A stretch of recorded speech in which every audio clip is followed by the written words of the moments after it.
Good morning, everyone, and welcome in here on Live Now from Fox. It is Friday, July 12th, 2024.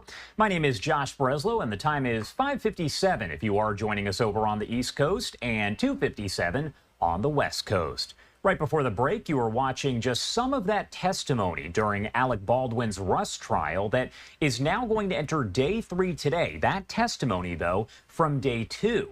Now, the testimony is expected to pick up around 10:30 a.m. Eastern time, so we'll bring you all the action from inside the courtroom. And there are rumors circulating from the attorney for Hannah Gutierrez-Reed, the armor on set there, that she is going to testify today or could potentially testify. We'll make sure to bring you all of that as it does happen.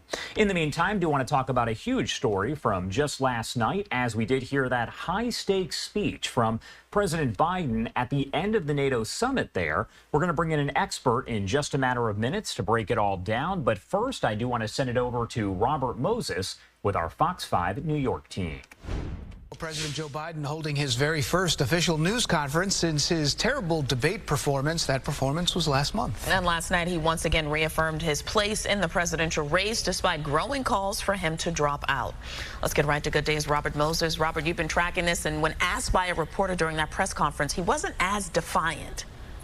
Yeah, Tashani and Dan, you know, in his telling, age begets wisdom, but it also leads to forgetfulness, which was on full display, as we know, at that debate 15 days ago. The debate made last night's press conference seem make or break for the president, and while he did perform better, he did not quiet critics who still say he needs to step aside. Look, I wouldn't have picked Vice President Trump to be vice president, but I think she was not qualified to be president. President Joe Biden committed that gaffe in response to the first question he received at what was billed as the most important press conference of his presidency. Later, when a reporter pointed out his mistake, the president said, in essence, that former President Donald Trump is known to flub responses too. Listen to him. The former president pounced on the error. "Great job, Joe," he wrote sarcastically on Truth Social, to which the president replied on X, "By the way, yes, I know the difference. One's a prosecutor and the other's a felon." Before the press conference even started, President Biden conflated two different people. And now I want to hand it over to the president of Ukraine, who has as much courage as he has determination. Ladies and gentlemen, President Putin. President Putin. We're going to beat President Putin. President Zelensky. I'm so focused on beating Putin, we got to worry about it. Anyway, Mr. President, I'm better. You are a hell of a lot better. Since the president's disastrous debate performance 15 days ago, every word he utters receives outsized scrutiny. Within minutes of the press conference concluding, Congressman Jim Himes of Connecticut, Eric Sorensen of Illinois, and Scott Peters of California became the latest House Democrats to publicly call for him to bow out. But the president remains defiant. I'm not in this for my legacy. I'm in this to complete the job I started. And what might get him to reconsider? No, unless they came back and said, there's no way you can win. But many Democrats believe precisely that, and they've said so publicly and privately. Unmoved, the president believes he can and will beat former President Trump again. My schedule has been full bore. I've done, where's Trump been? Riding around in his golf cart, filling out his scorecard before he hits the ball? The president is already looking ahead to their next debate. I just got to pace myself a little more. Pace myself. In the next debate, I'm not going to be traveling in just 15 time zones a week before. According to a filing made public yesterday, former President Trump is asking Judge Juan Merchan to throw out that hush money conviction that the president alluded to here in New York in light of the Supreme Court's decision granting former presidents broad immunity. Former President Trump was originally to have been sentenced yesterday, but the judge postponed sentencing until September. That is, if a sentence, quote, is still necessary. Tashani? Robert, thank you. And that was our Fox 5 New York team, their coverage, of course, of that high-stakes news conference that was held just last night there by President Biden. There's a lot to break down, so I do want to bring in Dr. Mark Shanahan, an associate professor of politics at the University of Surrey and an expert of American politics. Thank you so much for taking the time to be here with us today. Good morning, Josh. Happy to be with you.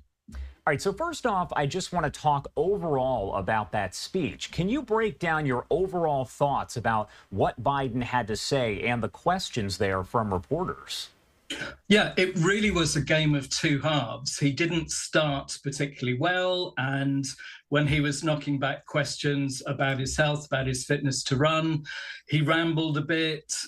He made a couple of very Biden-esque gaffes, not least right at the beginning, talking about Kamala Harris, but introducing her as Vice President Trump.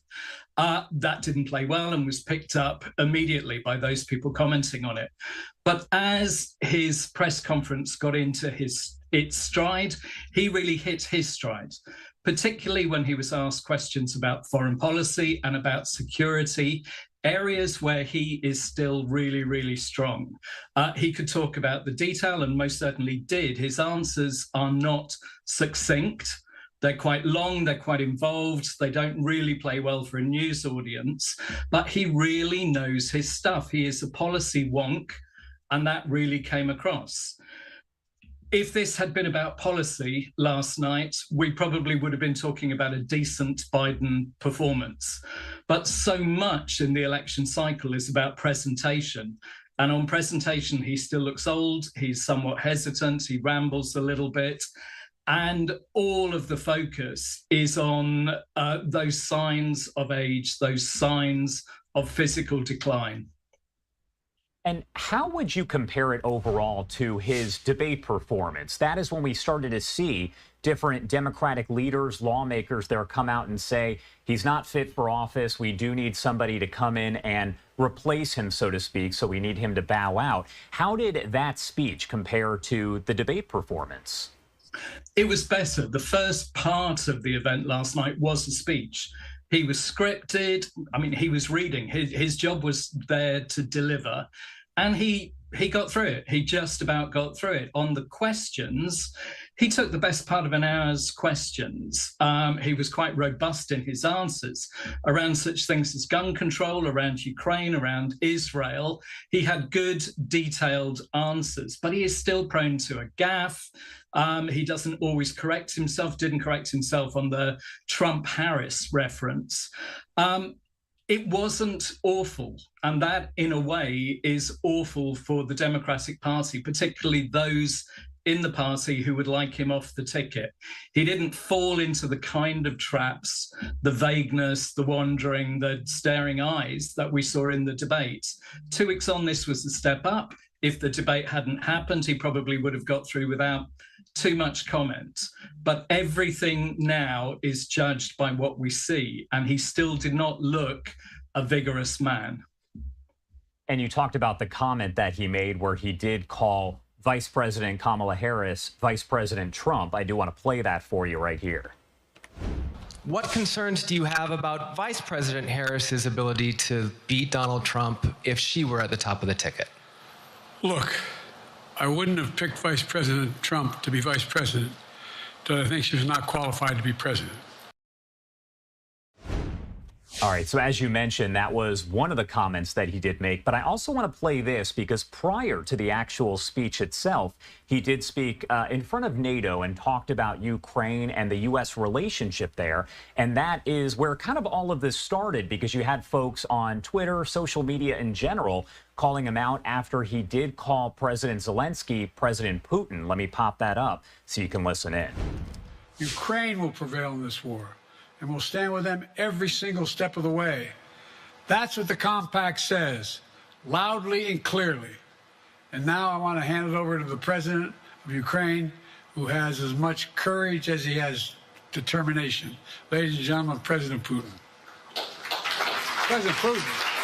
He's going to beat President Putin. President Zelensky.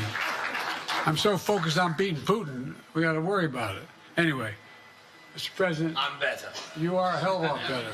Ladies and gentlemen, President Putin. Do you think that that maybe made it a little more difficult for him during that speech that he actually gave in front of NATO because he had already made that gaffe, so to speak, that so many people were talking about, and that was maybe an hour, hour and a half prior?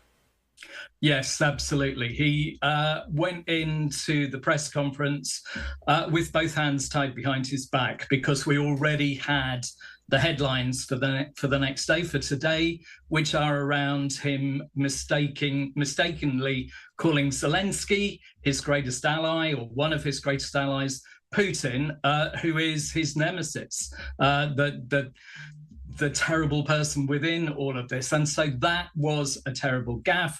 To be doing it at the front of a stage filled with all of NATO's leaders, it made my heart sink into my boots there. It was just not the mistake to make at that time.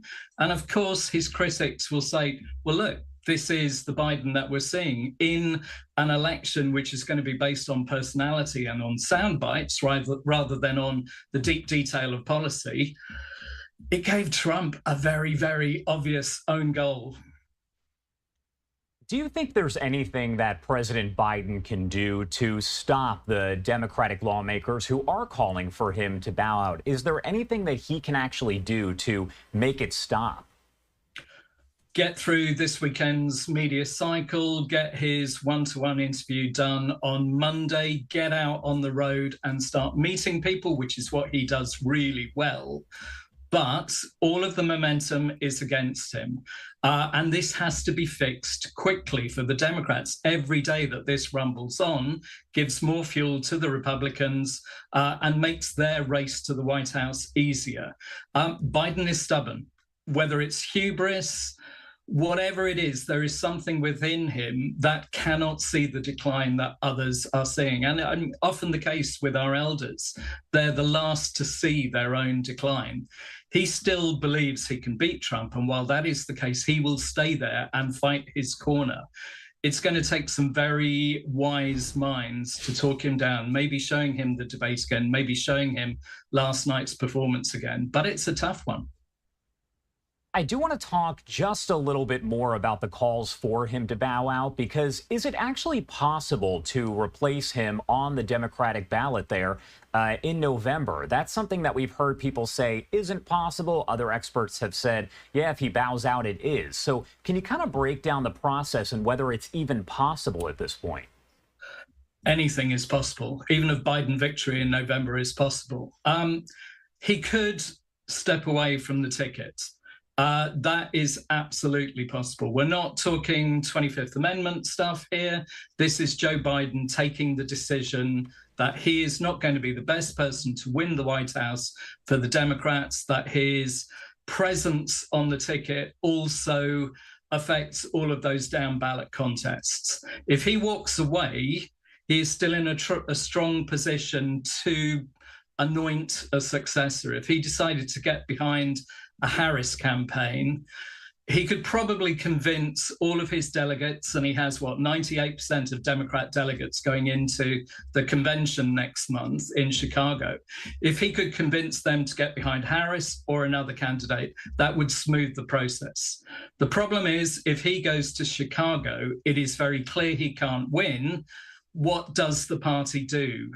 Do they try and work on delegates to switch them behind another candidate? That could become really, really, really messy. The issue is that the decision to step aside from this candidacy rests with Joe Biden.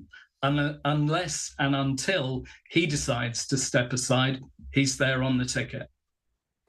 Do the Republicans overall as a party want Biden to stay on the ticket? Because one thing that I thought about yesterday, we ran a poll while that speech was going on, and about 85% of the voters said that Biden should bow out, 15% saying he should stay. So it brought to my mind, what do Republicans want? Do they feel that Biden does not have a chance of winning against Trump? Is that what they want to see?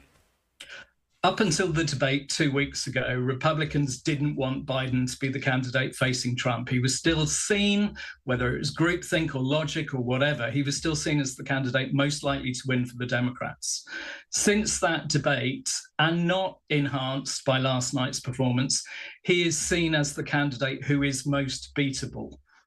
Age has become a huge factor. But Biden is only 3 years older than Trump, and Trump is getting a free pass through all of this. Nobody is questioning his age. Nobody is questioning what he says. Nobody is questioning his fairly low association with the truth for much of the time. His free pass helps him every day.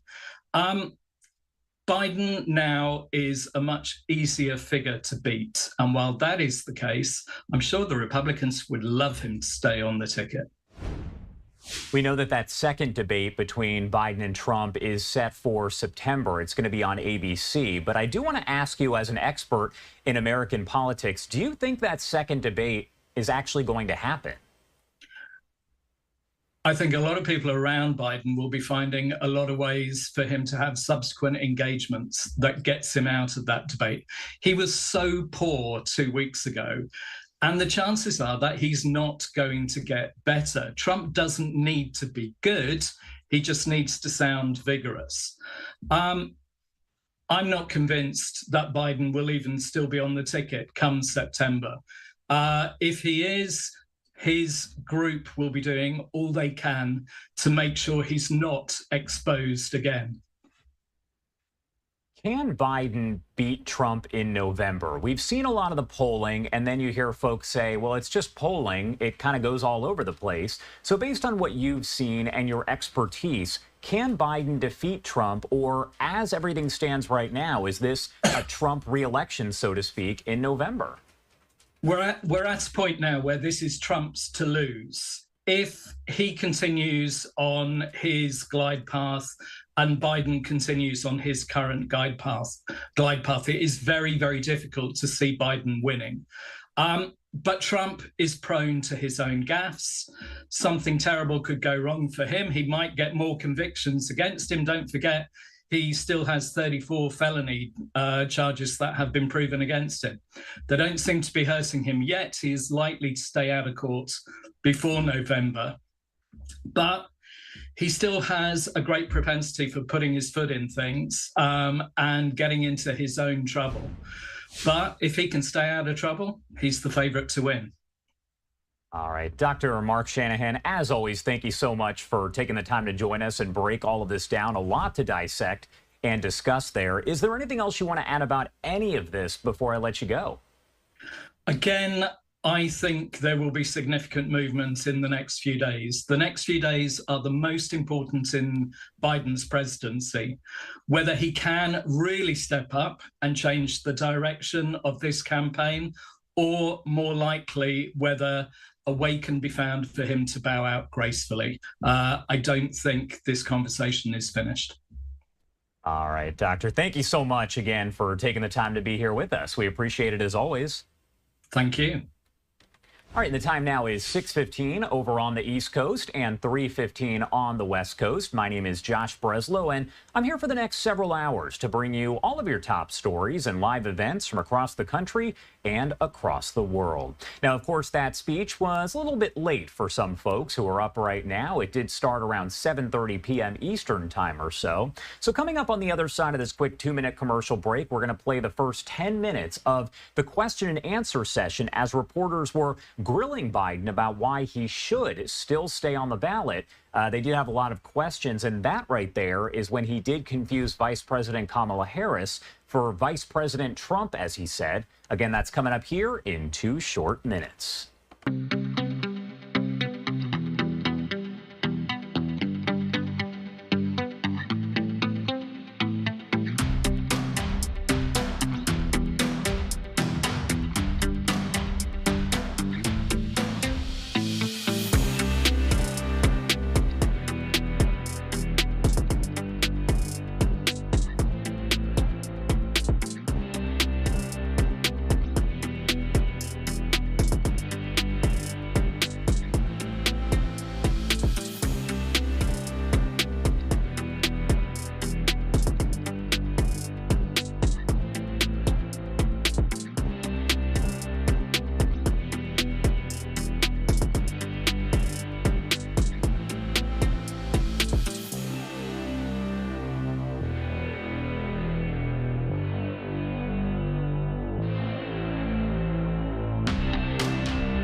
Welcome back here on Live Now from Fox, and you are taking a live look over the White House there in D.C. as we do continue our coverage of that high-stakes speech that was delivered by President Biden after the NATO summit. There was really the first time that we've seen in months where President Biden took questions from reporters. I do want to play a quick 10-minute segment as all of these questions were directed around his fitness to serve as in office, as so many people, Democrats specifically, are calling for him to bow out of the race. Mr. President, your political future has hung over the NATO summit a little bit this week. Speaker Pelosi made a point of suggesting that your decision on whether to stay in the race was still open. George Clooney and a handful of lawmakers have called on you to step aside. Reuters is reporting tonight that UAW leadership is concerned about your ability to win. UAW just endorsed me, but go ahead. Thank you. My question for you is, how are you incorporating these developments into your decision to stay? And separately, what concerns do you have about Vice President Harris's ability to beat Donald Trump if she were at the top of the ticket? Look, I wouldn't have picked Vice President Trump to be vice president, but I think she was not qualified to be president. So let's start there. Number one, the fact is that the consideration is that I think I'm the most qualified person to run for president. I beat him once, and I will beat him again.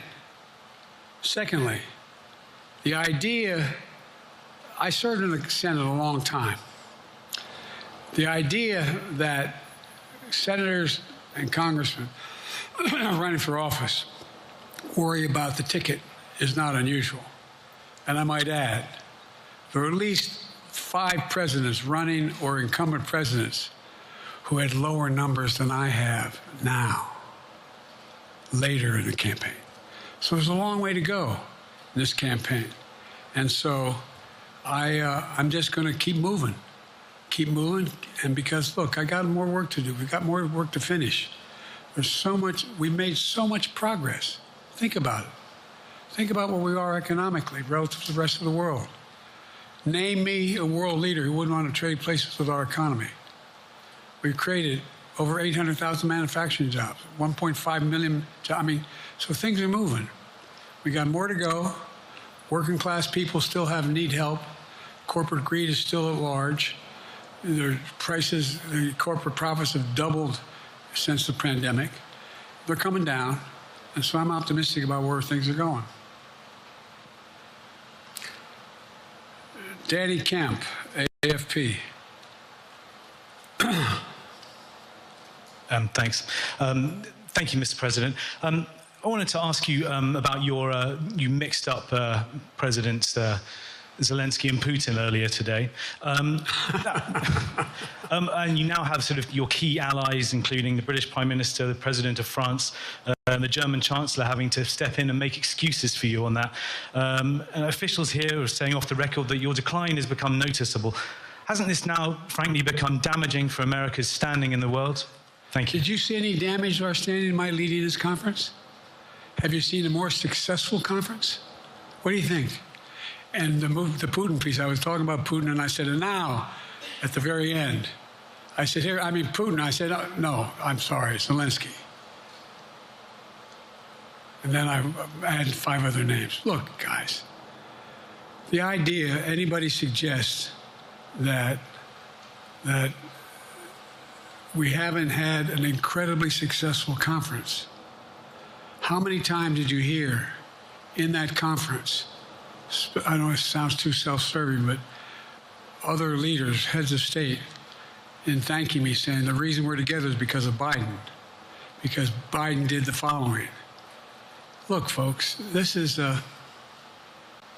well, anyway, I thought it was the most successful conference I've attended in a long time, and find me a world leader who didn't think it was. Next one, Nancy Cordes, CBS. Thank you, Mr. President. You mentioned other instances in history where presidents have faced a challenge, but what makes this moment in history so unique is that it is not your enemies who are calling on you to reconsider your decision to stay in the race. It's your friends, supporters, people who think you've done a great job over the past 4 years. Have you spent time thinking about what it would mean for your legacy, which you've worked decades to build, if you stay in the race, despite the concerns that voters say they have, and you lose to someone who you yourself have argued is unfit to return to the Oval Office? Well, look, I'm not in this for my legacy. I'm in this to complete the job I started. As you recall, understandably, many of you and many economists thought my initial initiatives that I put forward, can't do that, it's going to cause inflation, things are going to skyrocket, the debt's going to go up. What are you hearing now from mainstream economists? 16 economic Nobel laureates said I've done a hell of a job, that under my plans so far and what's going to happen in the future if I'm reelected, that things are going to get much better. Our economy is growing. I was determined when I got elected to stop the trickle-down economic theory, that if the wealthy did very well, everybody else would do well. My dad was a well-read, decent guy. I don't remember much trickling down on his kitchen table. Middle-class people and working-class people need help. And so what happened is I decided to was able to implement as president what I believed when I was a senator. And that is that the way to build this economy is from the middle out and the bottom up. That way we grow the economy. And the wealthy still do very well. They do fine. And guess what? Find me an economist, a mainstream economist who said we haven't done well. What have we not done that isn't working right now? And so we got more to do, though. We got to finish the job. And by the way, I come from the corporate state of the world. Delaware has more corporations registered in Delaware than every other state in the nation combined.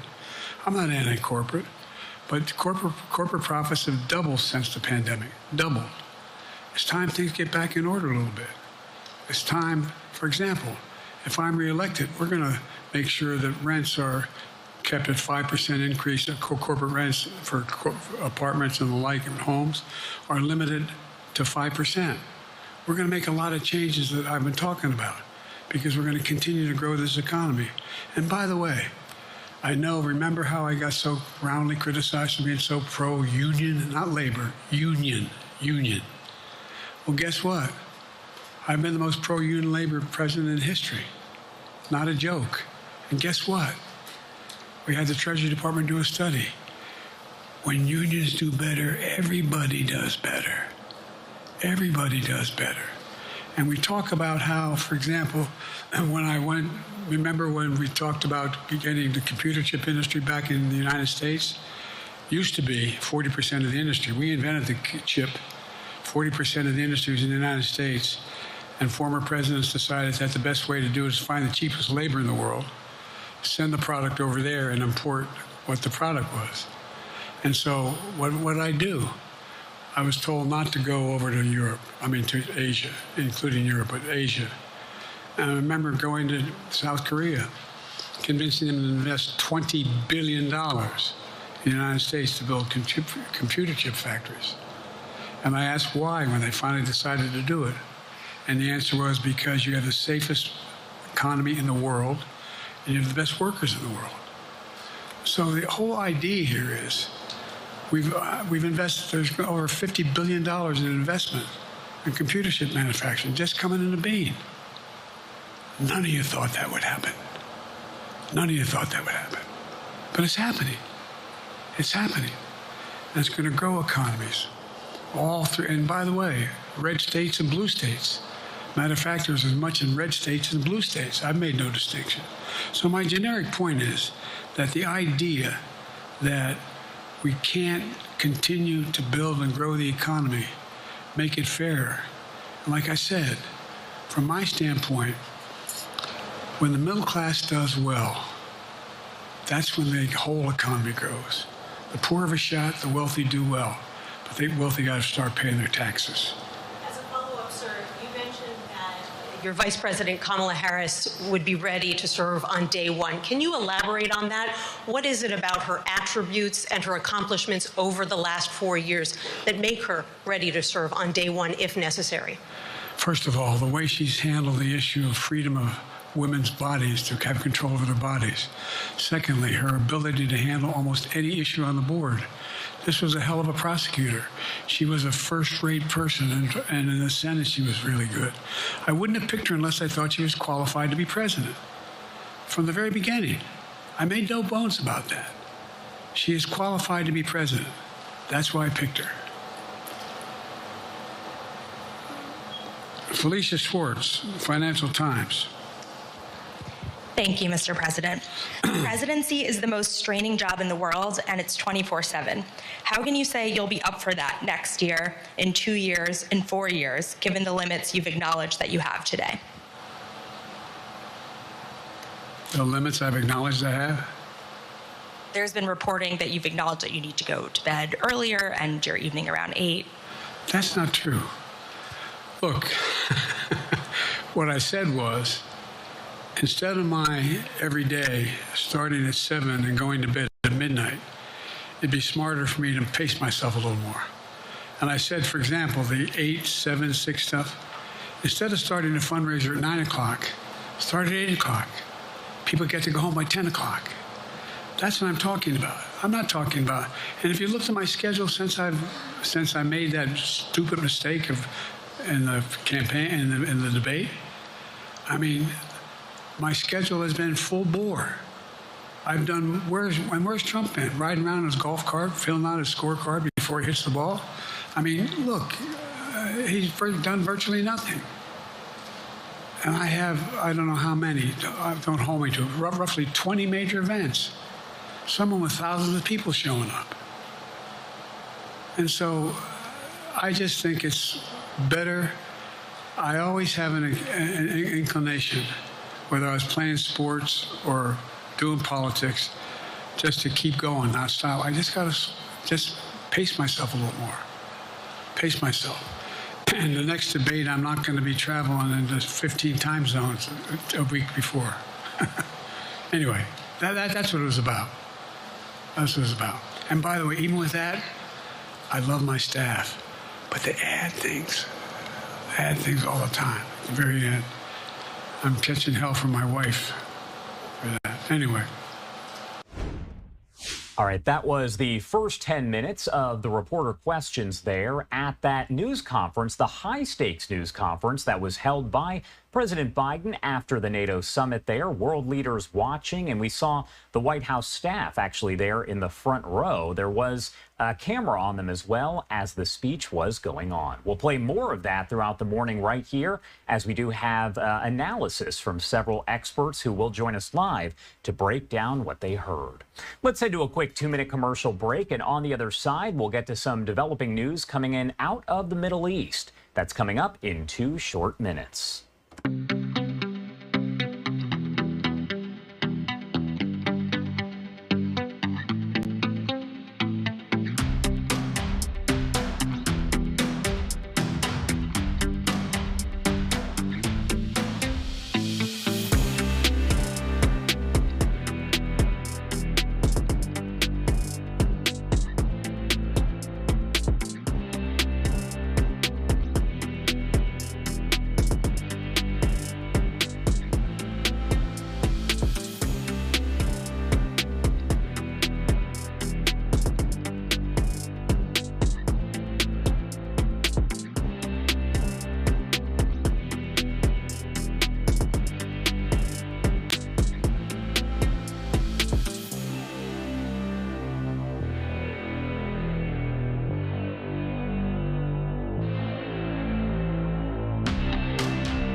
Welcome back here on Live Now from Fox, and you are taking a live look over the Israel-Gaza border, a shot that you have seen a lot over the last 9 months as we do get to the latest developments there out of the Middle East. The Israeli military disclosing new findings of an investigation into the deadly massacre on Israel by hundreds of terrorists back on October 7th.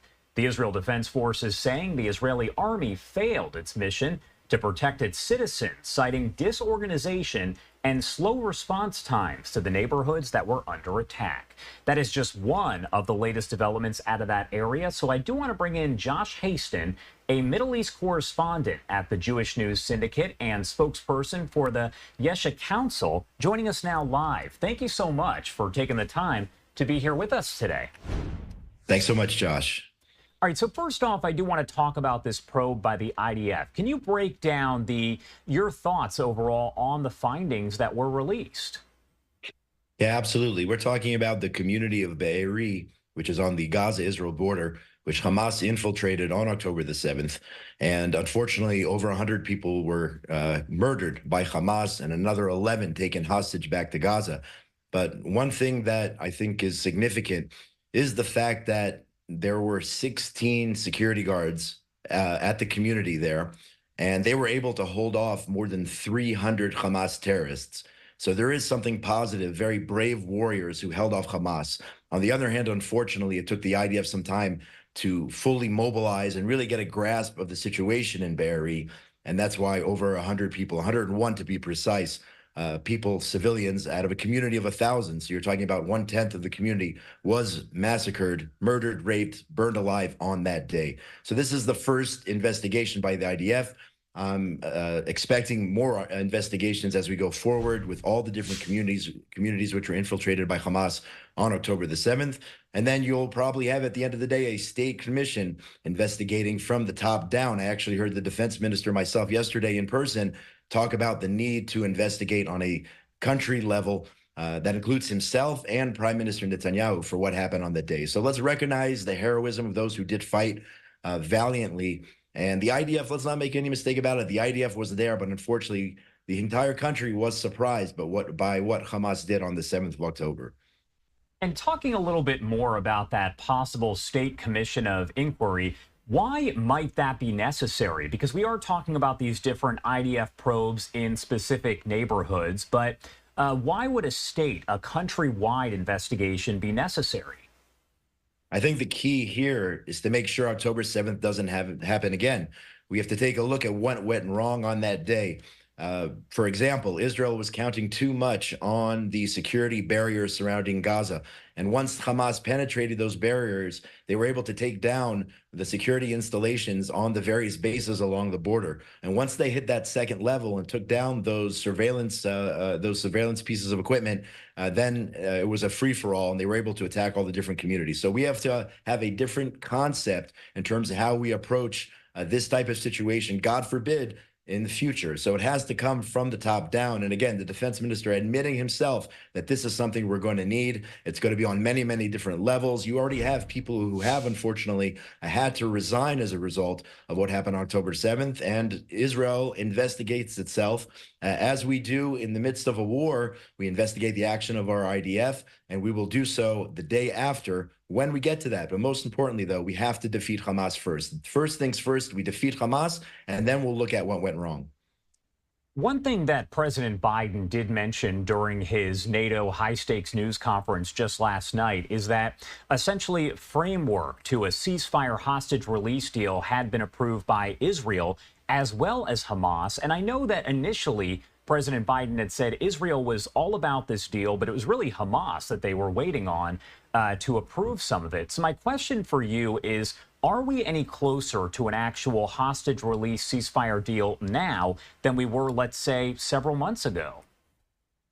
Well, on paper, it's definitely top story here in Israel. The fact that we now have negotiators meeting first in Qatar and Doha, and then Israeli negotiators meeting in Egypt as well. But that being said, the onus here is on Hamas, and you can't trust Hamas. I was thinking the other day, all the way back to 2014, when Israel did go to war against Hamas in Gaza back then, and the second a ceasefire was declared, Hamas still attacked and killed, murdered 2 Israeli soldiers there during a ceasefire. So we have to take it with a grain of salt.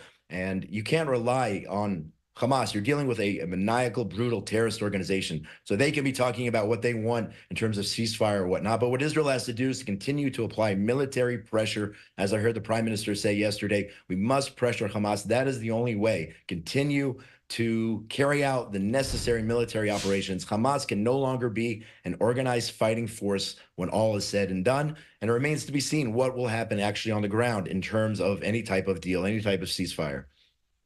And one thing that I've heard time and time again as these talks have been underway is how exactly do you trust a terrorist organization? So that's something that has to be kept in mind as well, because as you said, there's been these ceasefire deals and they've been broken by Hamas. Now, during the NATO summit, I also want to talk about what Turkey's president had to say. He said that NATO cannot be allowed to continue its partnership with Israel and, quote, attempts at cooperation with Israel within NATO will not be approved by Turkey. Is that significant? Is Turkey's approval needed? Because this all sounds like something that Turkey has been echoing for quite a while.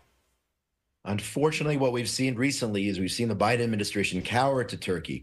Just several months ago, there was an approval of a $23 billion deal in terms of transferring airplanes, F-16s, I believe, to Turkey from the Biden administration, basically to pay them off in order to allow Sweden into NATO. Turkey was opposed, and then they got this $23 billion deal. And Turkey, we have to remember, they are the gateway to the West. Turkey has threatened Greece time and time again, and essentially Greece is the opening to Europe. So Turkey is a strategic importance in all of this. Plus, they are very, very close to the Russians. They're close to Erdogan, is very close to Vladimir Putin. They are in cahoots together. We're now hearing reports that Turkey wants to mend relations with Syria. So these are major players here in the region. So it doesn't just have to do with Israel, it has to do with the war between Russia and the Ukraine. But we see that Erdogan is pro-Hamas. He supports Hamas. He's been against Israel ever since he was elected. You had the incident of the Gaza flotilla many years ago where terrorists from Turkey tried to infiltrate into Gaza, and then Israel had to do what it had to do and kill those terrorists on that boat. And then Erdogan went crazy. And over the years, Erdogan has turned against Israel at the drop of a pin. He is a pro-Hamas supporter. He supports elements of ISIS, and I don't think he can be trusted. But where Turkey is geographically and the fact that they are so close to Russia, I think it's extremely important to monitor the situation in Turkey. And I do want to pop up this live image we have over at the Israel-Lebanon border, because I want to talk a little bit more about what's going on in the north here. Have we seen any sort of slowdown of the attacks by Hezbollah in Lebanon on northern Israel? Because I know just days ago you had 2 civilians that were killed. There's also been some other injuries that have been reported and property damage, some rockets that have fallen in areas, thankfully, that are not populated. But is there any sort of slowdown that we're seeing? I don't think I would call it a slowdown. I mean, we had rockets fired at northern Israel this morning. I mean, perhaps a day or two ago, you were talking about on an hourly basis, rockets, missiles, and drones were being launched at Israel. Maybe it's now every 2-3 hours or whatnot, but it's still happening. And the fact that 80,000 Israelis can't live in their homes along the northern border, that says, that explains a lot into what the situation and what the reality is over there. We can't continue like this. We cannot have a border where you don't have residents, where you have nearly continuous on certain days, depending on their mood.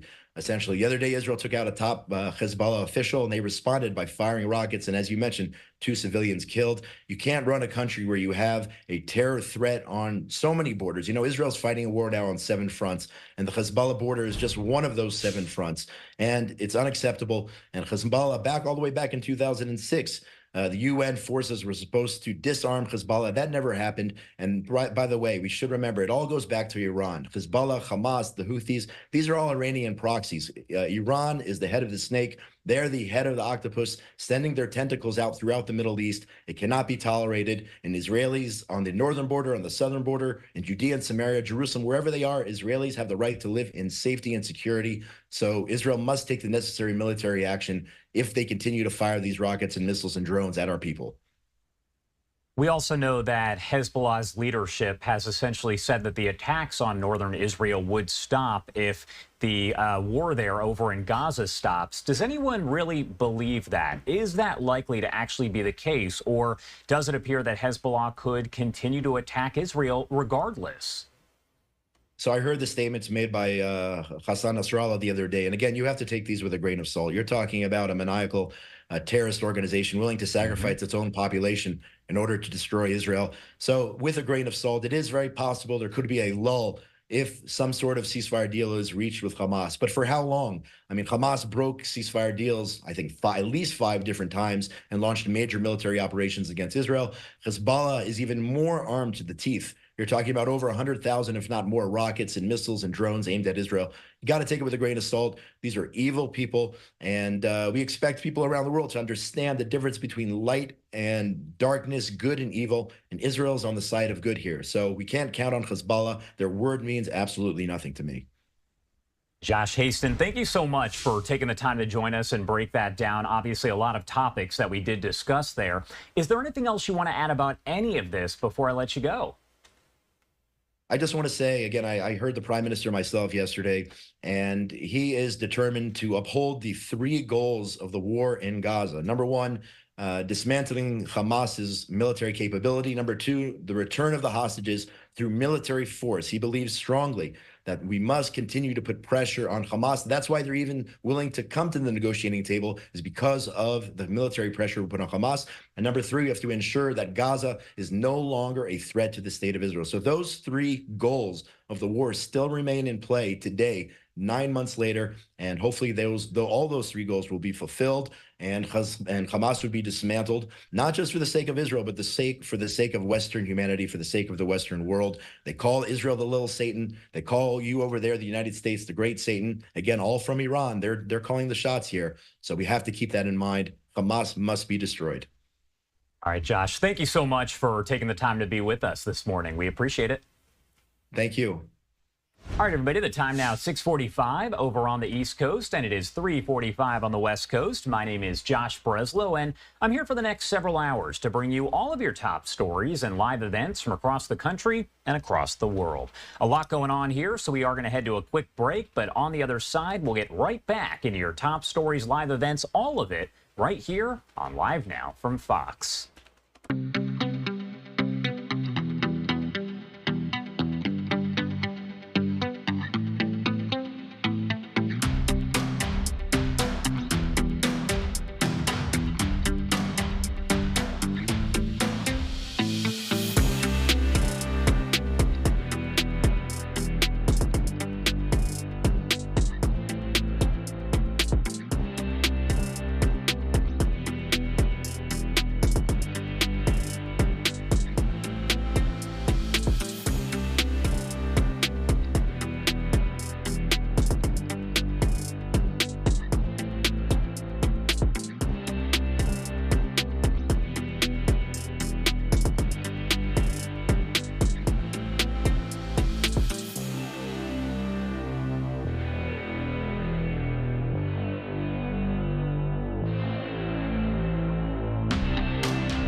Welcome back here on Live Now from Fox, 648 on the East Coast and 348 on the West Coast, taking a live look at one of the many cameras that we do have across the country and the world right now.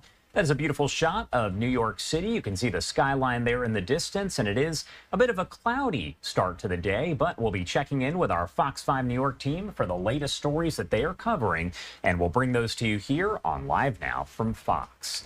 Welcome in here if you are just joining us. My name is Josh Breslow, and I'm here for the next several hours to bring you all of your top stories, live events, breaking news, all of it right here. Now, I do want to talk a little bit more about Hurricane Beryl. Just days ago, the storm did strike Texas and left many people without power. Still, we're talking hundreds of thousands of people that have not had their power restored. Marianne Rafferty with Fox News breaks down the latest for us. Days after Hurricane Beryl tore through Texas, destruction from the storm is still keeping tens of thousands of people in the dark, with major power outages raging on in Houston amidst high summer temperatures. But relief may still be out of reach for several more days. If Centerpoint meets their goals by Sunday, they will have reduced it from about 2.2 million people without power down to still about 500,000 for next week. Folks, that is not acceptable. Beryl made landfall along the Gulf Coast Monday as a Category 1 hurricane, the weakest type. It seems incredibly common that the infrastructure can't handle a basic storm. Leaving for a Category 1 is sort of crazy to me. But as local leaders promise an investigation into efforts to turn the lights back on, the remnants of Beryl are overwhelming communities across Vermont with deadly flooding triggered by heavy rainfall. We got about 6 inches of rain, they said. It was coming down. It felt like about 2 inches an hour at one point, and it just totally washed away this culvert. And now we've got a river in our front yard. More than 100 people needed rescuing as the water broke apart roads, knocked out bridges, and swept into homes. All hell broke loose. Several shelters are welcoming those who need a safe place to stay as neighbors work together to clear mud and debris from their properties. The flooding in Vermont comes a year to the day after similar rainfall swamped portions of the state. Marianne Rafferty, Fox News. Marianne, thank you so much for that report. Now, unfortunately, we have learned of several deaths as a result of Beryl, and our Fox 26 Houston team brings us more on one woman who was killed by a falling tree. While most Houstonians have returned to life as usual after Hurricane Beryl, the Laredo family is trying to adjust to a new normal after losing a very special woman. I feel like this is like some kind of movie or dream. It's unreal. Before 73-year-old Maria Laredo lost her life here in Hurricane Beryl after a tree fell on her bedroom. She basically lived out the American dream and helped me also. She came as an immigrant, and she was able to become an American citizen here, and she was very proud to be an American. She loved Whataburger a lot. And she loved Whataburger? Yeah. And she loved her only child, Jose Laredo, and his wife and their 2 kids. She lived with them the last 5 years. That was one of the reasons why we got this big home. Maria raised her son alone. He became a college graduate, a successful band director, including at the high school where he graduated, and a talented professional musician. My main instrument is trombone. She also got to see me travel the world with a Grammy Award-winning Christian artist, Marcus Witt. Is it difficult for you to be back here in your home? Yes. Yeah, we can't even get in there. Whenever it first happened, you know, I ran upstairs and I grabbed my daughter. She was in our room on the other side of the house. And then I came from my mom. I opened the door and all I could see was daylight. There was no more room. And I came down here and I tried to go into this room to see if I could find her, and I couldn't open the door, and I still can't open the door. That was his beloved music room below his mother's bedroom. Outside, you can see both were destroyed. That was her room right there. That was her room. And that was one of my dreams to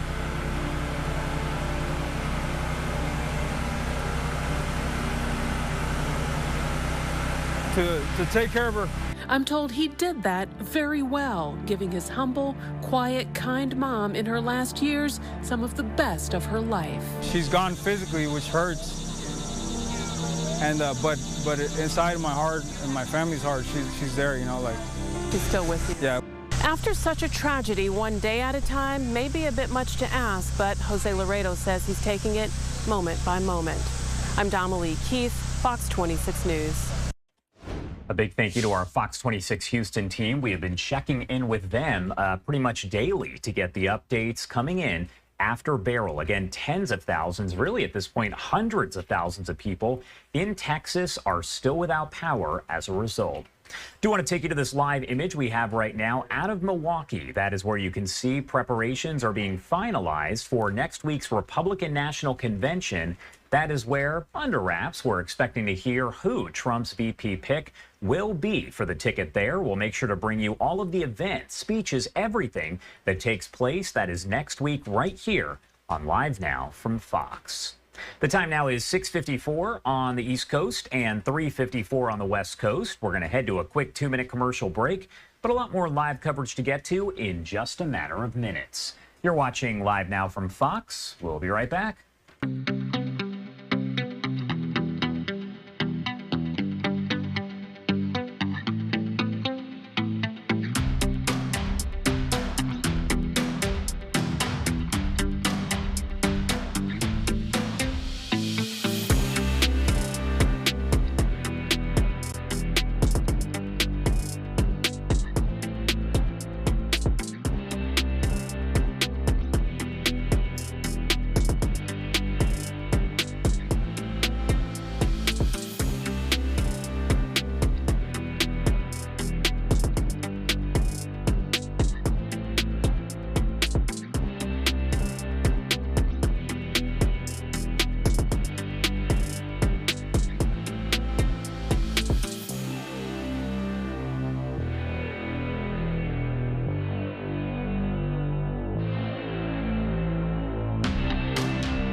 Welcome back here on Live Now from Fox. The time 6:56 over on the East Coast and 3:56 on the West Coast.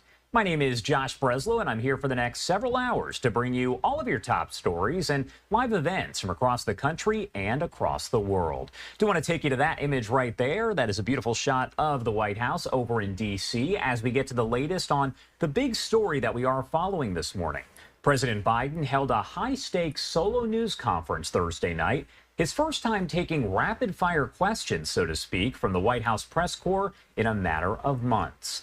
The post-NATO summit speech was aimed at reassuring Democratic lawmakers, allies, and voters that Biden has the strength and stamina to continue as the party's nominee in November.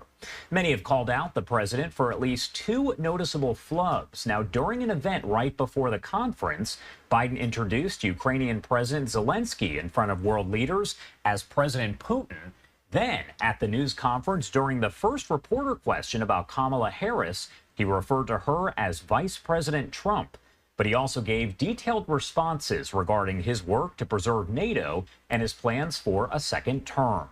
Biden insisted he will not leave the race despite the growing number of lawmakers urging him to simply step aside. Rebecca Castor with Fox News has more on the speech. Despite the frenzy over his mental fitness and criticism over last month's debate, President Biden made it clear he's determined to run for another term. That I think I'm the most qualified person to run for president. In his first unscripted news conference in nearly 8 months, President Biden worked to calm concerns about his age and finally put to rest mounting questions about his mental fitness. We got more to do, though. We got to finish the job. Ever since the president stumbled in his debate with former President Trump last month, debate has stirred over the 81-year-old's candidacy and his ability to beat Trump. I just got to pace myself a little more. Pace myself. In the next debate, I'm not going to be traveling into 15 time zones a week before. Anyway, that's what it was about. Not helping matters, the president's numerous slip-ups, mixing up Trump and his vice president. I wouldn't have picked Vice President Trump to be vice president, but I think she was not qualified to be president. So let's start there. Earlier, Mr. Biden mistakenly called Ukrainian President Volodymyr Zelensky Putin. Ladies and gentlemen, President Putin. President Zelensky. I'm so focused on beating Putin. Still, Biden says he is the best candidate for the job. I'm not in this for my legacy. If I slow down, I can't get the job done. A new national poll shows more than half of Democrats say Biden should end his candidacy. But in a head-to-head matchup, Biden and Trump are still in a dead heat. In Washington, Rebecca Castor, Fox News. Rebecca, thank you so much for that report right there. Again, taking a live look over at the White House. Now, you did see in Rebecca's story just some of the flubs that folks have been pointing out, making the rounds over on social media. The first of which was during the actual press conference itself. We did hear President Biden refer to Vice President Kamala Harris as Vice President Trump. What concerns do you have about Vice President Harris's ability to beat Donald Trump if she were at the top of the ticket? Look, I wouldn't have picked Vice President Trump to be vice president, but I think she was not qualified to be president. All right. And then, as we also mentioned in Rebecca's story there, prior to the news conference, I would say maybe about an hour and a half prior, we did have President Biden speaking alongside Ukraine's President Volodymyr Zelensky. And at that point, he introduced him as President Putin. Ukraine will prevail in this war, and we'll stand with them every single step of the way. That's what the compact says, loudly and clearly. And now I want to hand it over to the president of Ukraine, who has as much courage as he has determination. Ladies and gentlemen, President Putin. President Putin. We're going to beat President Putin. President Zelensky. I'm so focused on beating Putin, we got to worry about it. Anyway, Mr. President. I'm better. You are a hell of a lot better. Ladies and gentlemen, President Putin. All right, so again, those are the two different clips that you've probably seen all over social media over the last several hours. Now, we do always check in with our different Fox affiliates across the country. We have so many of them. I do want to check in with our Fox 5 DC team. They spoke with a delegate for the Democratic National Convention, as we do know, of course, that we are just weeks away from it, and there are questions about whether Biden will back out. However, as you heard during his speech, he said that will not happen. Big debate that prompted the latest rounds of concerns over President Biden's age. Something really important happened. People voted. President Biden overwhelmingly won Democratic primaries across the country and here in D.C., so any doubts about his candidacy could complicate things ahead of the convention. My guest tonight will be at the convention next month. He's Troy Presswood, up late with me tonight to talk about it here on the Final Five. Always good to see you, man. Thanks for coming in. Thanks for having me back again, Jim. So it's been an eventful couple of weeks for sure. You are going to Chicago, and I just want to get your sense as somebody who will be who is a delegate for the Biden-Harris ticket. What has gone through your mind over the last couple of weeks? Well, I would be lying if I didn't say we've been thinking a lot about what's been going on, right, with the president. Certainly the debate performance a couple of weeks ago gave us all a little pause. But you know what I did? I checked in with delegates around the country, as well as the delegates here in the DMV. And everyone said, don't panic. You know, he had one bad debate night. 3.5 good years, one bad debate night. There's no equal there. So I'm fine with where we're at right now. They've talked me off the ledge. I still happen to think that I'm going to call her vice president, that President Joe Biden and Kamala Harris are the best ticket for America. That has not changed despite what happened, you know, a couple of weeks ago. He had a press conference today, and I think he did pretty well. So I'm fine. I'm fine. They've talked me off the ledge. I'm good. I'm good. One of the things that has come up quite a bit, if not President Biden, clearly you would go to Vice President Harris and you would say, hey, you have this agenda, you have this platform that we've built over the last 3.5 years. There's a lot of money behind that operation out there. And President Biden was asked this tonight, and I almost said Vice President Trump like he just said. But when you talk about Vice President Harris, somebody who the president said he believes can carry the mantle if needed. You believe Kamala Harris is up to the job if called upon? Absolutely. You know, once again, Howard University is coming to save the day. That's my Bison sister. Yeah. And, you know, she's vice president for a reason. She's been a great teammate to Joe Biden. They together have been a pretty superior team. And so if by chance, and that's a big if, Joe Biden were to step aside, the heir apparent would be Kamala Harris. I know folks are flirting with, you know, Governor Whitmer of Michigan and Governor Beshear of Kentucky. And they say they're riding with Biden. Absolutely. But the thing is, you know, we will naturally, all of the delegates would naturally go to Vice President Harris. Now, at the end of the day, I think it's still going to be Joe Biden. I mean, we know who Joe is. We know who he is. We've seen him for the past 3.5 years. We've seen him for the past 50 years. So we know who Joe Biden is, and we're riding with him. Absolutely. As Democrats go, in the delegate process, there are people from all walks of life, you know, people who are politically connected, maybe some who aren't, who don't necessarily serve in public service. But right now we have seen many Democrats, at this point, a bit over a dozen in the Congress saying maybe this is the time for a change there. Is this repairable? If they go ahead with President Biden to November, is there a rift in the Democratic Party that can be repaired? I think there will be a rift, and I don't think it's repairable. I honestly believe that we ought to just stick with the plan. I mean, you know, Joe Biden has won the delegates in the party, and we're going to go there and nominate him officially. He and his teammate, Kamala Harris, they are a team. And so I understand that there are, you know, there are people who again, want to flirt around with some of the other potential candidates out there. Even Wes Moore from Maryland, they threw his name out there. At the end of the day, we know who Joe Biden is. We ran on a ticket that said we were going to, you know, vote for Joe Biden. And so I don't understand why everyone is panicking. I think when you start panicking, you start making mistakes, and that's what the other side is looking for. They want us to make mistakes. And on top of that, right now, as we get ready for the Republican convention next week, it is a factual point of matter to say President Biden is running against a man who was convicted of 34 felony counts. However, if you go by what the polls say, people are putting the age concerns apparently over that in some of these key states. So what does that say about the electorate right now? Well, I'll say this. I still think it's too early to really pay attention to the polls. Polls are important. As political junkies, you know, we look at polls all the time. And they're always right. Right. Exactly. Just ask President Hillary Clinton. Precisely. And so I think, honestly, as we get closer to the November 5th election, we should start looking at those polls. People will start to pay attention, and the differences between the two candidates. I think we have short memories in this country about what we went through, you know, 4 years ago. And, you know, the COVID deaths, the craziness that surrounded that.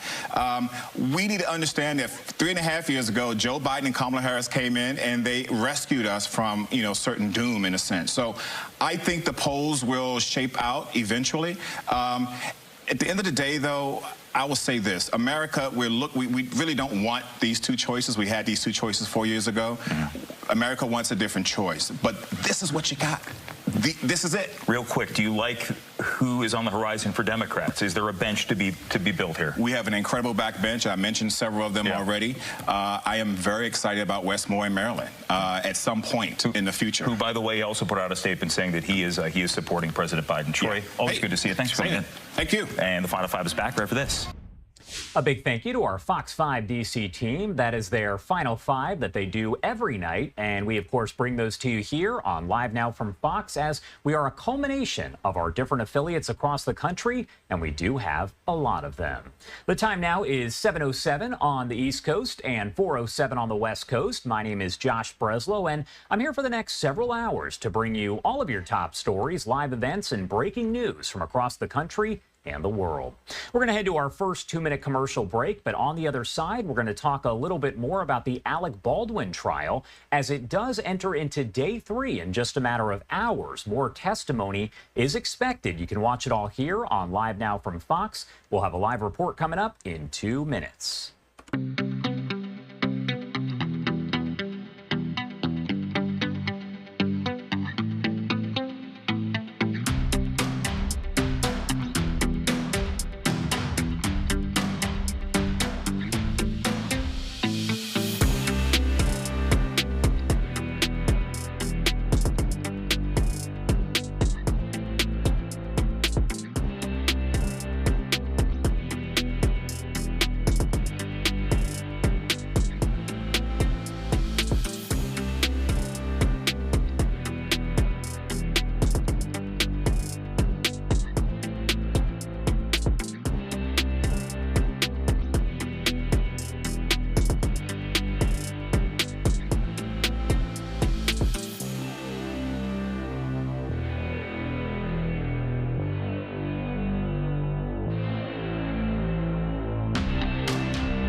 Welcome back here on Live Now from Fox, 7:10 over on the East Coast, and it is 4:10 on the West Coast. I do want to remind you that coming up around 10:30 a.m. Eastern Time, that is when we expect testimony to resume in the Alec Baldwin Rust trial. New testimony has surfaced as the actor is facing an involuntary manslaughter charge.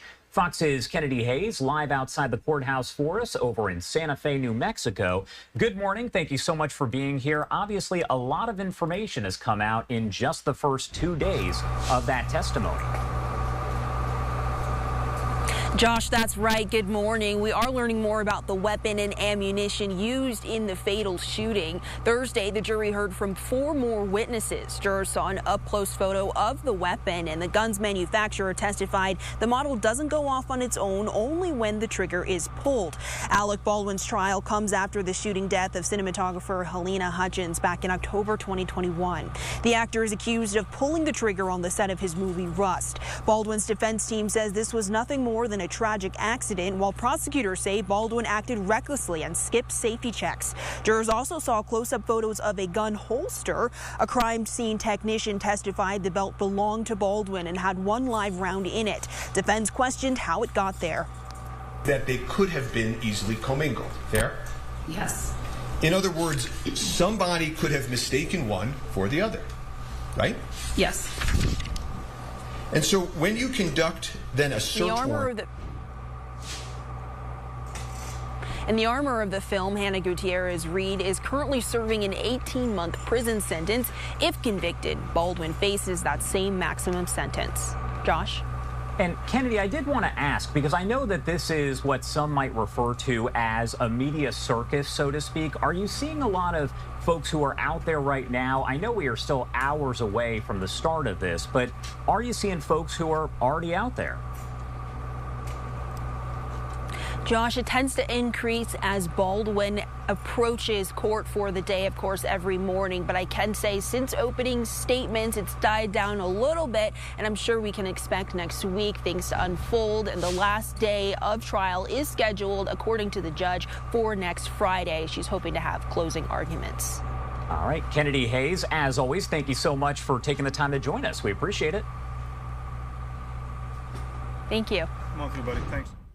All right, 7:12 over on the East Coast and 4:12 on the West Coast. My name is Josh Breslow, and I'm here to bring you all of your top stories and live events. As I mentioned, that testimony expected to resume around 10:30 a.m. Eastern time. That is in just about 3 hours. So we have cameras inside the court, and you can watch it all as it does unfold.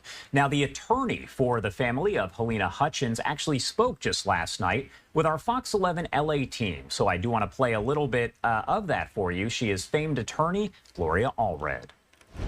Two of testimony in Alec Baldwin's involuntary manslaughter trial. Officers, a crime scene tech, a gun manufacturer, and a marketing executive have all taken the stand as attention focuses in on the Colt 45 replica that fired in Baldwin's hand, killing cinematographer Helena Hutchins.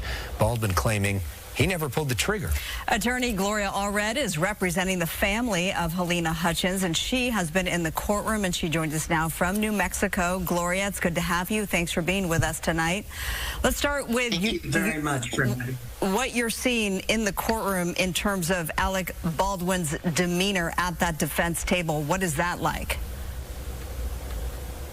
Yes, well, I'm on the front row on the prosecution side. And so I see him very clearly each day. And he's walked by me. Anyway, his wife has now moved to the front row on the defense side. And she goes up to him and leans over. And when they walk out, she rubs his back. And she's very, there's a photo of them on the front page. And, it's all about Alec Baldwin. But, of course, I represent Helena, Helena's mother, Olga. I represent Helena's father, Anatoly, and her younger sister, Svetlana. And so I want people to remember the victim.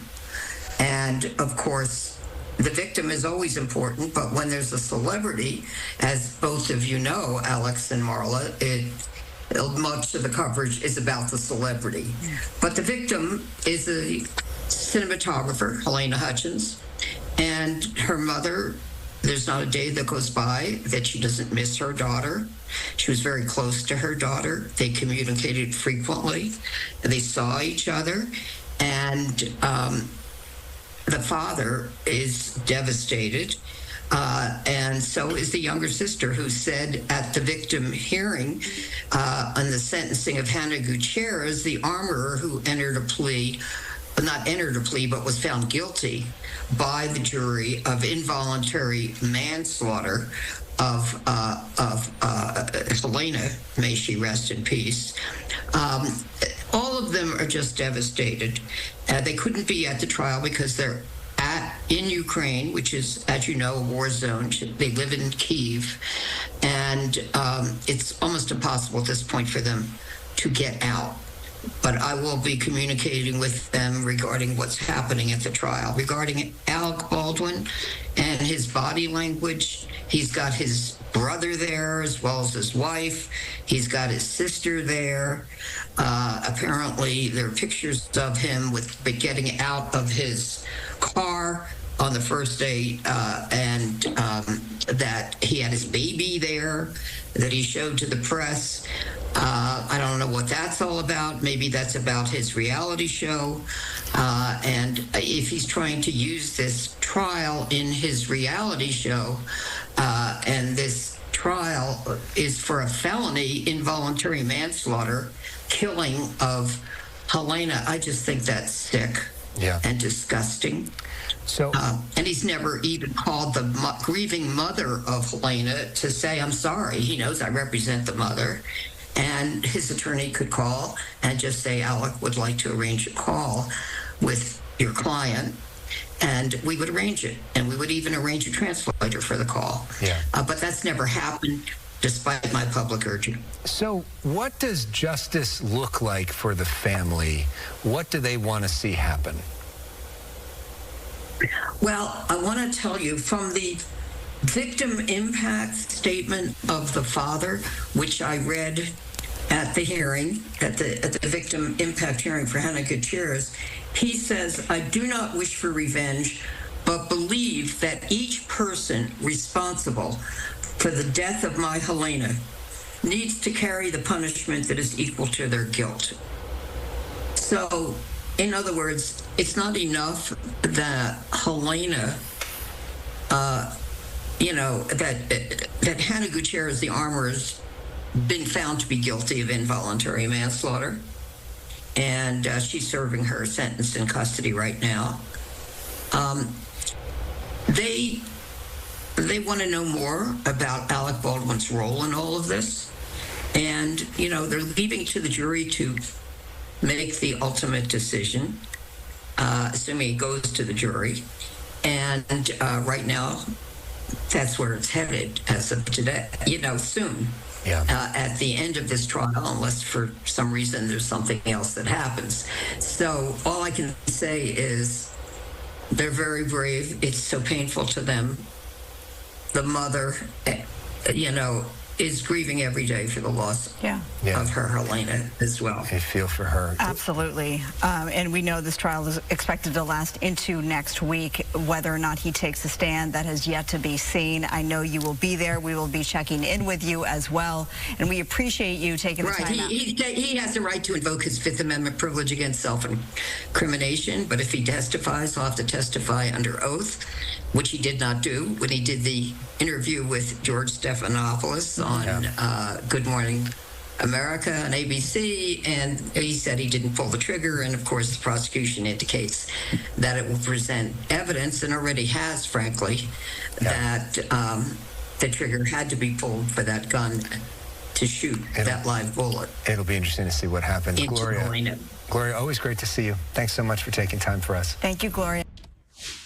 And of course, a big thank you to our Fox 11 LA team for that interview. We do have Fox affiliates that are all over the country, and we like to check in with their top stories, but also the interviews that they do conduct on these big national stories. Now, we are going to be airing later on today the day 3 of testimony in the Alec Baldwin trial, which is expected to last for a total of 10 days. Now, Anjanette Levy, who is with the Law and Crime Network, actually posted on social media yesterday, which is why it says tomorrow, Hannah Gutierrez-Reed expected to testify tomorrow morning. That would be today. We've been telling you that she was expected to take the stand and that she is on the witness list for the state and the defense. An order filed last week stated that she was to be transported to the jail there in Santa Fe. Again, that is according to the Crime and Law Network. We will see how it plays out. Either way, we'll bring you all the action from inside the courtroom right here on Live Now from Fox. The time now is 7:20 on the East Coast and 4:20 on the West Coast. We're going to head to a quick break, but a lot more live coverage to get to in just 2 short minutes. We'll be right back.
Welcome back here on Live Now from Fox 722 on the East Coast and 422 on the West Coast. The search is now over for a suspect after a Harris County, Texas deputy was shot and killed in the line of duty Wednesday. 44-year-old Ronald Ronnie Palmer was located at a home over in the Houston area Thursday evening. That is according to our Fox 26 Houston team. According to the Harris County Sheriff Ed Gonzalez, Palmer has been charged with capital murder in the death of Deputy Fernando Escueda, who you see in that photo right there posted by Sheriff Gonzalez. According to the sheriff, Escueda was a 5-year veteran of the sheriff's office and served on the Violent Persons Task Force. Now, we did actually hear from the sheriff overnight. Our Fox 26 Houston team was there as he provided an update on the manhunt. We want to provide an important update for our community, a collective sigh of relief by everyone that's gathered here and beyond, by those that can't join us, with the arrest of wanted suspect Ronald Ronnie Palmer Jr. As you know, we've had an active manhunt for Palmer. All of this began approximately 24 hours.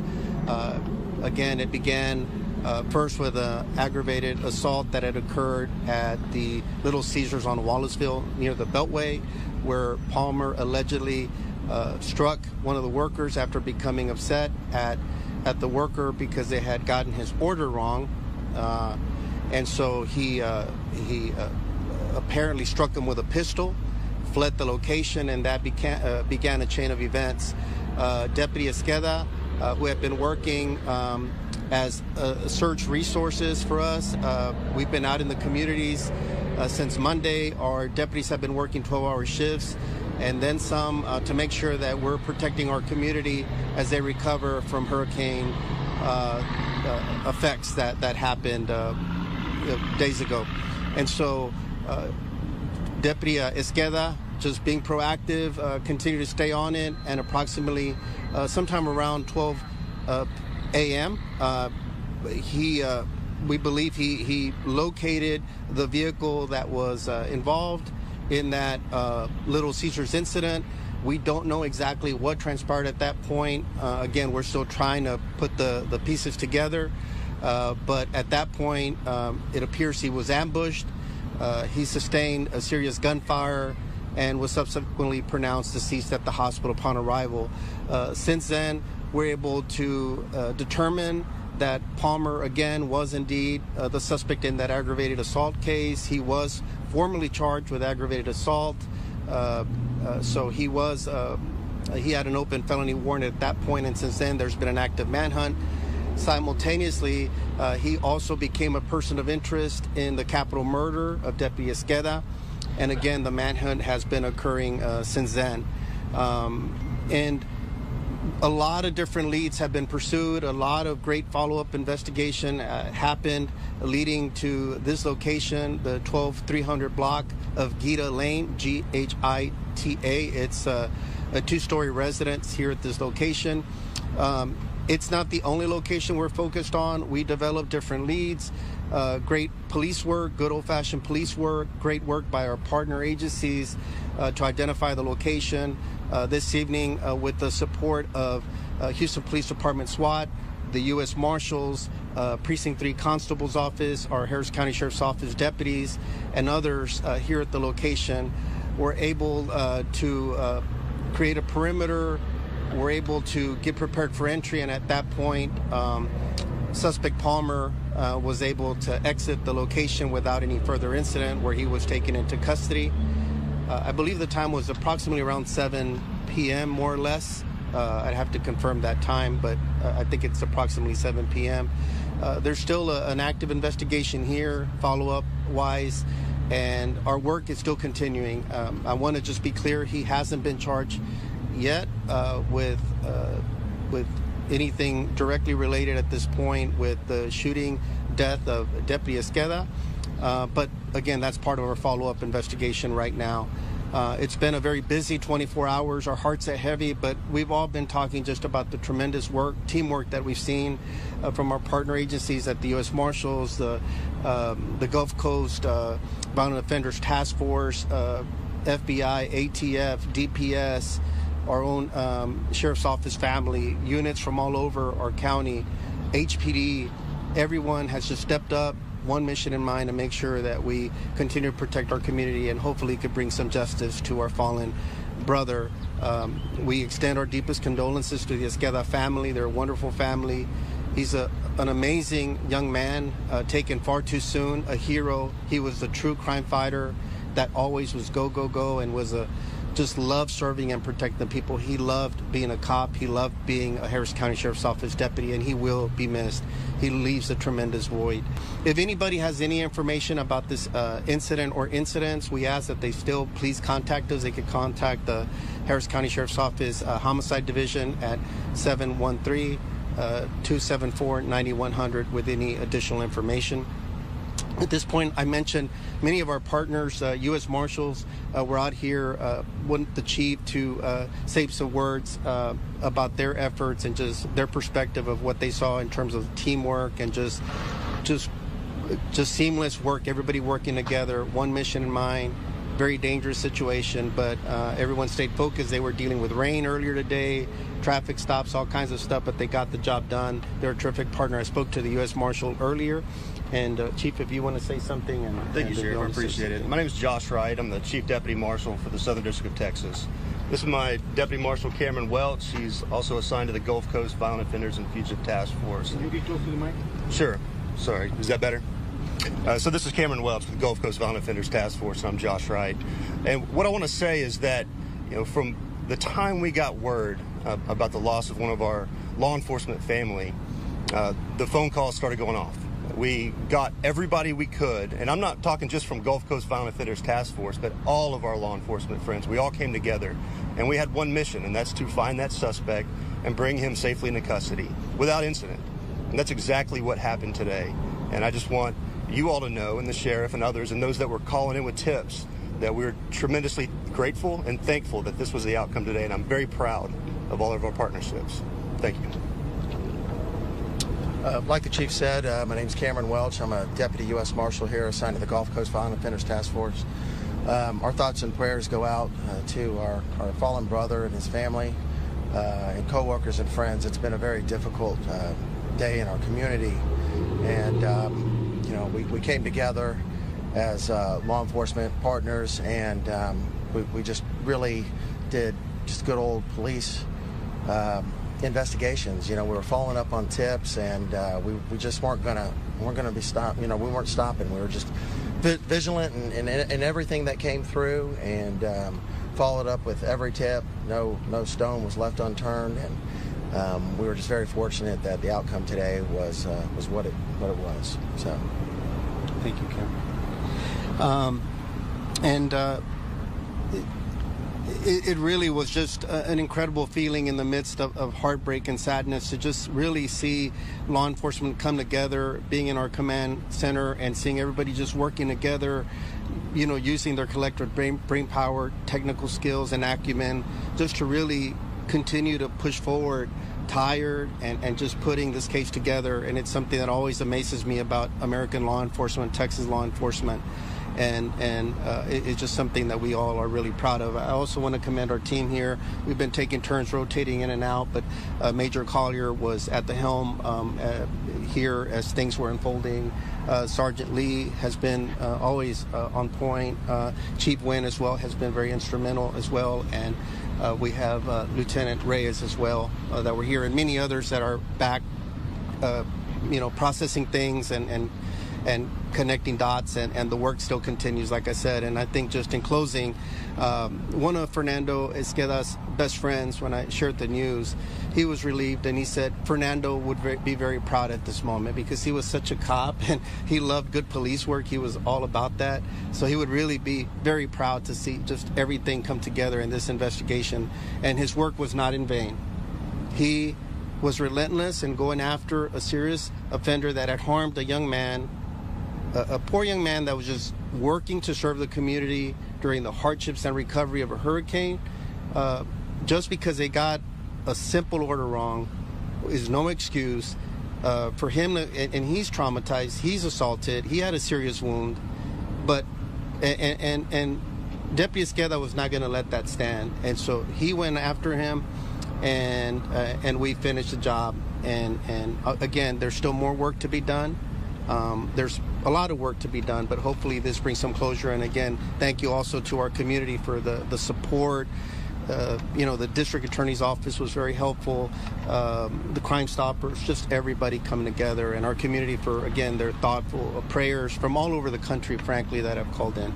I'll go ahead and pause now and take some questions. Sheriff, this could be for either you or for the marshal, but you talked about how you looked at every tip. How significant, how big of a difference did those tips make for this outcome? I think it's a combination of things. I think we take tips that come in. We try to get the information out. Crime Stoppers is a great partner. But again, also good police work of people talking to people, the relationships they have, us, following up on just, our own follow-up and developing our own leads sometimes. We don't just rely on one strategy. We're looking at different things. At the end, it all just kind of came together. Again, we were... At that point, when we were here, we were also at other simultaneous locations at the same time. It just happened to be that this was the one that we lucked out. And I always remind people not to be harboring wanted fugitives or anything like that. I always make it a point to let them know that they could be held accountable. I still don't know the connection here. Obviously, he had some connection to this house. I don't think he was the owner of it. I think it may have belonged to an acquaintance of an acquaintance or something like that. Again, that's gonna be part of our follow-up. But rest assured, if charges can be filed on somebody for hindering a fugitive, any fugitive, Gulf Coast violent offenders and the U.S. Marshals do this all the time, is we're not going to tolerate people hiding people out that pose a danger to our community. Was anyone at home at the home that was found in? Was there anybody at home when? No, at the time of the arrest, just our fugitive was inside the location. How long do you think he was pinned in there? Based off of our investigation, we believe he was there for about 2 hours. And had been moving around since last night? That's correct. As far as the people that captured him, is it the same agency that the deputy works for? Is it the same group of people? Yeah. One of the things, like I was saying, is, and I think this is an important aspect. It doesn't always happen like this nationally. Is we work so well together that there's no egos here, and so in this case, the Houston Police Department, SWAT, the U.S. Marshals, the Gulf Coast Violent Offenders, Precinct 3 constables, our agency was out here as well. At some point, we take lead. Other times, others take the lead. In this one, it was HPD SWAT, I believe, right? And the Gulf Coast, and yeah, that were primary. So our deputies were involved, but not in the inner perimeter or at the point of entry and arrest. Do you think that he was the one that pulled the trigger for? I'm not going to get to that. I'll let our investigators do the work. I don't want to get ahead of the investigation and jeopardize that in any way. We want to make sure we're thorough. Look, everybody has been the consummate professionals in all this. Look, we have our own personal feelings, our own emotions. So many things run through a moment like this. You talk about just a young man of 28 years old, a wonderful family, who I know the family, on the verge of getting married, a tremendous public servant and crime fighter, to lose their life over something like this. No matter how it transpired, how it went down, we want somebody to be held accountable and to be prosecuted to the fullest extent of the law, as swiftly as possible and as quickly as possible. And we'll let the investigation lead and the evidence lead to ultimately what his involvement was, and anybody else. We don't know. We're not going to rule that out. That's why I said earlier, if anybody has information, we ask that they please give us a call. And that's what I was going to ask. Are you looking for any other suspects? We're not ruling that out yet. We'll wait to see. We'd like to see what information comes. Every step in the investigation leads us to more potential evidence, and we could better put together like a puzzle.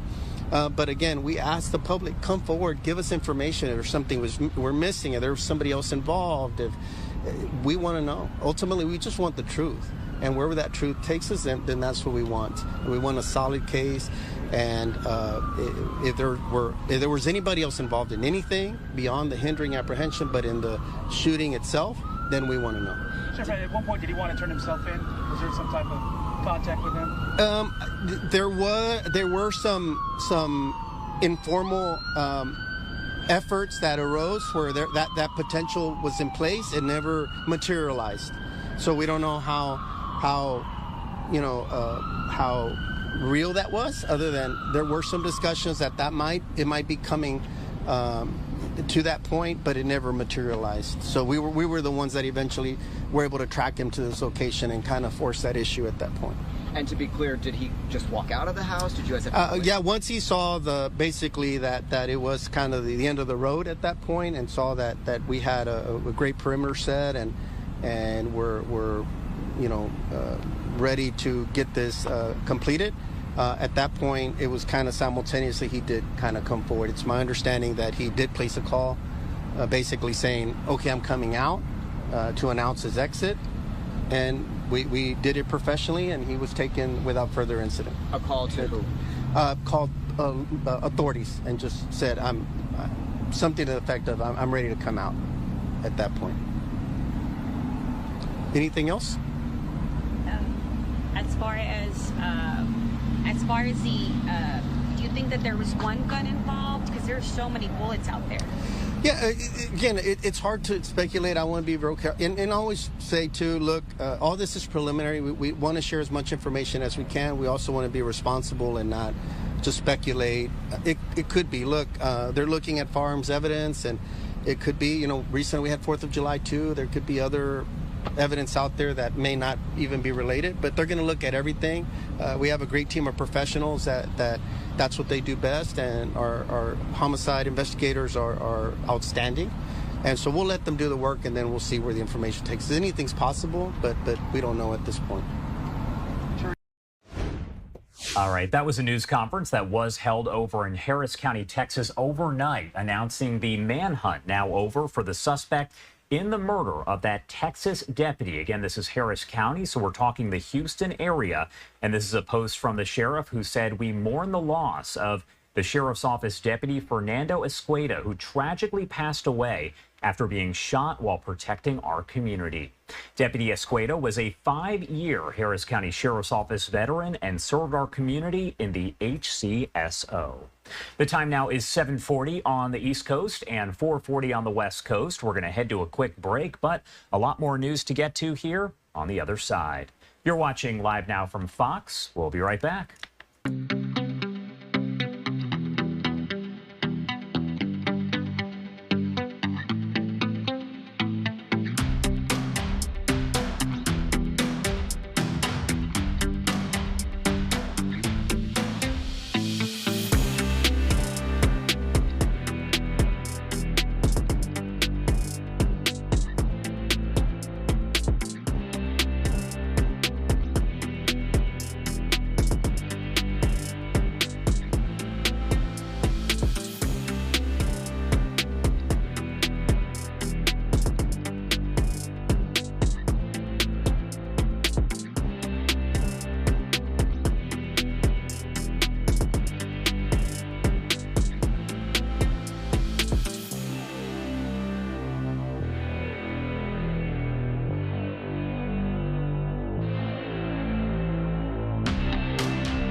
Welcome back here on Live Now from Fox. 7:42 on the East Coast and 4:42 on the West Coast. President Biden held a high-stakes solo news conference Thursday night, his first time taking rapid-fire questions, so to speak, from the White House press corps in a matter of months. The post-NATO summit speech was aimed at reassuring Democratic lawmakers, allies, and voters that Biden has the strength and stamina to continue as the party's nominee in November. Many have called out the president for at least two noticeable flubs. During an event right before the conference, Biden introduced Ukrainian President Zelensky in front of world leaders as President Putin. And at the news conference during the first reporter question about Kamala Harris, he referred to her as Vice President Trump. But he also gave detailed responses regarding his work to preserve NATO and his plans for a second term. Biden insisting that he will not leave the race despite the growing number of lawmakers who are urging him to step aside. Do want to send it over to Rebecca Castor with Fox News as she breaks down the latest details on that speech. Despite the frenzy over his mental fitness and criticism over last month's debate, President Biden made it clear he's determined to run for another term. That I think I'm the most qualified person to run for president. In his first unscripted news conference in nearly 8 months, President Biden worked to calm concerns about his age and finally put to rest mounting questions about his mental fitness. We got more to do, though. We got to finish the job. Ever since the president stumbled in his debate with former President Trump last month, debate is stirred over the 81-year-old's candidacy and his ability to beat Trump. I just got to pace myself a little more. Pace myself. In the next debate, I'm not going to be traveling into 15 time zones a week before. Anyway, that's what it was about. Not helping matters, the president's numerous slip-ups, mixing up Trump and his vice president. I wouldn't have picked Vice President Trump to be vice president, but I think she was not qualified to be president. So let's start there. Earlier, Mr. Biden mistakenly called Ukrainian President Volodymyr Zelensky Putin. Ladies and gentlemen, President Putin. President Zelensky. I'm so focused on beating Putin. Still, Biden says he is the best candidate for the job. I'm not in this for my legacy. If I slow down, I can't get the job done. A new national poll shows more than half of Democrats say Biden should end his candidacy. But in a head-to-head matchup, Biden and Trump are still in a dead heat. In Washington, Rebecca Castor, Fox News. All right, Rebecca, thank you so much for that report right there. Do want to take you back out to some of the live images that we have around Washington at this hour. You can see that is a beautiful shot of the Capitol building right there in the distance. Now, we do also have another politics-related shot. Let's pull this up right here on your screen. This is over in Milwaukee as final preparations are underway ahead of next week's Republican National Convention in Milwaukee. We're talking months of planning, now down to just a few days. Zoe Japala with our Fox 6 Milwaukee team joins us now live with the latest from there. Sorry I butchered your name, but thank you so much for taking the time to be here with us this morning. Yeah, no problem. So really what's taking up downtown right now are these huge fences, these concrete barriers that stretch along the streets that are happening in an effort to block parking. And again, that's a lot of what we're seeing in downtown Milwaukee ahead of the Republican National Convention. Throughout the weekend, crews will continue these installations, and it's going to transform into what we're calling the hard security perimeter. And that is the area that surrounds the main sites of the convention, which is Pfizer Forum, the UWM Panther Arena, and the Baird Center. Now, starting on Sunday, you can only access this area if you have credentials. And also happening that same day, a welcome party to kick off Convention Week. The Milwaukee Host Committee will welcome 15,000 visitors to Summerfest grounds. It has been so much fun, and especially to just give people an experience that's a little bit unexpected while still really celebrating what people know about Milwaukee and Wisconsin. Bastille Days is also happening this weekend, which is going to draw thousands of more people to our downtown area. And for those of us who live down here, it definitely makes traffic a lot of chaos, but I do think that everybody's kind of bearing with the changes. I've talked to a lot of people that are very excited about this opportunity for the city. I mean, by the end of next week, the city is expecting to bring in $200 million from the convention. In Milwaukee, Zoe Chapala, Fox 6 News. Zoe, thank you so much for taking the time to be here with us. I have to say your name one more time to get it right. Zoe Chapala. Thank you for being here with our Fox 6 Milwaukee team. Yes. All right, everybody, 7:47 over on the East Coast and 4:47 on the West Coast. I know my own name, Josh Breslow, and I'm here for the next several hours to get you all your top stories, live events, and breaking news. We're going to head to a quick 2-minute commercial break, the final one of the hour, and we'll get right back into those headlines in a matter of minutes. You're watching Live Now from Fox. Much more to come.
Welcome back here on Live Now from Fox, 750 on the East Coast and 450 on the West Coast. My name is Josh Breslow, and I'm here for the next several hours to bring you all of your top stories, live events, and breaking news from across the country and across the world.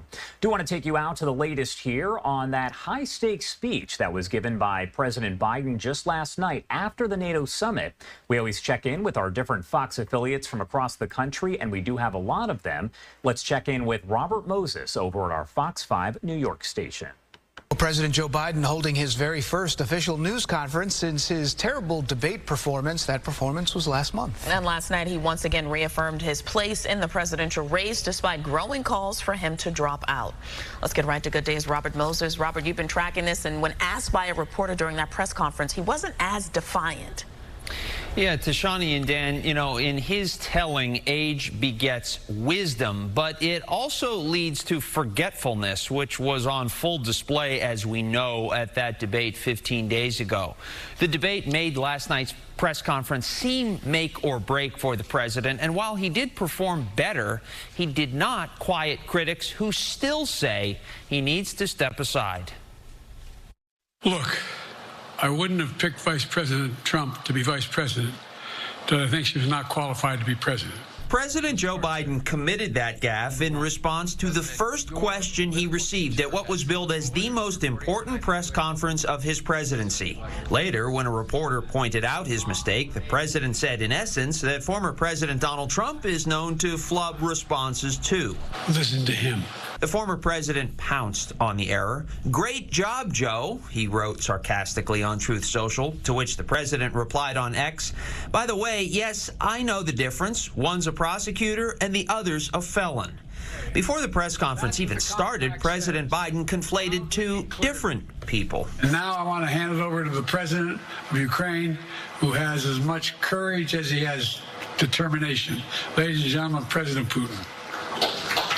President Putin. We're going to beat President Putin, President Zelensky. I'm so focused on beating Putin, we got to worry about it. Anyway, Mr. President, I'm better. You are a hell of a lot better. Since the president's disastrous debate performance 15 days ago, every word he utters receives outsized scrutiny.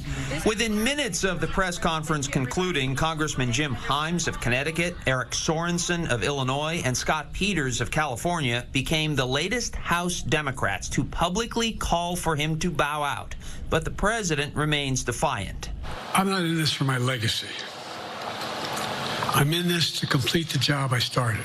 And what might get him to reconsider? No, unless they came back and said, there's no way you can win. But many Democrats believe precisely that, and they've said so publicly and privately. Unmoved, the president believes he can and will beat former President Trump again. My schedule has been full bore. I've done, where's Trump been? Riding around in his golf cart, filling out his scorecard before he hits the ball? The president is already looking ahead to their next debate. I just got to just pace myself a little more.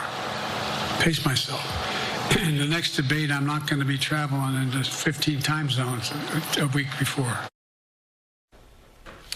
According to a filing made public yesterday, former President Trump is asking Judge Juan Merchan to throw out that hush money conviction that the president alluded to here in New York in light of the Supreme Court's decision granting former presidents broad immunity.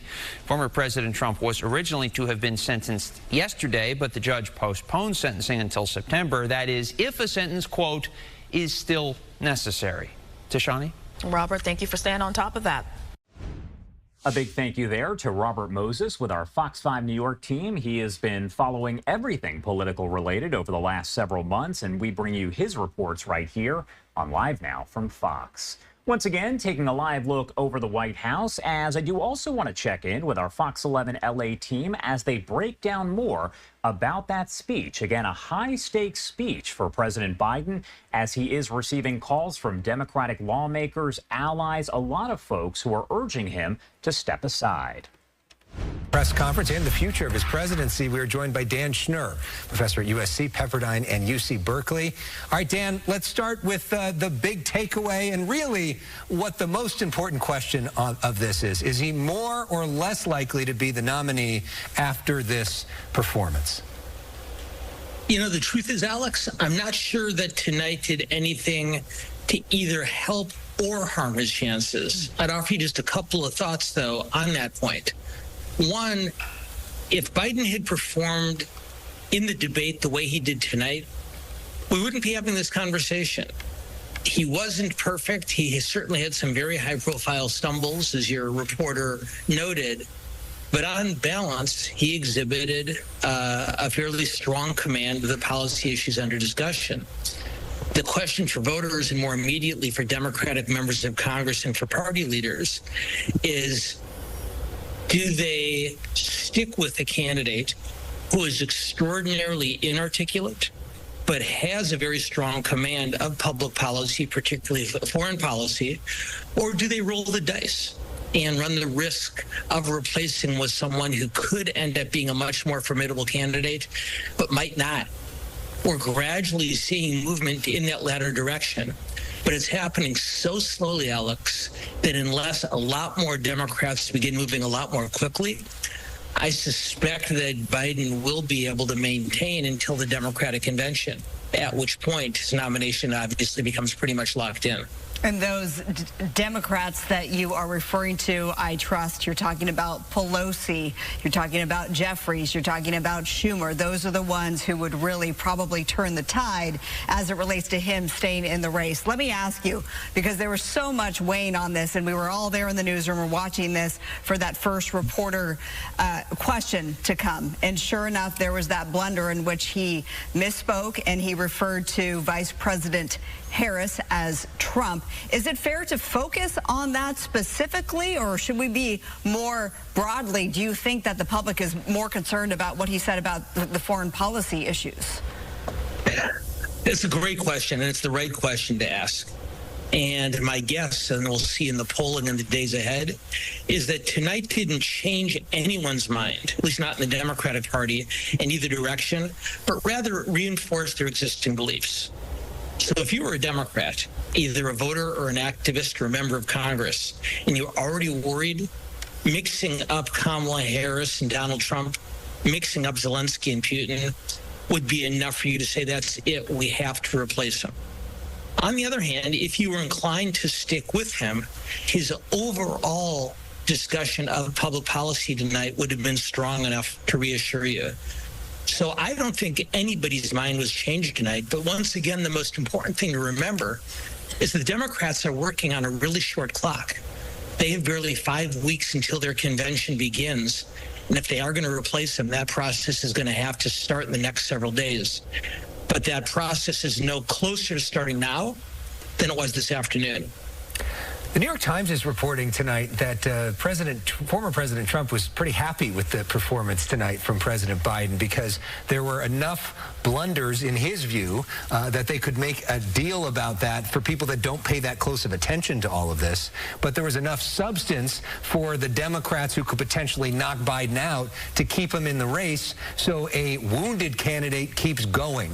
Do you think that Trump ends up being a beneficiary of all this?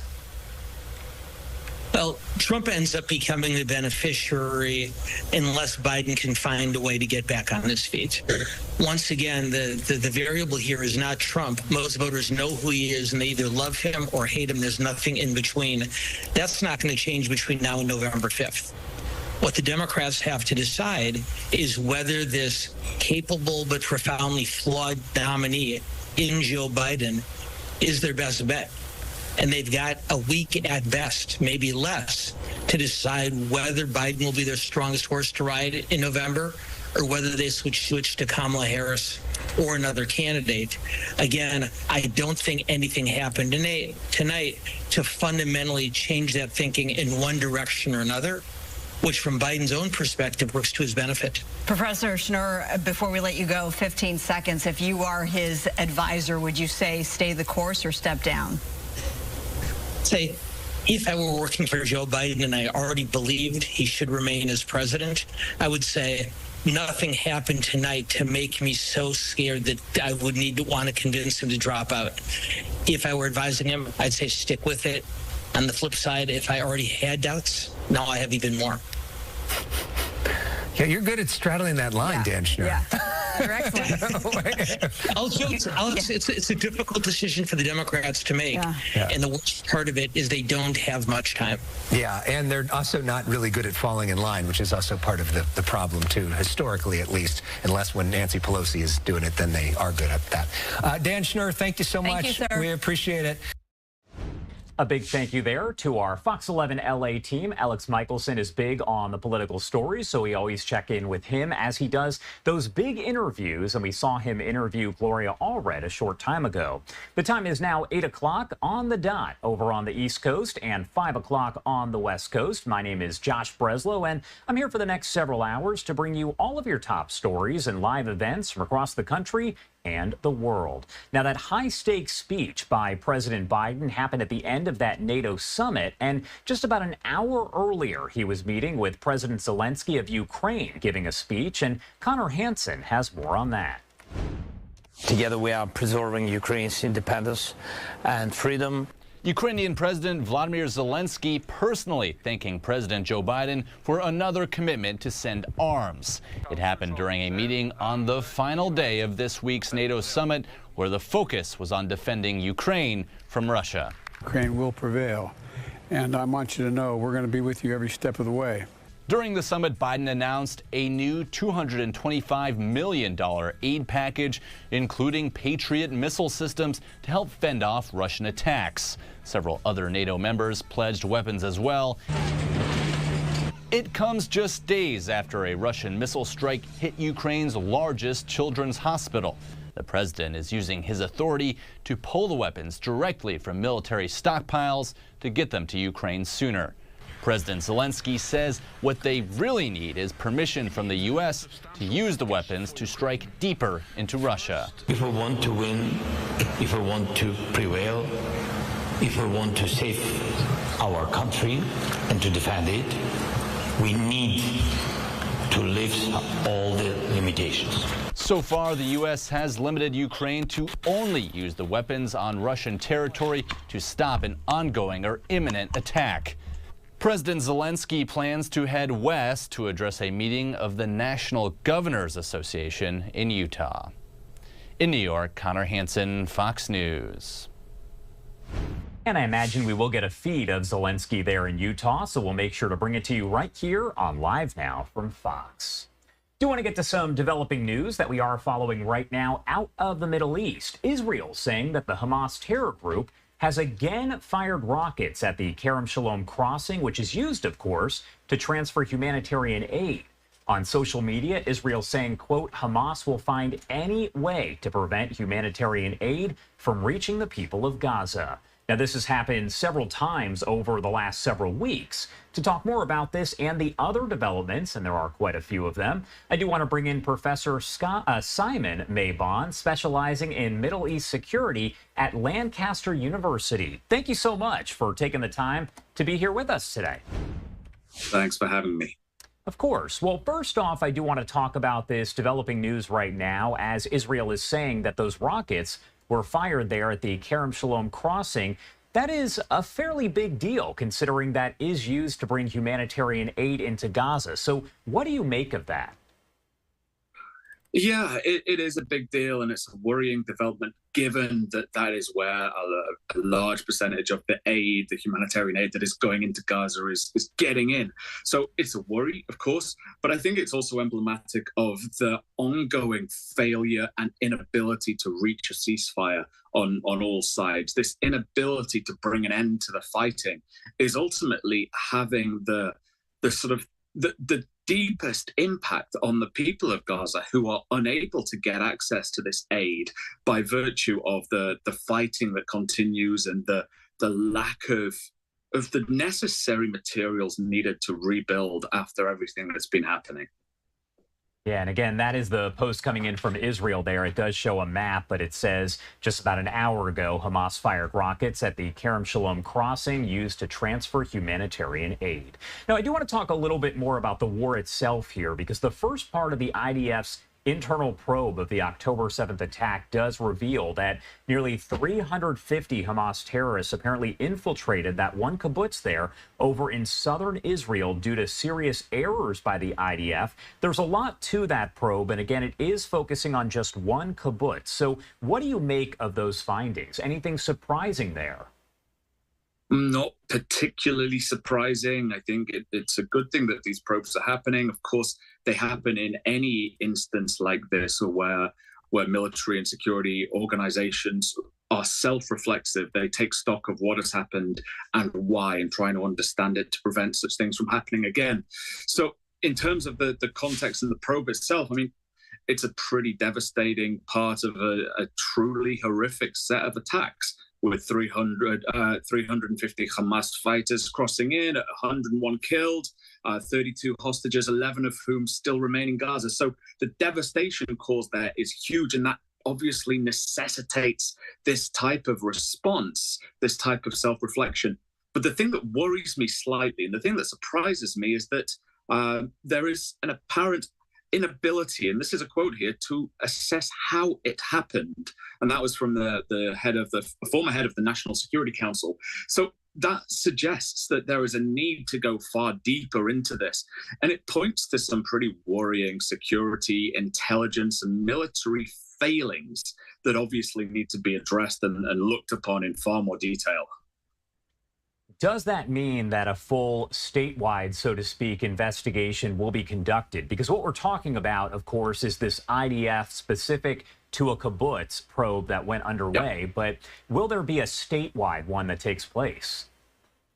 I think it's almost inevitable that that type of thing will take place. We know that Israel, the IDF, the Mossad, and various other branches have cultivated a great sense of pride by virtue of their professionalism in the way that they approach intelligence. And yet this is a catastrophic intelligence failure. There is no doubt of that, given the severity of the loss of life here. So much like what happened after 9/11, the attacks of 9/11, there will be a process of self-reflection, of institutional reflection, of looking at what happened and why. And this needs to be holistic. And there are calls from people in Israel for it to be holistic from the very, very top to the very, very bottom, not just the specific reflections on a particular part of October 7, as this probe has looked at, but across the board. So I think that's inevitable. And should we expect, I guess, more of those IDF probes and really the reports to be released in, let's say, the coming weeks? I couldn't comment on the exact timelines, but I would imagine that given that one has come out, we will start to see the others sort of drip feeding down in the coming weeks. Of course, there is a political dimension to this, given that this will, of course, not reflect well on Prime Minister Benjamin Netanyahu. So there is, I guess, a question of whether this will be timed at a particular political moment. So that has to be taken into consideration. But the probes and the wider investigation will be damning for those in positions of power and in serious sort of intelligence and security positions. President Biden was speaking at the NATO summit, and he did say essentially that Israel and Hamas have agreed on the quote-unquote framework for a ceasefire hostage release deal. We've been hearing about that for a while. So my question for you, are we any closer to that deal actually being reached right now than we were, let's say, weeks, even months ago? So your opening question, Joshua, was about the rockets that had been fired on one of the border crossings. And I think that was your opening question, tells us a lot about how close we are. The rockets are still being fired. The people of Gaza are still suffering. The people of Israel still live in fear. We do not appear to be any closer to getting a resolution to this, despite the broad terms being agreed. I think we all know broadly what the short-term points of these agreements are, but getting it finalized, getting it over the line with the Israeli leadership and the Hamas leadership, I think is going to be a very difficult thing for now, unless there is serious external pressure on all parties to make this deal happen. And it has to happen. This is not just affecting the lives of people in Gaza and Israel, but it's also starting to sort of resonate across the wider Middle East as well. And I am going to take you out to this live image that we do have right here showing the Israel-Gaza border as we talk a little bit more about the developments there. We heard from Turkey's president, who spoke at the NATO summit as well, saying that NATO cannot be allowed to continue its partnership with Israel and, quote, attempts at cooperation with Israel within NATO will not be approved by Turkey. Is that fairly significant, or is that essentially what we've been hearing all along? It's emblematic, I think, of Turkey's position in NATO, in the sense that some have described it as a bit of a rogue state, some have described it as a bit of an outlier. It seems to be walking this delicate line between being a member of NATO and being an ally of the US and criticizing the US, criticizing Russia and selling arms to Russia, selling drone parts to Iran, and then opening up drones factories in the Ukraine, and then criticizing Israel, whilst seemingly, according to some reports, having back-channel dealings with Israel. And now, with everything that's been said, accusing the US of being complicit in, quote, Israeli war crimes. So Turkey is walking in a very sort of complex manner here. It seems to be walking a delicate balancing act between being a firm member and ally of NATO, but squeezing NATO for whatever it can get, as we saw with regard to Sweden. There was a call for Sweden to join NATO. Turkey vetoed it at first until it was able to get the US to agree to the sale of F-16s. So it's trying to capitalize on the situation for its own ends. And I think that is perhaps the broader pattern of Turkish engagement with NATO. I want to talk a little bit more about what's going on in the north. Take a live look here. This is over at the Israel-Lebanon border. Have we seen any kind of slowdown in the attacks by Hezbollah in Lebanon over at northern Israel? Because I know just days ago we had 2 civilians that were killed by rocket fire, essentially coming in from Hezbollah into Israel. Then you also have other injuries. There's property damage. Thankfully, some of the rockets are falling there into places where people are not living. So my question for you, is there any end in sight to this? Well, this goes back to what I was saying about Gaza and the need for a ceasefire agreement there, because the leader of Hezbollah, Hassan Nasrallah, suggested the other day that if there was a ceasefire in Gaza, then Hezbollah would also cease its attacks on Israel. Now, whether that's true or not, it's difficult to say, but I think we can certainly say that the ceasefire in Gaza is an imperative next step. That is absolutely essential. Ending the humanitarian suffering, ending the fear that people have of future attacks in Israel. I think that's absolutely imperative. So that's one. But then in terms of what's happening right now, there is this low-intensity conflict, this low-level set of skirmishes between Israel and Hezbollah that, without wanting to be too crude about it, is actually serving the interests of the Israeli leadership and indeed the leadership of Hezbollah, which seems incredibly crass of me to say, given that people are losing their lives and losing their livelihoods here. But the Israeli leadership is able to use it for its own political ends, and Hezbollah's leadership is able to use it for its own political ends. So keeping it at that low-intensity level conflict, I think, is obviously of paramount importance, but what we're seeing is that it's remaining under that threshold. And what I think is interesting as well, we're seeing different types of tactics being used. Of course, the Israelis are using high-tech approaches to intelligence gathering and security and monitoring, but Hezbollah has gone analog, if you will. It's taken an analog approach to a digital world to try and circumvent the Israeli observations and the Israeli intelligence gathering processes. So you've got this complex set of tensions and processes and interactions that are remaining at a low intensity for now. Now, of course, the danger here is that it could easily escalate if one side misreads the other. And this is classic game theory and prisoner's dilemma and the sort of stuff that political scientists do all the time. That's the worry, that things could very easily escalate out of control, despite neither side necessarily wanting it to go beyond where it's currently at. All right, Simon Mabon, thank you so much for taking the time to join us. I know we kind of jumped around to a lot of different topics there, so I appreciate you helping to break it down. Anything you want to add about anything going on there in the Middle East before I let you go? No, I think you've covered a wide range of topics there, as always. Thank you for giving me the time. I think it's just, again, important to stress that people's lives are at stake here, people's livelihoods. We need to get some diplomatic resolutions to what's going on in Gaza, and we need to make sure that the Israeli-Hezbollah tensions remain low level or indeed not at all. But that will require diplomacy. That will require a diplomatic resolution in the longer term. Thank you. Definitely. Thank you again for being here. We appreciate it. Thanks.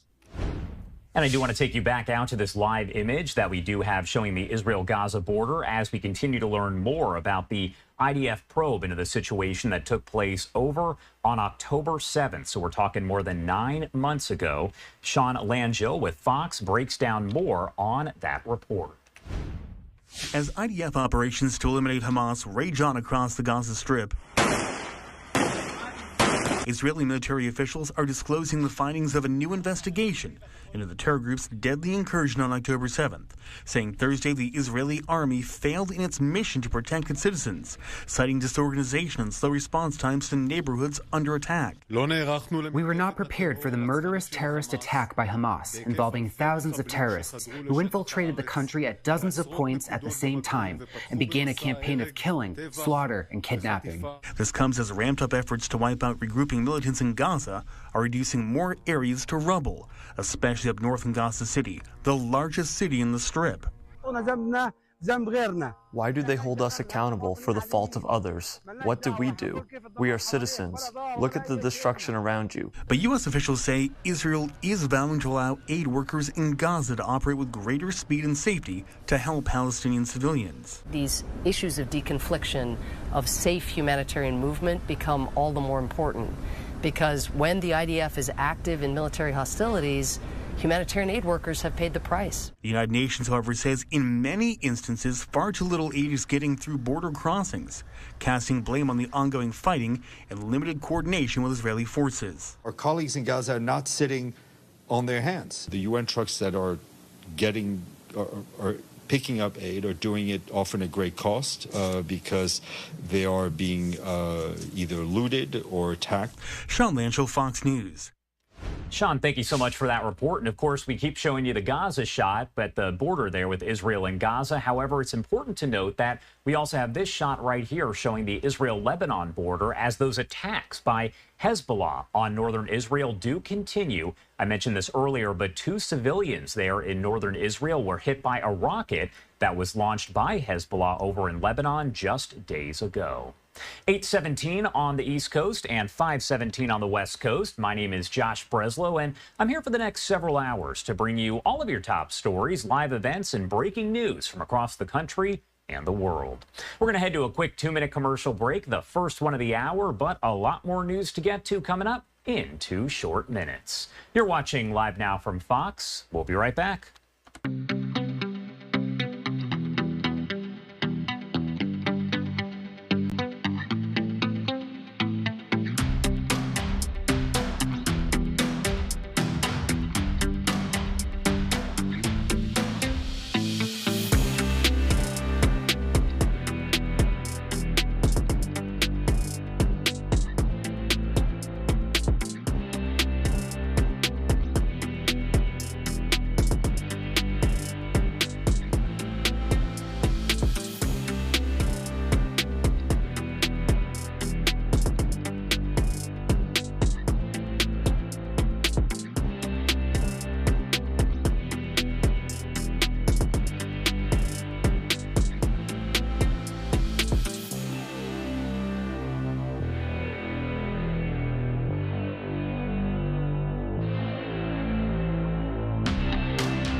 Welcome back here on Live Now from Fox, and you are taking a live look over at the White House in D.C. as we do get back to the top story that we have been following all throughout the morning.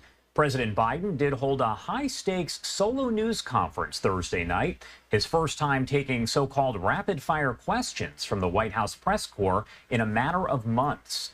The post-NATO summit speech was aimed at reassuring Democratic lawmakers, allies, and voters that Biden does have the strength and stamina to continue as the party's nominee come November.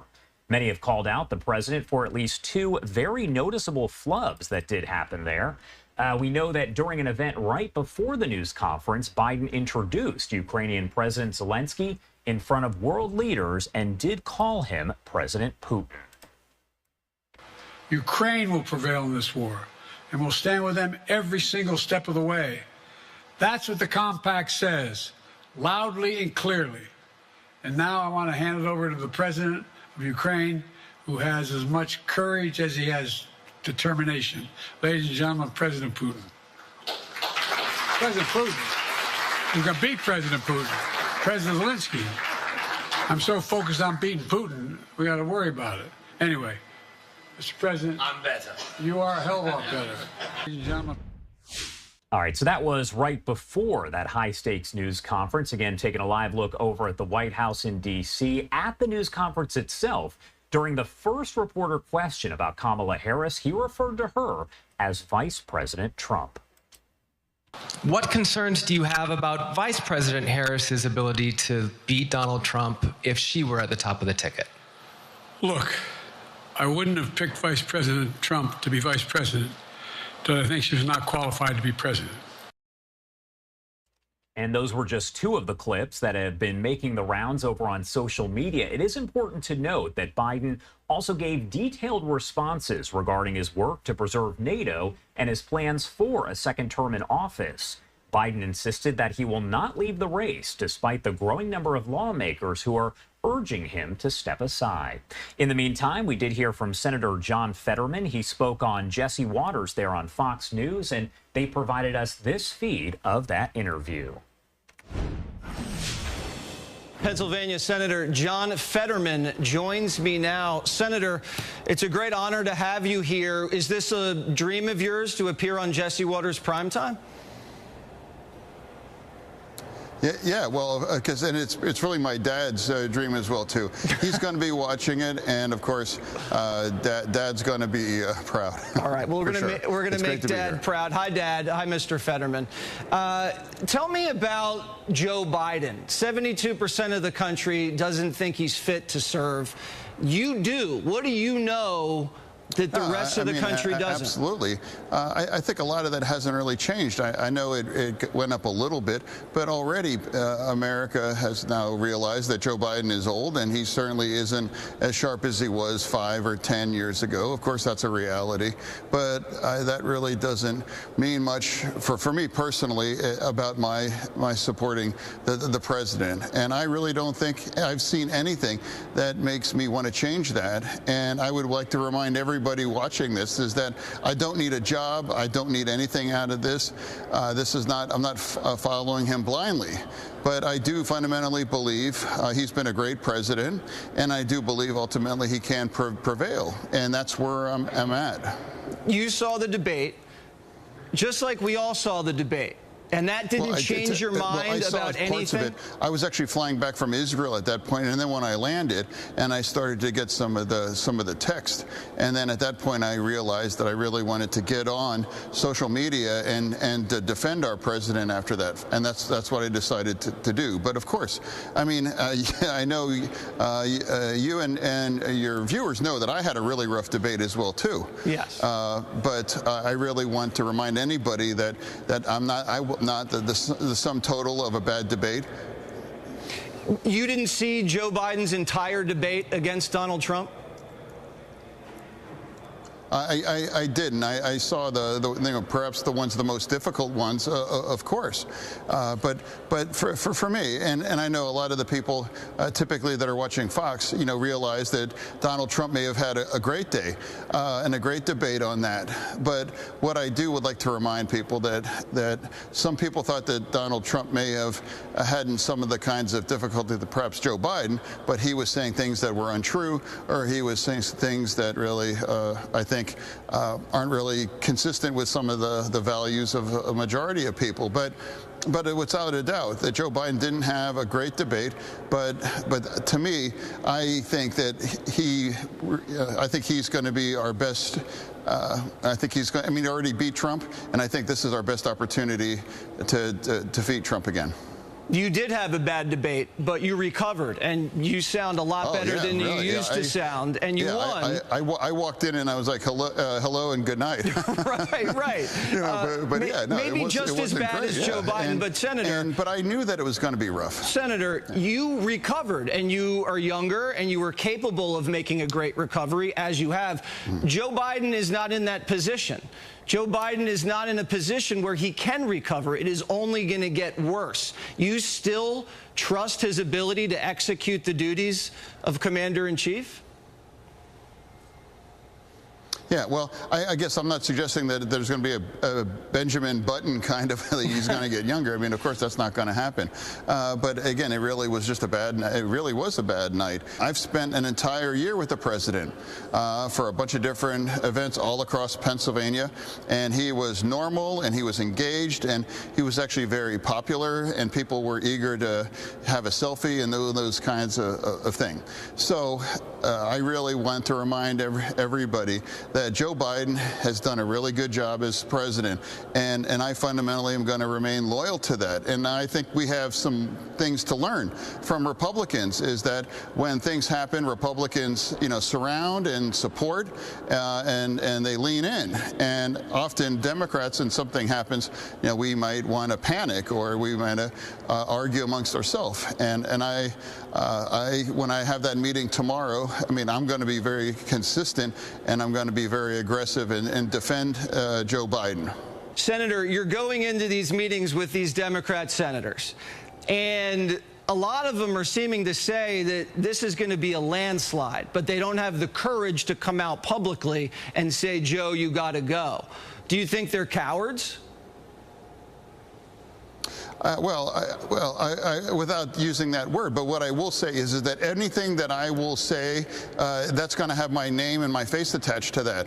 And I'm not a leaker, and I'm not going to say something behind someone's back about this.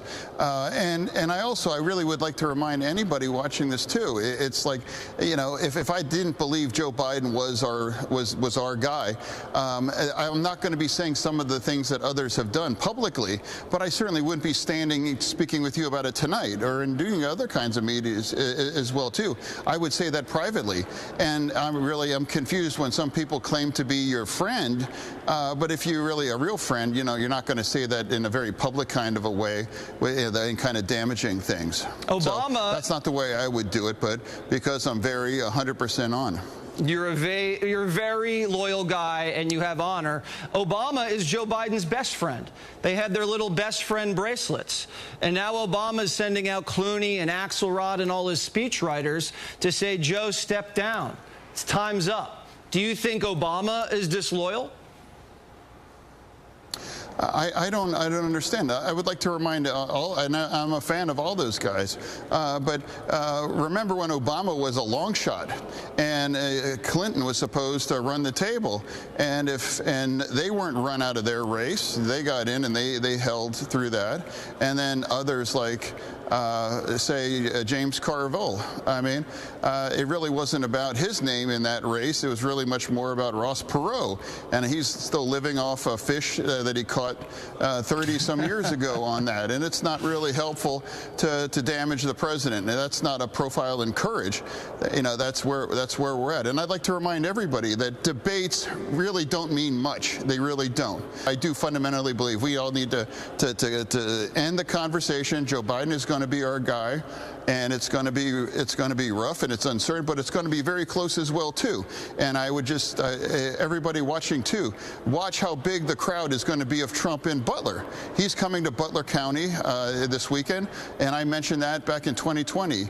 Trump put 20,000 people into a rally. He's very popular in Pennsylvania. This was always going to be close, and that's the way it's going to be. Nothing's changed in a way in 2024.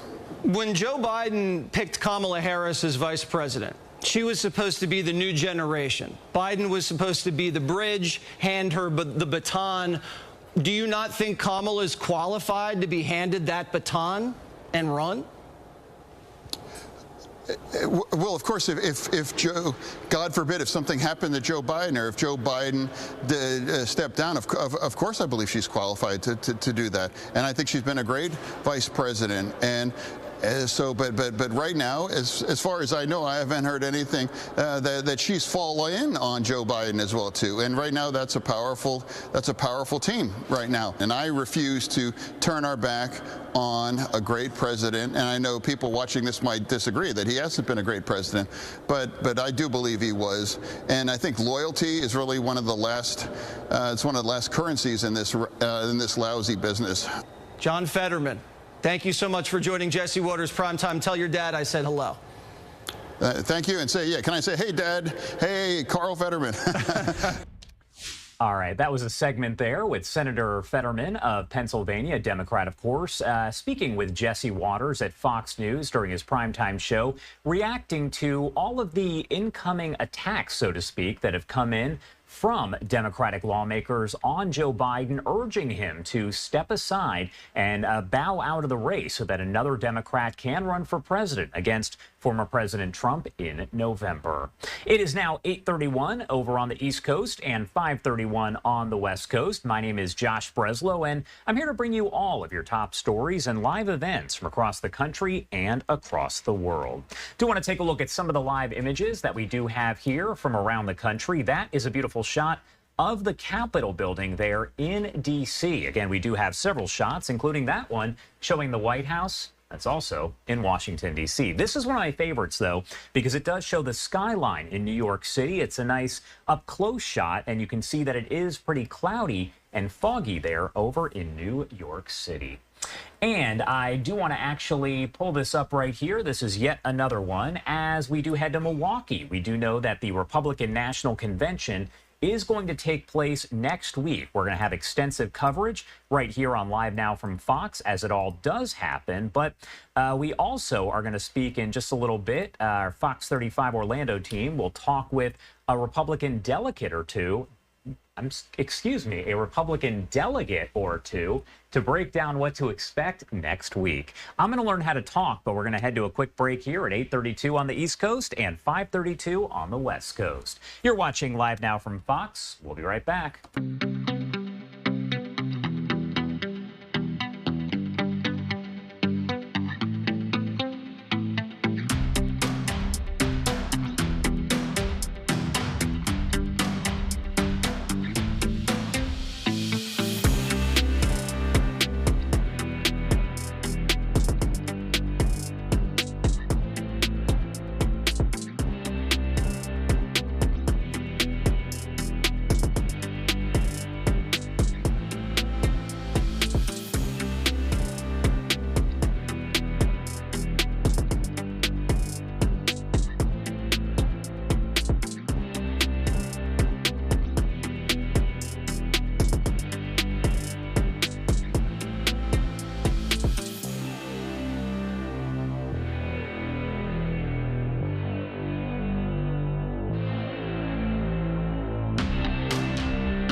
Welcome back here on Live Now from Fox, and you are once again taking a live look over in Milwaukee, Wisconsin. That is where, in just a matter of days, the Republican National Convention will officially get underway. We did speak with our Fox 6 Milwaukee team a bit earlier on in the morning as they broke down those final preparations. Again, those preparations have been going on for months, and now we are just 3 days away from the start of the convention. We'll have all of it covered right here on Live Now from Fox. I also do want to check in with our Fox 35 Orlando team as they spoke with some of the Republican delegates who will be there at the convention. I want to show you live pictures from Milwaukee. Of course, they are getting ready for the Republican National Convention. It starts on Monday. Governor DeSantis is going to speak all leading up to former President Trump's acceptance speech. That will be on Thursday night. The city expecting more than 50,000 visitors for the event. And two of those visitors are here with us this morning. Orange County GOP Chair Aaron Huntley. Aaron, good morning. Thank you. And Michelle Wharton, also the president of the East Seminole Republican Club. Michelle, great to be here with you. Good morning to both of you. Let's just start. This is an exciting week. When you go there and it's your first time for both of you, what will you expect? I'm expecting to be around patriots who are excited to change the direction of our country. We had 4 years of success with President Trump, and these last 4 years have been disastrous. And we are looking forward to getting President Trump back to the nomination and winning the election in November. Michelle, it's one thing to watch these on TV. If you're a Republican, this is a big event for you. But when you're there and you're part of it, what goes through your mind ahead, and what are you hoping to leave with on Thursday night? Well, this will be my first time. Yeah. So just everything, the whole process, being able to learn how we get to officially nominate Trump as our Republican nominee. So get to see, you know, there's a big and rich concert Tuesday night. Get to have breakfast with the governor, DeSantis. So just, you know, the whole process and get to mingle with all the patriots. The fact that the governor is speaking, because that wasn't clear last week, now he is. What do you want to hear from him? We want to hear from him the message that we've been hearing from everyone. Unity, as well as Florida is leading the country. You know, there's a slogan that goes around, it's called Make America Florida, because we've had so much success here under the leadership of Governor Ron DeSantis. So we're looking forward to that partnership and showing unity between President Trump and Governor DeSantis. Let me ask you this. I think unprecedented is a word that is fit for about 5 years now, and there is a lot going on right now in the Democratic Party. So it would be easy to have a convention where a lot is focused on, but a lot of people want a positive thing. Not what is the other party doing wrong, what is your party doing for me? Are you guys in that camp? Yes, I am. I always say the Republican Party is the party of solutions. So this coming week is going to be the solutions Super Bowl of how we tackle the challenges that we have in this country. People are looking forward to energy independence, tampering the inflation that's been going on, and just looking forward to the American dream. You know, I feel responsible as a mom to make sure that this is the first time in American history where we could, as a generation, hand out a country that has less opportunities for our children than the one that was handed to us. So I feel very responsible for making sure that my children have the same opportunities and more. Michelle, is there something specifically you're looking forward to the most of those 4 nights?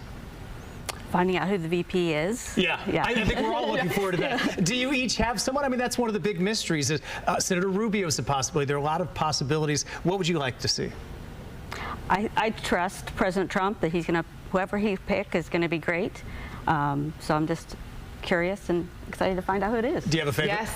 Well, I think my favorites come from Florida, especially because we have so many great Republicans here in Florida. So we have a lot of opportunities for a Floridian to be the vice president. It does get a little complicated, but President Trump does have quite a few great choices.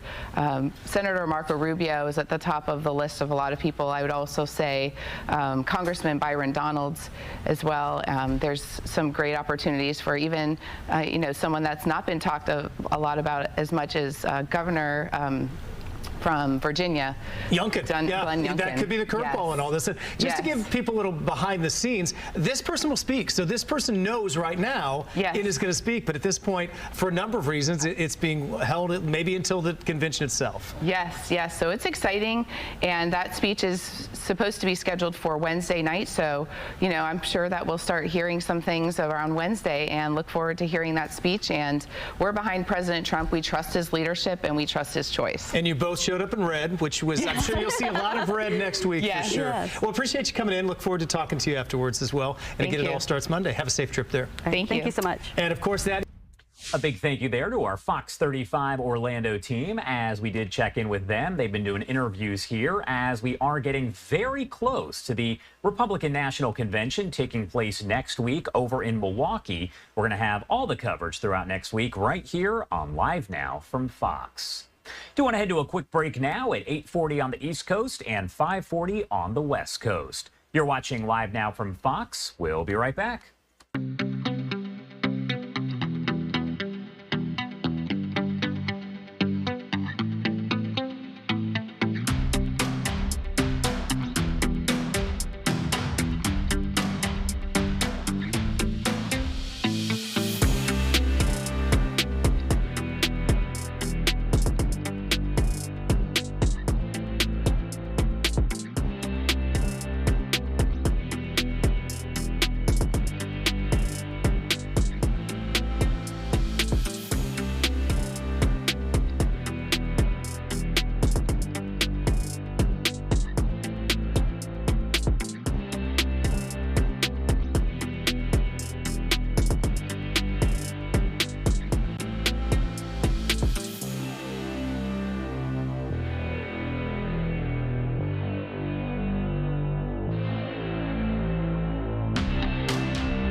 welcome back here on Live Now from Fox, 8:42 on the East Coast and 5:42 on the West Coast. My name is Josh Breslow, and I'm here for the next several hours to bring you all of your top stories and live events from across the country and the world.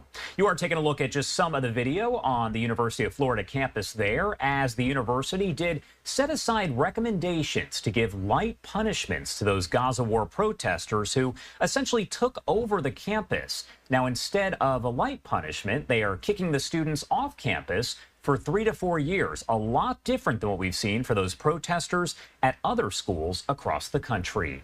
I do want to talk more about all of this, so let's bring in Emily Sturge, a campus reform correspondent and a student there at the University of Florida.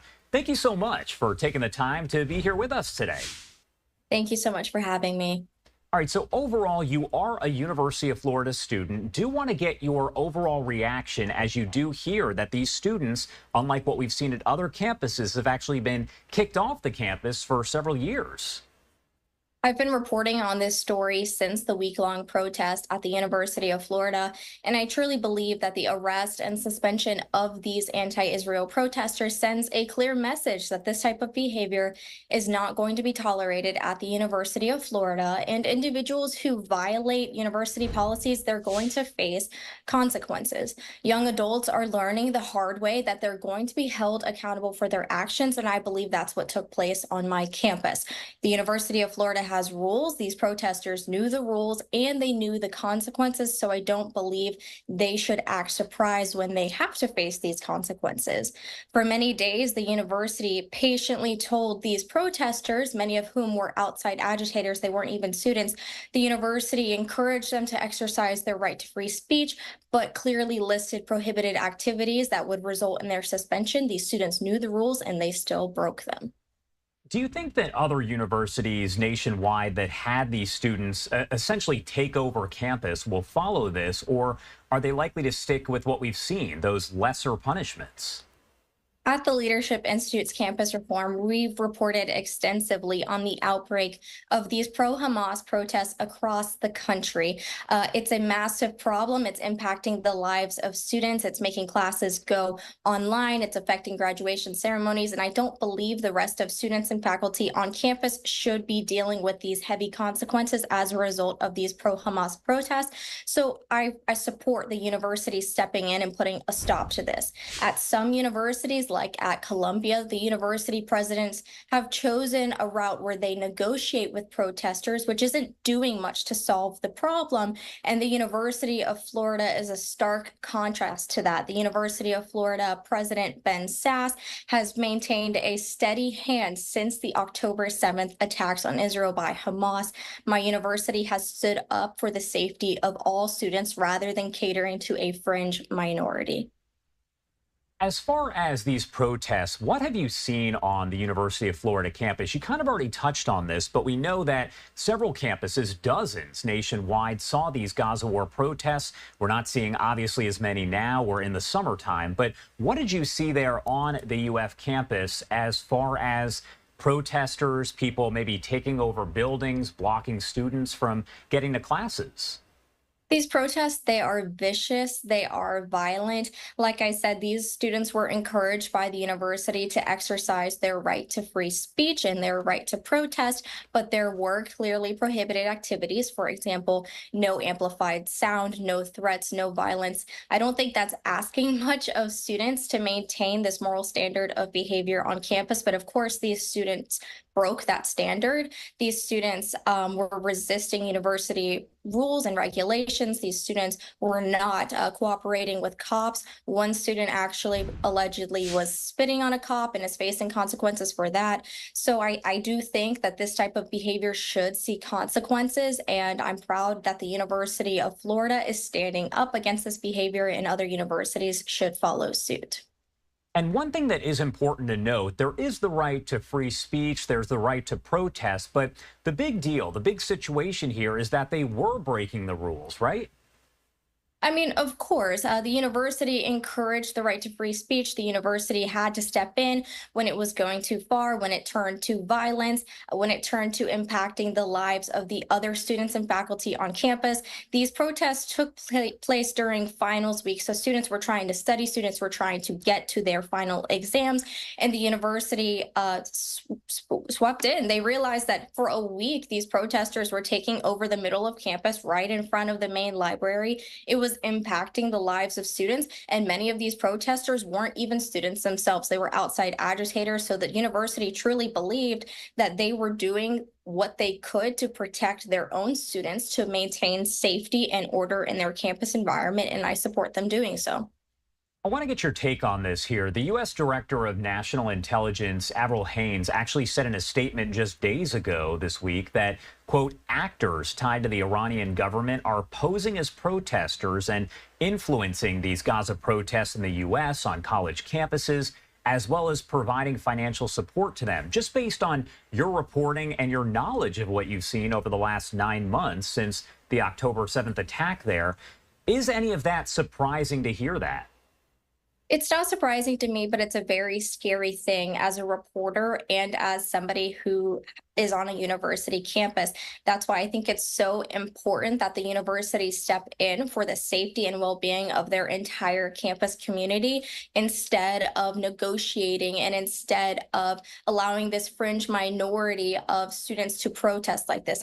I'm proud of universities like mine for stepping in, and I think higher education institutions across the country should follow UF's lead. They should take a zero tolerance approach to these disruptive, these hateful, these violent, childish protests, because they don't have any place on university campuses.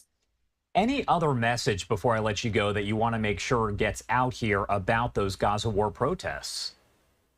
This type of behavior is not preparing students for the workforce, and that's the entire point of college. Some of these protesters are actually facing consequences for their disruptive and violent actions on their university campuses. The Leadership Institute's campus reform just reported that businesses are actually pulling back job applicants that they found out participated in these violent protests. Protesters who have been vocal in their anti-Israel activism and have been violent about it, they are being asked about their participation in their job interviews. And 3 in 10 protesters report that they've actually had job offers rescinded. Businesses are running background checks and screening out these applicants because they are problematic and they are disruptive. And it makes sense. No respectful place of business is going to want to bring this type of violent behavior into their place of work. All right. Emily, thank you so much for taking the time to join us here and break this all down. We really appreciate it. Thank you so much for having me. All right, everybody, the time now 8:50 on the dot there on the East Coast and 5:50 on the West Coast. As we approach the 9 o'clock hour on the East Coast, we're going to bring you much more news coming up after this 2-minute commercial break.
Welcome back here on Live Now from Fox. Again, we are approaching the 9 o'clock hour on the East Coast and 6 o'clock on the West Coast. My name is Josh Breslow, and I'm here for the next several hours to bring you all of your top stories and live events from across the country and the world.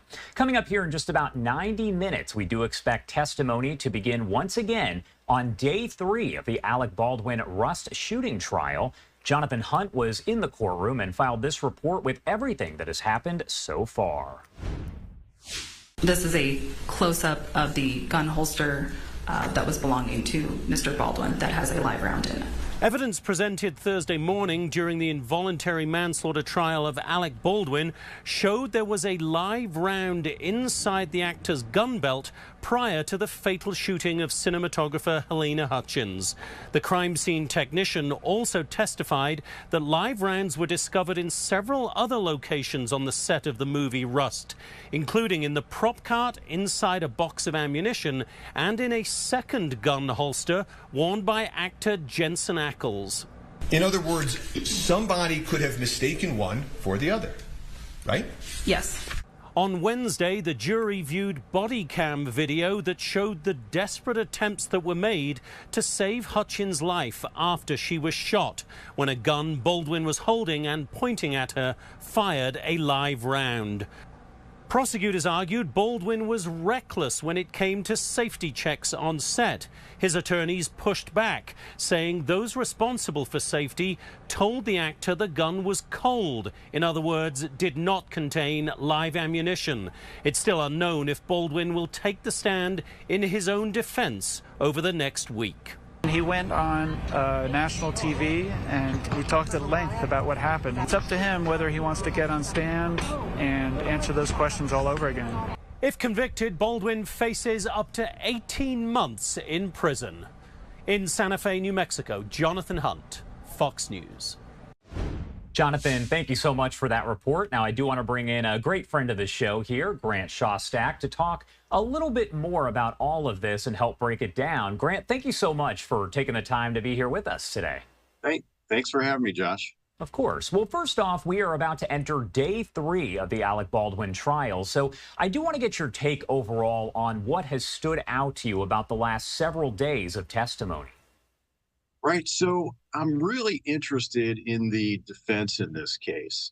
Normally, or it's not uncommon in a criminal case for a defendant to challenge the testimony and evidence of the prosecution, basically claiming the prosecution hasn't proved its case beyond a reasonable doubt, kind of poking holes in the evidence. In this case, of course, Mr. Baldwin's defense is trying to do that, but they also have a theory of defense that encompasses all of the prosecution's bad evidence as well. Basically, they're saying, yes, even if all of these things did happen, right, Mr. Baldwin is still not guilty because he wasn't reckless. In other words, he was able or allowed to rely on the experts, people in charge of making sure that firearm was safe. So it will be interesting to see how that plays out. We know that the trial is scheduled to last 10 days. So my question for you, is that fairly normal? Does it seem fast, slow? What are your overall thoughts there? I think it's normal. You know, there are cases tried across the country for more serious offenses, murder first, cases like that are tried in a much shorter period of time, maybe 4 or 5 days, things like that. But 10 days doesn't necessarily strike me as short or long. It just depends on how much evidence the prosecution and defense think they have. What about how quickly, or maybe not quickly, we saw the jury selected? Many people, many experts were saying it was slated for 1 day, but it could take a little bit longer because we do know, obviously, people know who Alec Baldwin is and they are familiar with the case. It took 1 day. Thoughts? Right. So that one, yeah, that does seem fast for me. Just given the notoriety of Mr. Baldwin, I would have expected voir dire questioning to go on longer, but it took a day. Yeah. I mean, anything can happen. It's like you said, it's kind of case-by-case basis there. The fact that the charges were initially dropped against Baldwin first and then he was charged again, can you kind of break down why that happened and if it's fairly common to see something like that? Sure. So it's not uncommon in criminal cases that charges may get dropped and refiled. And that could be for a number of reasons. There could be maybe the prosecutor thinks at one point they don't have a strong enough case. Maybe there's issues with evidence or witnesses, and then those get resolved. In this case, my understanding was the prosecution obtained some additional evidence related to this firearm, which now would be that it could only be fired if the trigger was pulled. And so when they got that new evidence, I believe that's why they refiled these charges. Do you think the trial of Hannah Gutierrez-Reed on set provided any sort of, I guess, indication of what to expect during Baldwin's trial? So yes and no, right? So their positions are far different. She was the armorer. Her responsibilities are far different than that of an actor. So she's responsible for the safety of those firearms and making sure that these things don't happen, whereas an actor is in a different position and would rely on the armorer to do that. So yes, in the sense, I am confident that Mr. Baldwin's attorneys have reviewed the transcript very closely, because it would give a preview of the evidence that the prosecution would likely present, and maybe an indication of how the judge might rule on some evidentiary issues. But beyond that, this case is different in the sense that their roles are different. The Law and Crime Network was reporting that Hannah Gutierrez-Reed, again, the armorer who was on set, who has already been convicted, was expected to testify today. There's been a lot of rumors circulating. It's not clear if that is going to happen. But do you think we'll actually see her on the stand? It would be unlikely. I don't expect her to testify. Now, she may get called to testify and have to come to court, but it would be likely she would assert her Fifth Amendment right to not testify, because remember, she's been convicted. She's appealing this conviction, and she's not going to want to say anything that may damage her efforts to overturn this conviction. And so I think it would be unlikely that she will actually testify, but of course she could if she chose to do so.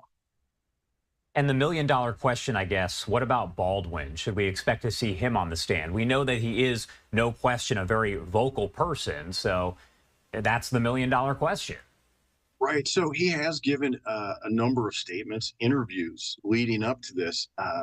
And again, it's always a risky proposition for a defendant to testify, because while they may be completely truthful, a jury may just not believe them based upon their demeanor or whatever it may be.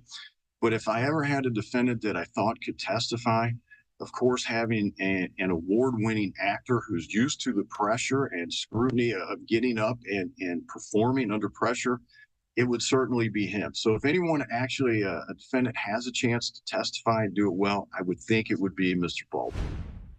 We know that Hannah Gutierrez-Reed is serving 18 months in prison. That is the maximum for the charge that Alec Baldwin faces. So my question, do we expect that if Baldwin is convicted of this crime, he's actually going to serve time in prison? He is a famous actor. I know he wouldn't be the first famous actor to go to prison, but could that actually happen?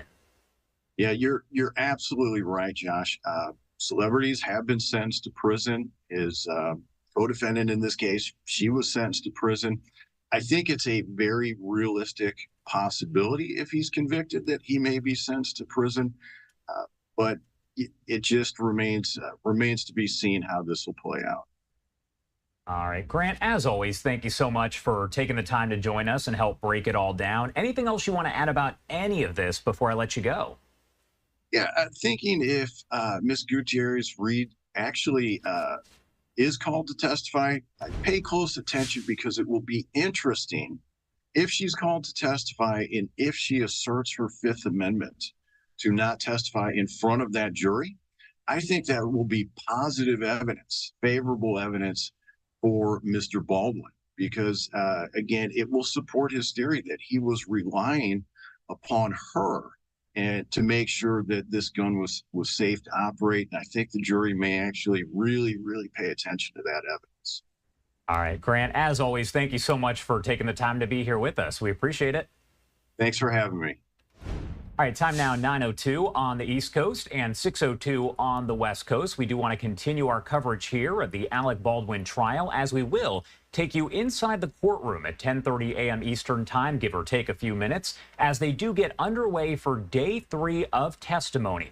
The trial itself expected to last for a total of 10 days. And again, we do have that camera that is inside the courtroom so we can bring you all of the testimony and the verdict as it does come down. In the meantime, our Fox 11 LA team is pretty close with Gloria Allred. She is the attorney for Halyna Hutchins, the family of Halyna Hutchins, who is the cinematographer that was killed on the Rust set. They did speak with her last night to break down all of the latest. 2 of testimony in Alec Baldwin's involuntary manslaughter trial. Officers, a crime scene tech, a gun manufacturer, and a marketing executive have all taken the stand as attention focuses in on the Colt 45 replica that fired in Baldwin's hand, killing cinematographer Halyna Hutchins. Baldwin claiming he never pulled the trigger. Attorney Gloria Allred is representing the family of Halyna Hutchins, and she has been in the courtroom, and she joins us now from New Mexico. Gloria, it's good to have you. Thanks for being with us tonight. Let's start with Thank you very much for what you're seeing in the courtroom in terms of Alec Baldwin's demeanor at that defense table. What is that like? Yes, well, I'm on the front row on the prosecution side. And so I see him very clearly each day. And he's walked by me. Anyway, his wife has now moved to the front row on the defense side. And she goes up to him and leans over, and when they walk out, she rubs his back, and she's very, there's a photo of them on the front page. And, it's all about Alec Baldwin. But, of course, I represent Halyna, her mother, Helena's mother, Olga. I represent Helena's father, Anatoly, and her younger sister, Svetlana. And so I want people to remember the victim. And, of course, the victim is always important, but when there's a celebrity, as both of you know, Alex and Marla, much of the coverage is about the celebrity. But the victim is a cinematographer, Halyna Hutchins, and her mother. There's not a day that goes by that she doesn't miss her daughter. She was very close to her daughter. They communicated frequently. They saw each other. And the father is devastated. And so is the younger sister, who said at the victim hearing on the sentencing of Hannah Gutierrez, the armorer who entered a plea, not entered a plea, but was found guilty by the jury of involuntary manslaughter of Halyna, may she rest in peace. All of them are just devastated. They couldn't be at the trial because they're in Ukraine, which is, as you know, a war zone. They live in Kyiv, and it's almost impossible at this point for them to get out. But I will be communicating with them regarding what's happening at the trial. Regarding Alec Baldwin and his body language, he's got his brother there as well as his wife. He's got his sister there. Apparently, there are pictures of him getting out of his car on the first day, and that he had his baby there that he showed to the press. I don't know what that's all about. Maybe that's about his reality show. And if he's trying to use this trial in his reality show, and this trial is for a felony involuntary manslaughter, killing of Halyna, I just think that's sick and disgusting. So, and he's never even called the grieving mother of Halyna to say, I'm sorry. He knows I represent the mother. And his attorney could call and just say, Alec would like to arrange a call with your client. And we would arrange it. And we would even arrange a translator for the call. Yeah. But that's never happened, despite my public urging. So what does justice look like for the family? What do they want to see happen? Well, I want to tell you, from the victim impact statement of the father, which I read at the hearing, at the victim impact hearing for Hannah Gutierrez, he says, "I do not wish for revenge, but believe that each person responsible for the death of my Helena needs to carry the punishment that is equal to their guilt." So, in other words, it's not enough that Helena, that Hannah Gutierrez, the armorer, has been found to be guilty of involuntary manslaughter, and she's serving her sentence in custody right now. They want to know more about Alec Baldwin's role in all of this, and they're leaving to the jury to make the ultimate decision, assuming it goes to the jury. And right now, that's where it's headed as of today. Soon. Yeah. At the end of this trial, unless for some reason there's something else that happens. So all I can say is they're very brave. It's so painful to them. The mother, is grieving every day for the loss of her Helena as well. I feel for her. Absolutely. And we know this trial is expected to last into next week. Whether or not he takes a stand, that has yet to be seen. I know you will be there. We will be checking in with you as well. And we appreciate you taking the time out. He has the right to invoke his Fifth Amendment privilege against self-incrimination, but if he testifies, he'll have to testify under oath, which he did not do when he did the interview with George Stephanopoulos on Good Morning America on ABC, and he said he didn't pull the trigger, and of course the prosecution indicates that it will present evidence, and already has, frankly, that the trigger had to be pulled for that gun to shoot that live bullet. It'll be interesting to see what happens. Gloria, always great to see you. Thanks so much for taking time for us. Thank you, Gloria. And that was Gloria Allred, of course, speaking with our Fox 11 LA team. Now, she isn't necessarily connected to this situation, but she is the attorney for the family of Helena Hutchins, who is the cinematographer who was killed on the set there of Russ. That, of course, happening nearly 3 years ago, back in October of 2021. You're looking at a live image there outside the courthouse over in Santa Fe, New Mexico, where in just about an hour and 20 minutes, that is when court is scheduled to get back underway. We do have a camera inside, so we'll bring you day 3 of testimony right here on Live Now. And I've said it a few times, but we are talking about 10 days. That is how long the trial is expected to last. Alec Baldwin right now charged with involuntary manslaughter, so we'll see exactly how it does play out.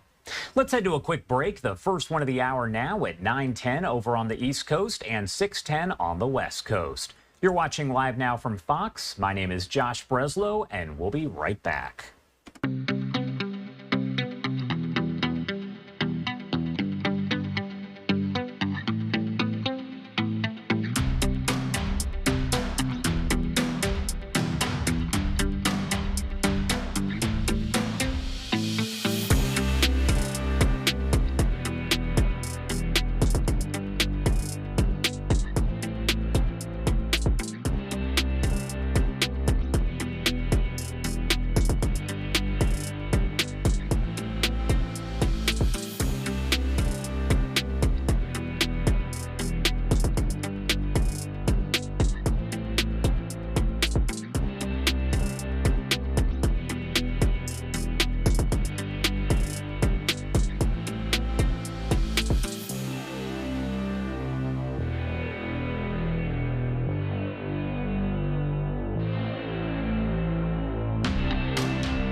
Welcome back here on Live Now from Fox, and you are taking a live look over D.C. as we do get back to our top story of the morning here. We are talking, of course, about President Biden holding that high-stakes solo news conference last night, his first time taking so-called rapid-fire questions from the White House press corps in a matter of months. The post-NATO summit speech was aimed at reassuring Democratic lawmakers, allies, and voters that Biden does have the strength and stamina to continue as the party's nominee come November. Many have called out, though, the president for at least two noticeable flubs. Now, during an event right before the news conference, Biden did introduce Ukrainian President Zelensky in front of world leaders, and he did call him President Putin. Ukraine will prevail in this war, and we'll stand with them every single step of the way. That's what the compact says, loudly and clearly. And now I want to hand it over to the president of Ukraine, who has as much courage as he has determination. Ladies and gentlemen, President Putin. President Putin. You can beat President Putin. President Zelensky. I'm so focused on beating Putin, we got to worry about it. Anyway. Mr. President, I'm better. You are a hell of a lot better. Ladies and gentlemen, President. All right, and as all of that was taking place, we also heard from President Biden there. He did speak while he was at the NATO summit, kind of right at the end, addressing the crowd in about an hour-long news conference that we brought you right here on Live Now from Fox. And at one point, he did mix up the name of Vice President Kamala Harris, calling her Vice President Trump. All right, so our Fox 5 D.C. team had a chance to speak with one of the delegates there for the DNC, who kind of broke down his thoughts overall on that speech. A big debate that prompted the latest rounds of concerns over President Biden's age. Something really important happened. People voted. President Biden overwhelmingly won Democratic primaries across the country and here in D.C., so any doubts about his candidacy could complicate things ahead of the convention. My guest tonight will be at the convention next month. He's Troy Presswood, up late with me tonight to talk about it here on the Final Five. Always good to see you, man. Thanks for coming in. Thanks for having me back again, Jim. So it's been an eventful couple of weeks for sure. You are going to Chicago, and I just want to get your sense as somebody who will be who is a delegate for the Biden-Harris ticket. What has gone through your mind over the last couple of weeks? Well, I would be lying if I didn't say we've been thinking a lot about what's been going on, right, with the president. Certainly the debate performance a couple of weeks ago gave us all a little pause. But you know what I did? I checked in with delegates around the country, as well as the delegates here in the DMV. And everyone said, don't panic. You know, he had one bad debate night. 3.5 good years, one bad debate night. There's no equal there. So I'm fine with where we're at right now. They've talked me off the ledge. I still happen to think that I'm going to call her vice president, that President Joe Biden and Kamala Harris are the best ticket for America. That has not changed despite what happened, you know, a couple of weeks ago. He had a press conference today, and I think he did pretty well. So I'm fine. I'm fine. They've talked me off the ledge. I'm good. I'm good. One of the things that has come up quite a bit, if not President Biden, clearly you would go to Vice President Harris and you would say, hey, you have this agenda, you have this platform that we've built over the last 3.5 years. There's a lot of money behind that operation out there. And President Biden was asked this tonight, and I almost said Vice President Trump like he just said. But when you talk about Vice President Harris, somebody who the president said he believes can carry the mantle if needed. You believe Kamala Harris is up to the job if called upon? Absolutely. You know, once again, Howard University is coming to save the day. That's my Bison sister. And, you know, she's vice president for a reason. She's been a great teammate to Joe Biden. They together have been a pretty superior team. And so if by chance, and that's a big if, Joe Biden were to step aside, the heir apparent would be Kamala Harris. I know folks are flirting with, you know, Governor Whitmer of Michigan and Governor Beshear of Kentucky. And they say they're riding with Biden.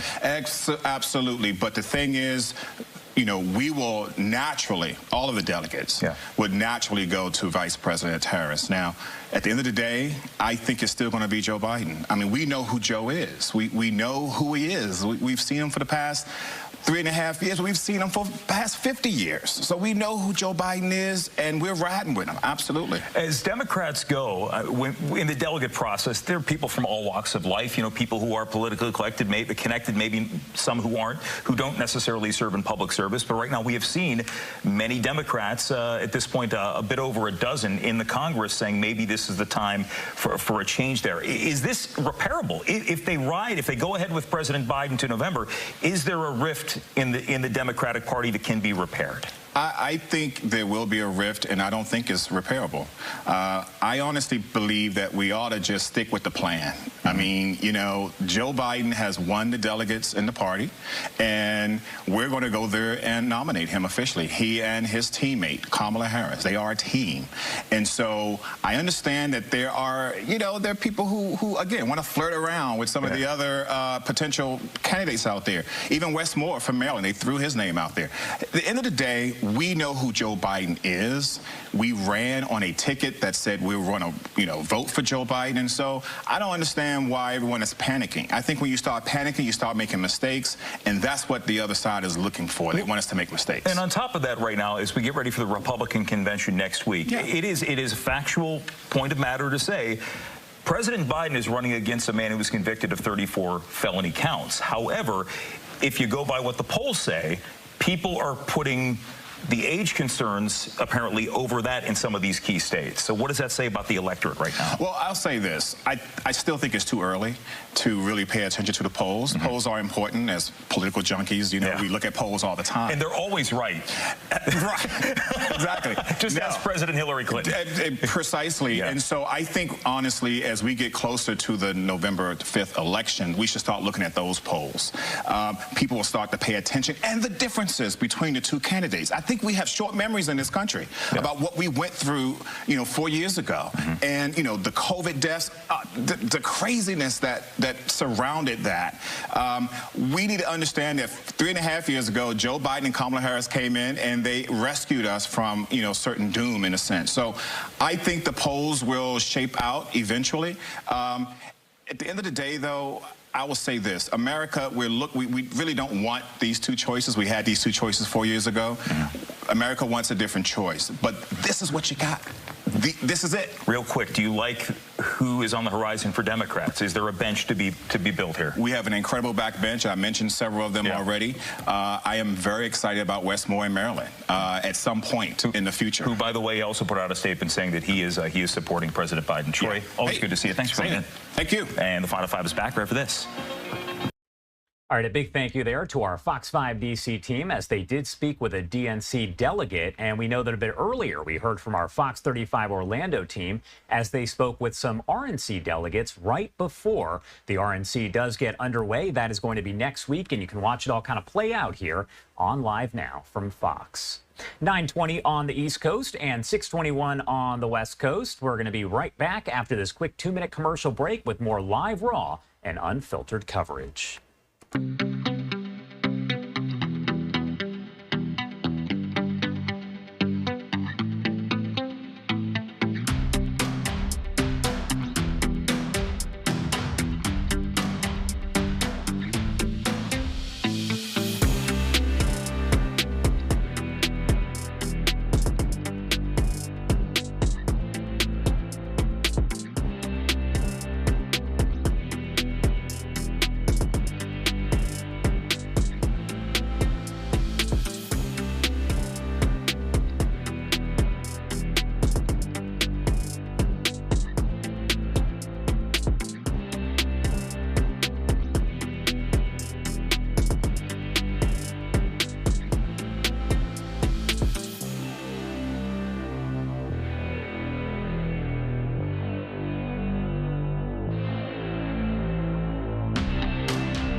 Welcome back here on Live Now from Fox. You are taking a live look over Washington, D.C. That is the Capitol building there in the distance. Now, there has been a growing call from Democratic lawmakers and allies for President Biden to step back and step aside ahead of the November election, as we are just months away. But last night, during that NATO summit speech, we did hear from Biden, and he remained defiant, so to speak, saying that he was not going to step back at all. Do want to talk more about that and some other topics here, so let's bring in Michael LaRosa, previously serving as press secretary for First Lady Jill Biden and special assistant to the president. Michael, thank you so much for taking the time to be here with us. Sure, happy to. Thanks for having me. Of course. Well, first off, I do want to talk about what happened last night, that NATO summit speech. Give me your overall thoughts of what you were thinking as you watched that. Yeah, I thought, the president had some verbal gaffes, I guess you could say, missteps, confusing some names, catching himself in one instance, not catching himself in the other. Those kinds of mistakes, unfortunately, will be amplified forever going forward as he continues to run. On substance, he was incredible and probably looked more and sounded like more what we should have seen in the debate. But for me, my test for him has never been about substance or policy. I worked for them, so I believe Biden can run circles around anybody on foreign or domestic policy and his record. That's not the test he needs to clear, though, with the voters and with the media and with his supporters. He needs to clear a presentation test almost, and it's still there still isn't a consensus around whether he's been able to do that. I think, I should say, I think there's a consensus that he hasn't. There isn't a consensus of what happens going forward. And you did kind of touch on his debate performance there, so I want to get your overall thoughts on that as well. That is almost what some will say actually sparked the Democratic lawmakers and allies that have come forward to ask Biden to kind of back off. That is where that almost seemed to start. So what were your thoughts watching that debate performance? My thoughts were, and I said this actually a couple hours before, somebody had asked me if I thought we were going to know more after this. And my hunch was that we would not know more for some time. And I think that's exactly where we are. My thoughts were that this was not going to stop all of the members of the Democratic caucus who want the president to step aside from coming forward. It might give several pause for some time. And I think that's what we saw. We saw the president buy more time. Do you think that his polling changed? Did that debate have any sort of impact on his polling? Because you can look at one poll and it's going to say one thing. You look at another, it says something completely different. So have we seen things kind of change overall? And do you think that the debate had any sort of effect on that? Well, from what we've seen, yes and no, right? There are polls that have them statistically tied, or there's one poll today that has Biden moving ahead of President Trump, barely, but within the margin of error. I tend to believe two things. One, that the race was pretty stabilized going into the debate, and it seems to be stable coming out of the debate, meaning I think most people have their minds made up about these two men. I think a lot of the cake about them is already baked in the minds of most voters. I think that's more along the lines of what you're seeing in the polls. But I would also say we had to have that debate early because there's a lot of voter apathy, especially around, our candidate. And the point of the debate was to reinvigorate our base. And the debate had just the opposite effect, unfortunately. So in my view, we were losing going into the debate. And even when we're tied head to head, we're still probably losing, unfortunately. He really needs to break away from Trump as we did in 2020 and show some real distance from him. And we're not seeing that in either the head-to-heads or the state-by-states, which frankly are more important. And it's been a couple years since you've worked super closely with the Bidens, but during your time, did you notice any kind of decline in the president's health, mental state, abilities, any of that? No, and I've actually been pretty consistent and clear since I left the White House. One, that he should run for re-election, and two, that just wasn't my experience with him. He was, I know people keep saying using the same adjectives, but there's no other way to say he was just a sharp guy. And there was not one thing that ever gave me pause when I was at the White House and we were prepping for joint interviews, or if I was, happened to be in one of their homes or at Camp David and just around him casually. Not once did I ever have pause from this man that he couldn't do the job. And he ended up doing, from a Democrat's point of view, he ended up doing a remarkable job in his first 2 and 3 years. And so that's where I think there's some real conflict in the minds of Democrats, because he has done such a good job. He earned his right to re-election. Most incumbents run for re-election. It's really hard to replace the leader of your party. But at the same time, there's a lot of concern about his age, and that debate was shocking and jarring for a lot of us, including me. What sort of impact and pull overall does Dr. Jill Biden have over her husband's career? Because I'm sure you've heard over the past several weeks, you've had so many people who have come out and said she's the reason that he's staying in the race and won't exit the race. You obviously have insight there because you know them. So what sort of political pull does she have? If we had more time, I would probably, there's a lot to sort of unpack, but the truth is she's not his political advisor. They've been married for about 48 years, 47 years, I think. And they're both two ambitious, independent people. She had her own career throughout the entire time they've been married. And she kept that career, her day job, when she was second lady and first lady. And he never got in her way. And he didn't get in her way when she wanted to seek 3 advanced degrees over the course of their marriage while she was raising a family.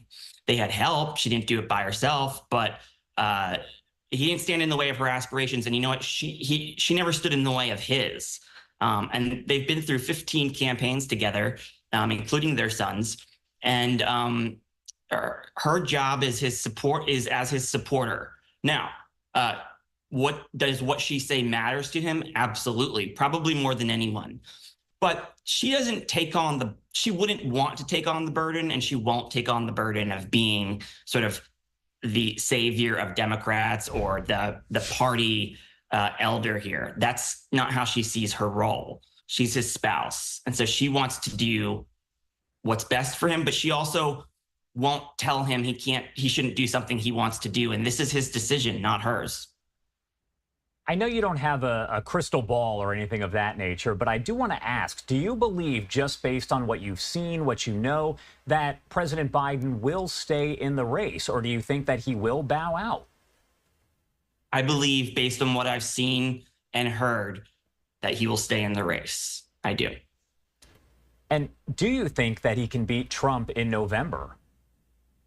Right now, it doesn't look like that's the case, but I think where things stand in July are certainly not where things stand in October.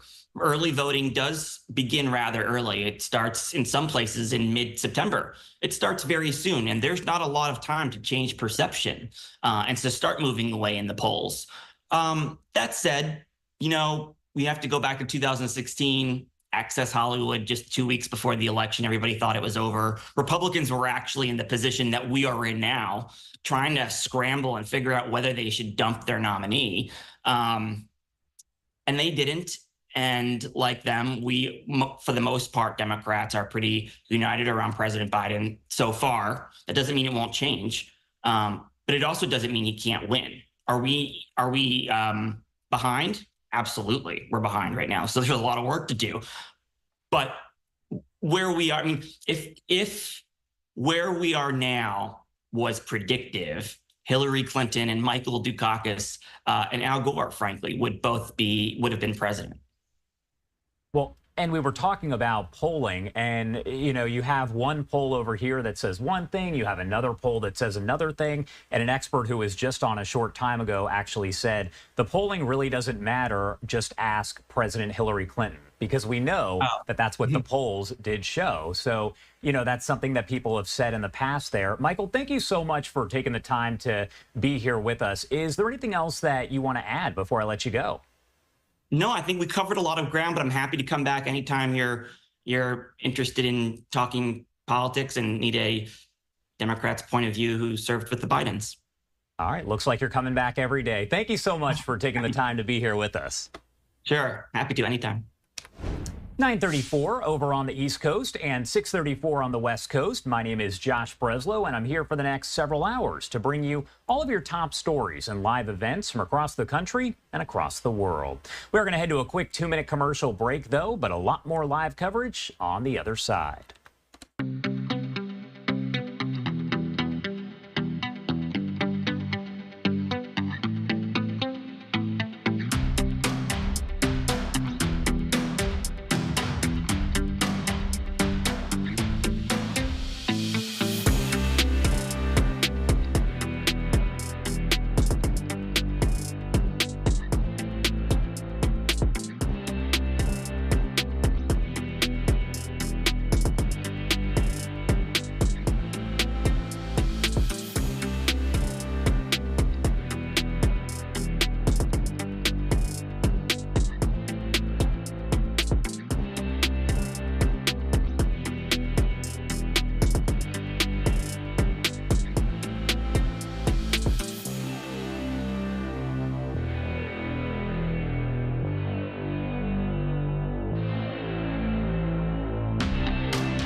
Welcome back here on Live Now from Fox, and I do want to head live out to New York right now. As you can see, different delegates there. They are with the United Nations, and they are speaking about funding to UNRWA. Let's pop up the audio here and listen in. Again, of course, we know UNRWA does provide some aid there to Gaza. However, Israel does say that UNRWA is also made up of terrorists, and they have made it clear that they do not want UNRWA to be funded. The U.S. has joined in and taken away its funding, as have several other countries. But again, you can see all the folks that are here, so let's pop up the audio. Announce the initiative of short commitments of UNRWA, which was initiated by Slovenia, Jordan, Kuwait, and initially launched by a group of 16 countries in support of the agency. I am glad to inform that until this morning we have 118 member states that have joined the initiative, and actually just before I came here I had some colleagues who calling to join.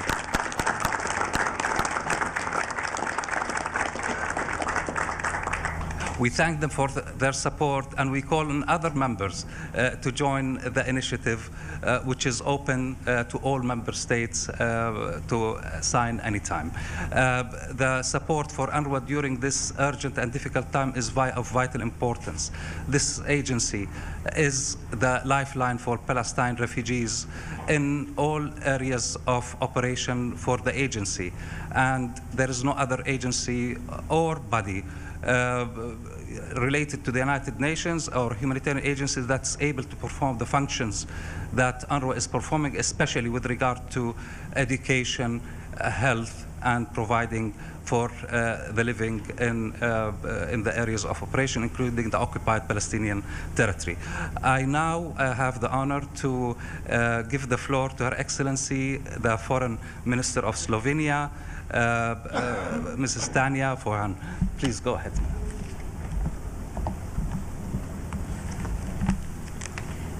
Thank you very much. Good morning to all representatives of the media. Excellencies, it's my great honor to be today together with you here. As we just heard, UNRWA, the agency, is indispensable and it's daily saving lives of citizens. I want to first thank my friends and colleagues, Foreign Minister Safadi of Jordan and Foreign Minister Al-Yaha of Kuwait for their work on this initiative. And I also want to thank every single ambassador here and around and mission joining us here today. With these shared commitments, we are sending a strong signal of political support to UNRWA. Commitments emphasize the vital role of agency in accordance with its General Assembly mandate in providing life-saving assistance to generations of Palestinian refugees. Commitments are focused on, and allow me to list them: recognition of the role of the agency. UNRWA as the backbone of all humanitarian response in Gaza. Appreciation to the Secretary General and Commissioner General for their dedication to the UNRWA mandate and mission. The need for implementation of the recommendations of the Independent Review Group report, initiation of the OIOS investigation, call for a full and thorough investigation of the allegations, and the need for full accountability. Appreciation and admiration for the work of the staff of the agency in all fields of operation in fulfillment of the agency's mandate and the respect for the principles of humanity, neutrality, impartiality, and independence. The role of UNRWA as a pillar of regional stability, concerns about the extremely critical financial situation of the agency, efforts of donors and host countries to respond to the agency's financial crisis, and the importance of sufficient, predictable, and sustained funding support to the agency. Importance of cooperation of all states and other UN bodies with UNRWA, advancement of the visibility of and support to UNRWA's important work. And now, once again, thank you. There will be opportunity later for some questions, but I would like to invite His Excellency Ambassador from Kuwait. Good morning, everybody. I would like to once again thank everybody for joining us here today. As the pledging conference is taking place in a few minutes, we wanted to do this presentation today when the agency is the main focus of our work. I count on all of us to be guided by these commitments in our full cooperation with the agency. I now have the full honor of introducing and giving the floor to His Excellency, the Commissioner General of UNRWA. Thank you. Thank you so much, and special thanks to Slovenia, to Jordan, to Kuwait, but to all of you for showing up today and for your very strong support of solidarity, not only to the agency but also to its staff. And I have to say, we just heard the number, 118 member states have signed off of this joint commitment, and among them we have all the members of the Security Council. And this, today, it's an important day for the agency because you know that we are also undergoing fierce attacks which are politically motivated, and hence the importance that member states restate their support and their trust to the agency to whom they are conferring such an important mandate. I have also to say that today your presence, personal presence, is also a tribute to our staff working across the region in, I would say, unprecedented, difficult circumstances. But this is also a testimony that UNRWA is the backbone and remains the backbone of the humanitarian response, but also a testimony that there is no other alternative except than a political solution to allow UNRWA to phase out its activities. Meanwhile, millions of people will rely on its human development activities. And today, during the conference, I will also stress one example, the importance of education.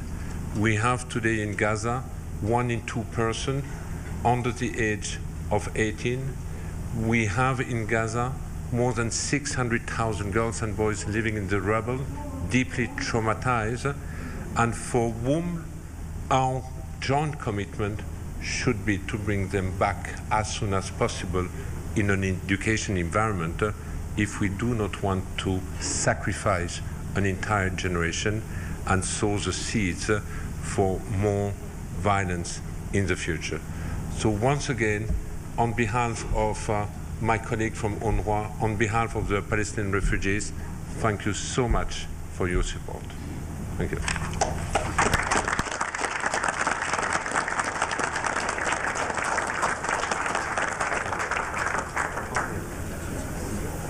Thank you, everyone, and this concludes this event. Thank you. Thank you, Minister. All right, so there you have it right there. That was the stakeout outside the United Nations, where we know there will be a little bit more discussion here. We should be able to get inside, but really what they were talking about there was funding for UNRWA. They provide humanitarian aid and things of that nature to Gaza, especially during the war. Now, it is important to note, though, that many countries, including the United States, did take away its funding from UNRWA because Israel has said that they've discovered that several of the workers are actually terrorists who are working with Hamas. So again, several countries have pulled their funding from UNRWA. So essentially what they're trying to do right there is get that funding back. You did hear from several different delegates for several different countries, but you also heard from a spokesperson there for UNRWA. My understanding is that we will hear from someone else here in just a second. Not sure if they're going to walk back over to the podium or if they're going to switch the camera elsewhere, but it looks like, yep, they are walking back up. So let's pop up the audio and listen in. I now invite the Deputy Prime Minister and Minister of Foreign and European Affairs of Slovenia, Madam Tanja Fajon, to take the floor.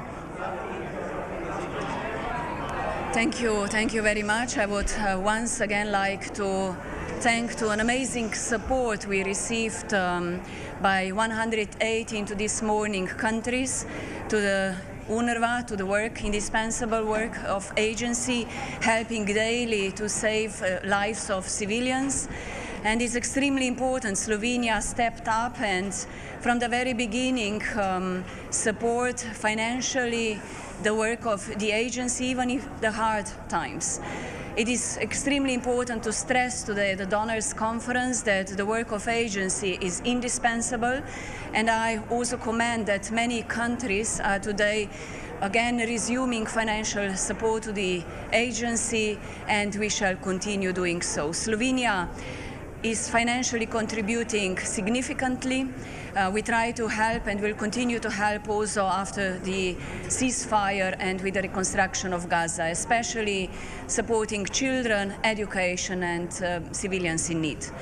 For that reason, I want to say that Slovenia, as a non-permanent member in the Security Council, is urging all sides to immediate ceasefire in Gaza. War has to stop. Violations of international humanitarian law in Gaza have to stop.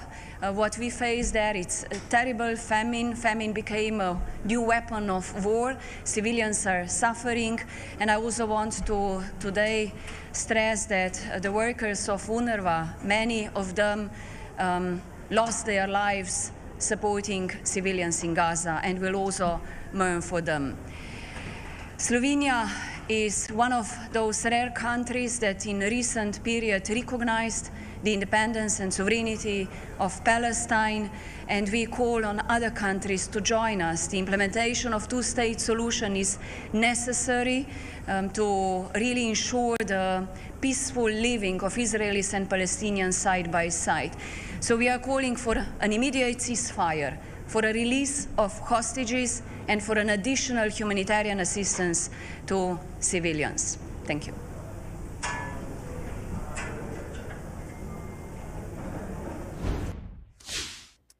All right, and I do want to take you out to this live image that we do have coming in out of Kyiv, Ukraine. It looks like they might be moving the camera around at this moment, but this is live from the Children's Hospital in Kyiv as a farewell ceremony for the victims taking place within the hospital grounds. We know that Russia did bombard the Ukrainian capital in 4 months here, severely damaging the hospital Monday, terrorizing families and severely impacting their children who were already battling life-threatening diseases. So folks have gathered here to say their final goodbyes, and even though the camera's kind of pointed upward, you can see that there are dozens upon dozens, hundreds upon hundreds of people that have come out to pay their respects. In the meantime, just yesterday, we did have the NATO summit where Zelensky, Ukraine's president, was there meeting with President Biden. We did hear from Connor Hansen with Fox News as he broke down more on the meeting. Together we are preserving Ukraine's independence and freedom. Ukrainian President Vladimir Zelensky personally thanking President Joe Biden for another commitment to send arms. It happened during a meeting on the final day of this week's NATO summit, where the focus was on defending Ukraine from Russia. Ukraine will prevail, and I want you to know we're going to be with you every step of the way. During the summit, Biden announced a new $225 million aid package, including Patriot missile systems to help fend off Russian attacks. Several other NATO members pledged weapons as well. It comes just days after a Russian missile strike hit Ukraine's largest children's hospital. The president is using his authority to pull the weapons directly from military stockpiles to get them to Ukraine sooner. President Zelensky says what they really need is permission from the U.S. to use the weapons to strike deeper into Russia. If we want to win, if we want to prevail, if we want to save our country and to defend it, we need to lift all the limitations. So far, the U.S. has limited Ukraine to only use the weapons on Russian territory to stop an ongoing or imminent attack.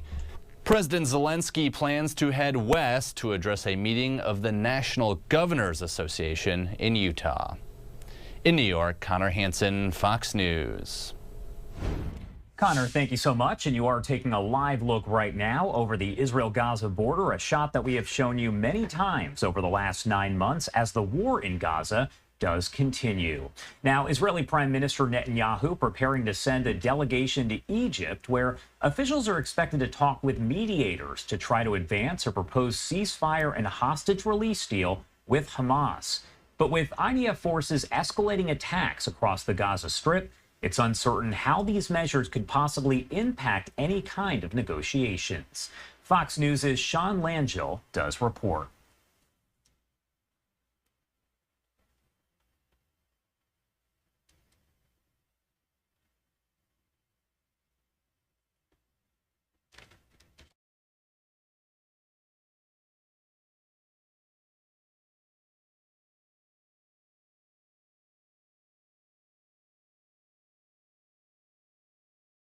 As IDF operations to eliminate Hamas rage on across the Gaza Strip,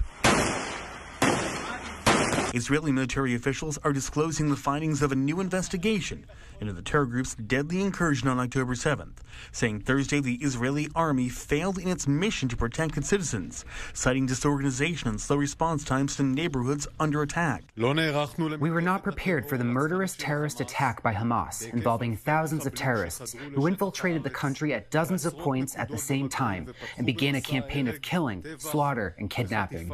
This comes as ramped-up efforts to wipe out regrouping militants in Gaza are reducing more areas to rubble, especially up north in Gaza City, the largest city in the Strip. Why do they hold us accountable for the fault of others? What did we do?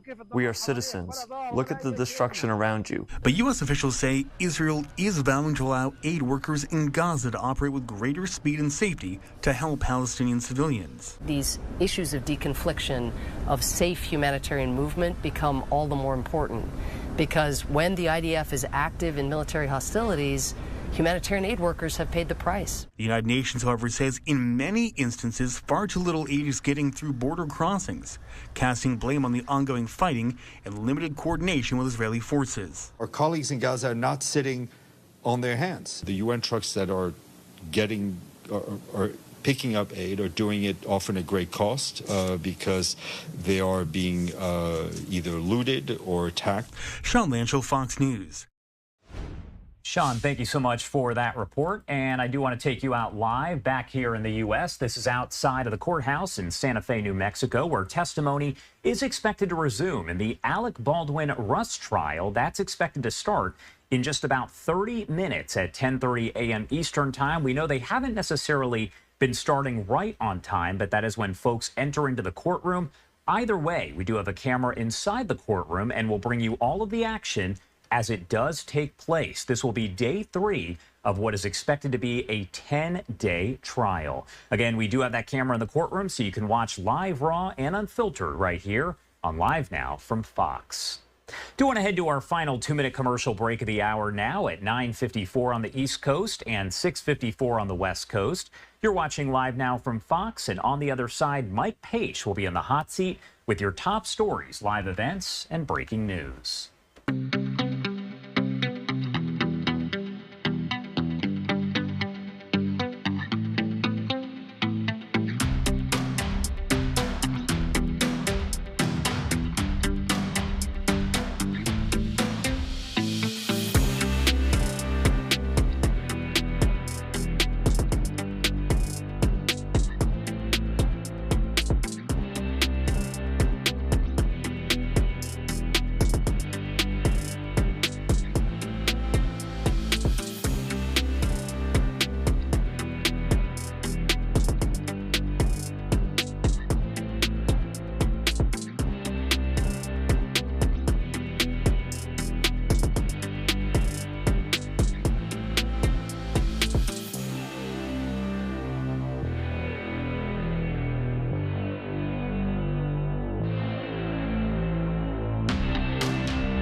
And welcome back, everyone, here to Live Now from Fox. We appreciate everyone continuing to join us. This is in Kyiv, Ukraine. We are taking a look at right now of a memorial that is going on right now for hospital victims of Russia's latest missile attack. We'll get it back. We'll get you there in just a moment here on Live Now from Fox. Hi, everyone. Mike Pace here. Thanks so much for joining us. As always, I'll be your host for the next 4 hours. Our big thanks to Josh Breslow getting us started early this morning and covering all of the big top stories and the big press conference from yesterday of President Joe Biden. We'll get on to that in a little bit as well, break that down. But we're also keeping an eye Because just in a little bit, we'll be taking you back out live to Santa Fe. That is where it will be day 3 for the Alec Baldwin trial for the Rust movie shooting there. So again, we will bring you that coverage coming up as soon as we get the feed from inside of that courtroom there. So we're also keeping an eye on some other things out in Florida as well, talking about the death of a 13-year-old that happened back on July 4th. Police will continue to give us the latest updates on that coming up in just a little bit. When we do get that feed, we'll bring it to you, of course, right here, as always, on Live Now from Fox. Let's take in some of the sights and sounds, though, from that memorial in Ukraine.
Again, as this war continues to rage on in Ukraine now, more than 2 years, we're taking a look here from just hard to believe it was just this past Monday of that really daytime missile attack from Russia. It was a little bit different because it was a daytime attack. And then we're also talking about really on the heels of the NATO meeting as well.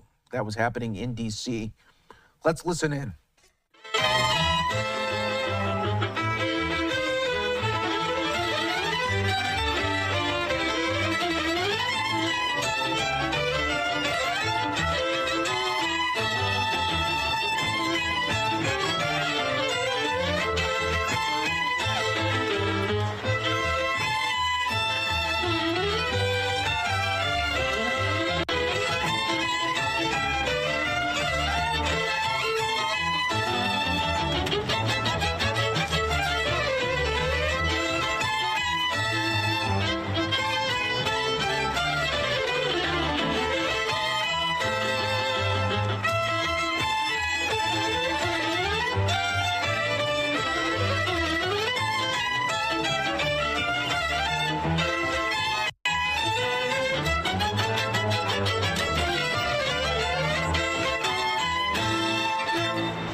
All right, everyone, and we'll continue to check in there in Ukraine right here on Live Now from Fox. Well, it is setting up for a new hour, so we appreciate you joining us here as always. I do want to go out to Hillsborough County, Florida, though, right now. We are getting an update back in May that there was a riot that took place at a skate park. Now we are learning of an arrest that has been made. Let's listen on Live Now. Went down to the Astro Skate and inquired about having a birthday party for her daughter. She entered into a contract, and part of that contract to have that birthday party, that after hours party, that 11 p.m. to 1 a.m. party, there's certain requirements. One of those requirements is that based on the number of individuals she thought would be in attendance, she was required to hire 2 off-duty deputies. Fast forward to May 17th, she receives a phone call from the leadership of Astroskate informing her that she's been in breach of contract.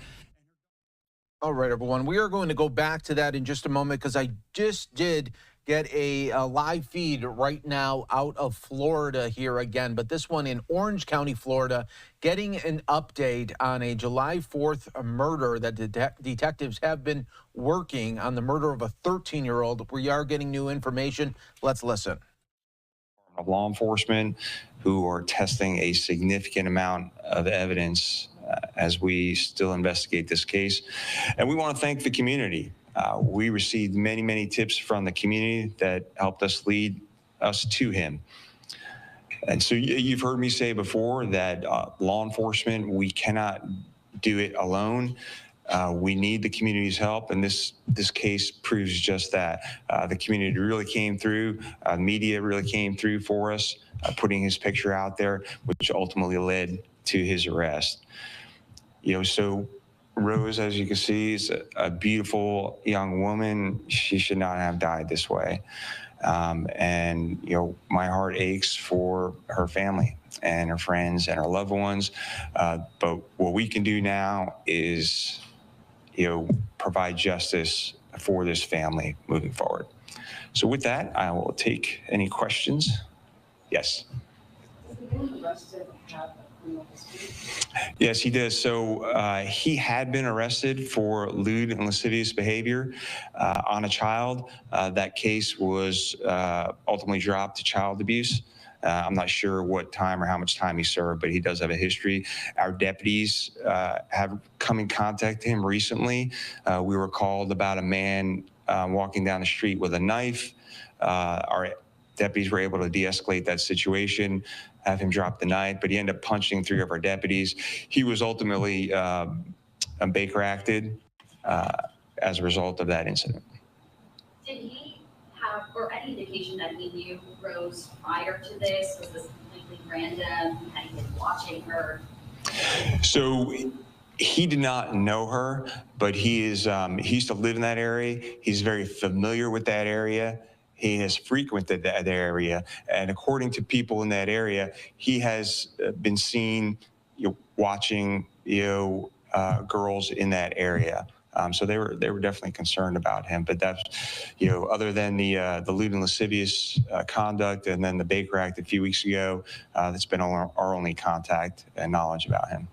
The fact that he knew where a utility closet was, I'm just curious, was he a former tenant of this place, or did he ever, if he stayed in this place? Because to know things like that, you've obviously, like you said, he was watching her, but you scouted it out a little bit. I just know that many people knew that he was familiar with the area. He frequented the area. He got his hair cut from a barber locally there, and he lived in that area. So most likely he was familiar with the complex as well. Has he been able to say anything? Have you guys got any statement from him about what happened? So, he was arrested yesterday. He was here at the Orange County Sheriff's Office for 8 hours and did not open his mouth one time, except to eat. Do we know if he spent any time in a civil commitment center under the Jiggy Race Act? One more time. Do we know if he spent any time in a civil commitment center under the Jiggy Race Act? I'm not sure. Are you guys assessing any sexual assault case? Yeah, that's correct. So obviously there is signs of sexual abuse. We cannot confirm that yet. So the Florida Department of Law Enforcement and others are collecting all that evidence to see if there was actually a sexual assault. And we know she was, partially clothed when she was discovered. Is the respect from Orange County? How long has he been in the area? He's been in the area, or at least in this country, since 2008. Where's he from originally? Haiti. He does have a history in this area of being more patrolling. Are you able to provide more patrol so that other predators like this aren't able to? So I would say that we patrol the entire community. We have marked vehicles, unmarked vehicles, motors units, all kinds of law enforcement are in all parts of the county. Certainly, we target areas where we see recent spikes in crime. But I will say, in my 33 years of law enforcement experience, this is a crime that is hard to predict and hard to prevent. That's what's concerning about this. So when our community sees people who are acting strangely and suspicious, they don't need to be afraid. They need to call us and let us know that, hey, we're concerned about this person, and maybe we can do something to prevent something like this from happening. Sheriff, I don't know if that's a birthmark or not, but did he resist an arrest or get in any kind of altercation with deputies trying to fight an arrest? There was no resisting in the arrest of him.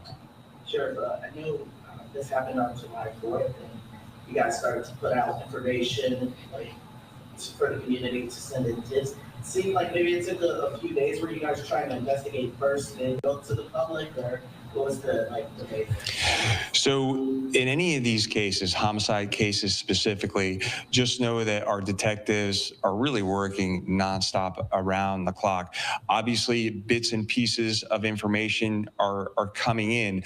And specifically in these cases, one of the reasons that we don't always put out all the information is because, remember, we still have to prosecute this case. So when we put out pictures of our suspect, remember the suspect is seeing that too. That gives him time to hide the murder weapon, to hide clothes, and do all sides. So we do try and keep that close hold so that our investigation will lead to the best prosecution possible. Now, when we are at a point where we need the community's help, where we were in this case, that's when we will put it out. But just know that our detectives were working on this case nonstop since we got called. And Sheriff, you mentioned that the community was really helpful in kind of getting this solved. Any sense of how the community has been coping with the loss of a 13-year-old that they newly recognized? Yeah, I mean, if you even look at the comments on our social media pages, you can tell the community is upset. We received many tips about him. I know where that person's been seen here. I know his first name is Jerry, and in fact, his father also called us to identify him as well. Sheriff, were you able to talk directly with the family? How did they react? I know our detectives and our victim advocates have been in close contact with the family, and obviously, just like any family, they're devastated. Look at that beautiful young girl. We would all be devastated. I think, there's always going to be a sense of, well, at least, someone is being held responsible for this case. Sure, we know there was a reward. Is that reward going to be distributed to one person or maybe a group of people? The $5,000 reward?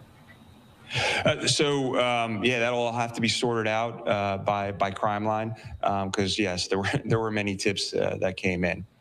Sure. Knowing that he was from out of the country, I'm just curious, was he here legally? Was he following all the things? Because he had the arrest prior? Was everything there? Yeah, it's my understanding that he was here legally since 2008. All right. Thank you. All right, there's a terrible update to that story that just shocking there for so many of the family members and friends, but at least they do have an arrest now finally in that terrible July 4th murder there of the 13-year-old. All right, we are going to take our first break of the hour. Stay right here with us. More to come in just moments on Live Now from Fox.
Welcome back, everyone, here to Live Now from Fox. We appreciate you continuing to join us. As always, we do have another live feed that we want to go to.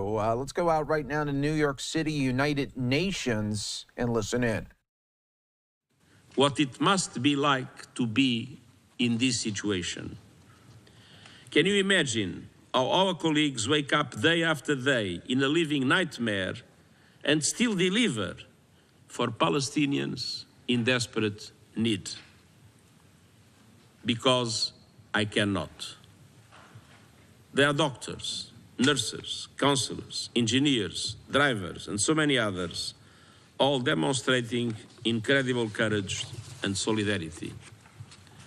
And they are continuing to deliver UNRWA's mandate in desperate circumstances in Gaza, while UNRWA also strives to deliver in an increasingly challenging situation in the occupied West Bank, including East Jerusalem, and in Jordan, Lebanon, and Syria, championing human development and human rights.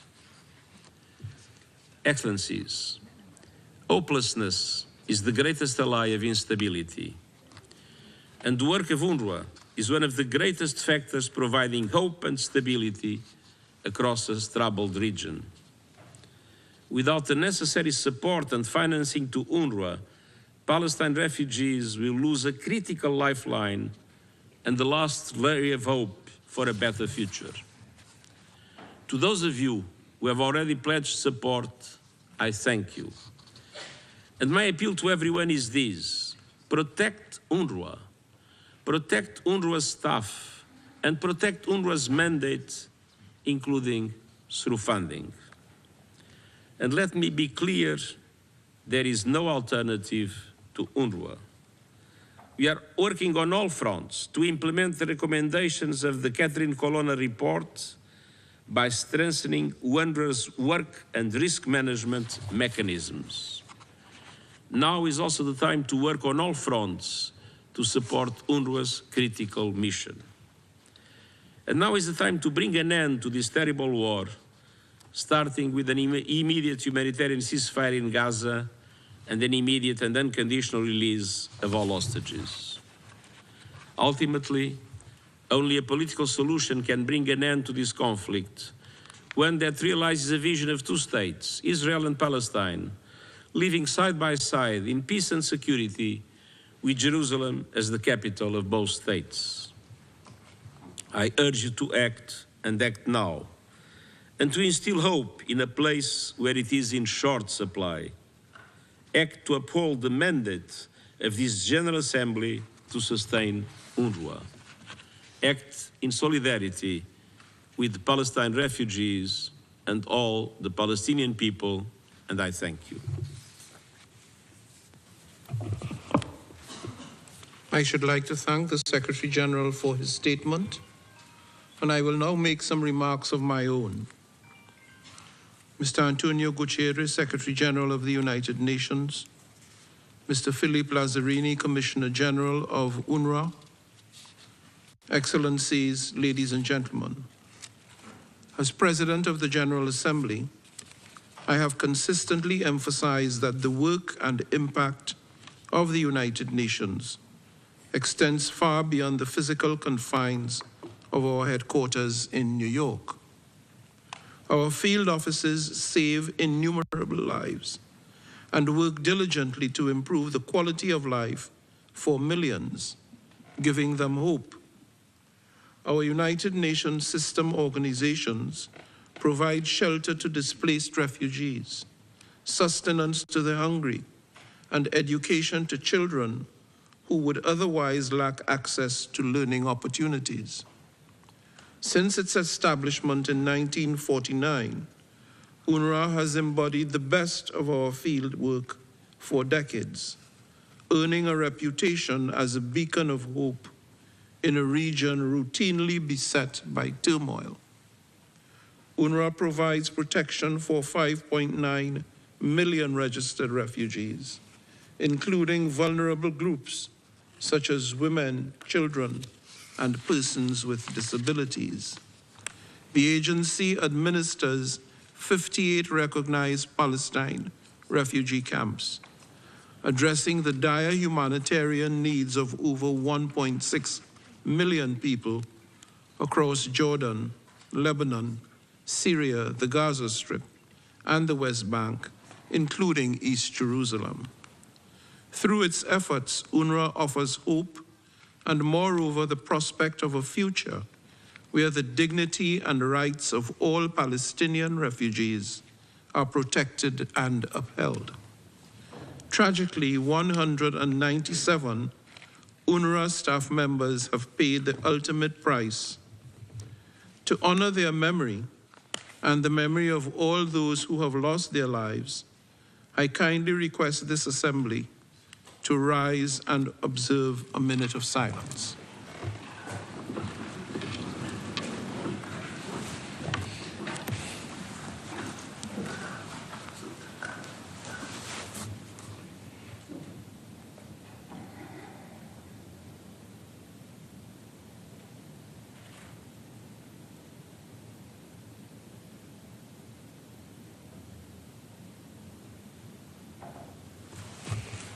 Thank you.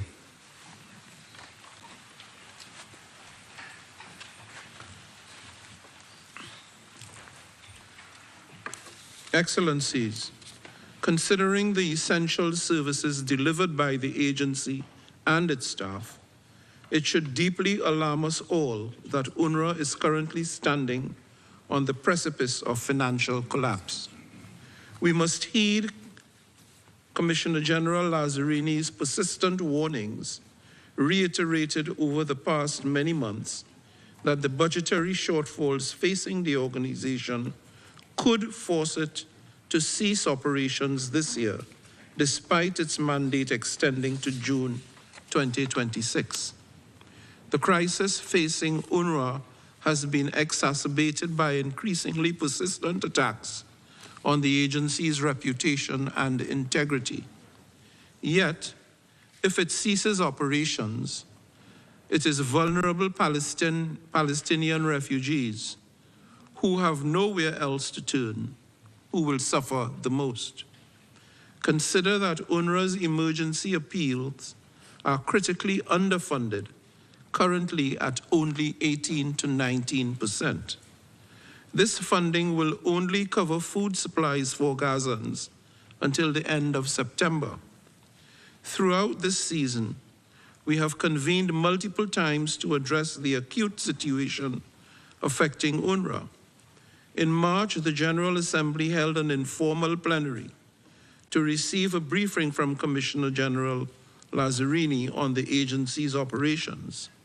A number of permanent representatives actively participated in the morning GAIAP dialogues, which I convened to shine a spotlight on this disturbing situation. These efforts have aimed at building political support for UNRWA. Today, however, we must match our political commitment with substantial financial contributions. As custodian of UNRWA's mandate, I firmly believe that the General Assembly has a duty to ensure that the agency and its staff and the millions of refugees it serves receive adequate and enduring support, both political and financial, in order to empower it to discharge its mandate. Excellencies, UNRWA is no stranger to crisis. Throughout its history, it has often operated amidst armed conflict. However, the current levels of death and destruction in the Gaza Strip are on an unprecedented scale. At least 38,000 Palestinians have been killed and over 85,000 are injured. More than 90% of the Gaza Strip's population is displaced, with nowhere safe to turn. The territory is grappling with severe acute food insecurity, with 500,000 people on the brink of famine. In an age of such food wastage, the mere existence of a famine, especially one that is human-caused and conflict-induced, is unconscionable and inexcusable. UNRWA has continued to operate throughout this turmoil, albeit at severely limited capacity. Its shelters have been hit, its schools destroyed, and its healthcare facilities severely impacted. Yet UNRWA and its staff has courageously persevered, delivering basic and life-saving assistance and support to the increasingly desperate people of Gaza Strip. In these extraordinary times, where UNRWA's very existence is in jeopardy, we must acknowledge that this pledging conference cannot proceed on the basis of business as usual. Therefore, I address the global public directly. Now more than ever, UNRWA needs your support. Philanthropic organizations, the private sector, and individuals, you all have the collective power to dig deeper into your pockets and to make a profound difference in the lives of millions by contributing directly to UNRWA. I strongly urge you to act and to do so with utmost urgency. This year must be different. Humanitarian needs are escalating, and our actions must rise to meet them. We must transform rhetoric into reality, ensuring that UNRWA stands on a stable financial footing. And we must relentlessly pursue peace in the region and end the violence in the Gaza Strip. Dear colleagues, I unreservedly reiterate the demands of the international community as expressed through the General Assembly in its emergency special sessions, which include: 1, an immediate and lasting humanitarian ceasefire; 2, adherence to international law by all parties; 3, facilitation of immediate humanitarian access, including the lifting of restrictions placed on humanitarian actors by Israel; and 4, the unconditional and immediate release of all hostages. I call on all those with leverage over the parties to exert their influence to achieve these aims. Ultimately, a comprehensive, just, and lasting peace in the Middle East through the two-state solution must be realized. As the President of the General Assembly, I reiterate my unwavering commitment to support any and all efforts to this end. Excellencies, dear friends, I end by urging not only member states of this Assembly, but all other stakeholders I addressed an open message this week, including philanthropic organizations, the private sector, and individuals inviting your contributions. This is not merely about funding, nor about the survival of an agency. It is about people and the survival of Palestine refugees, especially the children across the Gaza Strip, Jordan, Lebanon, Syria, the West Bank, and East Jerusalem. Together, we must forge a sustainable path forward that honors our shared humanity, conscience, and collective mandate to deliver both on our humanitarian obligations and indeed on our human imperatives to help and to heal. I thank you. All right, everyone, you are watching Live Now from Fox, listening in to the United Nations in New York City. We're also keeping an eye out in New Mexico. The Alec Baldwin trial will be resuming pretty soon. We will take a 2-minute break. Stay right here with us. More to come in just moments.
Well, welcome back, everyone, here to Live Now from Fox. I'm your host, Mike Page. Thanks again for being with us here, as always. Getting closer to the Alec Baldwin trial in New Mexico to get going. We'll keep an eye on that as soon as it does. Of course, we'll bring it to you here, as always, on Live Now from Fox. In the meantime, let's go back out to New York City, where the United Nations speaking on the war that continues in Israel. Human development for Palestinian refugees, providing public-like services such as education and healthcare. Today, however, UNRWA is staggering under the weight of relentless attacks. In Gaza, the agency has paid a terrible price. 195 of our colleagues have been killed. Nearly 190 installations have been damaged or destroyed, killing more than 500 people seeking United Nations protection. UNRWA personnel detained by the Israeli forces have reported mistreatment and torture. Our premises have been used for military purposes by Palestinian armed groups, including Hamas and the Israeli forces. Our convoys have come under attack despite coordinating movement. In the West Bank, UNRWA's operational space is shrinking.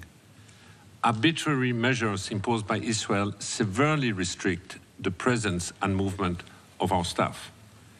Violent protests outside our premises in East Jerusalem culminated in arson attacks. In more than 30 years of humanitarian work, I have never encountered such blatant disregard for the protected status of humanitarian workers, facilities, and operation under international law. Turning a blind eye to this attack sets a dangerous precedent, undermining respect for the rules-based international order in other conflicts. Excellencies, efforts are on the way to dismantle UNRWA and change the established political parameters for peace in the occupied Palestinian territory. This includes fierce attacks on social media and legislative proposal to evict the agency from its premises in East Jerusalem and to label it as a terrorist organization. UNRWA is targeted because of its role in safeguarding the right of Palestinian refugees and because it embodies an international commitment to a political solution. Failing to push back will leave other UN entities and international organizations exposed to similar attack. Mr. President, amid these extraordinary challenges, I received serious allegations that UNRWA personnel in Gaza were involved in the horrific attacks of October 7. If proved true, this would constitute an appalling betrayal of Palestinian refugees and UNRWA. But the United Nations took firm and immediate action. I terminated the appointment of the accused individuals. The Office of Internal Oversight Services, OIOS, opened an investigation, and the Secretary General launched an independent review of how UNRWA upholds neutrality in its work. The OIOS investigation into allegations against individuals is ongoing.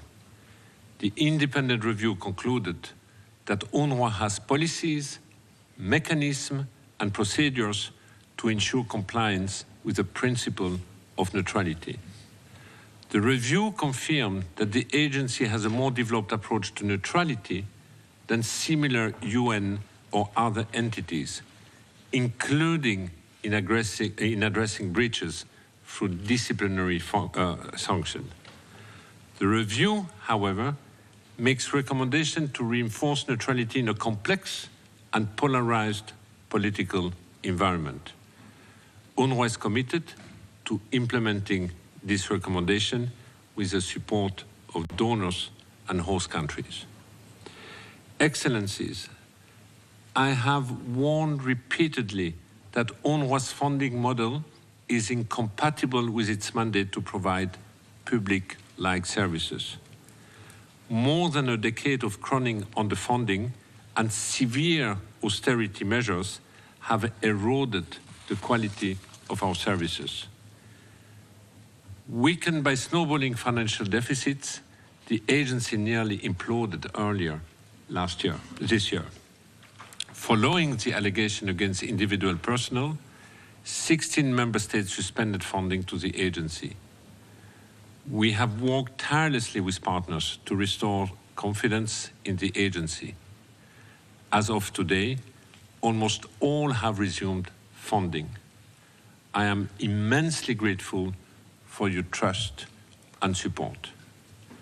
However, you're watching Live Now from Fox, everyone. We always appreciate you joining us here in real time. We are going to take a 2-minute break, and when we come back, we will talk about a new poll for Joe Biden as the race for 2024 continues right here on Live Now from Fox.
Welcome back, everyone, here to Live Now from Fox. Remember, we're always worldwide here for you. I'm your host, Mike Page. It's great to be with you on this Friday edition. Well, we want to talk a little bit about the race for the White House. We saw President Joe Biden do a really in-demand news conference yesterday, his first in 8 months there. So we wanted to bring that, of course, to you. And so many people, hundreds of thousands, were watching with us yesterday. So we appreciate that as always.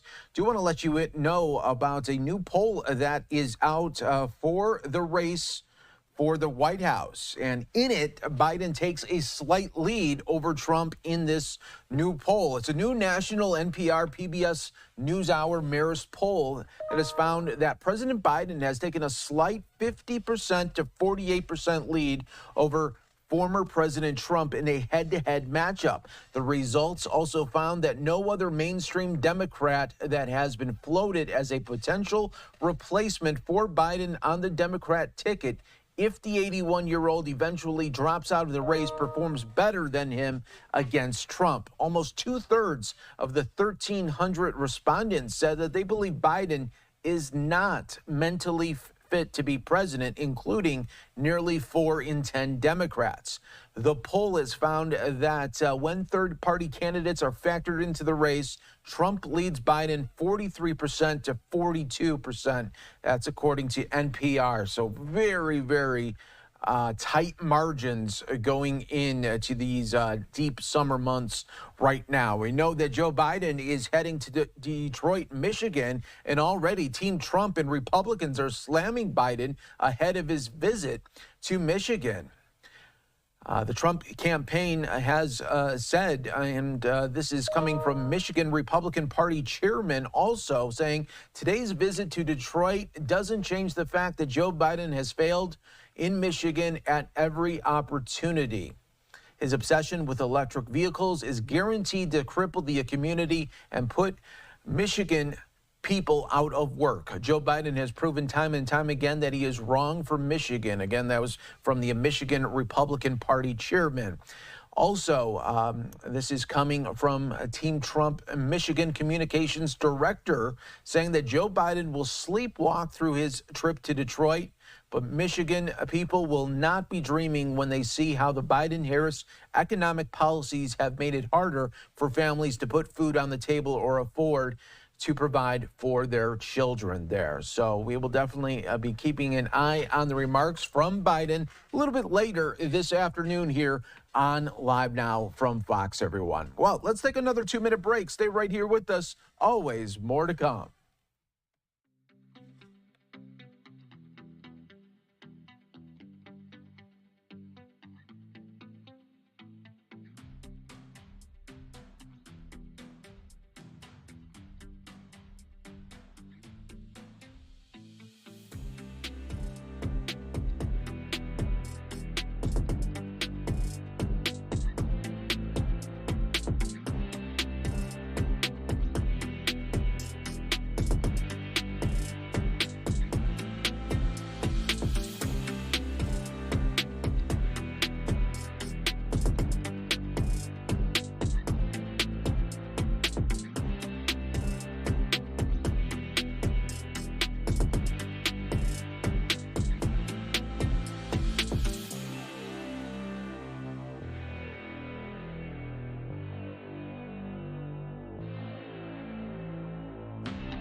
Welcome back, everyone, here to Live Now from Fox. We appreciate you continuing to join us here. As always, it's always great to be with you here on this Friday edition. Do want to show you what the markets are looking at here on this final trading day of the week here. And you can see it has been up all day, almost 200 points there in the green, getting closer to be back at that 40,000 marker for the Dow Jones.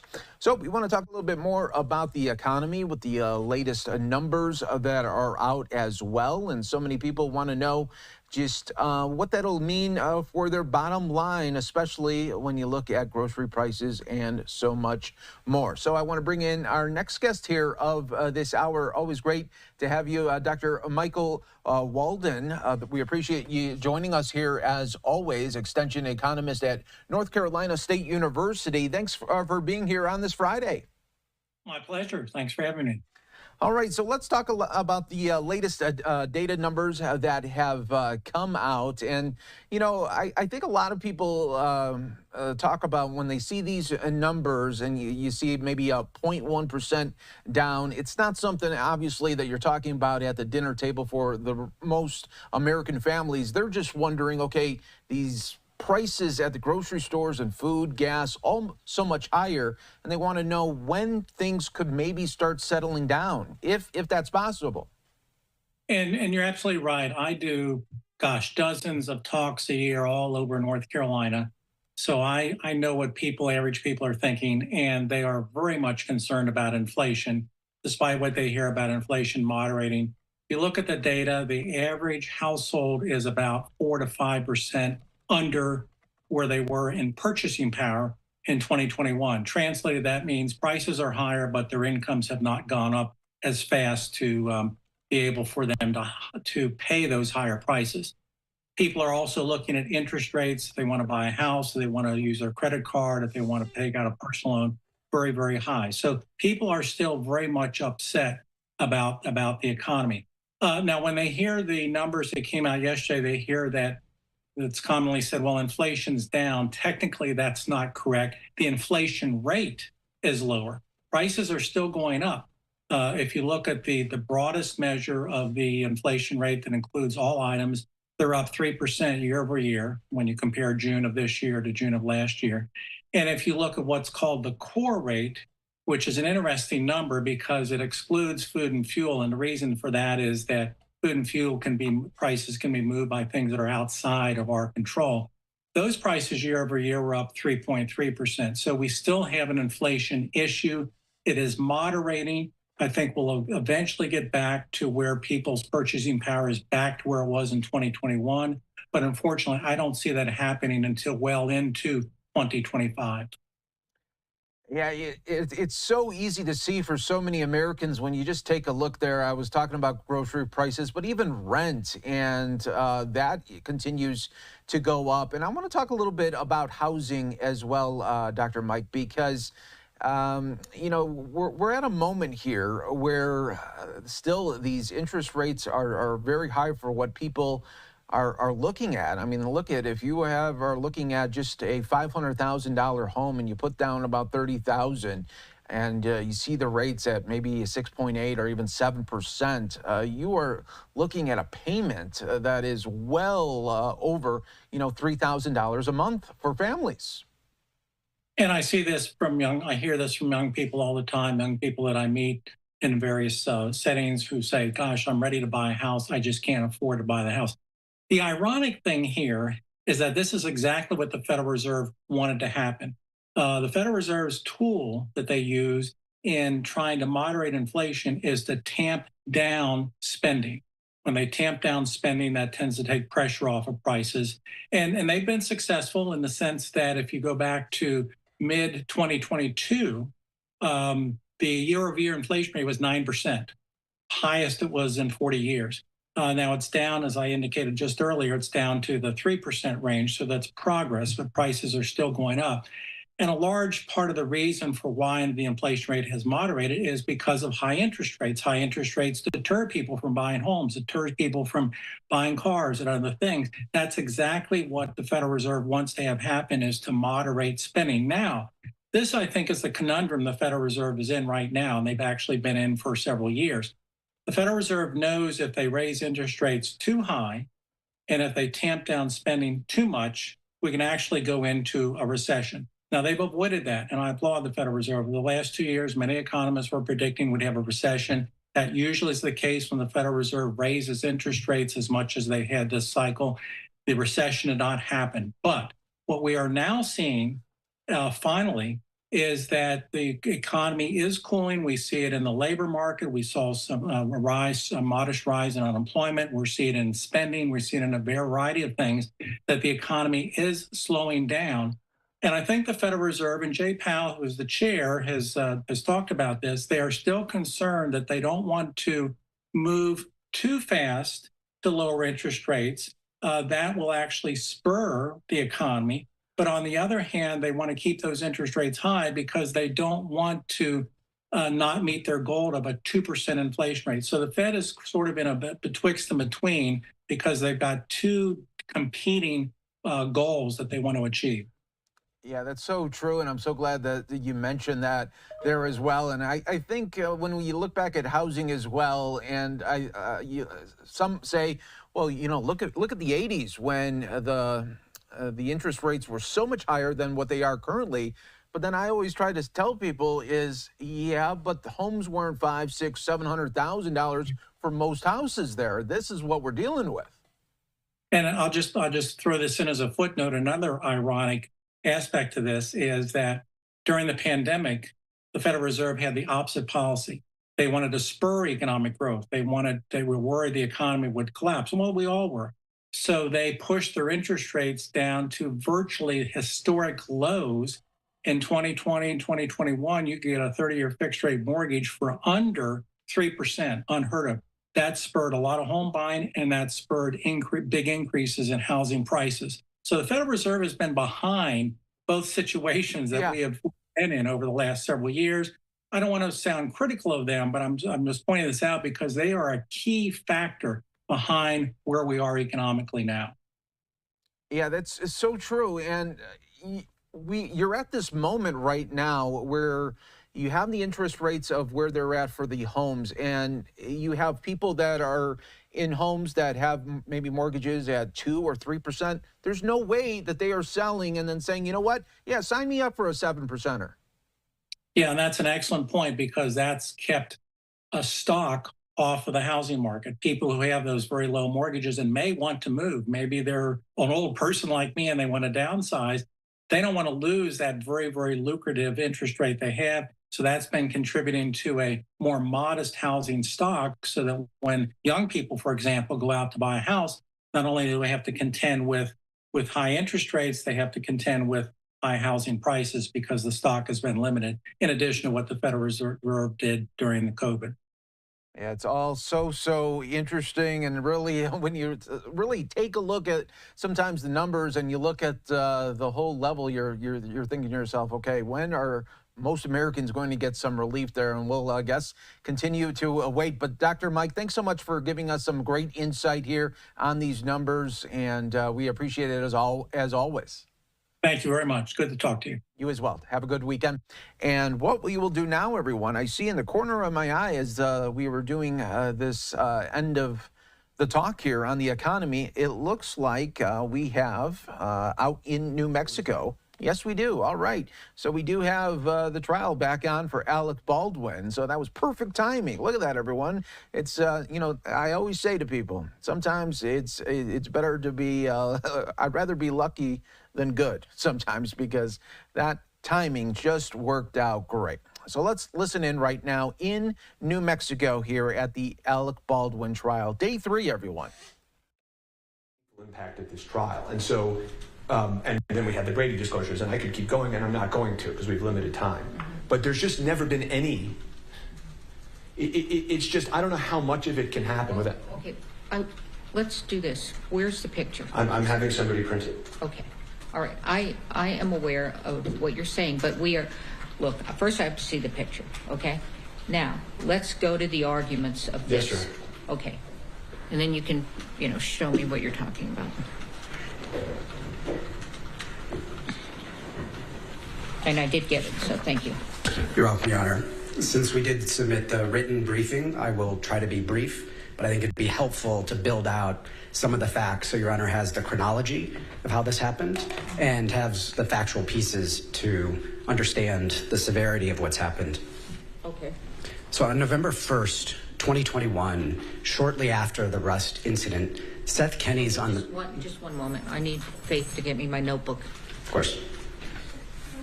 My notebook. I brought it up yesterday. Might even be in my computer bag.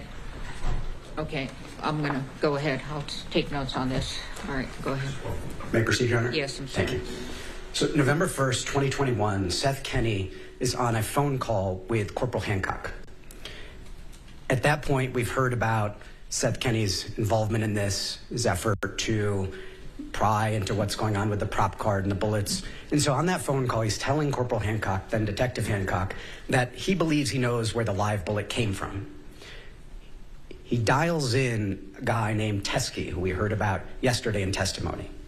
Teskey gets on the line and Seth says, tell Detective Hancock what you know.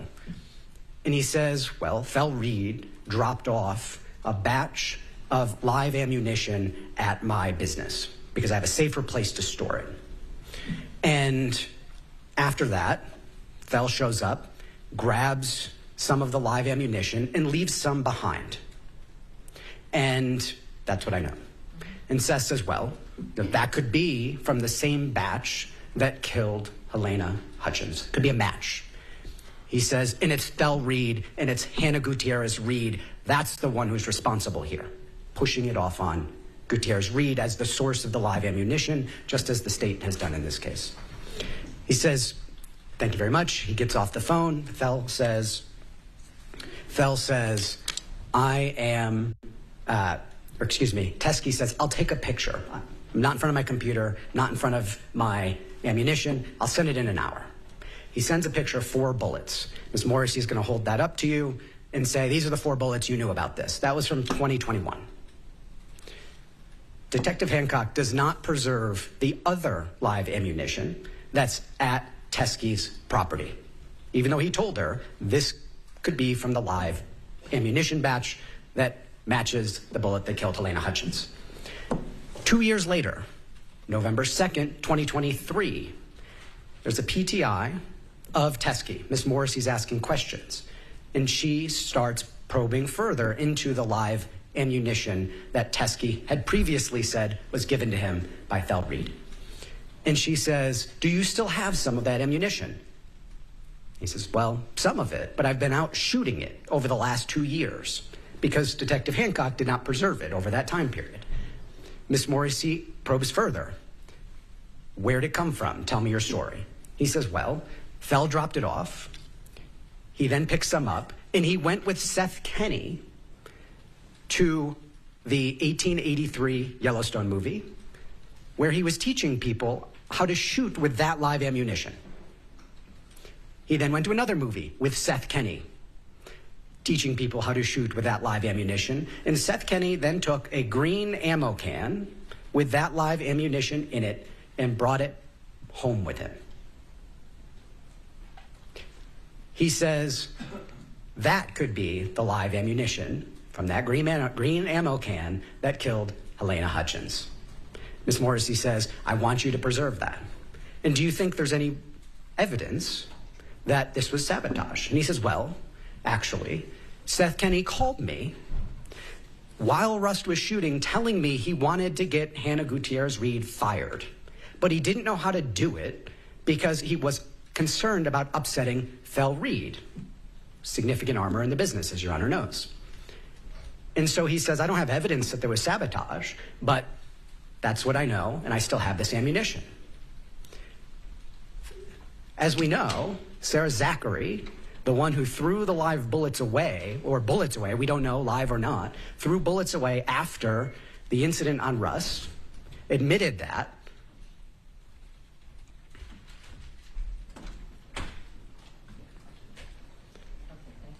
Was on set, texting with Seth Kenney, angry with Hannah, on the license, the ATF report for the Pieta that was involved in this accident. She was on set. They were close, we know that. And so Ms. Morrissey says, you hold on to that evidence and I'll come get it, in essence. She never does. November 2023. Fast forward to March 6, 2024. The end of Hannah Gutierrez-Reed's trial. Teskey's in Santa Fe, sees what happens, shows up at the sheriff's office, as we heard from Ms. Popple, and delivers that live ammunition that Hancock had not preserved, that Ms. Morrissey had not collected, that he believed could be from the same batch, from that same green ammo can that we care about, that matched the bullet that killed Helena Hutchins. We heard, Your Honor, what Ms. Popple did with it. They buried it. I'd like to say charitably that it was under the pile of the 5501 information that they didn't disclose, but that's even too charitable because they put it under a different case with a different number. We asked, March 26th, we want all of the ammunition from the Rust set that you've collected. April 16th, we show up for that viewing. We want all the live ammunition from the Rust set that you collected. It's not there. After Teskey had turned it in, after Ms. Popple had created the report, the supplemental report she said she created when she took this in and did not disclose to us, it was not there. Now, Your Honor, we don't know if it's the live ammunition match or not. But what we do know is the state had it, it's disclosable under Giglio, it's disclosable under 5501. And there's a case on point, Your Honor, State versus Allison, where a criminal defendant had been charged with conspiracy, aggravated assault, dishonest related crimes, and he had an arrest record in the prosecution's possession. He had a statement and an arrest record. It was not disclosed under 5501. The criminal defendant shows up at trial and testifies. He's a great guy, honest, no criminal record. The prosecution whips out his arrest record and his statement, disclosable under 5501, which it never disclosed, and said not true. Court breaks. Defendant says, you didn't disclose that under 5501. And the prosecution says, who cares? He's up on the stand lying. This would not have been favorable to him at all. And so, Judge, I want a continuance. Give them a continuance. That's their remedy. Come back tomorrow. I'll disclose everything. I'll make it all right. And then we'll continue. Trial court says, fine, I'll give you that continuance. Limited remedy. You'll have all the information. Do with it what you will. If it's negative, fine. If it's not, that's for you to use at trial. He's convicted. It gets appealed. It ends up in the Supreme Court of New Mexico. That decision was reversed. The continuance is not adequate in those circumstances. They're in the middle of trial. The defendant would have done things differently. The defendant would have opened differently, would have asked questions differently. Too much about where the source, in this case, of the live bullet came in before this was presented at trial. The court said it doesn't matter if the defendant knew or should have known of it. What we're talking about here is not the defendant's knowledge, not whether it matches, not whether his criminal arrest record would have hurt him or not. We're talking about the conduct of the prosecution. And that's exactly what we're talking about here, Your Honor. We're talking about a prosecution that didn't preserve those bullets, that didn't collect them at all, that didn't turn them over. We're talking about the conduct of the prosecution. And that's exactly what we're talking about here, Your Honor. We're talking about a prosecution that didn't preserve those bullets, that didn't collect them at all, that didn't turn them over, that we already have a 5501 culpability finding with respect to the last set of information. And, Your Honor, the bottom line is we've got 5501 violation, culpability, we don't need to show bad faith. We've got a Brady violation. They could say it doesn't match, et cetera, et cetera. It does not matter. It did not matter in Allison. We were entitled to it. The continuance is not a sufficient remedy. This case should be dismissed, Your Honor. We could have Ms. Popple testify. They could say it doesn't match, et cetera, et cetera. It does not matter. It did not matter in Allison. We were entitled to it. The continuance is not a sufficient remedy. This case should be dismissed, Your Honor. This is over and over and over and over again. And Your Honor, you've given them a fair chance. You said, grand jury, as Mr. Spiro said, you said, I'm going to give you a remedy on Trumbetta. I'm going to limit it. I'm going to give you your remedy. You've given them more than enough opportunities, Your Honor. This is not the first time. It's not the second time. It's not even the third time. It's time for this case to be dismissed, Your Honor. That's what Brady requires. That's what Giglio requires. That's what 5501 requires. As Your Honor knows, we've got remedies in the alternative, but this is the one that's right for this moment. Thank you, Your Honor. Thank you very much. Ms. Morrissey. I need to use the monitor.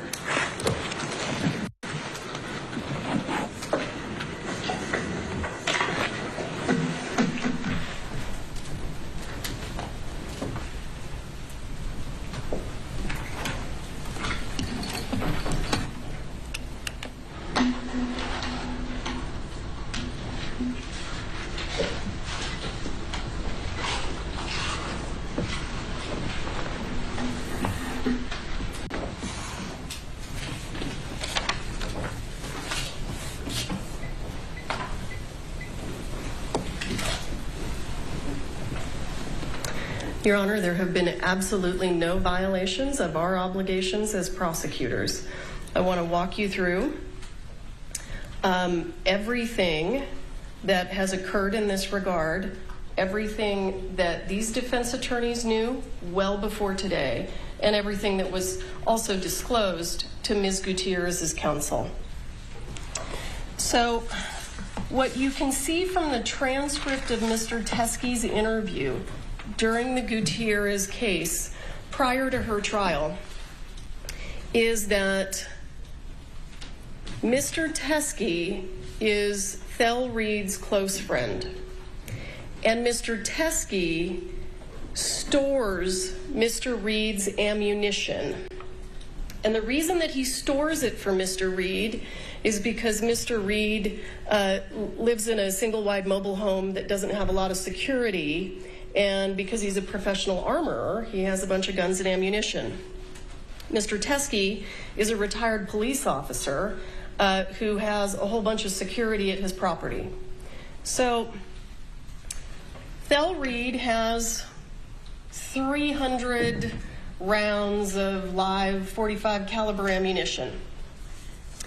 And he and Seth Kenney are hired by the producers for the show 1883.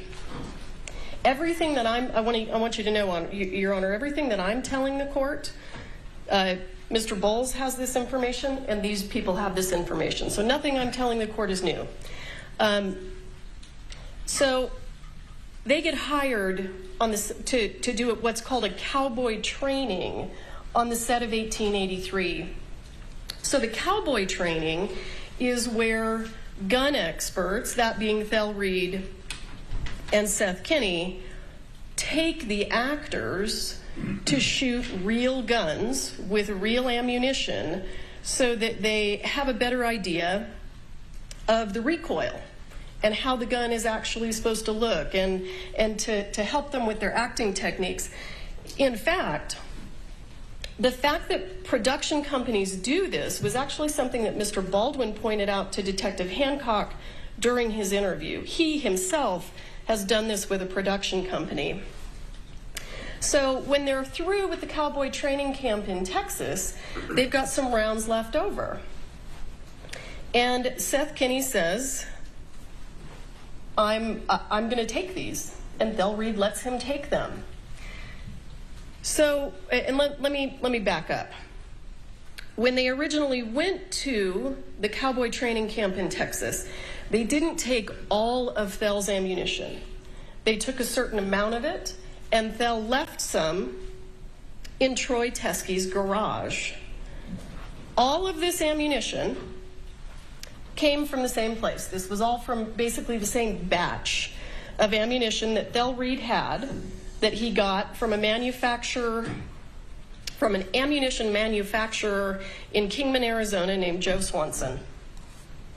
So they take 300 of his rounds, they go do the cowboy training camp.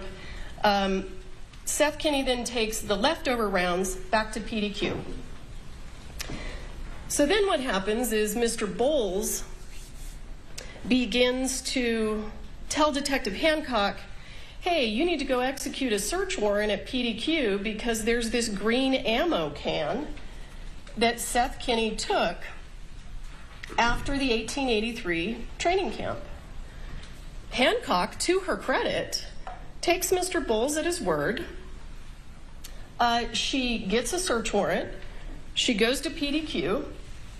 What Mr. Bowles said would be there was there, and you've seen pictures of it. There's a green ammo can. Says 1883 live ammunition. They take it. They send it to the FBI for testing. Not only does it not look like the live rounds from Rust, but it has a different chemical composition. So at that point in time, Hancock has kind of realized, I think, that she's being led down this path by Mr. Bowles that's coming from Thel Reed. Thel Reed is trying to slough everything off on Seth Kenney. So I want to show you when Seth Kenney is with Detective Hancock, what Mr. Nickus was referring to, he reaches out to Teskey because he's there with Hancock, and he says, hey, send me a photo of the live rounds that you have left over, because I'm giving her the live rounds from my green can. I think he just gave her some of them. They hadn't executed the search warrant at that point in time. Teskey says, okay, and he sends to Seth Kenney, you can see November 1st, he sends him that photograph of the live rounds that are in his possession. When you look at that photograph, and I'll blow it up for you, you can tell these are not similar to the live rounds that were found on the set of Rust. Detective Hancock gets this information from Mr. Kinney. Ultimately, though, still goes ahead and executes her search warrant, as she should.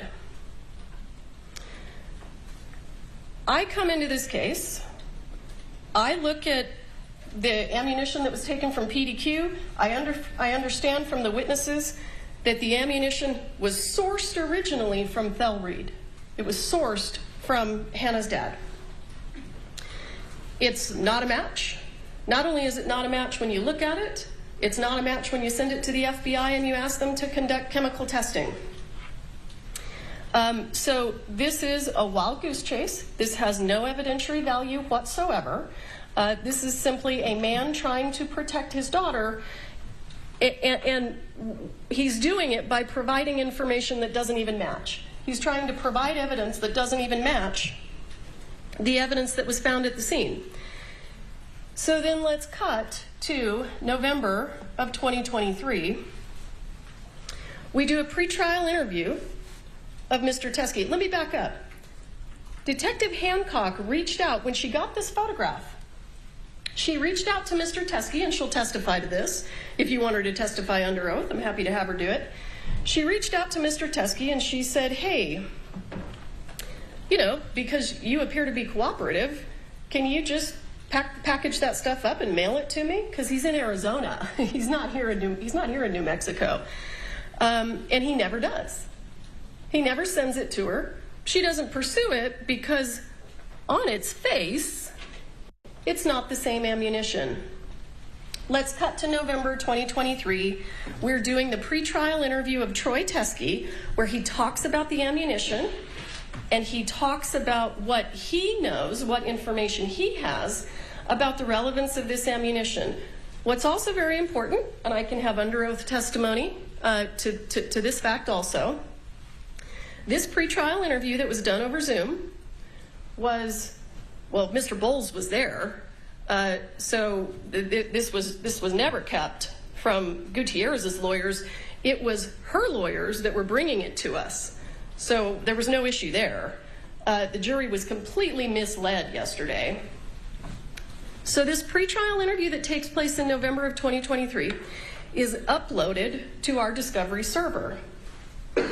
And when it's uploaded to the server, Mr. Baldwin hasn't been indicted yet. When he is ultimately indicted, everything that is on that server is taken and it's put on a hard drive, and it's sent, I believe, to Ms. Clark, who isn't here right now. And certainly Mr. James is happy to testify that it was uploaded to the server, that he downloaded it onto that hard drive, and he provided it to Mr. Baldwin's counsel. So the jury was misled again yesterday when Mr. Spiro indicated we had no idea about any of this. They've had it the entire time. I don't want to hear about how the jury was misled. I just want to... So when I have the pretrial interview with Troy Teskey, if the court wants to know the reason that we didn't actually get the ammunition from him is because I said, since he's out of state and we'd have to get another law enforcement agency basically to go pick it up and take it and send it to us, I said, have him send me a picture of it so that I can determine whether it has any evidentiary value and I can speak to my case agent about it. The photograph that was sent to me is the photograph in the middle. That is not the same ammunition. You can tell from looking at it. It has a different projectile shape. That's not the same projectile shape. That's not the same casing. This isn't a Starline brass casing. And it also has brass primers and not silver primers. So I decided, I agreed with Detective Hancock, this has no evidentiary value. We're not going to continue to go down this rabbit hole. I want the court to know that the photographs that I spoke to Detective Hancock about yesterday, where it does appear that Ms. Gutierrez has the live ammunition in her own hand that was taken a little more than a month after Ms. Hutchins died, those are on the right. So you can see the bottom photo, you can see the Starline brass casing, you can see the nickel primer, and then when you look up here, you can see the shape of the projectile. It's a spot-on match for the live rounds. There is absolutely nothing about the ammunition that Troy Teske had that has any evidentiary value in the Gutierrez case.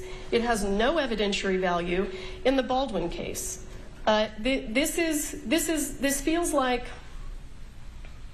asking us to go to every sporting goods store, collect all of their .45 caliber ammunition, and send it off for testing. We're not required to do that.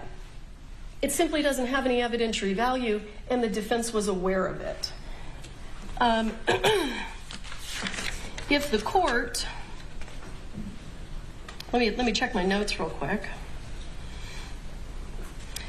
And another thing that's really important about the transcript of Mr. Teske's pretrial interview is he does not say this is the same ammunition that killed Helena Hutchins. He says, that's what Seth Kenney told me. Well, we've interviewed Seth Kenney countless times, and he's testified before Your Honor, and that is not what he says. He does not support that.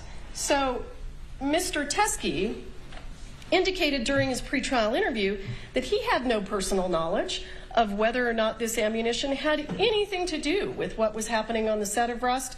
That all came from Seth. We investigated Seth. We talked to Seth.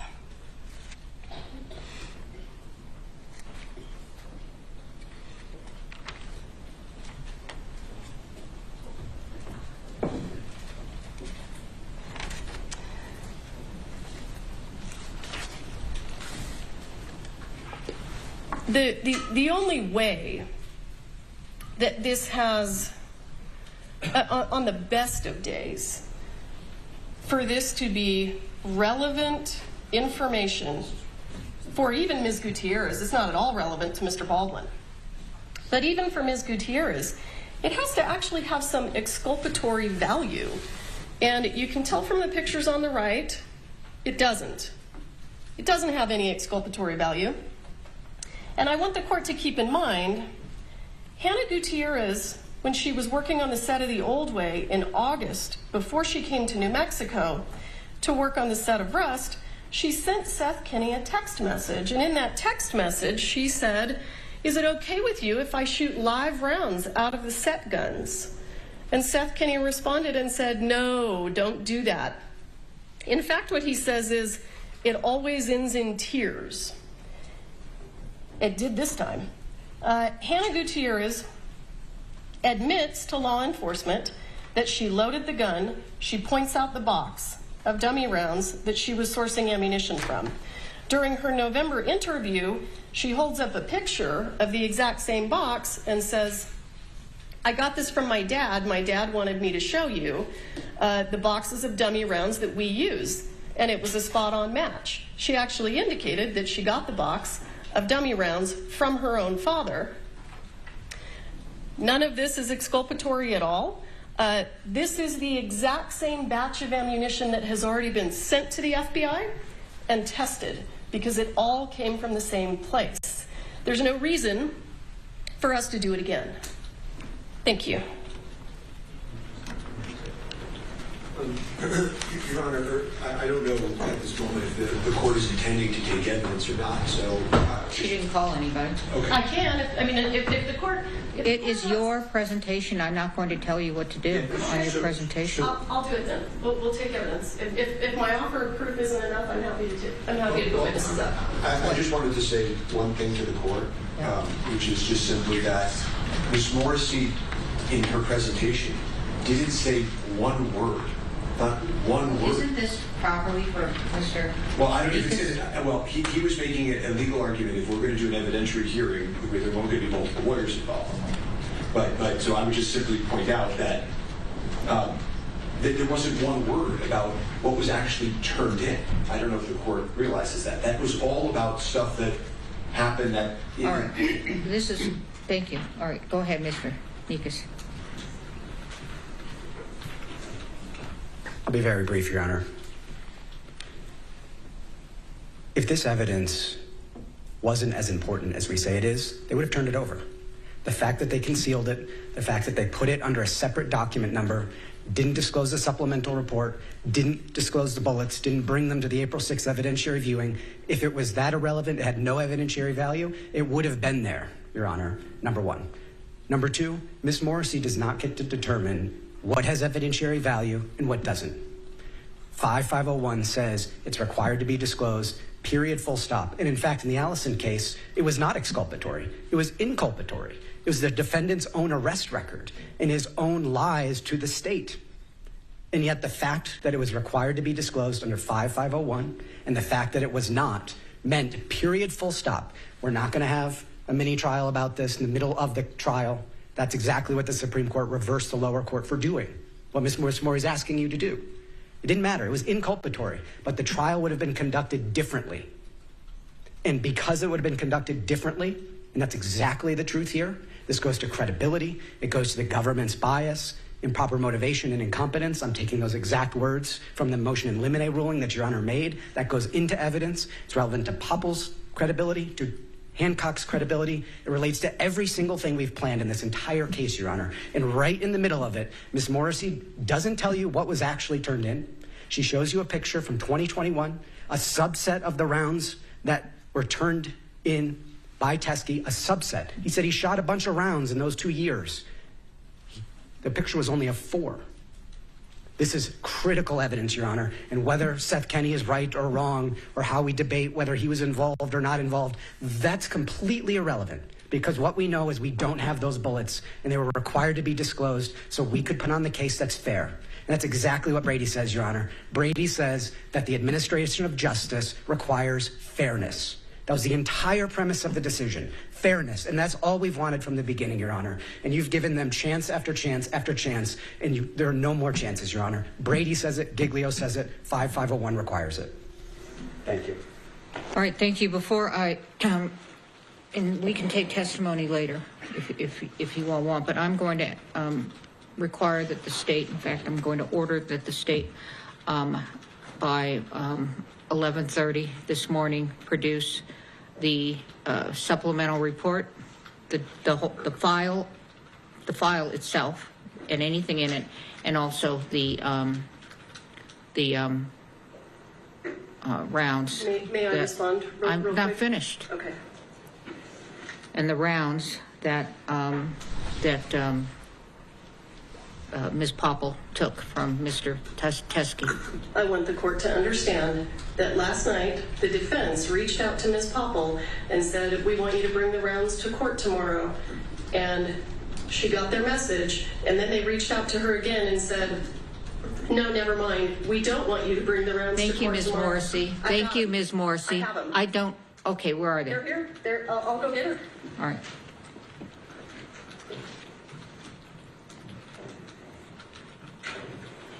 Well, actually, I want testimony from Ms. Popple on how she retrieved those. Sure.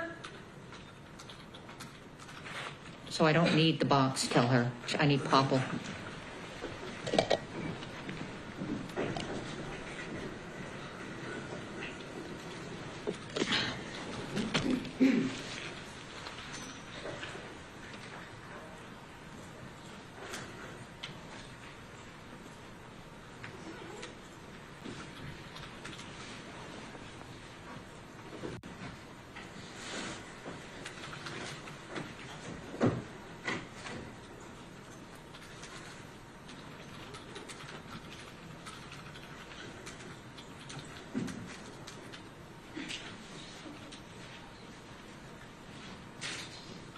All right, everyone. So some big news coming out here in court today as Alec Baldwin's defense team has demanded a mistrial over evidence mishandling. That is what they are claiming from not only the prosecution, but also, okay, and now we are going to get some testimony as well from the investigator right here. So let's listen in on Live Now. Please raise your right hand. Do you swear affirm under penalty of law that the testimony you'll give in this case will be the truth, the whole truth, and nothing but the truth? Yes. All right, thank you. Have a seat. Talking to the microphone. I would like to read the report.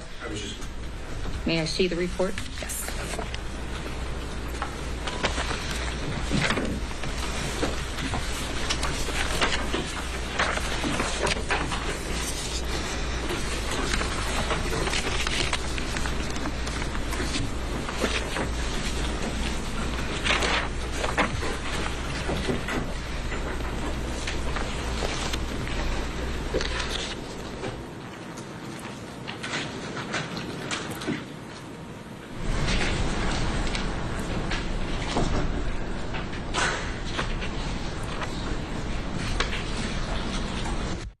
Right, as the judge right now is overlooking some of this evidence, let's take a 2-minute break. Stay right here with us. More to come on Live Now.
All right, everybody, welcome back here to Live Now from Fox. Some drama happening right now in court here for Alec Baldwin here. Day 3, not even starting out with the jury right now. Remember, the jury is not in court right now for this. Really, it's a separate issue that is being brought up by the defense right now. First off, Alec Baldwin's defense team is demanding a mistrial over the way that they feel that evidence was handled in this case and the way that the prosecution was presenting that evidence to jurors. And now we are going to get some testimony from the investigator who, remember, was on the stand just yesterday, is back on the stand here. And let's listen in here to this back and forth.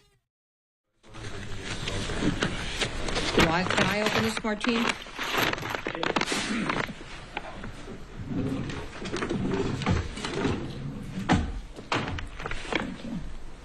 Anywhere? Like not in the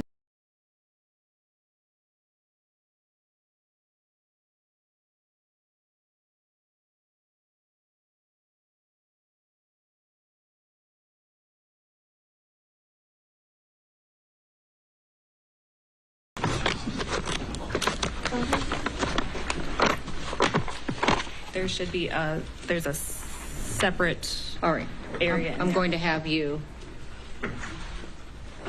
This is unusual, but if you all don't mind, and if there's any objection, I'm going to have her step down, and when I ask her a question about which is which, she will put it out. Is that all right with everybody? However you want to do it, Judge. Okay, sure. so I just need you to have some gloves. And we're going to go right there. And you all can approach too, so you don't have to I don't want you asking questions yet, but I do. Can you move that thing?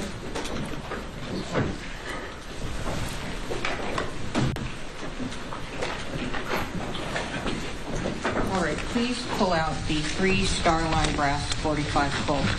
Just put the color. You need the recording? You have the recording. I have the recording.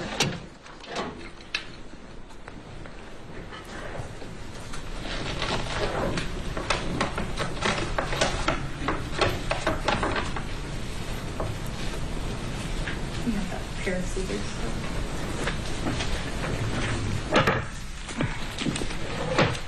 I got it.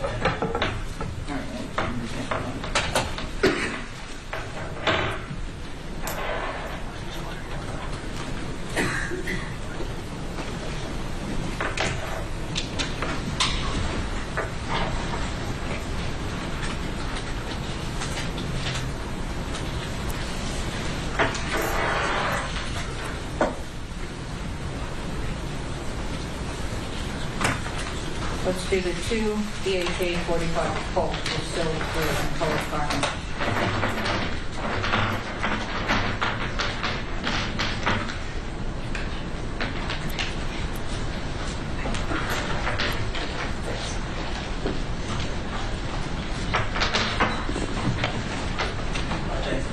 Take your time.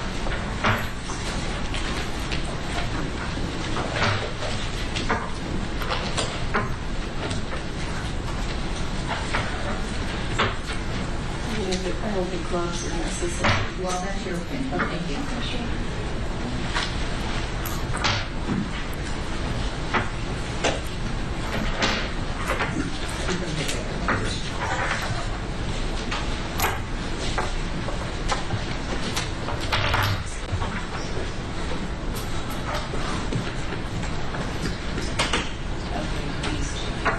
Those are the 2 BHA 45 volt with silver and color primer. Yes, Judge.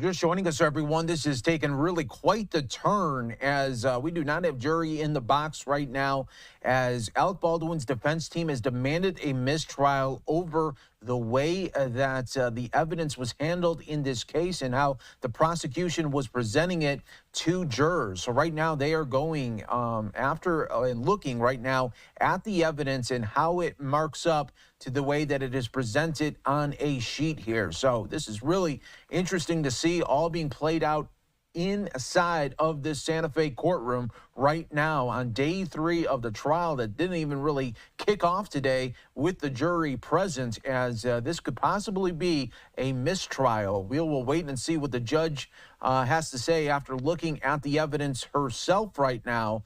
Let's take another 2-minute break. This is getting very, very interesting, all right here on Live Now from Fox. It is heating up in Santa Fe.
Welcome back, everyone, here live now from Fox. Let's go back out to the courtroom here at the Alec Baldwin Rust movie shooting trial, day 3, as his defense team is asking for a mistrial. The same as the bottom of the bullets that you just provided to the court. Yes, it's Starline brass 45 Colt with a silver primer. So when I asked you yesterday, didn't he turn in ammunition that matched the ammunition that killed Ms. Hutchins? It's true that he did, correct? And I did not recall at that time. I understand that that's your position, but that's what in fact happened. Would you agree? I would not use the word match without there being an additional analysis. Well, who got to decide whether there would be additional analysis? That was not myself. It wasn't the defense, though, right? We didn't know about it. I don't know what you were aware of. Okay. Well, you know that we came to have an evidence viewing where we asked to see every single round that could be related to the Rust set, and this was hidden from us. You do know that. This was not hidden. This was not hidden? This was under a case number. It was documented. I was instructed to document it under this case number. Okay, so in this case that's under the Rust investigation case number, you would agree with me there's hundreds of things that you inventoried, right? Yes. There are hundreds of police reports that all relate to the same case number, right? Yes. The one thing that seems to have been put under a different case number is just this one discovery of the actual ammunition that matches the ammunition from the set of Rust. This was put under a doc information of someone coming in claiming to have rounds that were not utilized in a case. Okay, well, let's examine that for a second. When Seth Kenney comes into the precinct and he gives you ammunition, you vouchered it, right? I was instructed to collect the ammunition from Seth Kenney. Well, let me take a step back for a second just to make something clear. Investigator Popple, you're following orders, right, when you're doing these things, correct? Can you please stop referring to me as investigator because it's creating a misnomer? Okay, well, how would you? I apologize. I'm a crime scene technician. I'm not an investigator. Okay, I'm only doing that because it's shorter than crime scene technician. CST works. Perfect. Okay, CST Popple. Inventory and make a report. I think your testimony is you're doing it at the direction of supervisors. Is that fair? Most of the time, yes. Okay. So when Seth Kenney walks into the precinct and gives you ammunition and says it's from the Rust case, you all inventoried it, right? Yes. You took photos of it, right? Yes. You put it under the Rust case number, right? Yes. You turned it over to the defense, right? According to my knowledge, yes. Okay. Somebody else comes in to the precinct, okay? A man named Troy Teskey, right? Yes. Who was a former police officer, right? I believe he stated that, yes. Okay. And I assume you all have the diligence to be able to confirm that, right? I do not know if it was confirmed or not. Okay. And he comes in and he also tells you he has evidence, right? He told us 3 years later, after a trial, that he had evidence that the defense wanted him to use that he no longer wanted to hold on to. Okay, let's break that down for a second, right? Mr. Teskey isn't involved in your meetings with the prosecutors and Corporal Hancock's meetings with the prosecutors up until the trial, was he? Not that I know of. Okay, so doesn't it make sense that he would have seen the trial on television, been completely outraged at what he was watching, not trusted law enforcement, and then walked it into the precinct? Doesn't that make sense? I do not know what would make sense to Mr. Teskey. Okay, didn't he in fact tell you, I don't trust Miss Morrissey and the prosecutors? He did not state that to me. He didn't on your oath? You sure about that? I do not recall him stating that. So he turns this round in, and you, when he turns it in, obviously recognize it as Starline brass, nickel primer, Colt 45, correct? Yes. Okay. So it's not as if he came in and just turned in a bunch of shells, right? He did turn in a whole bunch of shells. Okay. But he didn't just turn in shells, right? He turned in multiple different 45 rounds. I'll ask the question a third time. He didn't just turn in shells, did he? He turned in multiple 45 rounds. Including rounds that matched the round that struck Ms. Hutchins, right? Again, I wouldn't use the word matched without further analysis. And the reason that we don't have further analysis is you all didn't send this to the FBI for further analysis, did you? We did not.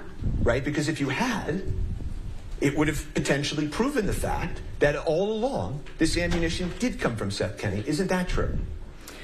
What I was informed of by Mr. Teskey was that the ammunition originated from Joe Swanson. And then went in the green ammo can to Seth Kenney. I do not recall him speaking about a green ammo can. Okay, well, let me ask you this. You know, the other thing that you're saying, I took you at first to be saying, well, it's just a bunch of ammunition, and now we've gotten to the point where it's actually the same type of ammunition. And then you've also stated in your testimony that it's like, well, there's just this guy, Troy Teskey, that just walks into the office like it's random. When really Mr. Teskey and his involvement in this case was very well known to law enforcement, correct? I had never heard his name before. Okay, but he came in and he said, I'm here to give evidence about the Rust case, right? He stated that he had evidence the defense had wanted and he no longer wanted to hang on to it. Well, and he was the one using the word evidence. Okay.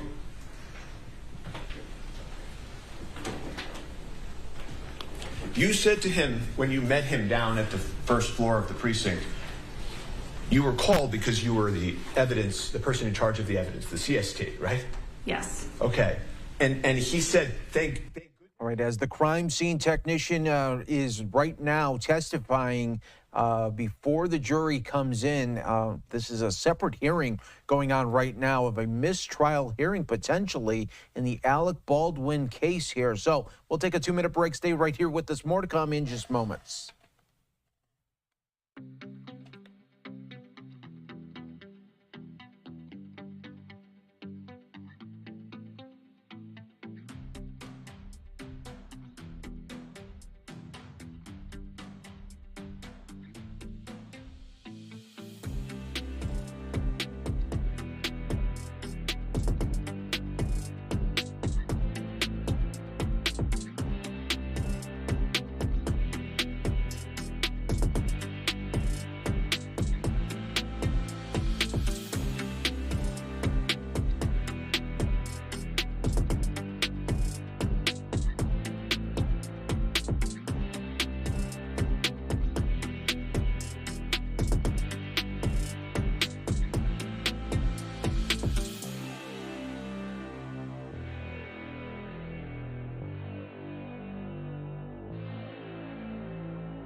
And welcome back, everyone, here to Live Now from Fox. I'm your host, Mike Page. Always great to be with you as we continue right now.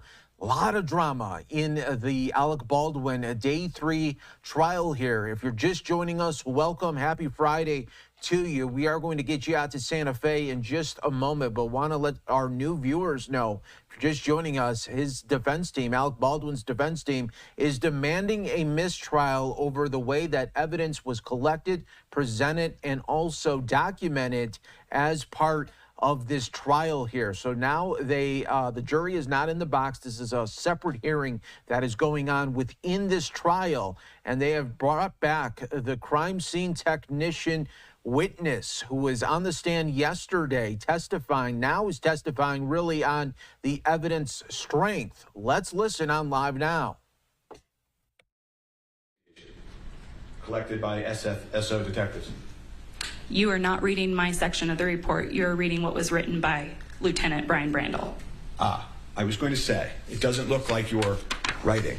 So the lieutenant writes in, thank you for clarifying that. I just got this report, as you know, right? The lieutenant writes in, it should be noted that this is not actual evidence from the death investigation collected by SFSO detectives. Did I read that right? I believe so, yes. Okay. In your career, going back to when you were a CST in Florida, all the way through the present, have you ever seen such a sentence in a police report in your entire career? Not that exact sentence, no. Yeah, me neither.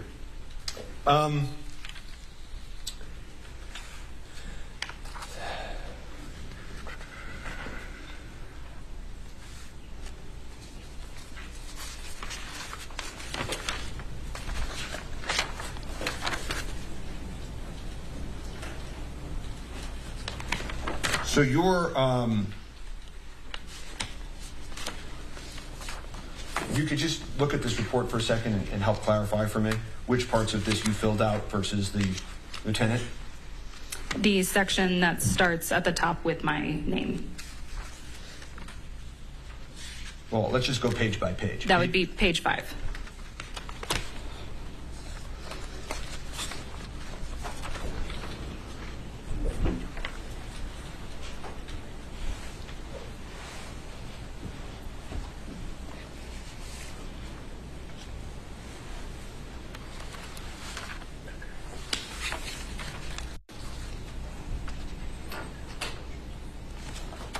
After this occurred, did this cause you concern, CST Popple, that this was handled this way? It did not.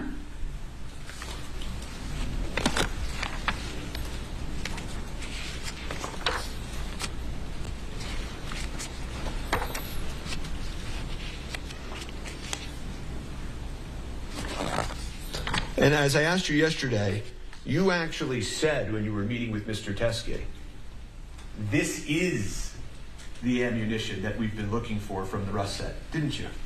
I don't recall stating that. But you're not denying that. I'm not denying that. So, I don't know whether the most critical evidence in this case is the gun that was sent off to be destroyed or the round that killed Ms. Hutchins. It probably is the round that killed Ms. Hutchins. Would you agree with that those are probably the two most important pieces of evidence in this entire case? I'm sorry. Can you please restate your long question? Sure. Would you agree with me that the two most critical items in this case from an evidentiary perspective were probably the firearm in question and the live ammunition that struck Ms. Hutchins, right? I would say the firearm and the live ammunition from the set. Okay. And so the firearm, which we've had hearings, discussions about, was ultimately broken beyond repair by law enforcement, right?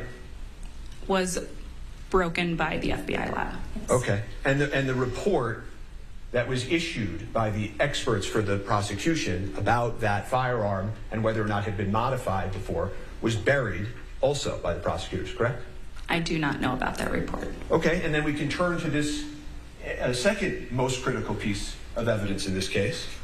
And this was also buried by law enforcement, correct? No. No, it wasn't. Okay. Were you in the precinct when the evidence viewing occurred with the defense? I think you said yesterday that your partner or your colleague dealt with the evidence viewing. Yes, my colleague and Detective Hancock, I believe, were there.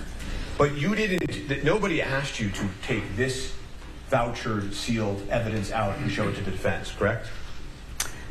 When the request was made, I believe they couldn't quite narrow down everything that they wanted to view. there was quite a bit. Oh, so this was a narrowing down issue? The reason that this wasn't shown to the defense is a narrowing down issue? No, I'm stating that they couldn't quite tell me in detail what they wanted to see.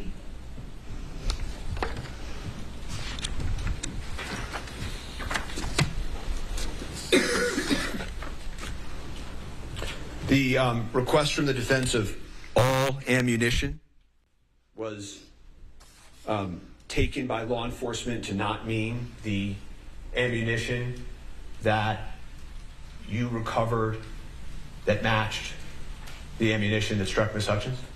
I don't believe they looked at all the ammunition that day. Well, no, but the request was all ammunition. So I'm asking you, did law enforcement interpret that request to not include this critical evidence? All of the items that were pulled for the case were under the Rust case number. Which was a perfect plan.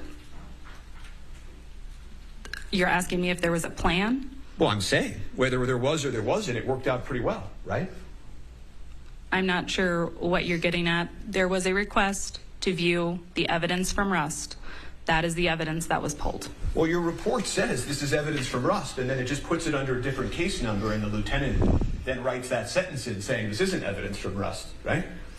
My report states that Mr. Teskey believed that it was related to Rust, and then I listed the case number next to that.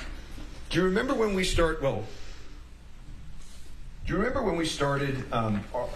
my examination of you yesterday, how I sort of said to you, the way you know what evidence to find is by what people tell you? Do you remember that? Yes. And that when you're at a burglary and somebody says, oh, you better pick up that glove, you don't know that that person's telling the truth or not, but you pick up the glove, right? Depending on the circumstances of the case, possibly. And here, a retired member of law enforcement walks into the precinct who's known to law enforcement, who turns in the matching ammunition, who tells you it's involved in the case, where there's tons of corroboration, both by what he provides and the history that law enforcement knows about this man, and you put it under a different case number, right? I'm sorry, what was your question in that long statement? You put it under a different case number. Yes, as I was instructed to do so. Okay, so you need to finish up so that Ms. Morrissey can cross-examine. Yeah, I'm trying to review this in real time. So I will pass the witness.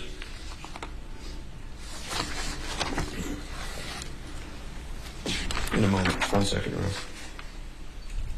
All right, so high drama right now in Santa Fe as we will wait and see just how this separate hearing within the trial of Alec Baldwin, as the defense team has demanded a mistrial, will go about. We are going to take our final break here of the hour. Don't go anywhere. Stay for the drama. Stay for Live Now from Fox.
All right, everyone. We are coming up on a new hour here on Live Now from Fox Friday edition. I'm your host, Mike Page. Thanks again for being with us here today. Alec Baldwin, trial day 3. The jury hasn't even been in the room. Why is that? Defense, right off the bat, saying and demanding a mistrial in this case. And right now, there is a separate hearing going on in Santa Fe courtroom. The defense is claiming that evidence was withheld from them and it was mislabeled as well. So let's listen here on Live Now from Fox. After this. Ms. Popple, I just presented to the court that I've never seen these until this morning. Do you agree with that? Yes. You've never shown me these, or I've never come in to see them. Is that right? Correct. Have you ever provided me that doc report? No, I have not. Okay. So, do you know who Troy Teske is? No, I do not. I think we took some testimony from you yesterday that he is the friend of Thel Reed. I believe that was stated, but I did not know that information. Okay, so let me ask it this way. If Troy Teske, who provided this ammunition, is a friend of Hannah Gutierrez's dad, and if these bullets... I'd ask the prosecutor not to be touching those with her bare hands. They rolled around for 3 years. Okay. If these bullets match the ones that were on the set of Rust, is that evidence, additional evidence, that Hannah Gutierrez provided the live ammunition to the set of Rust? Yes. And has she been convicted for that? Yes. Is this evidence that Seth Kinney provided live ammunition to the set of Rust? No.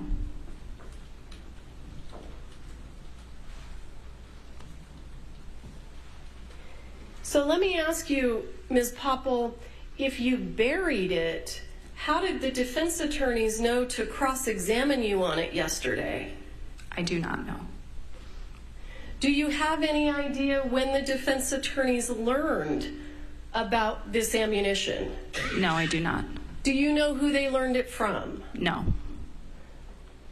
Those are some important inquiries. Those are all the questions I have for Ms. Popple, but we'd like to take additional testimony. All right. I thought I had one more question. Oh, and I'm sorry.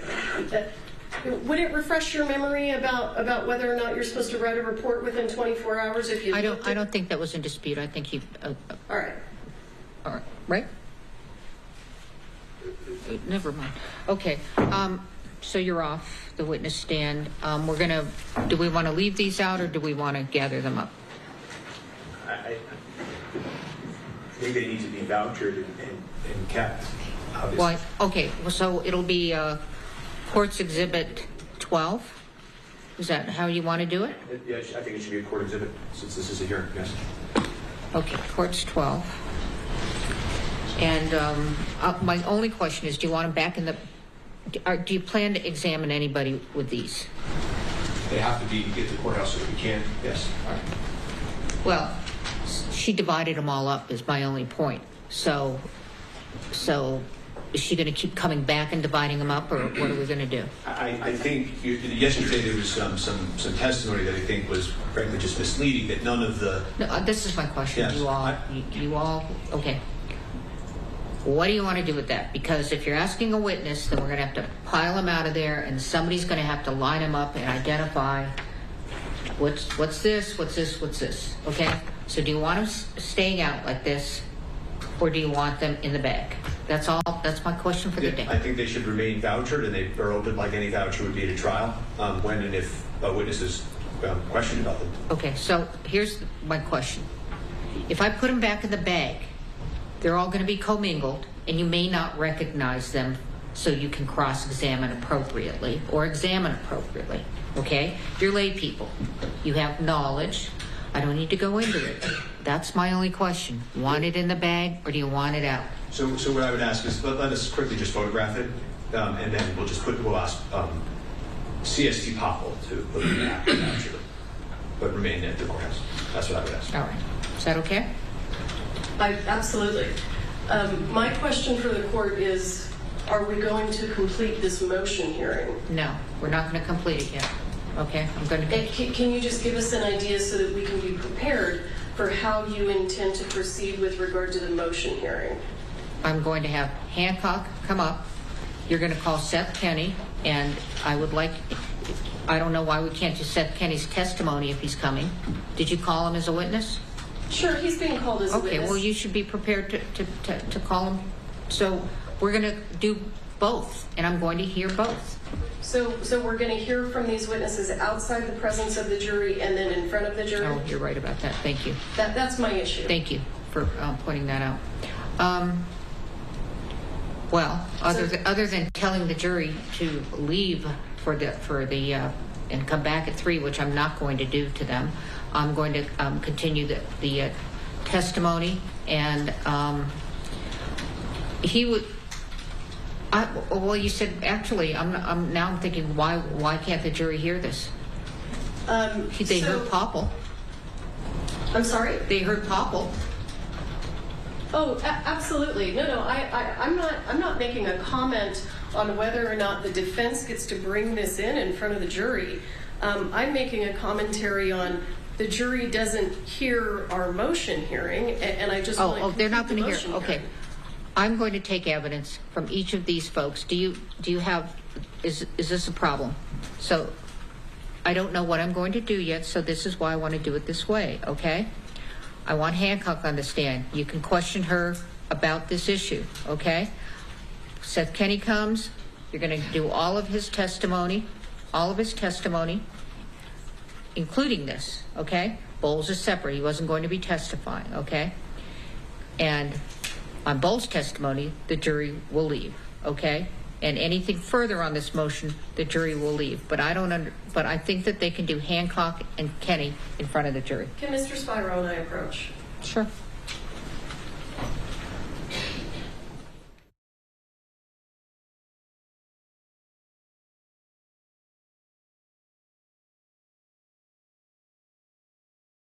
All right, everyone. So big drama playing out right now in Santa Fe. There, as Alec Baldwin's defense team has demanded a mistrial, and the judge has not ruled yet. He's going to want to hear from 2 other witnesses before making that decision.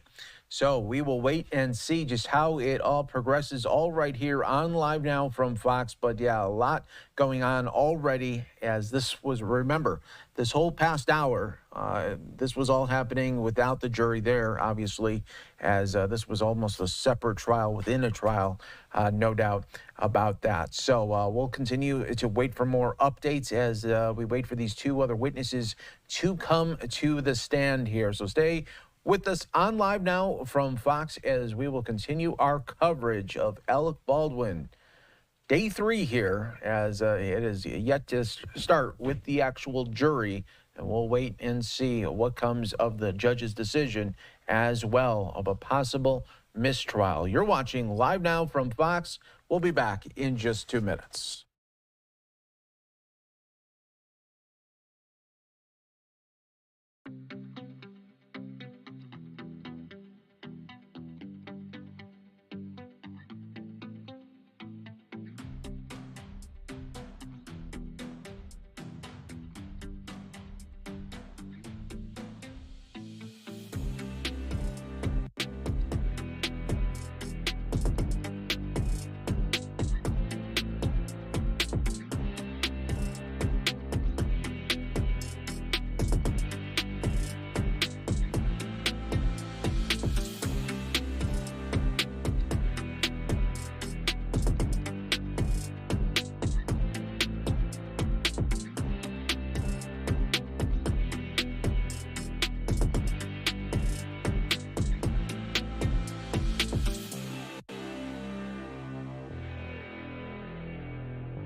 Well, welcome back, everyone, here to Live Now from Fox. Well, it is now day 3 of the Alec Baldwin Rust movie trial, and we want to continue our coverage. Of course, we will be providing you many highlights throughout the day of this really in-demand trial. But we want to continue to bring in legal analysts to help us really guide us through the day and also talk about the case that is. So let's go right now to legal analyst Terry Austin. Thanks so much for joining us on Live Now from Fox today. We always appreciate it. Thanks for having me. It's great to be here. Yeah, so thank you again for being here and really helping us break down this case. I want to start off just at really the surface right now, because so many of our viewers, they comment, and I try to read as many different comments and try to get their answers really, or their questions really answered. And I want to just start off with you, Terry, and ask you, why is this case even for Alec Baldwin going through when he's an actor? He wasn't the one that was actually working on the guns or the ammo. Why is he in this spot right now? If you could break that down for us.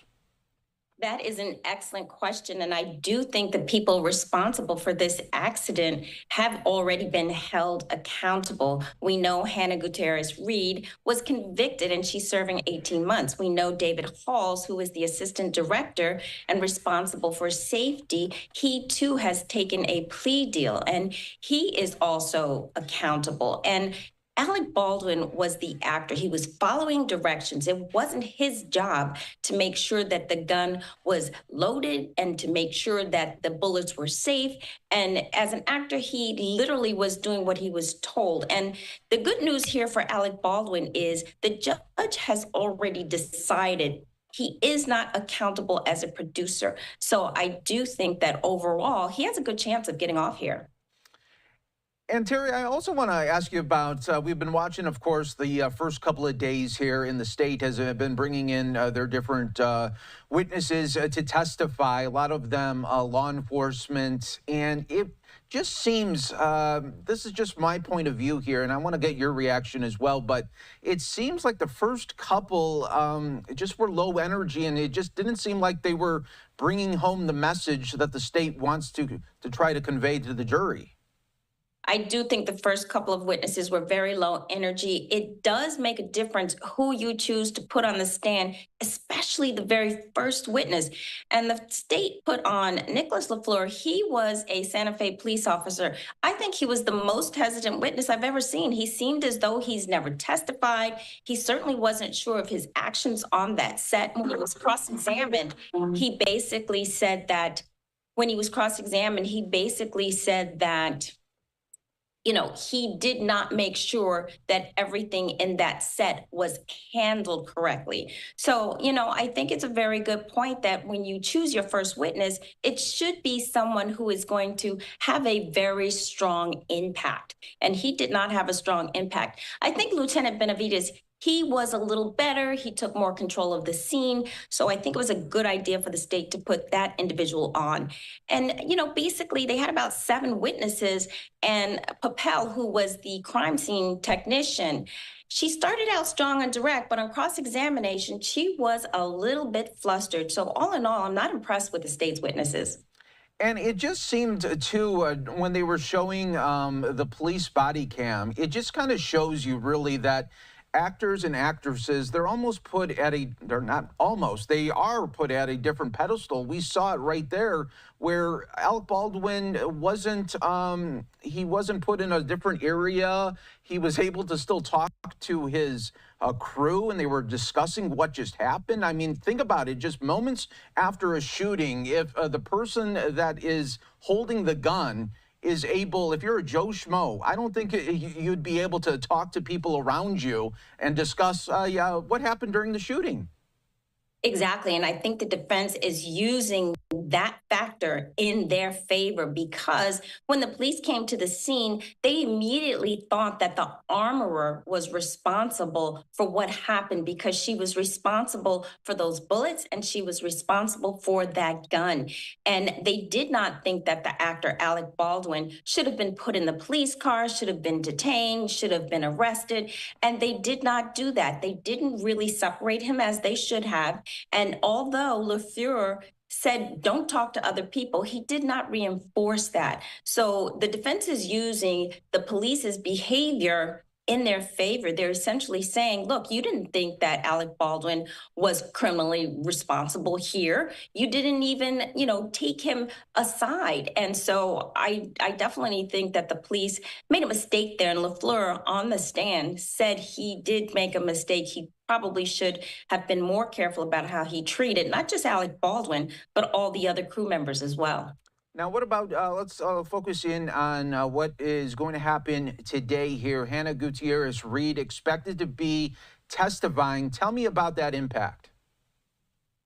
The testimony of Hannah Gutierrez Reed would have a huge impact on this case. If she were to testify, she could talk about what responsibilities Alec Baldwin had as an actor. It was his responsibility. I'm sure she would testify to make sure that gun had a final check.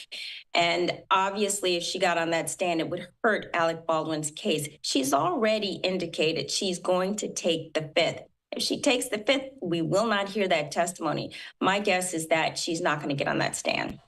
Yeah, so, I mean, if she was, it would just be repeating over and over, taking the fifth there, and it's not going to do much good there on the stand.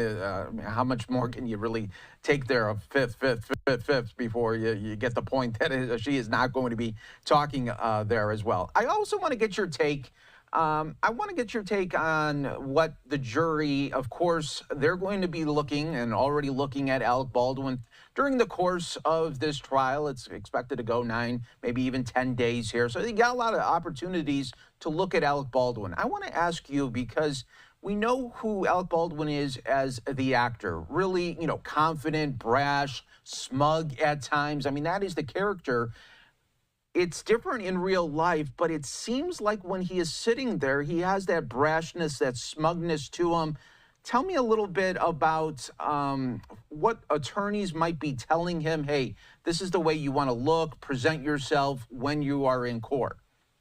Anytime a defense attorney has a defendant who's sitting there, they're going to advise the defendant to look as though they're interested, to not make faces, not to look smug. And I guarantee you his attorneys have already been saying that. And I do think in the very beginning, Alec Baldwin was doing a great job. He was taking notes. It appeared as though he was interested, but not overly interested. He wasn't making expressions when some of the evidence was coming in. But as time wore on, and this happens a lot, he was getting more and more aggravated with the rulings and also with the testimony going in, and particularly when the jury was not in the room. He did not like some of the judges' rulings as far as what evidence could come in and what evidence could stay out. So I do think his smugness is coming across, but mostly when the jury is not in the room. He's an actor, remember, and he has to think about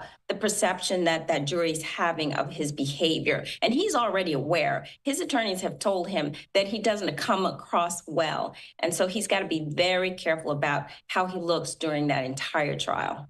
Very, very true. And another thing I want to ask you, what viewers ask me, so I want to get their questions out there. We see Alec Baldwin so many times writing notes. What is he passing to his attorneys? Or what? I know that you won't know the specific, but generally, what are clients usually writing down? I think if he can write a note saying, listen, I don't believe what, for instance, Marissa Papel just said. She's the crime scene technician.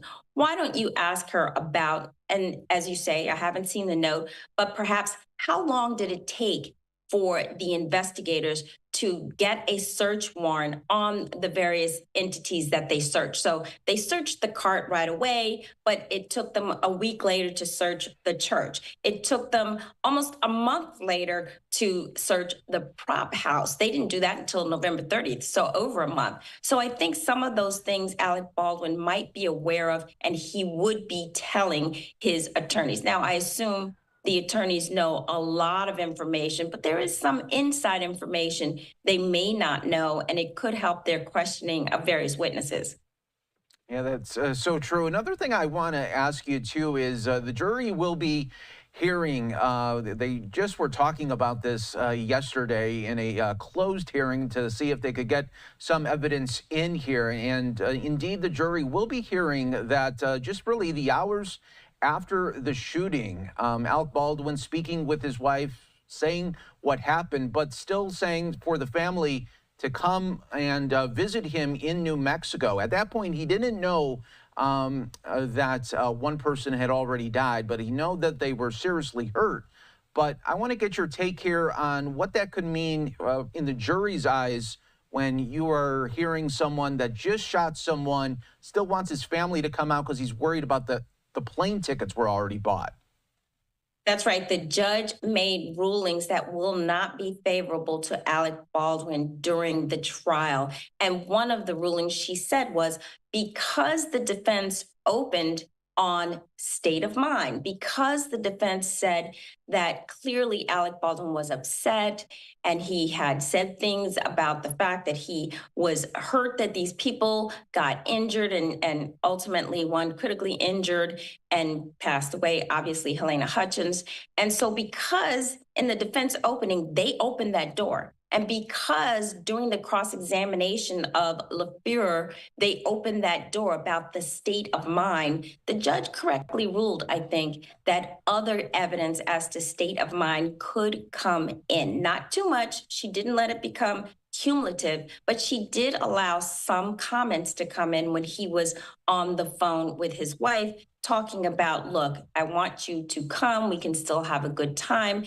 And this is when Alec Baldwin was in the police station. So he should have been a little bit more careful about what he said. Even when no one is in the room and he's on the phone, he should have known that that could have been recorded. And he should have thought about the fact that this could be used against him. And in fact, it is being used against him. And it could be somewhat prejudicial, but the judge said she thought it was probative.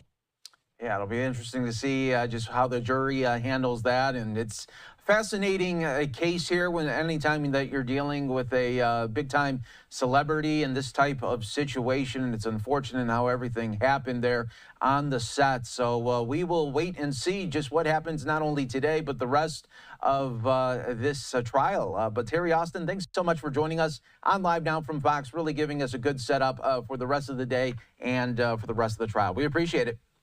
Thank you so much.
Welcome back, everyone, here to Live Now from Fox. We'll continue to wait for more updates out of Santa Fe right now. There is a short break in that trial as the defense team today is arguing that there should be a mistrial in the case over the way that evidence was collected and presented. So we will keep an eye on that for you, as always, on Live Now from Fox. Let's go out right now to the Pentagon briefing. It is happening worldwide live. I know we don't usually do briefings on a Friday, so appreciate you adjusting your schedules. So first, starting off, I'd like to acknowledge the end of a successful week of the NATO summit. As you know, Secretary Austin had engagements throughout the week with his counterparts, including bilateral engagements and hosting a dinner for defense ministers on Wednesday evening. This week, we celebrated NATO's historic achievements during the 75 years since its establishment and further deepened our bonds with our NATO allies and other partners. We also reaffirmed our commitment to supporting Ukraine in its fight for freedom from Russian aggression. In support of that commitment, the department announced yesterday the 61st Presidential Drawdown Authority Package, which has an estimated value of $225 million. This package will provide Ukraine additional capabilities to meet its most urgent needs and includes 1 Patriot battery, munitions for rocket systems and artillery, and anti-tank weapons. For a complete listing of the PDA's contents, I would direct you to defense.gov. Separately, this morning, Secretary Austin also spoke by phone with Russian Minister of Defense Andrei Belousov. During the call, the secretary emphasized the importance of maintaining lines of communication amid Russia's ongoing war against Ukraine. The last time Secretary Austin spoke with his Russian counterpart was on June 25th, 2024, and later today a brief readout of the call will be posted to defense.gov. And finally, I'd like to provide an update on the temporary pier, or the Joint Logistics Over-the-Shore capability that has been used to surge humanitarian assistance into Gaza. On Wednesday, U.S. Central Command personnel attempted to re-anchor the temporary pier to the beach in Gaza to resume humanitarian operations. However, due to technical and weather-related issues, CENTCOM personnel were unable to re-anchor the pier to the shore.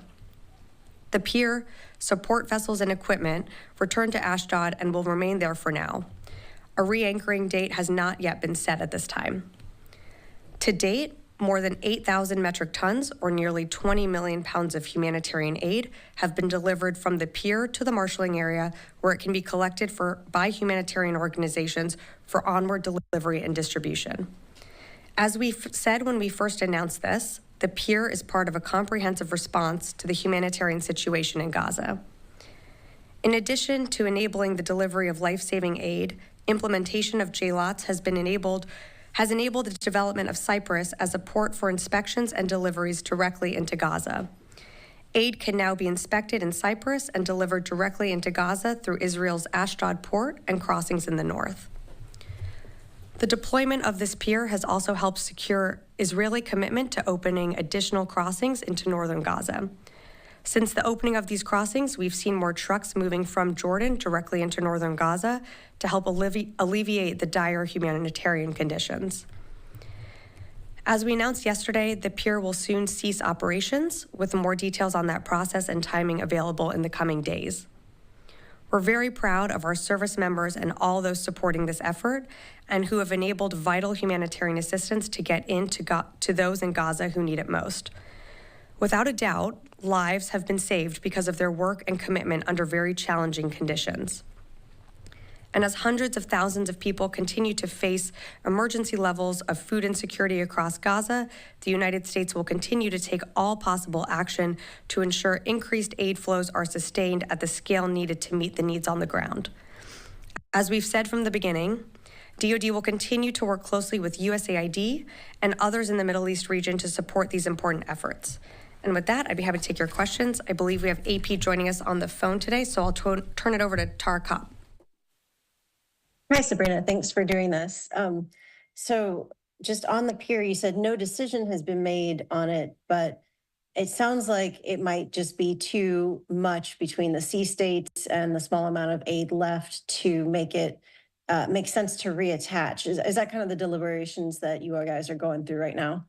Thanks, Tara, for the question. So certainly sea states' environmental factors are going to be taken into consideration when it comes to the re-anchoring. Again, as I said at the top, a re-anchoring date has not been set at this time. When and if that does happen, we'd be, of course, certainly to keep you updated on that front. And did you have another one? I do, a couple. But is one of the options you're thinking is just at this point, because the weather's going to get worse and you've never really been intending to have it last later in the summer anyway, that this might be the end of the pier? Yeah, appreciate the question. Again, can't predict the weather. It's something that we are assessing day by day. We know for the next few days there are going to be higher sea states that would not allow a re-anchoring to be possible. Again, at this time, I just don't have more information to provide on when and if a re-anchoring date has been or will be possible. If a re-anchoring does happen, of course, as we always do, we would read that out to you. And anything additional? And then I'll come in the room. Just one last. Does the Pentagon have any of its own intelligence corroborating that Russia tried to assassinate arms makers, Western arms makers who are assisting with the effort in Ukraine? And was this brought up in Austin's call with his counterpart? Thanks, Tara, for the question. In terms of any further details on the call, I'm just not going to be able to provide that at this time. I think what you're referring to is I've seen some of those reports. Of course, we always, with any of our allies and partners, always share intelligence and information, but I just don't have more to add at this time as well. I'll come in the room. Warren. One peer question and then one question on the call with the Russian counterpart. Whose decision was it to end or not extend the pier operation? Is that a General Kirilla decision? Is that SecDef or is that the president? And when was that decision made? To end. So as we always said, the pier is temporary. A decision, it's not just one person, it is a collective decision that is made. And of course, a recommendation comes up from the commander all the way up to the secretary. We always said that this pier was temporary, and given the sea states, the weather conditions that we know were always going to get worse throughout the summer, the mission of the pier will be concluding at some time soon, but I just don't have an exact date for you. And then on the call with the Russian counterpart, with Minister Belousov, this is now 2 calls in 2.5 weeks. Was this one also initiated by Secretary Austin? And it certainly seems like these are more common than they've been over the course of 2.5 years. Of the last 2.5 years, is this to be expected to continue? Will there be a more regular pace of discussions here between the two? This call was initiated by the Russian Minister of Defense.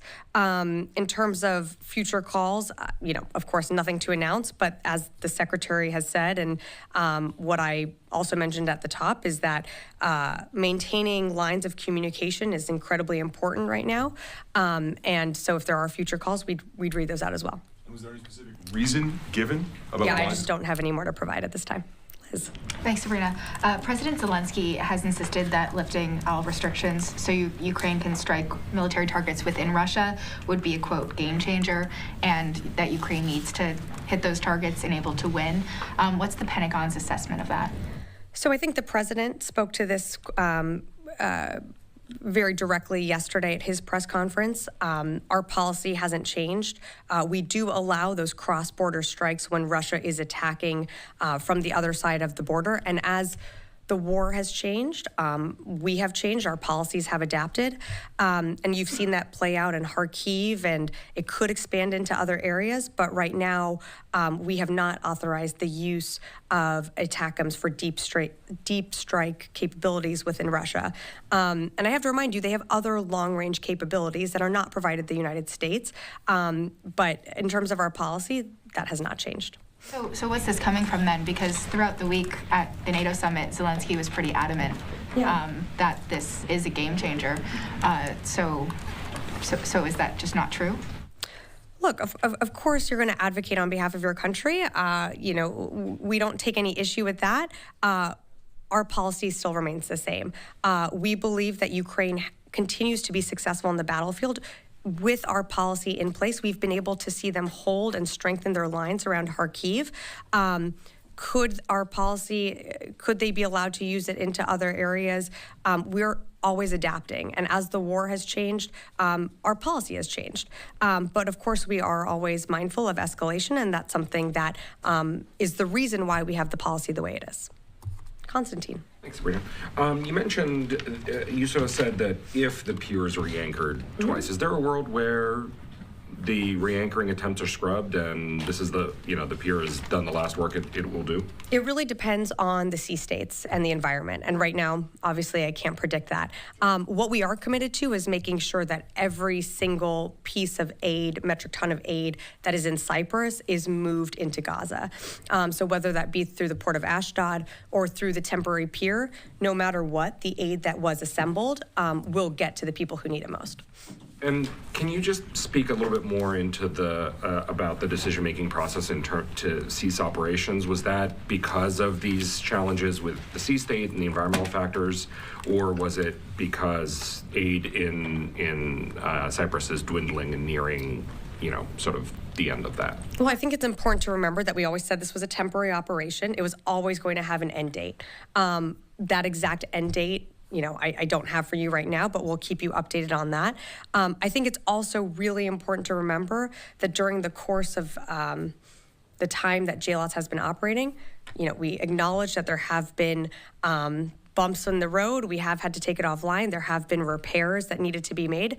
But you cannot discount the fact that we were able to get nearly 20 million pounds of aid into Gaza and for onward distribution. We got it in, of course, to the marshalling area.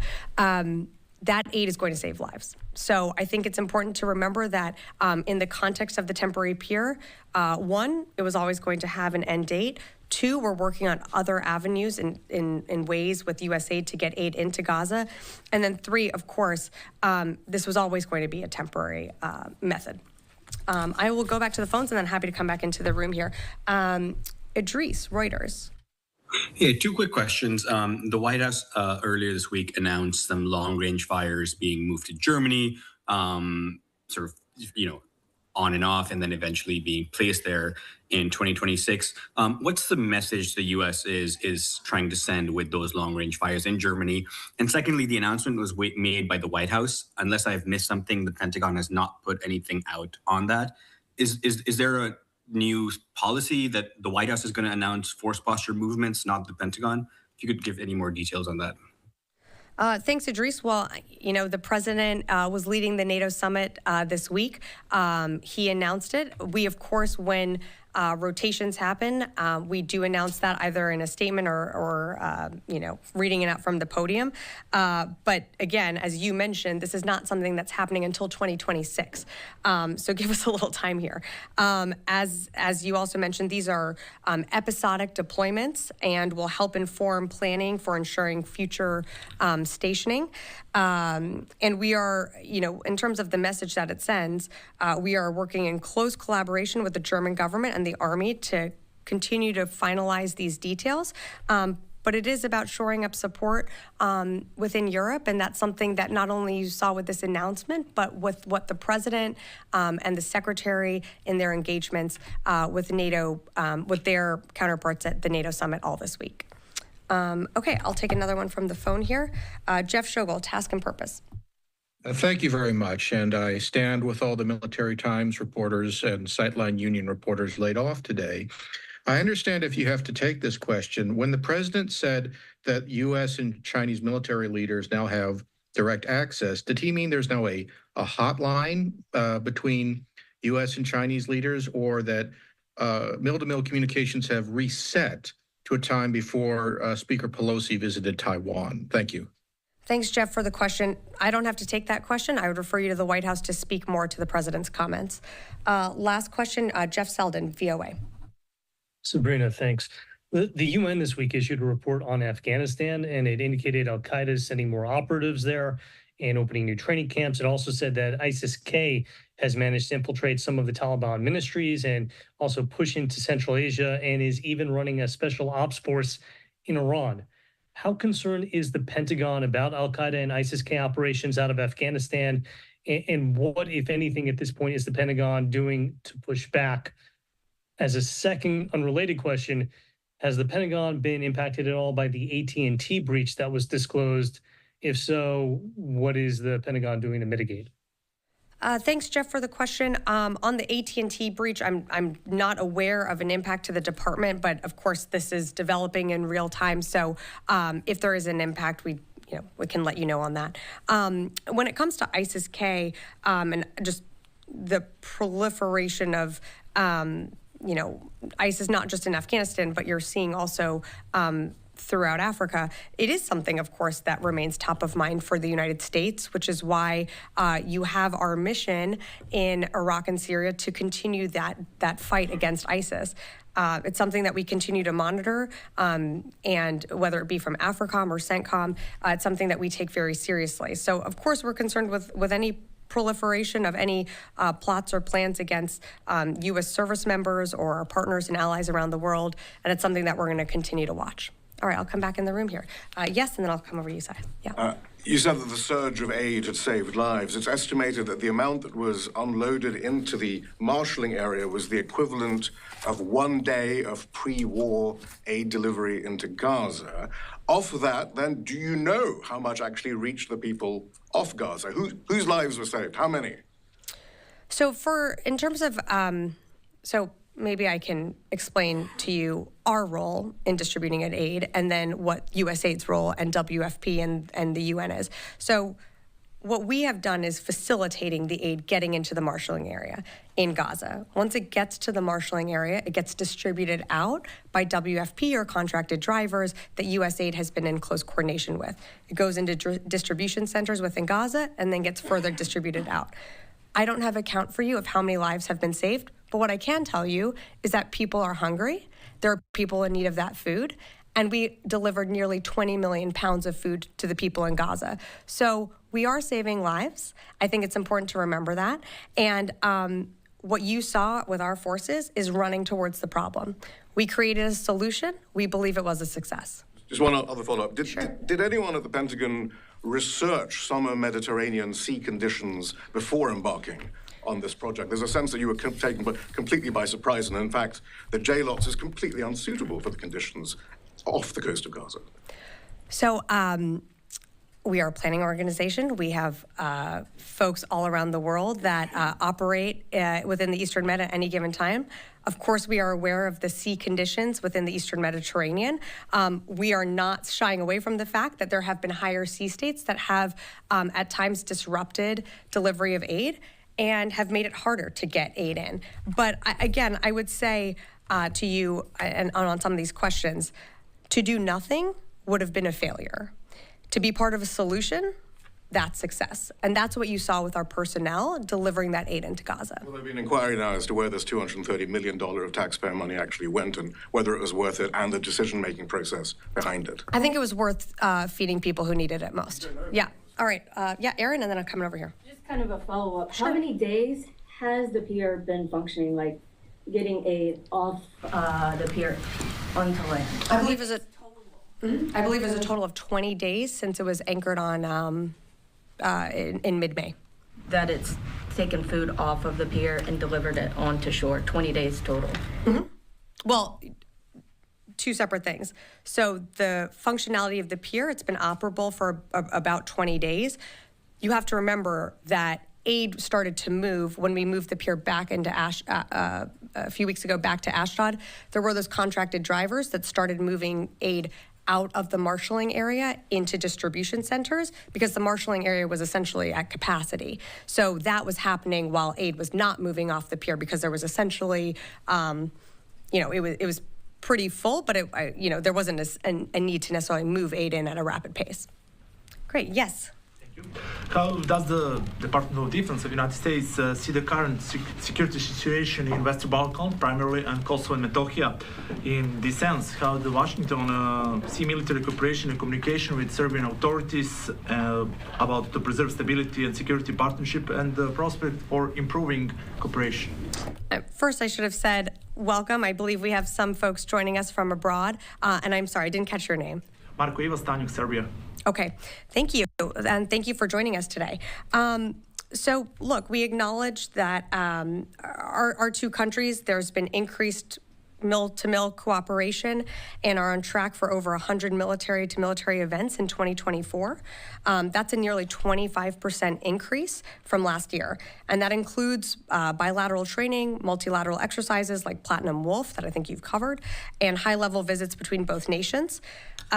Serbia's active cooperation with NATO is also a cornerstone of our defense relationship, enabling the Serbian Armed Forces valuable contributions to global security through participation in numerous EU and UN peacekeeping missions. So we're going to continue to further deepen our cooperation and through mutually beneficial bilateral, multilateral exercises. Current situation in Western Balkan, primarily Kosovo and Metohija. So we acknowledge that there certainly are tensions within the Western Balkan region, and certainly over the past 2 years. This heightened concern certainly underscores our ongoing cooperation and partnership in ensuring regional stability. So we're going to continue to monitor that. Rio, and then I'll happily come to you. Thank you, Sabrina. Yeah. My question is about Japan. So there are some media reports that the U.S. Navy's Ospreys will be deployed at the U.S. base in Iwakuni, Japan for the first time. So could you please confirm the report? And also this month, DoD has announced its modernization plan to upgrade U.S. tactical airplanes in Japan. So is the potential deployment of Navy's Ospreys in Japan related to this DoD's aircraft modernization plan? I'm so sorry, Rio. I'm just not going to have a ton for you right now. I haven't seen that report that you referenced, so I just really can't comment on that. We're always looking for ways to modernize our forces, but I just don't have anything more to add to what you had asked. I'm so sorry. We're happy to get back to you on that. Yes. Biljana Obradović, Republika Srpski Telegraph. I am from Serbia, so my question will be about Serbia. Can we expect some hardware procurements from USA, and what can be done in that direction between two countries? So as Serbia continues to modernize its military, we believe that the preferred option for procurement would be NATO interoperable equipment and systems.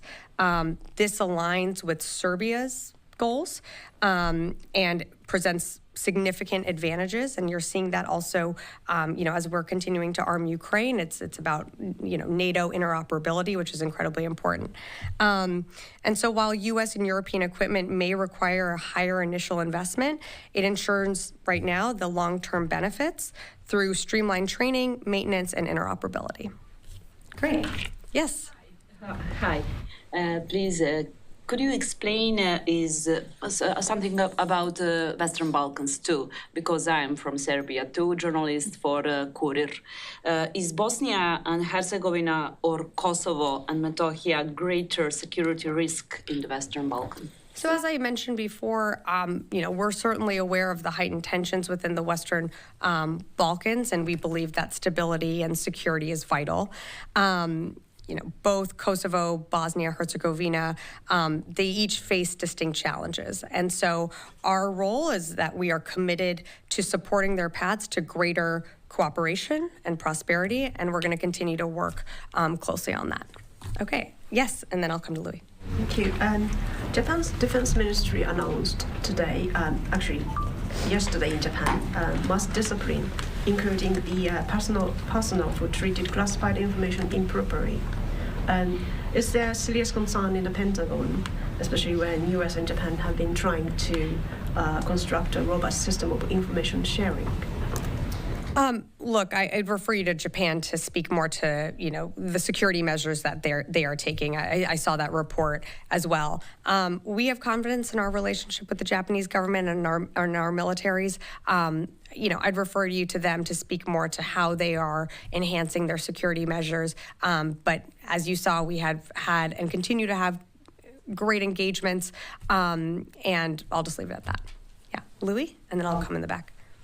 Thank you. I have two questions. One, I want to follow up on Konstantin's question. Sure. So you're saying that as of right now, you're looking to see whether the JLOTS pier could be operational yet again. Are alternate methods being looked at for potentially delivering some of that aid from Cyprus that you mentioned, should that not be the case? And I'm kind of framing it as a hypothetical, but I'm sure that, since you said this is a planning organization. Yeah. No, sorry if maybe you, I don't know if you heard me at the top, but I had mentioned that one of the ways we are looking to get aid into Gaza is through the port of Ashdod. It's sort of in its proof of concept stages right now. We are looking, what I can tell you is every metric ton that is on Cyprus or on one of our ships will be delivered in some way into Gaza, but we are looking for those alternative methods. And once we have better fidelity, I will, of course, keep you updated on that. So that leads me to my next question. Sure. So you established those cells under General Frank at the air base there in Israel.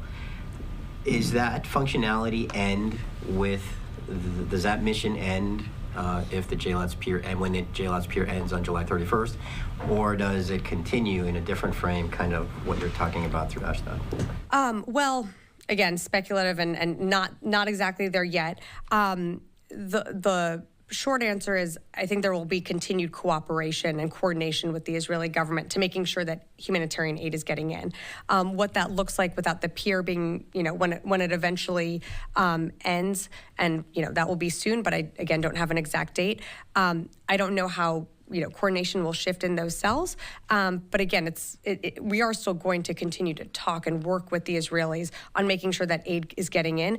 And if aid is getting in through our ships, through Ashdod, of course that cell coordination link is going to have to exist in some way. And so it very might well be through that cell. So does that mean that American vessels may be transporting this, these shipments from Cyprus in the future beyond the JLATS mission? That's exactly what we're working through right now. This is, again, a proof of concept to try and get aid in through Ashdod and then move it down into Gaza.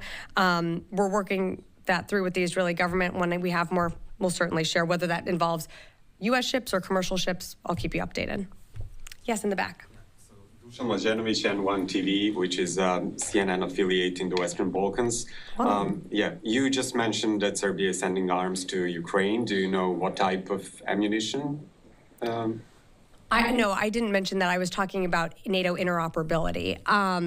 So I don't have anything for you on that. I'd let Serbia speak to their assistance. About that. There was an article in Financial Times that Serbia is sending arms to Ukraine, which Serbian government denies, and also saying that it's forbidden to transport arms through the third countries.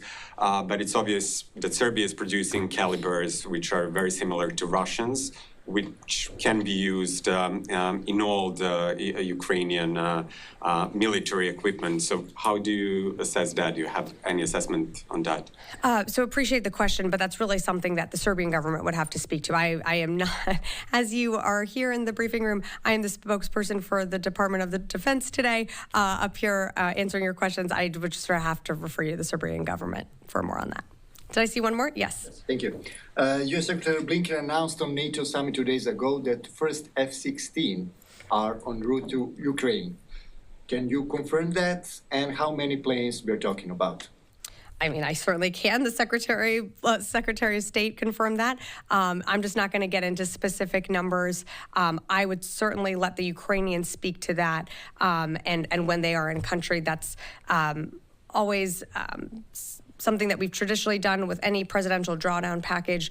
We announce some of the equipment, the systems, the capabilities that we are sending, but we do let the Ukrainians speak to when they are in country, as that is an operational security consideration that they have to take into account. And so I'd refer you to the Ukrainians. Everyone, Pentagon briefing there, wrapping up.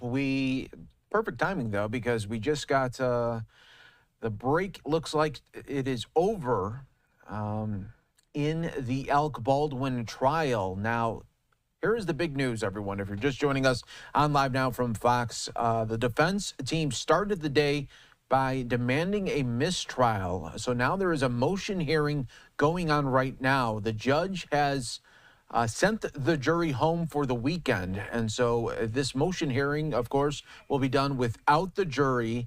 And we will wait and see just what the judge decides ultimately on this motion for a mistrial. The defense said that they felt that the evidence was not handled properly, and it was not documented properly for this trial as it was presented to jurors from witnesses there. So we are going to take a listen here on the other side of the break. It looks like they are just getting ready, coming back from that brief break. So let's take a 2-minute break. We'll be back in just moments.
Welcome back, everyone, here to Live Now from Fox. I'm your host, Mike Page. Always great to be with you as we continue to track the very latest here in Alec Baldwin, day 3 of this trial. And it really wasn't a day 3 at all for the jury. They did not see one witness on the stand today, as right before the day 3 was about to begin, the defense had a motion for a mistrial. They feel that some of the evidence, particularly the bullets as evidence, was not properly documented, and they had an issue with that as it was described to the jury as well. So right now we are seeing the jury. They are gone for the weekend. Right now, this is what you will be seeing now. Sidebars continuing with the judge. They will also have 2 witnesses on the stand in this motion hearing for a possible mistrial. We're waiting for those 2 witnesses to come back on the stand, so we'll be keeping an eye on that. So a lot of drama playing out right now in Santa Fe, New Mexico, as the jury will not see any witnesses today. They are gone for the weekend, and now we will see what the judge ultimately decides as well.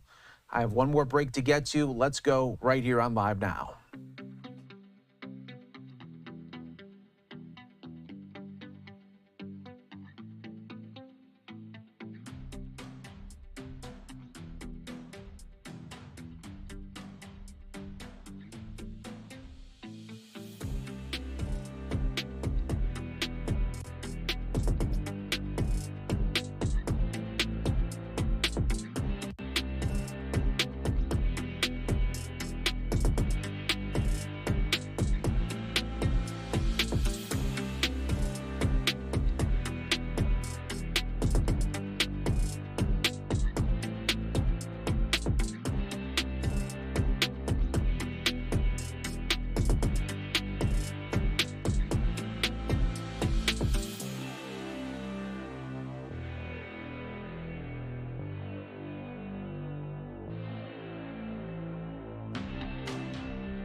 Welcome back, everyone, here to Live Now from Fox. Setting up to be a new hour here in just a moment. It'll be quickly 1 p.m. out on the East Coast, 10 a.m. on the West Coast. We are fast approaching right here on this Friday edition on Live Now from Fox. I'm your host, Mike Page. Always great to be with you. Alec Baldwin, day 3. If you thought maybe the first 2 days, not a lot of action, maybe not a lot of drama. Day 3, it had it all.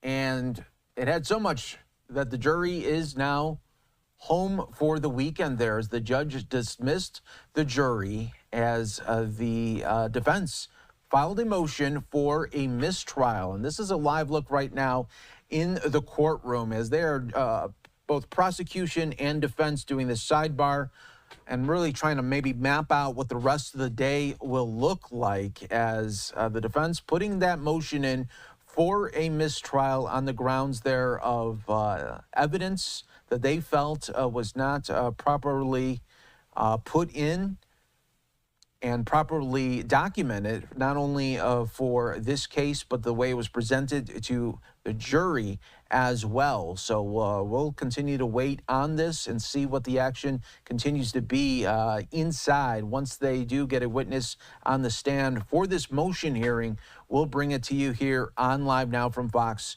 as always. All right, coming up in just a moment, too, we do have coming up the Ukrainian President Vladimir Zelensky is going to be talking with U.S. governors and making this speech really on the state of the war in Ukraine. So we'll be keeping an eye on that. We're also keeping an eye out in Houston. We'll be getting another Beryl recovery update. That is coming as really power still out for some in the Houston area. So those struggles do continue.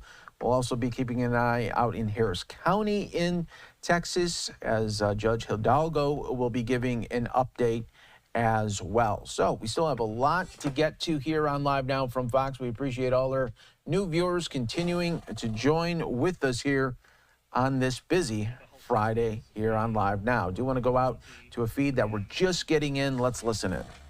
Every now and then silos do appear, and we do our best to break those down and make sure we're talking with each other. So wherever someone needs help, that we're able to recognize that and offer it and provide it.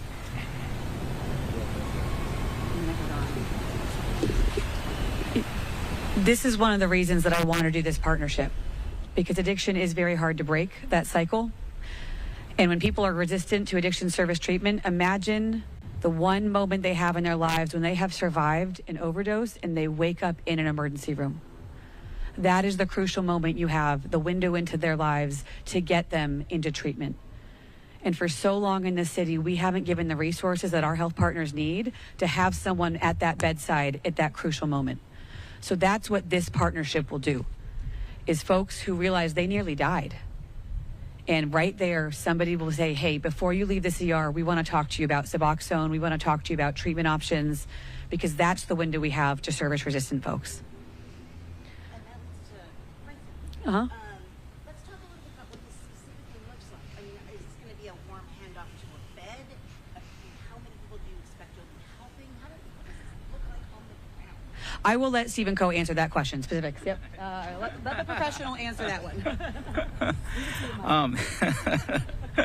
So let me speak to our Hillcrest ED for a minute. Last year we've had 8,000 unique patients come through the ED with substance and. All right, this is a feed that we just got in, and now we know what it is about there, talking about addiction and trying to combat that, whether it be opioids or others. So we'll definitely be keeping an eye on that, but we do have other feeds that we want to showcase here. Again, we are waiting for the Ukrainian President Vladimir Zelensky coming up in just a bit. We're also keeping an eye in demand right now, waiting for the witness to come in for this motion hearing on the Baldwin trial, as the defense team has demanded a mistrial, waiting for a witness to come in to take the stand, and they will continue to discuss the merits there of that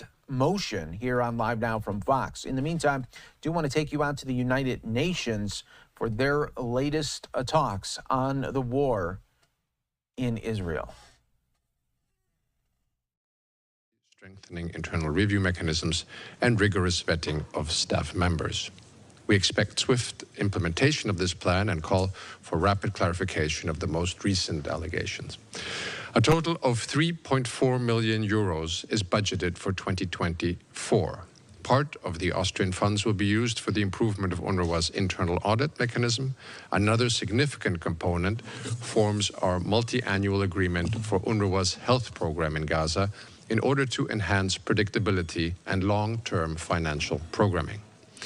Much work lies ahead for UNRWA to effectively implement the many measures. A great deal of trust has been lost. In the medium and long-term, cooperation with UNRWA can only continue if the reforms produced results. All right, everyone, we just got notice here of a new feed that just popped up. It is live, so we are going to go to it. Fort Bend, Texas, talking about the Beryl recovery from the storm earlier this week. 52,842 families without power, and that is coming from 353,292. So that means we came a long way. Fort Bend County is operating 2 shelters, one in Fairground that currently have 73 individuals, and also there is another one in Richmond area, Attack Poverty Shelter, have 17 people. This numbers constantly changes. Yes, ma'am. Buenos días, les habla el juez del condado, Katie George, para darles una actualización en los esfuerzos de recuperación del Centro de Operaciones de Emergencia del condado. Hemos tenido un gran progreso. Sé que la mayoría de las personas están preocupadas por el tema de la energía eléctrica, y queremos darles una actualización que el Center Point ha dado unos nuevos números. Todavía hay 52.842 personas sin energía, pero ha habido un gran progreso, puesto que originalmente eran 353.292 personas. Estamos operando 2 centros de refugios en el condado. Uno es en el Fairgrounds. Ese está operativo, actualmente tiene a 73 personas. El otro es el Attack Poverty Shelter, que tiene a 17 personas. Estos 2 centros, estos números están constantemente cambiando. And as also I mentioned before, there are numerous schooling centers throughout the county, operated by the county and also with our partners.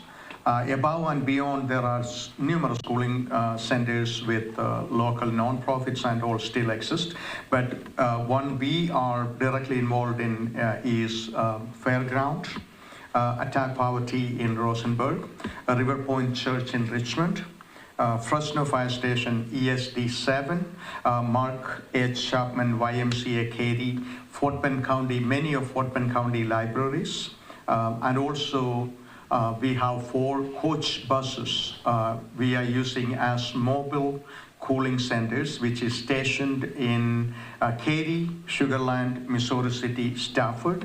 The information has been provided on social media and our website, so on and so forth. También estamos operando varios centros de refrescamiento.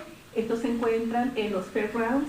Hay uno en Attack Poverty en Rosenberg. Hay otro en River Point, en la iglesia River Point en Richmond. También en la estación de bomberos ESD7 en Fresno.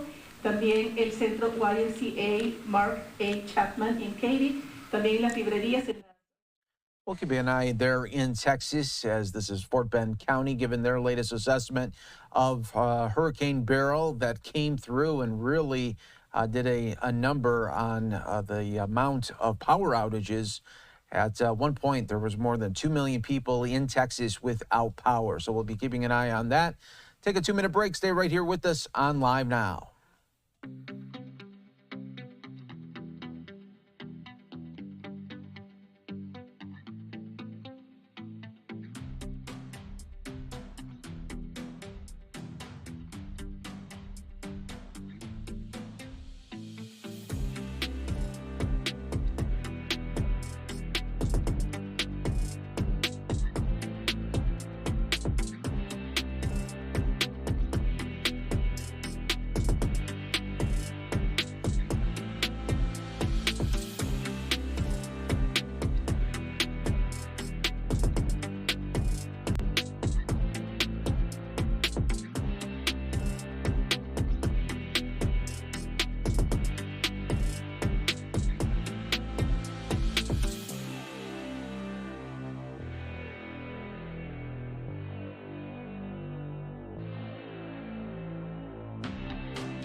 And we are back here for you on Live Now from Fox. Do want to take you out to Fulton County, Georgia, getting an update on the situation where they have been dealing with jail deaths for quite some time. They've had an independent investigation. Now we are learning a little bit more. Let's listen on Live Now.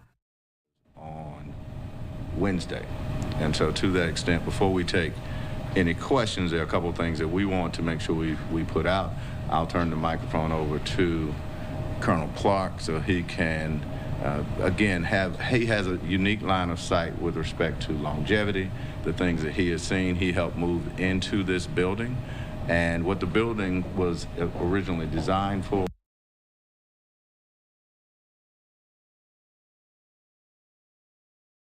Our community and law enforcement.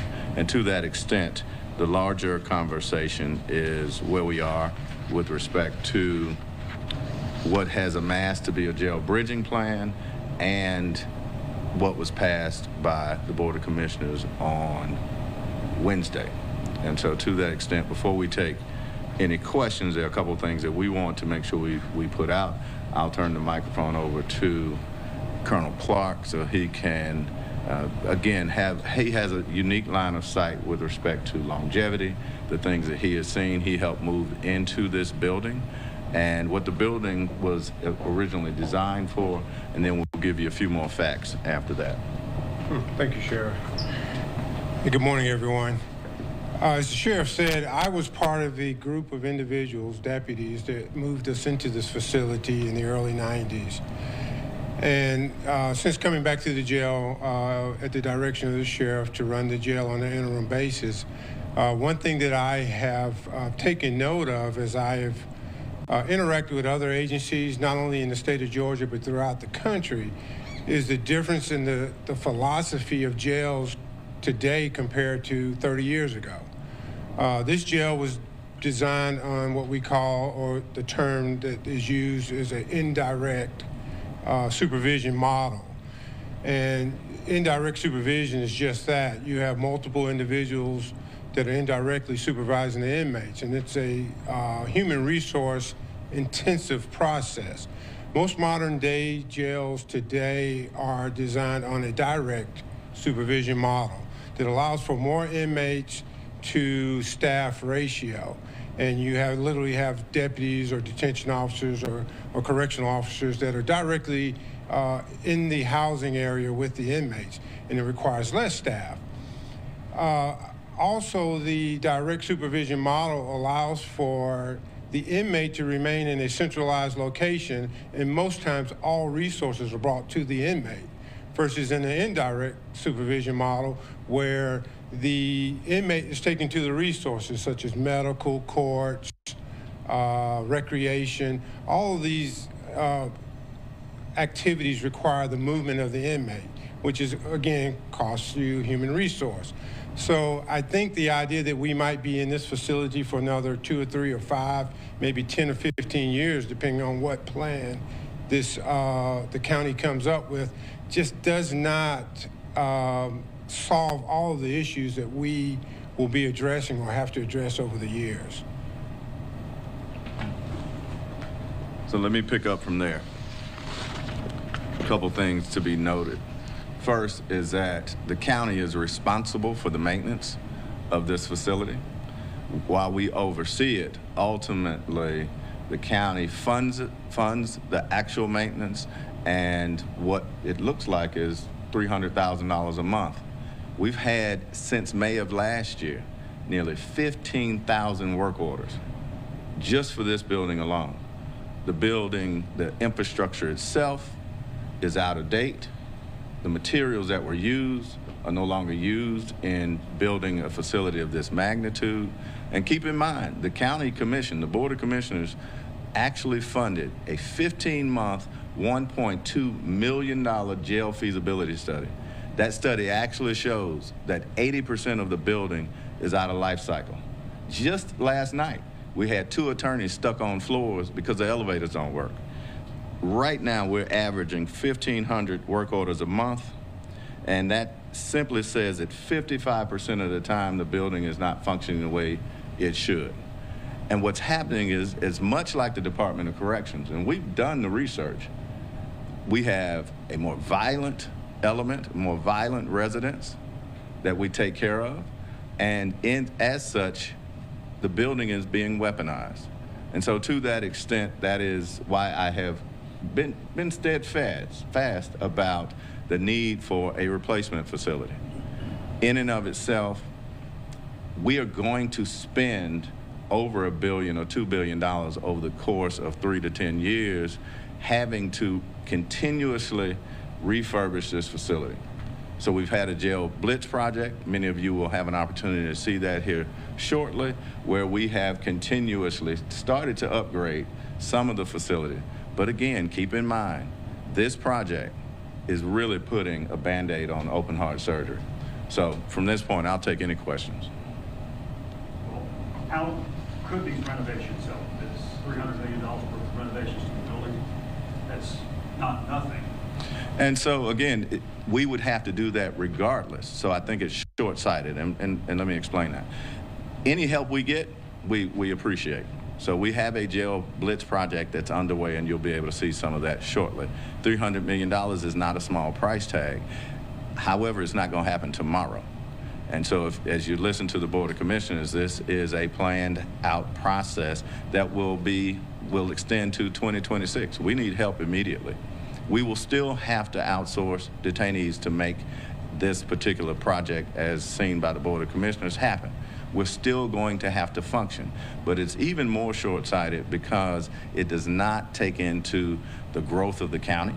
It does not take into the rise in crime as a whole. And so ultimately, the jail feasibility study did. And it was a 30-year project that we won't have to revisit this for 30 years. If we took the original course of actions, we would not have to revisit this. If the renovation project does happen, would you have to, I guess, relocate detainees? And if so, have you thought about where would you relocate them? So we're already relocating detainees. Okay. So we outsource to the city of Atlanta, we outsource to Cobb County. We're renovating now. We have, and you'll be able to see this. All right, everyone, we do want to go out now live right here in Washington. We are getting Ukrainian President Vladimir Zelensky will be addressing U.S. governors at this summit. Let's listen on Live Now. Thank you so much, Governor Cox, esteemed governors, and all present here. First of all, thank you very much for the invitation, and thank you who really cares about protecting life.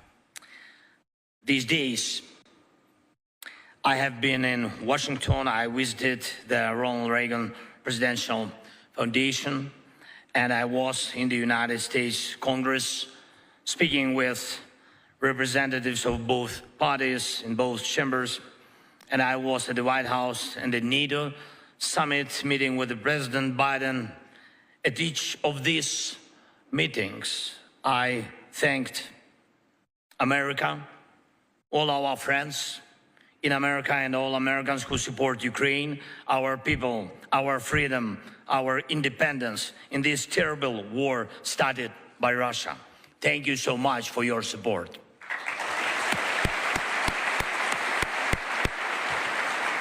Thank you. Unfortunately, there are different wars in the world, but this is a war where it's absolutely clear what is good and what boundaries evil crosses. This is one of the most transparent battles between good and nothing wrong before God and people, and all the pain our country suffers is only the result of Russia's criminal actions and sick desires, only its unprovoked and unjust aggression. So it's so valuable that so many people and countries have united to help us to save our freedom, and thus the common human understanding that evil must always lose.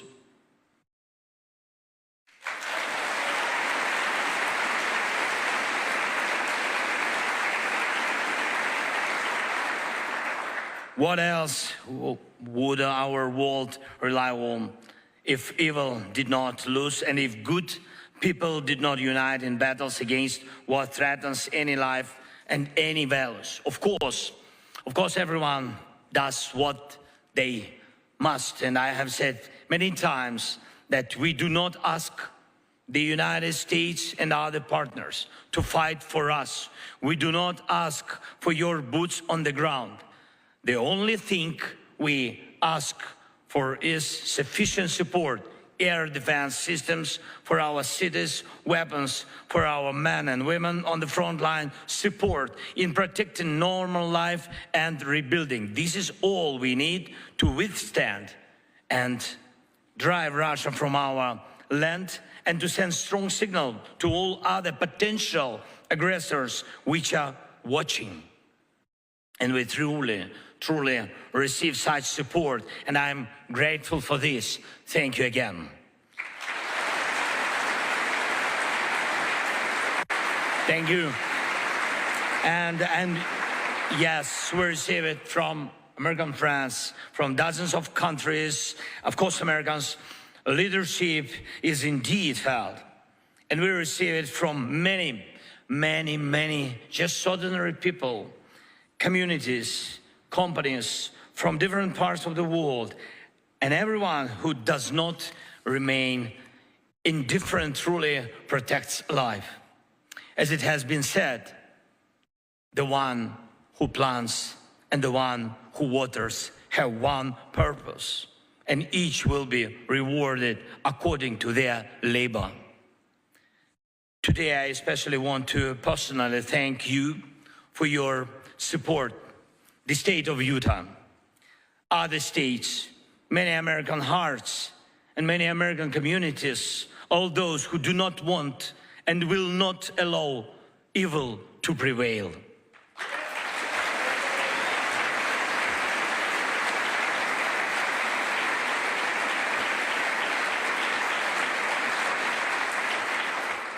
Dear friends, many of you have probably heard or seen in the media about the recent Russian missile strike on a children's hospital some days ago.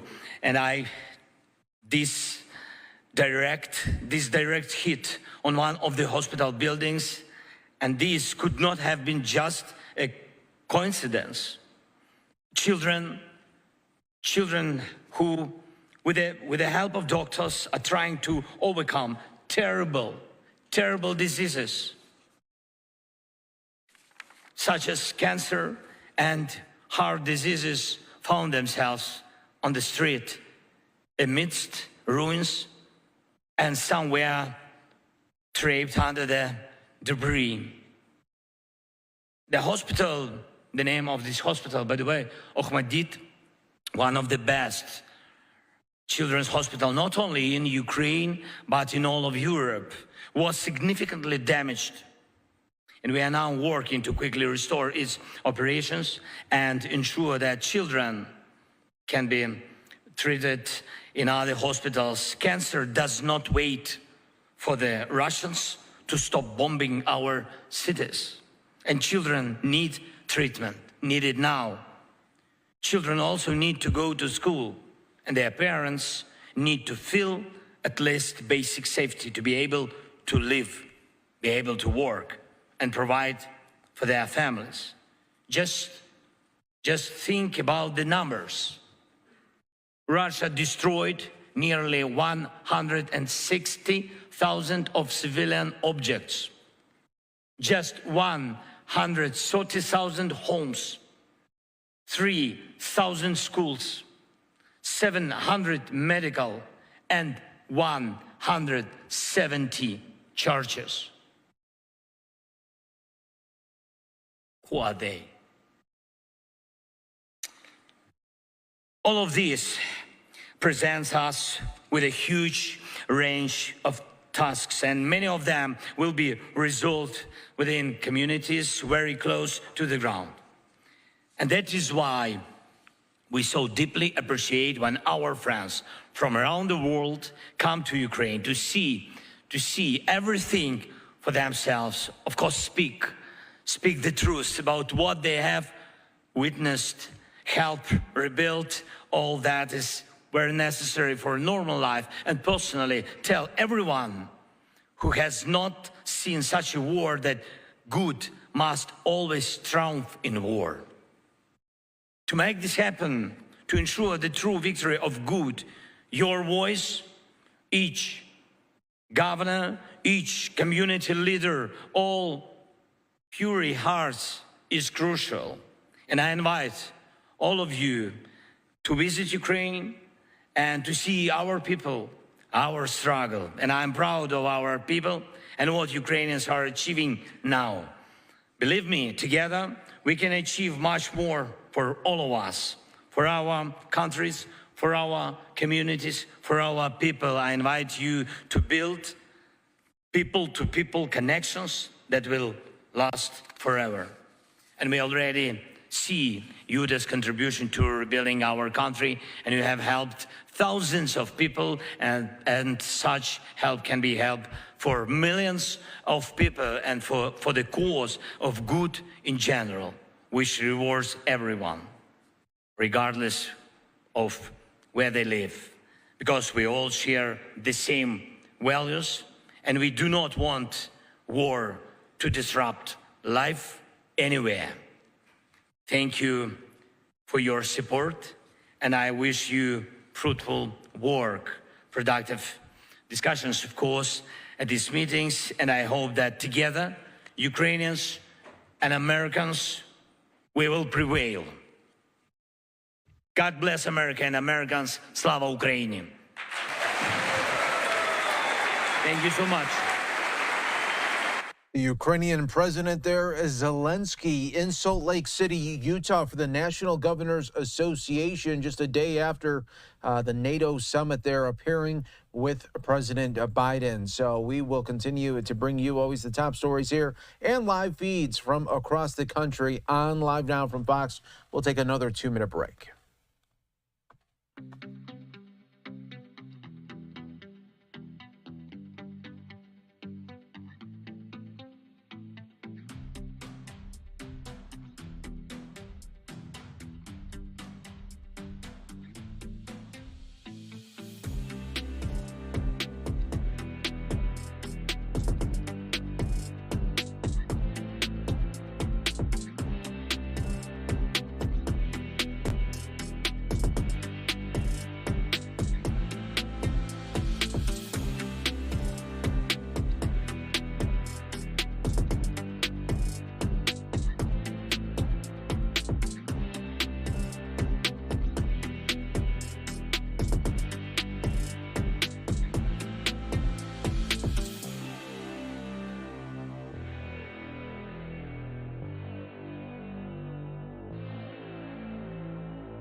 And welcome back, everyone, here to Live Now from Fox. We are taking you out live here to St. Louis, where Representative Cori Bush holding a union event as she is talking about unions for Cori Bush. Let's listen on Live Now from Fox right here. When you need us, someone will be there, as Cori has been and been on the train with us as well. And today, we're here to stand in support of Ms. Bush. When working families are under attack, what do we do? Stand up, fight back. When Cori Bush is under attack, what do we do? Stand up, fight back. It's hard to even put into words how I feel about Ms. Bush. She is one of the best and the brightest leaders in the country today. She always stand up for working people. As a black woman, I look at Cori. I feel proud. All right. And she does, and she represents me and everyone in St. Louis like me. That's all of us. Yeah. And she does it intelligently, sometimes stubbornly, and with a lot of grace. She is me, and I'm her. All right. Cori stood up for the nursing home workers and home care workers early in her time in Congress. We had a town hall meeting with Cori to push for Build Back Better bill. She heard our stories. She probably knew some of them with the career she had before this. And she heard that a current economic with child care and home for all essentials.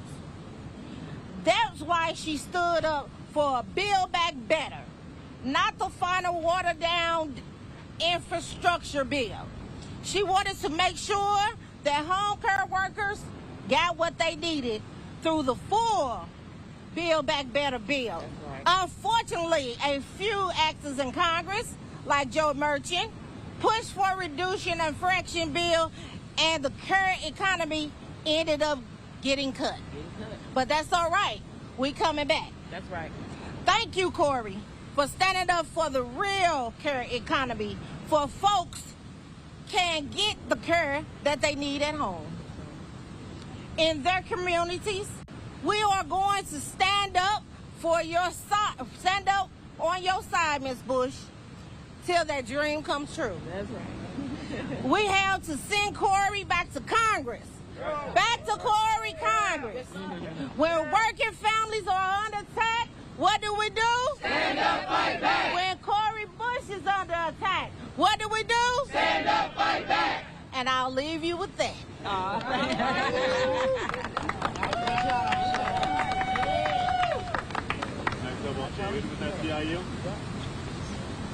Hey, everybody, what's going on? Hey.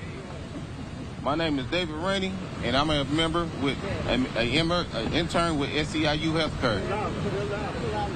I am here to support Cori Bush. You all home care and nursing home care are failing for profit out of state.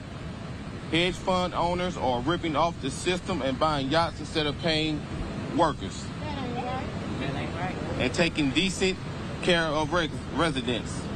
The owners have been acting like they don't have to obey a fairly collective bargaining agreements. And when regulations aren't followed, the collective bargaining agreements are thrown out the window. It's the residents and the workers who suffer. That's right. And that's not right. That's not right. Say it after me. That's not right. That's not right. Say it after me. That's not right. That's not right. The whole darn system needed to be torn down and made over. Cori heard that fat cat owners are getting richer and workers and residents are still getting COVID. Cori heard it and she acted. She stood up for us again and again, no matter what the political price. Let me tell you something else. Cori has been with us through the tough times and of the pandemic. She made sure that union households who were on the verge of eviction had a home.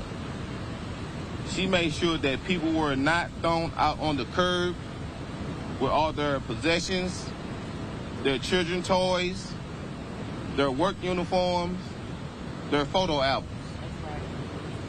No, instead, she led a campaign for billions in eviction prevention. And when she gets back to Congress, she will continue to fight for additional funding for affordable housing. There are so many things I could talk about. Her great work on criminal justice. Her terrific stance on the PRO Act. Her support for a fair and just voting system. We have to send Cori back to Congress to continue her important work in so many areas. For workers, for the unhoused, for reproductive rights. So let's say it now and say it proud. We love you, Cori. I love you back. We need you, Cori. We will fight for you, Cori. And I'll leave it at that.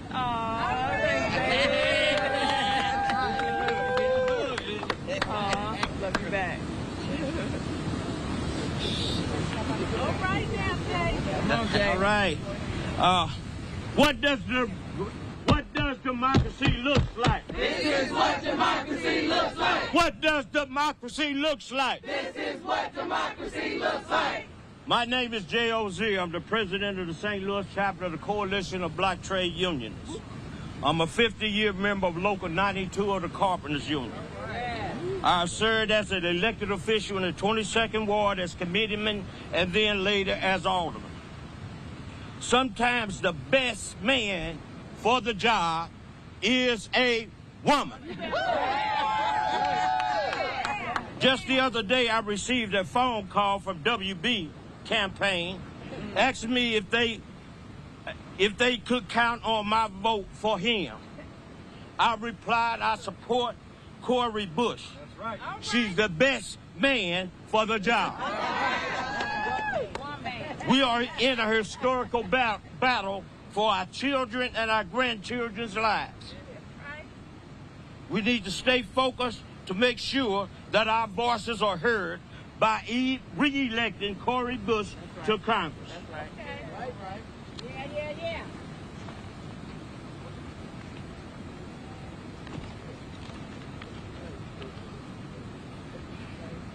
Cori Bush has worked to improve lives. When a subsidiary straw boss of the Boeing Company was attempting to lay off hundreds of workers, Congresswoman Cori Bush came to bat. As mentioned earlier, when hundreds of thousands of homeowners were threatened with eviction, not just here in St. Louis, but across the country, Congresswoman Cori Bush came to the plate. Right.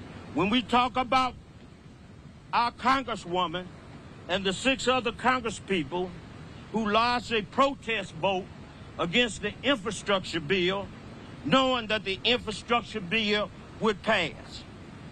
Those opponents forgot important points. The infrastructure bill and the Build Back America bill, which would create far more jobs and other quality of life issues such as housing, health care, and education for Americans than the infrastructure bill. The 2 bills were to be a bipartisan compromise, joint legislation to be passed by Congress. The protest vote was because the American people were double-crossed by Senator Manchin and Senator Sinema. So the next few weeks, we must make sure that our voices are heard, and we will not be silent. And we are not for sale. We're going to go out and re-elect the best man for the job, Congresswoman Cori Bush.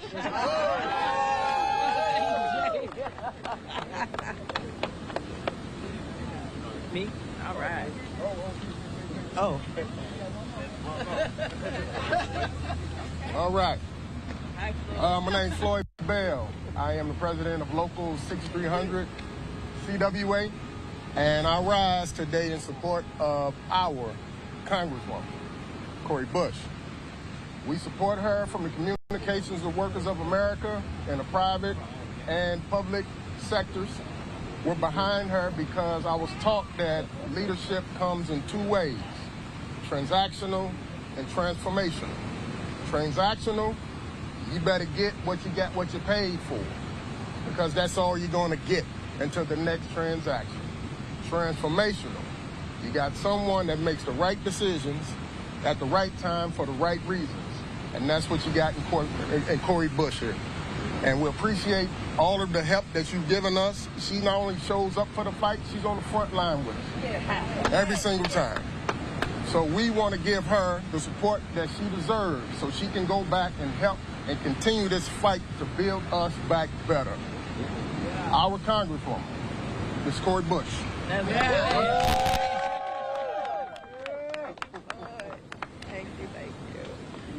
Oh, my goodness. You all, I am overwhelmed at the support. And I know you all know that I love you, each and every one of you, and all of those that you represent and that you support. And let me just say, it is still yet only the beginning of what we can and will do together. It is only the beginning. And let me say, as you know, regardless of how this goes, and I know we will be victorious, but regardless of how it goes, my work for you is not because I'm in the seat. My work with you is because we are humans and we are making St. Louis better every single day. I want to start by extending my sincere gratitude, though, to every single person that's standing up here with me today, and for those who are showing support and have continued to show support. All of our remarkable unions standing strong, both today and in solidarity in the fight. Unite Here, CBTU, AFGE, CWA, SEIU Healthcare, Missouri, National Nurses United, Missouri State Council of Firefighters, and Workers United. Your unwavering commitment to the rights and the dignity of workers, it is truly inspiring. I want to make sure that you know, just like you said to me, that I will always have your back. Just make sure you call me. Yeah. Call me. Call me. Call us. Let us know. It's why in Congress I am relentlessly fighting for our unions, for fair wages, for safe working conditions, and for the rights of every worker. It's why I am proudly advocating for essential legislation like the PRO Act, which will protect workers' right to unionize. And it's why I'm a proud co-sponsor of the Raise the Wage Act, which would increase the federal minimum wage to $17 an hour, although we know we need it to be much higher. It's why I introduced legislation to protect workers from being forced to work during climate disasters. It's a large part of why I am leading the movement in Congress to finalize the Equal Rights Amendment, which would constitutionalize gender equity and therefore help us close the gender wage gap once and for all. I believe that it's important to practice what you preach, which is why I am also proud that my congressional office was among the first ever to unionize in Congress. Yes, and one of the only ones. I am proud to be able to work with our unions, because our unions are working with us, working for us, working for the community. Unions are the backbone of our workforce, champions of fair treatment, and unions are the vehicles of progress. And perhaps most significantly, unions strengthen our communities. When our unions thrive, our workers thrive. When workers thrive, our neighborhoods become stronger. In St. Louis, that's what we need. Fair wages and good benefits allow workers to invest right back into our communities. That's why advocating for our unions is instrumental in several of the fights we are pushing for, like civil rights, gender equality, and social justice. And they will continue to be instrumental as we continue to fight MAGA extremism. Some of you may have read or at least heard about the latest MAGA manifesto, aka Project 2025. And it deserves that. It is a chilling blueprint of the far right's vision and aspirations for our country, which include dismantling environmental protections, rolling back civil rights, using the Comstock Act to enact a national abortion ban. And these same right-wing mega donors who are bankrolling Donald Trump and MAGA Republican extremists, they are coming for St. Louis. They're pouring millions upon millions of dollars to flood our airwaves with lies and distortions about me in the Republicans' attempt to buy this seat. That's the truth. That's the truth. And I would like to take the opportunity now to address the real facts. Yeah. I would like to start by talking about my vote on the Bipartisan Infrastructure Investments and Jobs Act, which we've just heard our union speak to. Yes, on the back. I know that there are ads out there distorting my record, claiming that this was a vote against President Biden, and a vote against funding to fix roads, a vote against fixing bridges and bringing jobs to St. Louis. But that couldn't be further from the truth. First of all, you just heard from the people that we organized with, some of those that we organized with, some of them aren't able to be here today, and they spoke to the actual truth of what happened. So you didn't just hear, you're not just hearing it from the Congresswoman, you're hearing it from those who are most directly impacted. So first, let me remind you that I fought tirelessly for the investment. All right, everyone, you are watching Live Now from Fox. We're taking in some of the comments there from Cori Bush, who is fighting coming up in August for their primary, as the AIPAC-led campaign has set its sights on deposing the St. Louis Congresswoman, another member of the far-left squad, if you will, up for re-election, though success right now still up in the air. But we did see what happened earlier with Jamal Bowman in New York as well. So we'll be keeping an eye on that for you here on Live Now from Fox. We'll take a 2-minute break. Stay right here with us.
Welcome back, everyone, here to Live Now from Fox. I'm your host, Mike Pace. Thanks again for being with us here, as always. Do want to take you now out to Houston.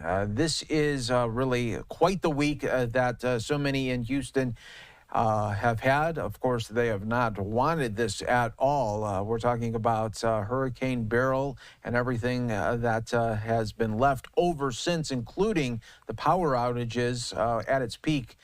There was more than 2 million people in Houston without power. Let's listen to the latest updates in Harris County. All of us as a community, broadly speaking, because of this disaster. But I do want to acknowledge a particular tragedy that took place yesterday, the night before, and it is the senseless murder of Deputy Fernando Esqueda. So you guys will see behind me that law enforcement leaders' shields are covered up. Flags in Harris County flew half-mast yesterday, and that is because Deputy Esqueda was ambushed and murdered on Thursday morning as he was working overtime for the rest of us to have that added law enforcement present and deter criminal activity as the recovery continues. And so let's begin with a moment of silence for Deputy Fernando Esqueda, for his mother, his father, and for his sister, who is also part of the police force.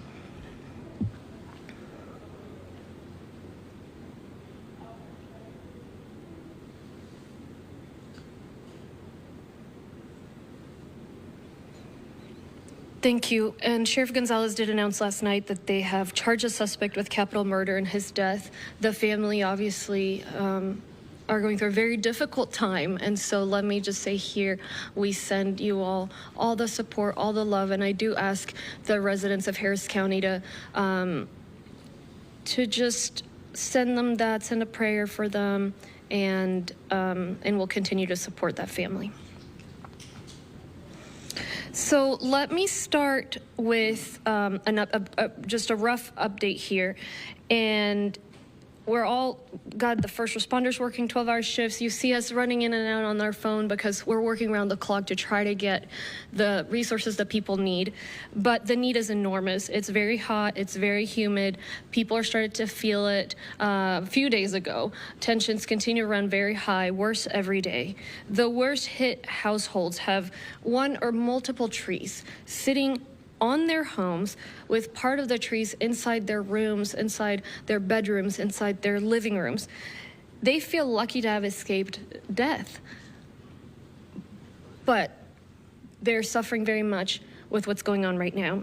Many of them have had water damage because of the holes in their homes. They don't have tarp yet over their homes. They don't have help yet pulling those trees off of the homes. Many others have branches and debris all over the yard, all over the home. Everyone without power, needless to say, is exhausted and frustrated by the heat.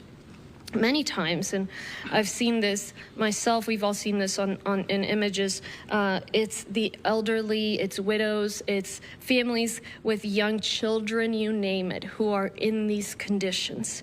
So these folks need water, they need ice, and they really need help cleaning the debris off their yards and the trees off their homes. There are countless of families with that type of need all over Harris County. And so we're helping with the water, we're helping with the ice. Centerpoint is working on the power restoration with 12,000 linemen here, but you can help us with the debris removal and with the removal of those downed trees that are cutting through people's homes this very moment, because the truth of the matter is our resources for being able to the sawyering of those trees, pulling them off, taking them out, we just simply don't have enough volunteers and enough trained people right now to be able to do that, to just the number and the breadth of the impact. So let me give, and I'll share with you guys in a moment, and Gary will share with you guys the best way to help us. And I know the folks that have had power have a little bit of survivor's guilt. The weekend's coming up. This is the time we absolutely need you to help us. All right, everyone, you are watching Live Now from Fox, the latest in Harris County. We'll continue with that in just a moment. We're also keeping an eye on really the non-day three that it really was for the Alec Baldwin trial today.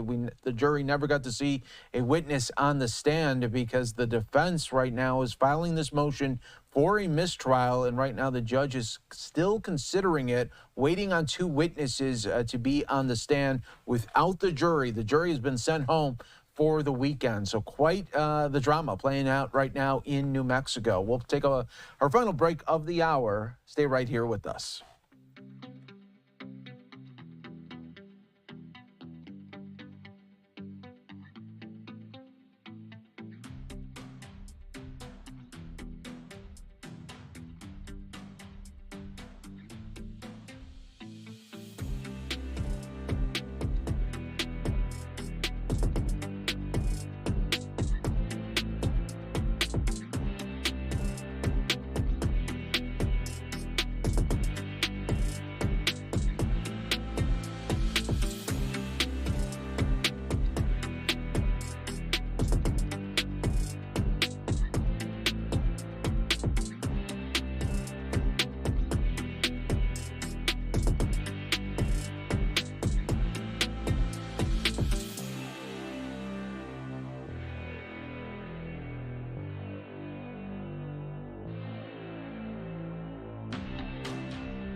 And we are back, everyone, here live on Live Now from Fox in Harris County, Texas, as we're getting the latest storm updates from Beryl right now.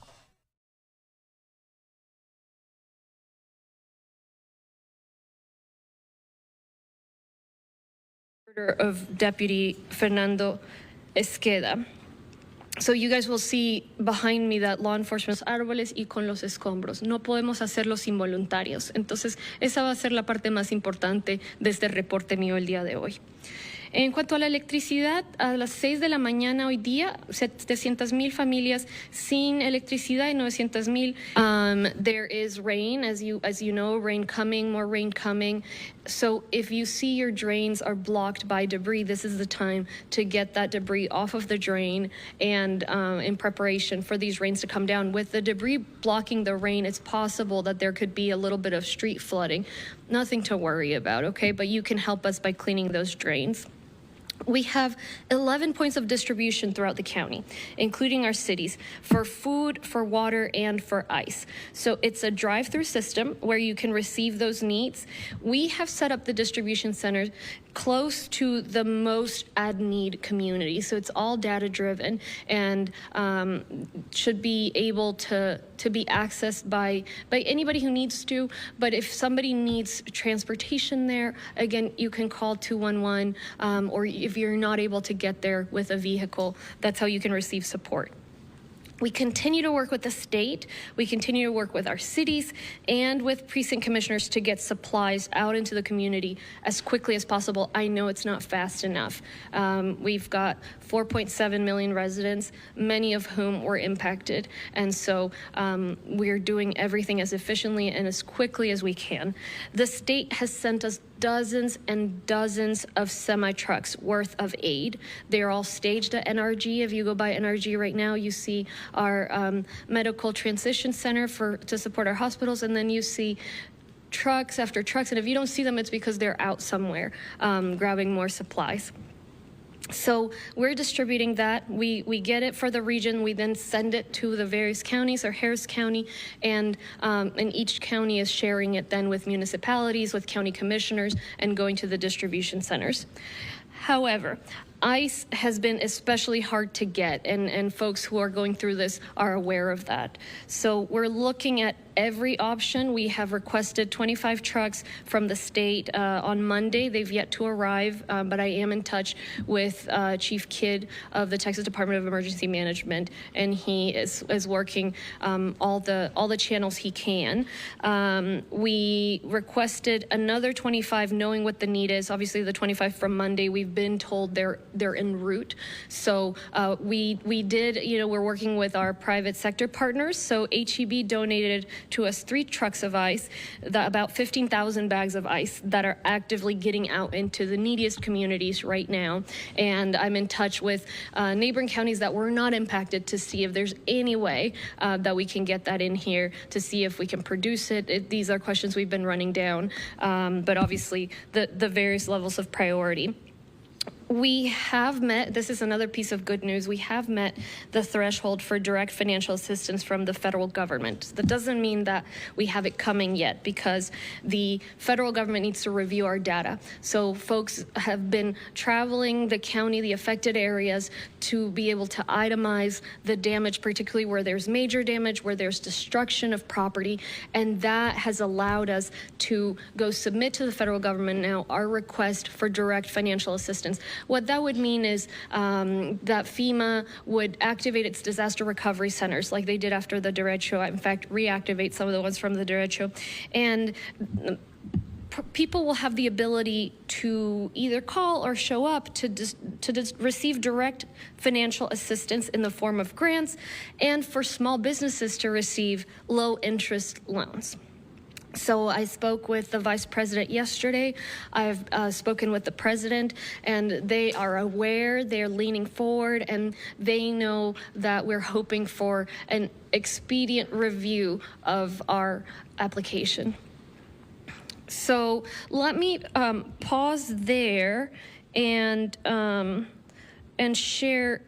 Am I ready, Angelica, to talk about the volunteers, or should I go to Chief Christensen first? Yeah, let's go to the volunteers. Go ahead into the volunteers. Okay, so this is where I need everyone really to pay attention because we need you. So let me describe what we've seen out there for those of you that that have not been seeing these images. In one house, we saw a tree that fell through the house and spoke to that person.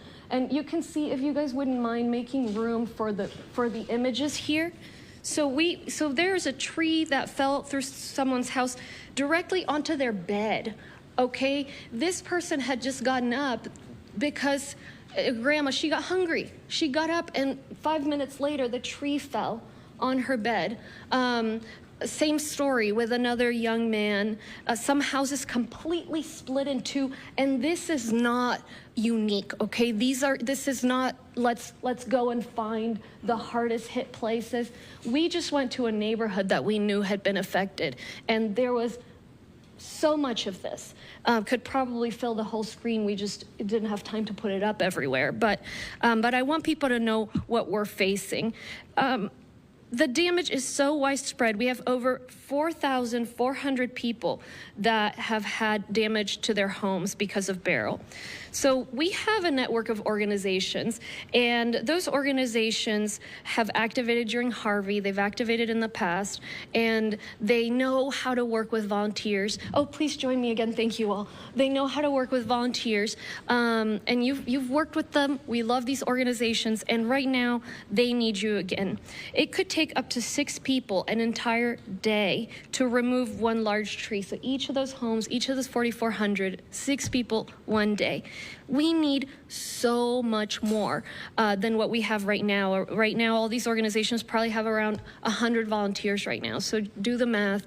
We're very far from being able to help these folks. We're listening here to Harris County Judge Lena Hidalgo. She is providing an update on relief and recovery efforts after Hurricane Beryl rolled through the Houston area over in Texas, and still so many people remain without power. We're going to have more of this press conference a little later on today, but right now we do want to segue. Thank you so much for being with us here on this Friday. I'm your host, Karel Lahara. Let's get to the other top story of the day, and that is the Alec Baldwin Rust shooting trial. Today was day 3 of that trial. We do have a live look from inside of that courtroom, but right now, they are in a recess while the judge considers a mistrial. That motion was brought forth by the defense a little earlier today. I'd like to bring into the conversation now to dissect all of these developments. We have Michael Brown, a legal analyst, joining us here. Michael, thanks so much for taking the time. So many questions regarding this. I think people had questions even going into this trial on why these charges were brought forth. The jurors were sent home already, told to return on Monday while the judge considers this mistrial motion. If you can just briefly relay to our viewers what this even means. Why is the judge considering this now? Sure, Karel, good afternoon. Thanks for having me on. So what we've determined or discovered is the defense has found out that there's this ammunition that was never turned over during the discovery process, which is all about pre-trial. So during the course of a prosecution, the defense is entitled to discovery, and they're entitled to things such as, in this particular case, ammunition that would have been recovered. Anything that was recovered on set that was part of what we call a crime scene, that is discoverable by the defense. And they're supposed to be able to examine it, scrutinize it, inspect it, and that wasn't done here. And this came out in the middle of trial. And the defense, as a result, has filed this motion, and I briefly read it earlier. They filed a motion initially to dismiss, and in the alternative, if the court is not inclined to grant that application, then at least preclude testimony and then give what's called an inference, a negative inference, suggesting that had this been turned over, it would have been negative or adverse for the government. And that's a very powerful instruction that the court could potentially give. As I mentioned earlier, the jurors, they have been sent home. So this is something that the judge is considering without the opinion of jurors. So tell me how that process works. I assume the judge is going to make this decision on her own. Sure, Karel, this is all about evidence. This is a question of law. This is an evidentiary issue. And these are things that have nothing to do with the jury. So the judge, although it doesn't make the decision about guilt or innocence on whether or not the prosecution has established their case beyond a reasonable doubt. But any issues of evidence and legal issues, legal arguments, those are all made outside the presence of the jury, and those are always made by the judge. The judge is the one who's going to determine what evidence comes in under the standards of the law. And also, as in this instance, when there's a motion for a mistrial, that's something the judge will contemplate and the judge will issue and render a decision. Since the beginning, when these charges were brought forth, Alec Baldwin's defense team has been working hard to try to get just this case dismissed. Is this the ace in the hole that they have been looking for this whole time? Well, I think it's important, Carell. I don't know if it's the ace in the hole, but I think it's a cumulative effect. And I say that because if you recall, the gun itself apparently was destroyed by the FBI, and it's not in the same condition, and that precluded the defense from examining that gun on their own. That's a big deal because the defense is absolutely entitled, again, to inspect and view and have their own experts test any piece of evidence. So that was the first problem, and now it's compounded by this new evidence. The fact that this ammunition that apparently was collected has never been turned over. So they're some way reiterating their prior application, but it really has a lot of teeth when it was done initially and now it's done again in a different type of or regarding a different type of evidence. I think this brings us back to the question that I'm sure a lot of people had. The points that you've made here, it seems that the defense has a lot of ground to try to challenge prosecutors and why they even brought these charges forward. What kind of ground or leg does the prosecution have to stand on in this case going forward? Well, in regards to this instant application, which is for this mistrial, the prosecution is suggesting that it has no bearing. It doesn't matter. It's not exculpatory, and that means favorable for the defense. In other words, showing that the defendant is innocent, and it doesn't really matter. So that's their argument. But here's the thing. From a defense standpoint, it's not for the government to decide what's important and what's not. It's not for the government to decide if it's useful for the defense. Rather, we, meaning the defense, we're the ones who are going to decide how we're going to use evidence and to what extent. The law requires them to provide it. The law requires them to allow us to inspect it and examine it.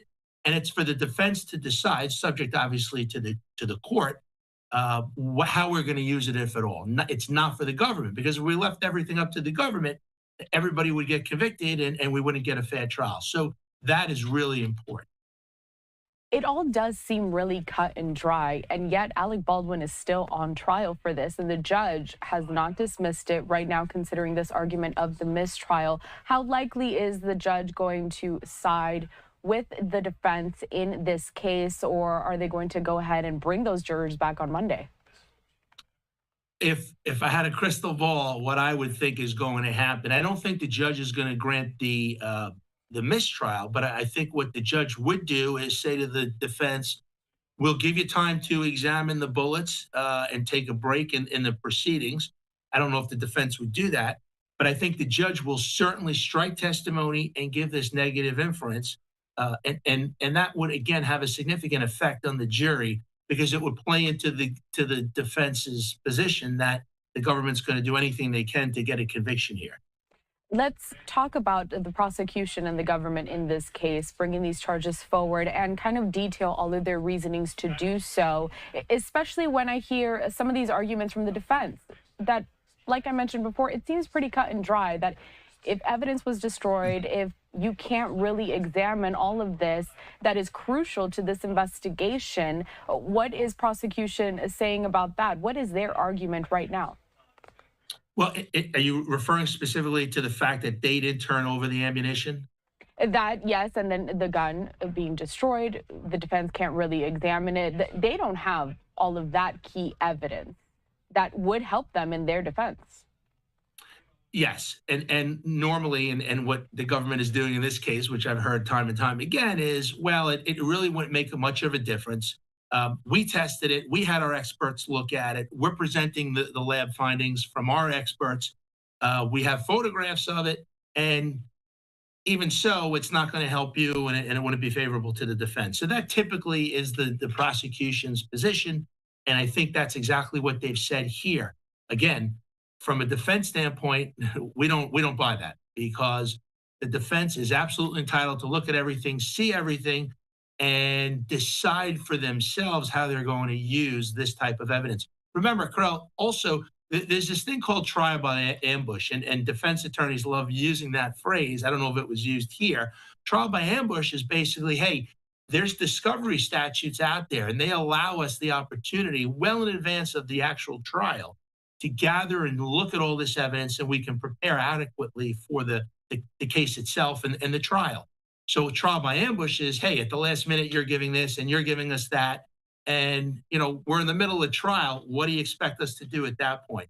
So all of these things are supporting the defense's argument for their application that's currently pending before the judge in New Mexico.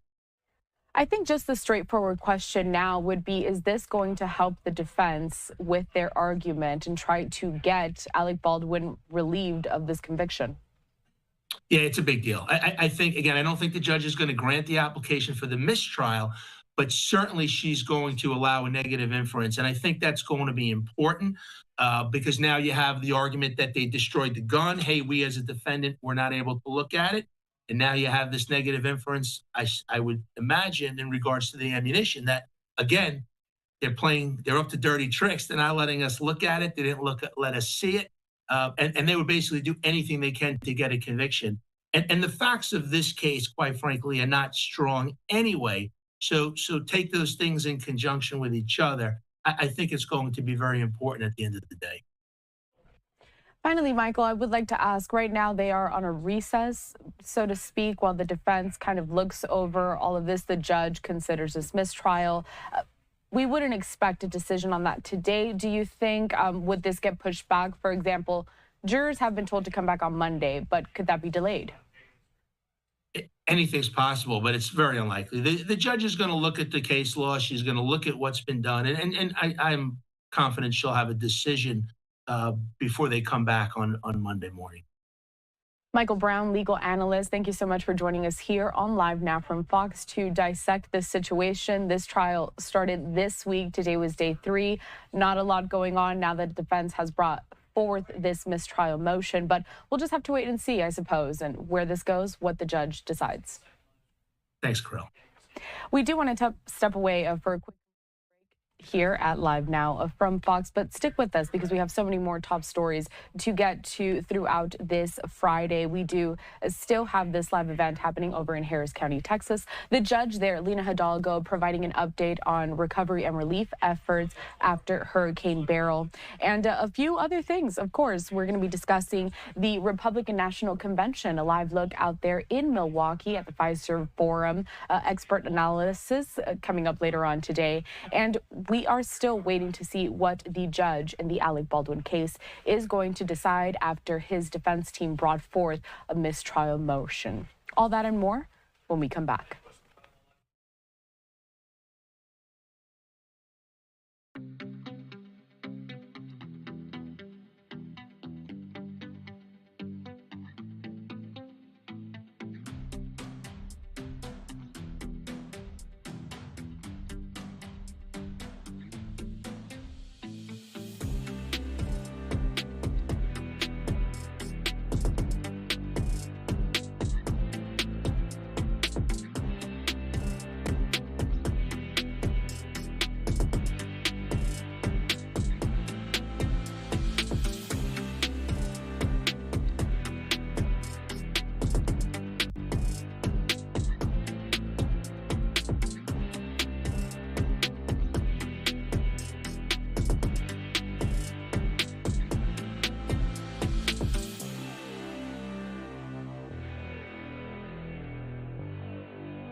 Welcome back. You're watching Live Now from Fox. Thanks for joining us on this Friday. I'm your host, Karla Harap. Let's continue on with some more updates out of Texas. Harris County Judge, she is joined by other emergency management officials, providing an update on relief and recovery efforts after Hurricane Beryl made landfall in Texas almost a week ago. Still today, though, about 1 million homes and businesses remain without power, and the leading emergency management system over in Texas are working to restore all of that. Let's get to all of those latest updates next. Escuela, lo que sea, quiere ayudar en voluntariado, también por favor regístrese vía nosotros para que todos estemos organizados. Entonces, bueno, vamos a escuchar ya del señor Gary, so we'll hear from him with the VOAD, and who will really explain to us about volunteering. Please. All right. Thank you, Judge. So I want to talk to everybody about connections today, and I think that was probably the most important concept that Judge Hidalgo was talking about. Fellow, Houstonians, Harris County residents, the Beryl hit. We got out of our house and we took care of ourselves, and we looked to our left and took care of one neighbor. We looked to our right and took care of the other neighbor. We looked across the street, took care of that neighbor. But now what do you do? What can you do? And there's so many other people in Houston that need help. So it's what do we do to make those connections, those volunteer connections, so we can magnify the effect of our volunteer organizations that are already working here and get as much of this work done as we can. So it starts off first with crisis cleanup. Crisis cleanup is described as a work order management tool. It's where you raise your hand and say that you need help, and the first part of that connection. So if you've been impacted by the storm and you need help, raising your hand on crisis cleanup is the first connection that you make.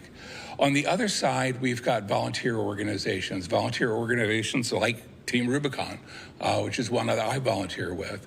Volunteer organizations like Texans on Mission, the Restoration Team, Katie Response, faith-based organizations. There's a number that are involved, the Minutemen. So how do we make that connection? Well, we make that through crisis cleanup as well. And this is where crisis cleanup may be less of a work order tool and more of a matchmaking tool.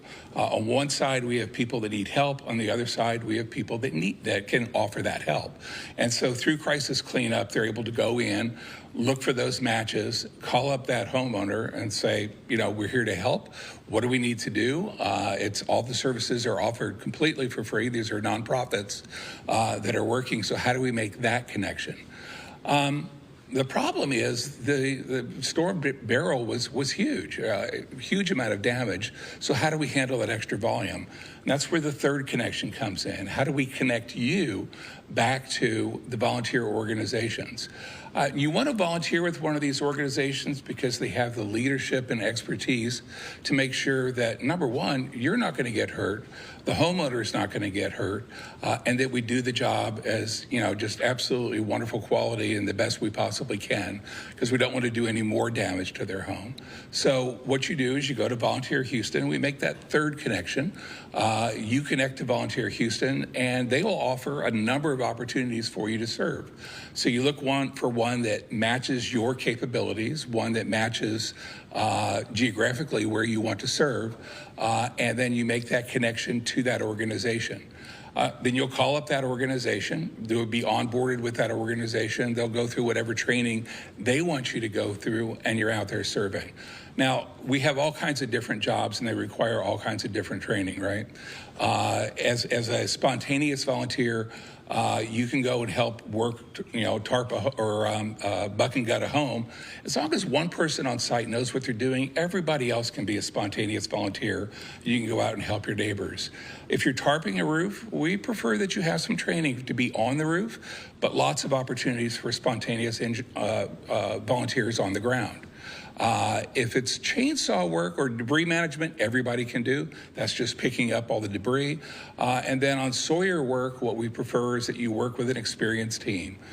Team Rubicon, Texans on Mission, volunteer to work with them as a volunteer. Let their sawyers do the more technical part and the more dangerous part, quite frankly, of cutting down that tree, getting the tree off the home and doing it in a way that doesn't damage the home, doesn't hurt anybody else. But what we really need is people to take those debris and get that debris to the right-of-way. So that's the third part of the connections, right? So we're connecting victims through crisis management, or crisis cleanup rather. We connect them there, we connect that to volunteer management, and ultimately we connect you through Volunteer Houston, ultimately back into the volunteer. Now, something I need to point out, there's a statistic here that sometimes may be a little bit uncomfortable. When you call crisis cleanup and give them your information, it may be days, it may be weeks, it may even be months before you get a call. The statistic that I really find disturbing is that usually, in most instances, about 30% of the folks are never called. And quite frankly, that's not good enough. We're from Texas, we're from Harris County, we're from Houston, and that's just unacceptable performance. So we've got to figure out a way to mobilize our citizens to go out there and make sure that when they tell the stories about the 30%, they say, except for Harris County, because they took care of all the needs of their fellow citizens. So I just encourage you to take this opportunity this weekend and the weeks ahead to look up the opportunities on Volunteer Houston, connect with a nonprofit that's already working in these areas, hopefully stay with that nonprofit after the disaster as well, so we're ready for the next one, and go out there and help our Houstonians that are in need. We've got a couple organizations, we've mentioned them, Team Rubicon, Texans on Mission, Katie Responds, the Restoration Team, and we'll be adding many more to the Volunteer Houston site. And with that, you know, we really appreciate you going out there and volunteering and basically showing the nation what Texas and what Houston's all about. Thank you. Thank you. Thank you so much, Gary. And just to be clear, so obviously it's an improving system, and so it's again asking for patience, right? So we want folks to sign up, and I think what we're trying to communicate is, yes, you might have to wait on the line a little bit. There's a chance a percentage of you will get lost in the shuffle somewhere, okay? But when you're bringing this many organizations, that's bound to happen, and they're working behind the scenes so hard with the organizations and nonprofits to do this as efficiently as ever. So just please sign up, and again, the more people sign up, the more people are going to be able to be on the ground as soon as possible, hopefully within a matter of this weekend. So we've got the call center set up for that reason. So okay, let me pass it on to Chief Christensen here to talk about generator safety. Good afternoon, Laurie Christensen, your Harris County Fire Marshal. I want to successfully report that we are seeing a decline in the carbon monoxide calls within the unincorporated county. On our highest peak, we had 152 calls within a 24-hour period. Yesterday, we were down to 61, and so messaging is working. I want to thank the media for getting that messaging out. I want to thank those of you who are reposting our social media information, because we've been telling you, what is carbon monoxide? It's an odorless, colorless gas that can put you to sleep within minutes and take out your whole family. Again, generators should not be inside of a garage. They should not be within 20 feet of your home if you can keep that distance. They shouldn't be on a patio where it's coming up in the eaves of your home. So we want you to be very conscious of that. If you can afford to have a carbon monoxide detector, that would be a phenomenal to have while we're still on generator power. I also want to say that we've reached out to various homeowners associations, the apartment association. They're doing a great job of putting our information out. We actually have flyers that we're putting out in English and Spanish. Not only are our partners passing these out, we have at the pod sites where the ice and water are being given out, we are passing these out. So we encourage you, please share with your neighbors. Again, it's on our social media site. It's free information, and let us know if there's something we can help you with on that. I also want to give a shout out and thank you to the Emergency Service District fire departments that are out there.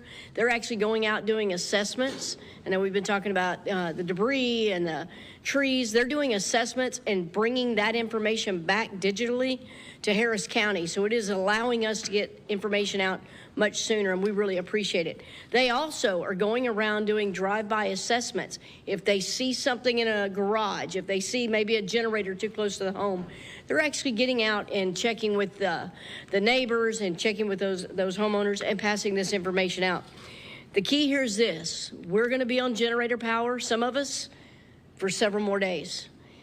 Don't get laxed. If you see a generator running at your neighbors, go over there. Even if it's a neighbor you haven't met, this is a great time to get together.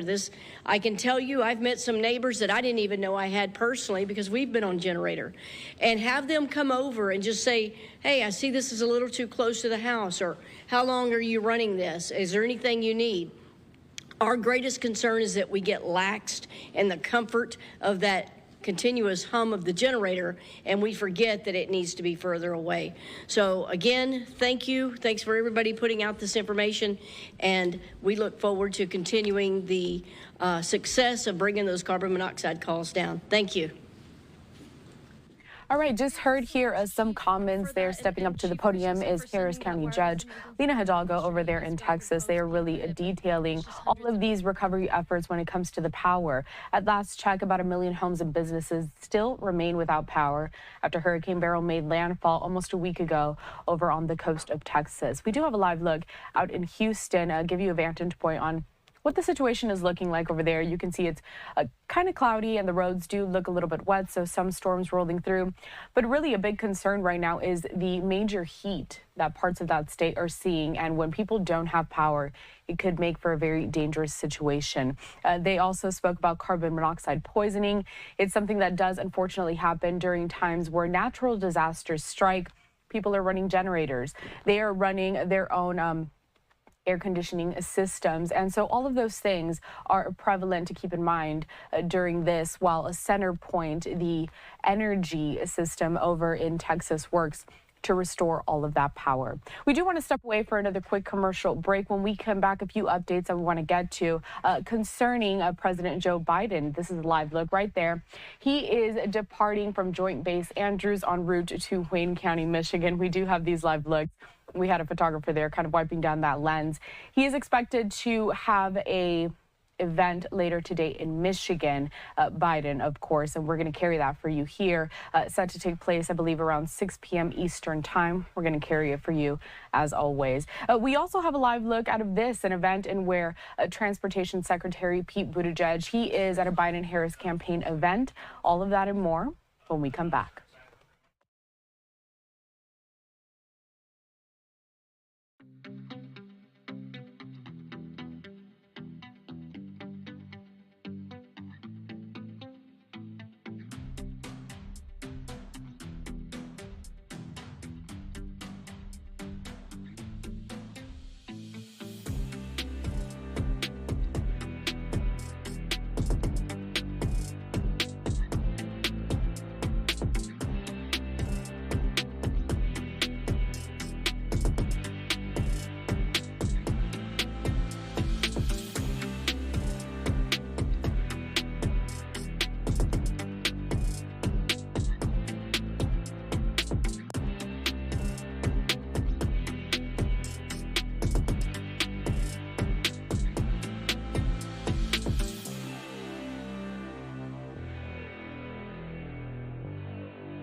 Welcome back. You're watching Live Now from Fox. I'm your host, Carla Hara.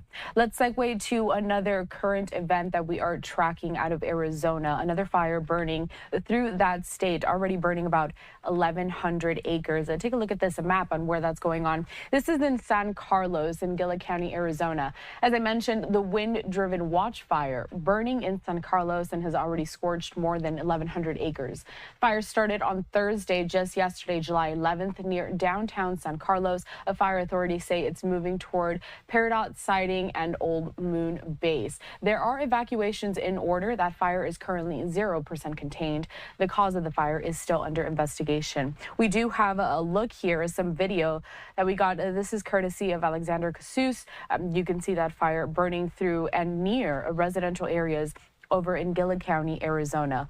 Once again, we did get an update and a presser from firefighters, emergency management, first responders over in Arizona. Just a little bit ago, they wrapped that up. Let's get to the latest regarding the watch fire. Seeing down in the river bottom, heavy fuel loads of big mesquites that carry plenty of heat. Lots of mesquites that carry lots of heavy fuel loads, make it more difficult to mop up operations and knock out that heat. Because of that, I'm sorry. No, yeah, and because of how it runs like that fast, when you tell people to be set and ready, this is one of those things where they should start doing that now, right? They should have everything ready for you. Yeah, so the Ready, Set, Go system is Arizona-wide. You are always in ready. And there's a nice long list of things to do to be ready. It's have your emergency kit, have your plan, make sure you know where your medications are, where your important documents are. That set is a voluntary evacuation, and it's really get ready. You're set and you're ready to go. And that is something that's a voluntary evacuation. If you want.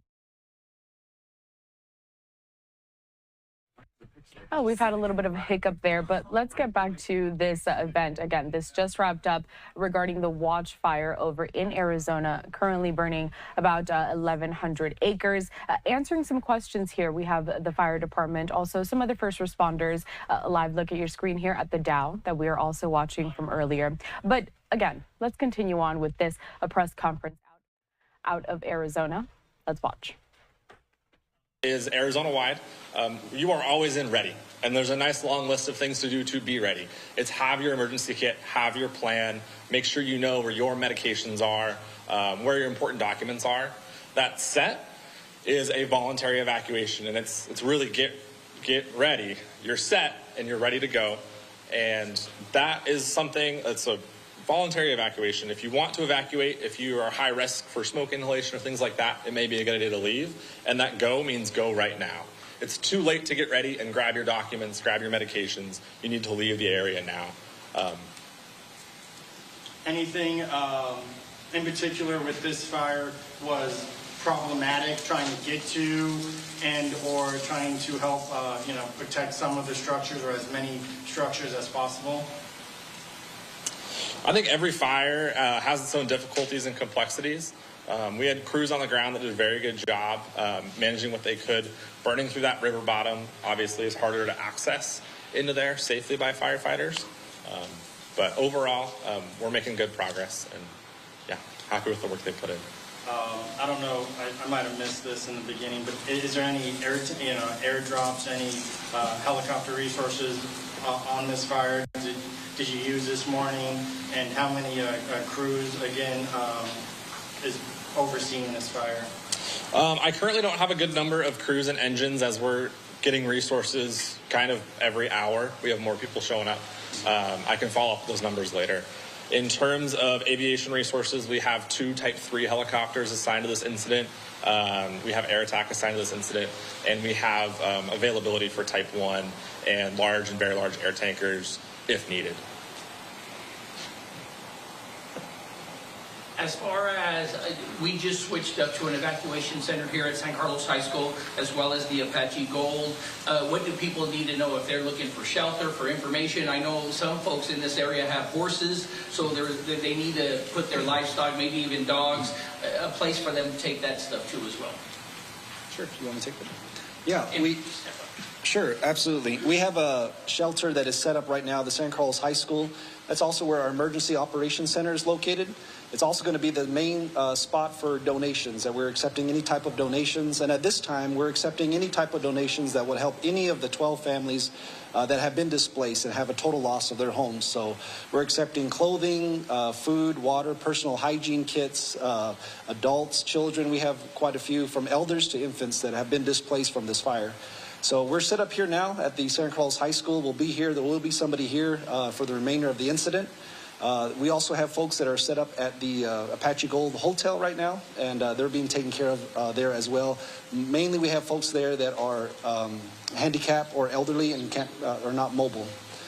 We also have at the Apache Gold Pavilion a site for livestock and for pets and animals.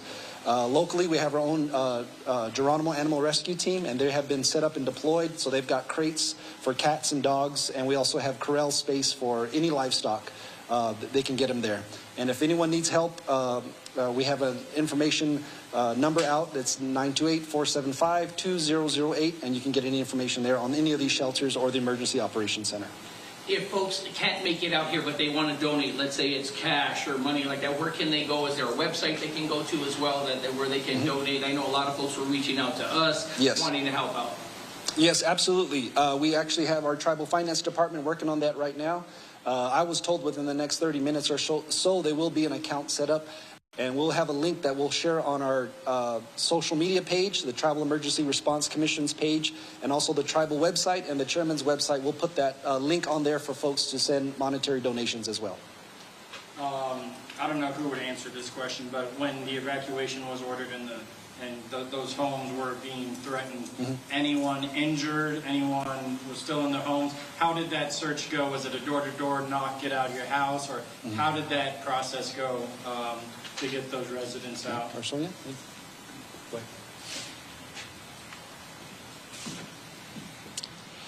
We currently have no injuries to report as of now. Evacuations are always complex, and from my understanding, it was a door-to-door operation as well as social media, and neighbors helping neighbors to try to get people out of the area. You know, one of the things I think people fail to realize sometimes is even though you may have a certain number of homes, but there are some that have multiple families living in one home, right? So when you talk about people being affected, this is a huge number of folks being affected by this fire. Yes, absolutely. We have the last count, we had about 12 to 13 homes. We're looking and planning about 10 individuals per home. So we're having anywhere from 60 to 100 folks that are displaced currently. And we had a few different shelters set up, but we're consolidating and bringing everybody here to this one location so we can keep a better track of everyone. Yeah. So those who are watching, if they have family members, this is where you'll send them to the high school? Yes, they'll be here at the high school, and you can give us a call here. If they're trying to track anybody, we'll be able to help them out.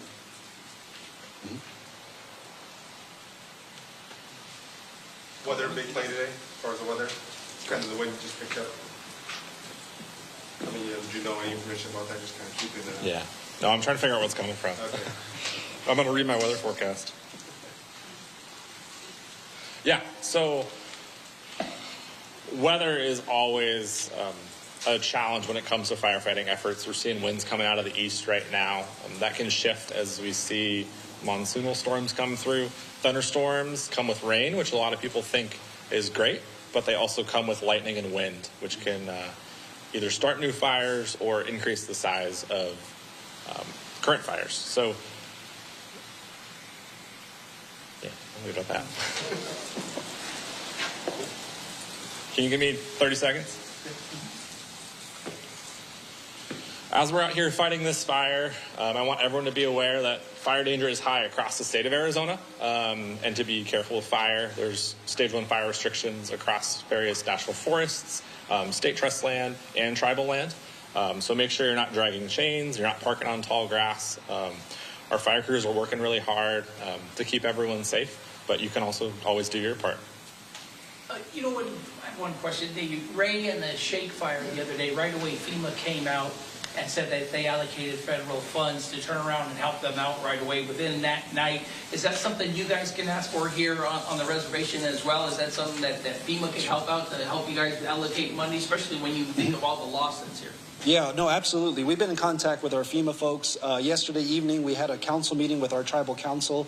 We did pass an emergency declaration that would allow us to go ahead and contact FEMA directly. And so we are in the process of that right now and working with our FEMA representatives and also our state representatives and helping us get set up here with the Emergency Operations Center. Mm-hmm. There's families going back this morning just to kind of collect anything that they had left over and also pets. Mm-hmm. Are you guys having a way to organize that with police officers or just anyone? Because, I mean, it was pretty secure this morning, but there were still families trying just to see if they can salvage anything. And it is still active down there, so. Oh, absolutely. What's the best advice for them just to kind of get into that area? Sure, it is an active site, and we still do have active road closures. Our local PD is set up. We understand that there are some families that are trying to return home and check on pets and check on homes and whatnot. We are trying to assist them best we can, but we also understand it's a concern for safety, and our firefighter and public safety is the most utmost concern at this point in time. So we are asking the public, if you can, to please avoid these areas. Avoid the road closures. I know there's a little bit of congestion with traffic and folks wanting to come see what's happening.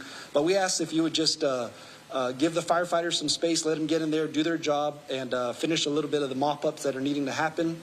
Another issue was smoke. Smoke was really heavy in the area yesterday. It continues to be heavy. And as the winds pick up today, we anticipate that it will be a lot of heavy smoke. So that can wreak havoc on anyone with any breathing issues. So if you have asthma or any respiratory issues, we ask that you avoid the downtown San Carlos area because it will be heavily inundated with smoke today.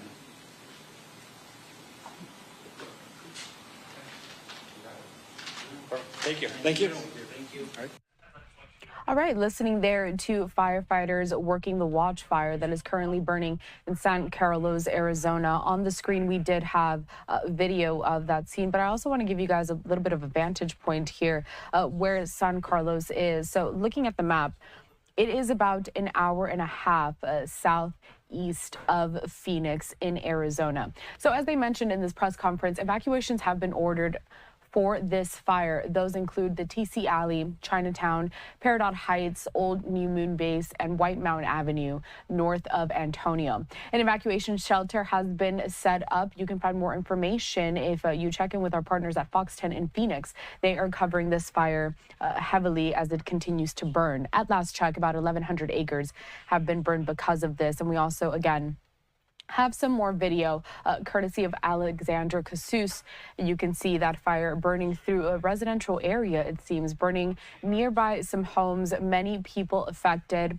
Firefighters also saying that the state of Arizona is really in the thick of the danger when it comes to wildfire season. Very dry temperatures here, and so these wildfires, they can spark and really disperse rapidly, as you see in this video. We do want to step away for a quick commercial break here at Live Now from Fox, but stick with us. We have so much more to come. This event happening over in Minneapolis, in which Secretary of Transportation Pete Buttigieg participating in this Biden-Harris campaign event. We'll have more of that coming up after the break. We're also waiting for President Biden to depart from Joint Base Andrews. He is heading to Michigan for another campaign event later on today that is scheduled to happen around 6 p.m. Eastern Time, 3 p.m. Pacific Time. We're going to carry it live for you, as we always do. In the meantime, a live look out of Phoenix, Arizona, where you can see the air quality is looking pretty bad on this day as firefighters continue to work that San Carlos fire. We'll see you back here right after this.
Welcome back. You're watching Live Now from Fox. Thanks for joining us on this Friday. It's July 12th.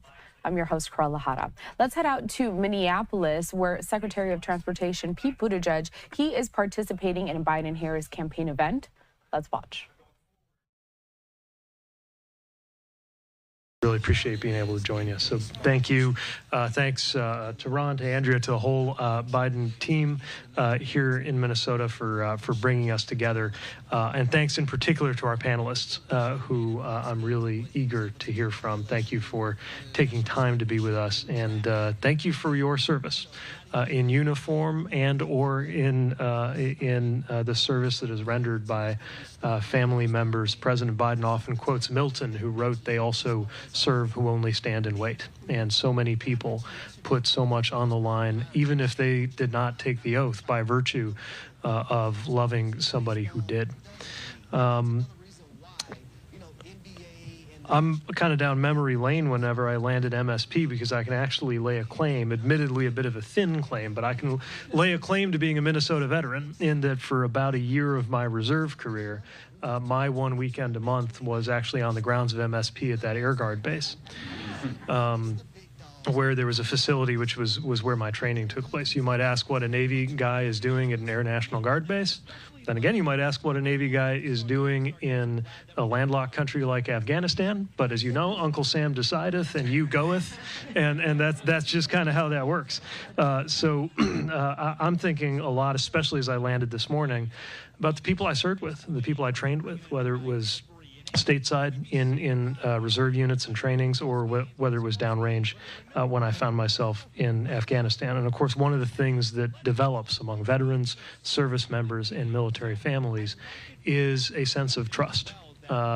Trust that you frankly have to give before it is earned, because you trust one another with your lives, because it's your job to do that. And that's something we need more of in this country. You also trust your... Just want to break in a little bit here. You can see at the top right-hand side of your screen, President Joe Biden entering Air Force One, departing for his event that he has later on today in Wayne County in Michigan. That is a live feed, so you are going to get a little bit of a kind of shakiness when it comes to the photographer on the ground trying to get the best vantage point. Let's get back to this event with the Secretary of Transportation, Pete Buttigieg, at a campaign event for the Biden-Harris administration. They know firsthand what it is to have someone you love deployed. And I think that's part of why it's not just his duty, but in his heart, when you see President Biden taking those steps that were mentioned, like expanding VA healthcare, making sure a great leader and a great Minnesotan like Dennis McDonough is at the helm of the VA. He's also a great running buddy, by the way, and somebody I'm really proud to have gotten to know. Bringing results right here, like the that 133rd Airlift Wing, which I'll say to the naked eye didn't look like it's changed much in the 10 or 15 years since I was up here a lot, but is going to be getting new C-130Js now, thanks to the NDAA that the president signed. The record low veterans unemployment that we're seeing, and that PACT Act, you know, I've been to a lot of White House events. The only time I fought back tears at a White House event was when I had the privilege of being there when President Biden, surrounded by military families, signed that legislation. That means so much to so many who were downwind and downrange from those toxic burn pits. I think about some of the guys I was with who were on their 5th or 6th or 7th deployment, knowing that they can get care now because of that. I also have to say that the contrast couldn't be clearer. Donald Trump claimed to be incapacitated by bone spurs so that he would not have to serve and let somebody go to war in his place. And that spirit continued through his presidency. We saw it in the report that he referred to those who gave their lives for this country as suckers and losers. By the way, a report that did not originate from some Democratic opposition research machine. It originated from his own chief of staff. Somebody who couldn't be bothered to attend a ceremony at Normandy because it was raining. And maybe more importantly, because we can talk about the past, but every election is about the future, somebody who's proposed tax cuts for the rich and whose so-called Project 2025 agenda, if you take 5 minutes reading through that online, clearly entails cuts to care for veterans. And I just think about that compared to last night, where not a lot gets in the way of bath time being on schedule in our household. We got toddlers, but we deferred bath time. They watched Frog and Toad, and Chasten and I watched the press conference as the President of the United States reminded the country how much our alliances matter, what it takes to actually secure this country. And explain that in terms of everything from military relationships to industrial policy. That's the kind of leader that we want and need for our military, for our national security, for our military families, and for our veterans. And that's what it's like to have a presidency and a campaign that takes national security and service seriously. So that's why I'm here. But that is by far the most talking you're going to hear from me all day, because the real reason I'm here is to have a conversation with the representatives who are here. I want to thank each of you for taking the time to be part of this. I want to note in particular, Charlene Wilcox, that your family gave the ultimate sacrifice for this country. And I know that there is a painful anniversary ahead, and we are thinking of you. But hopefully you have also felt this country and this community put its arms around you at a time like this. And that is on all of our hearts. I'm going to open it up and ask anybody to take whichever questions come most naturally to you to answer. And I'll ask you to share a little bit more about what brought you to this table and where you come from as you do. But I'll start with a question that sounds broad, but I know connects directly to decisions about who the next leader of this country is going to be. And that is, what is your biggest hope for future generations of veterans and service members and their families? And I'll hang back and see. All right, we're listening here to a Biden-Harris campaign event happening in Minneapolis, Minnesota. On your screen, a few vantage points, though. We do have a live look of Air Force One.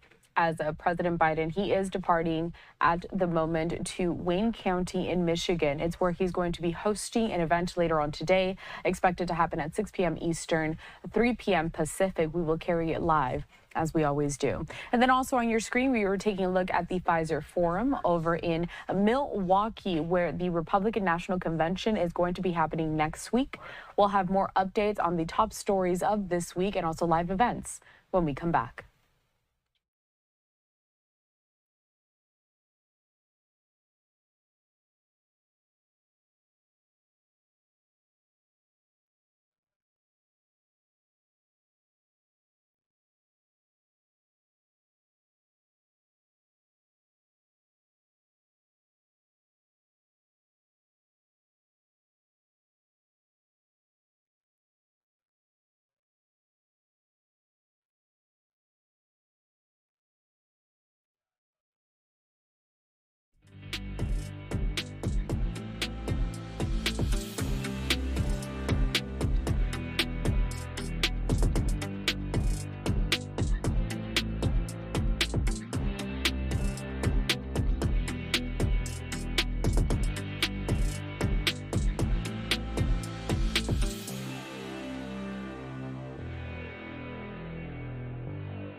Welcome back. You're watching Live Now from Fox. I'm your host, Carla Hara. We have a couple of live vantage points to give you here. The first one, we're going to see President Biden departing on Air Force One. This is from Joint Base Andrews. He is en route today to Wayne County, Michigan, where he is going to be hosting another event later on. Once again, that will be at 6 p.m. Eastern Time, 3 p.m. Pacific Time. We will carry it for you live. This comes just one day after he did deliver closing remarks at the NATO summit over in Washington, D.C.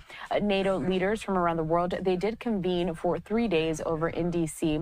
President Biden was joined by the Ukrainian President Volodymyr Zelensky as they both announced new efforts to aid Ukraine amid their ongoing war with Russia. This also comes as the outcry and the calls grow for President Biden to drop out of the presidential race. More than a dozen Congress members have called on Biden to officially withdraw from that ticket. But still, President Biden says that he is not going to withdraw. He is going to be on the ticket come November, and voters will have a chance to vote for him or former President Donald Trump to be commander-in-chief for the next 4 years. We know that all eyes are on Biden at this time as those calls continue to grow, and today is no exception. So we will see what he has to say at that event in Wayne County, Michigan. But again, this is a live look at Air Force One departing from Joint Base Andrews, where President Biden is heading to Wayne County, Michigan. Let's head back to this other event, however, that we were showcasing just before the break. Secretary of Transportation Pete Buttigieg, he is participating at a Biden-Harris campaign event over in Minneapolis. Let's watch. Let me also point to one thing that is at stake in what Mrs. Wilcox mentioned, which is that we're here, of course, because there is no substitute for the right person as commander-in-chief. But I appreciate you acknowledging also that up and down the levels of government matters. Your county veteran service officer matters. Your governor and lieutenant governor matter. Your senators matter hugely. And another thing that I think Republicans may have been quicker to in past eras is remembering never to treat the presidency like the only office that matters. And part of why we're here is knowing that we've got to come together up and down the ticket to support good leaders, because it really can make, as you found from one state to another, it can make all the difference. You mentioned, and John, you mentioned cases of people being affected by health issues that just don't usually happen to people who aren't in those situations that create so many hazards beyond the hazards of hostile fire to physical and mental health.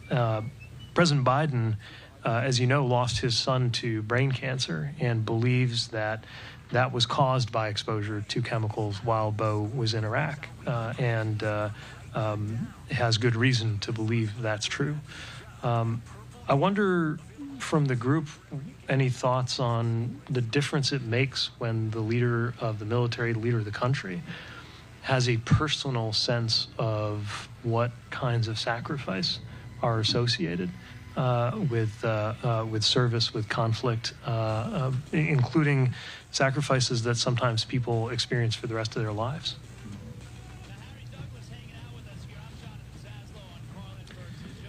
No, I can start on this one.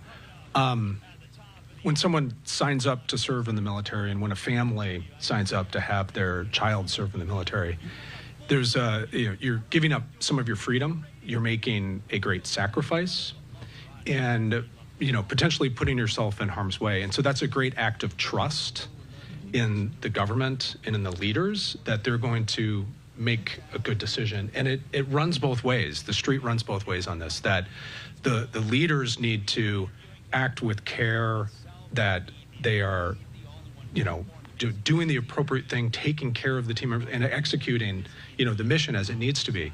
But to have someone that cares and is going to be competent and responsible and respect the service members and respect their sacrifice, it's hugely important, I think, for both families and for the service members and for the country, because, we're all in this, and we all need to be in it together and trust each other.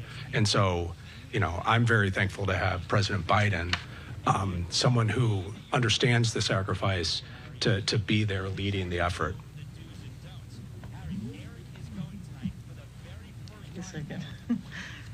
I didn't properly introduce myself. My name is Darcy McKenzie, and I have 4 children. 2, my oldest son served, as I mentioned, and then my second born is at Camp Pendleton, and he's in the Intel Corps.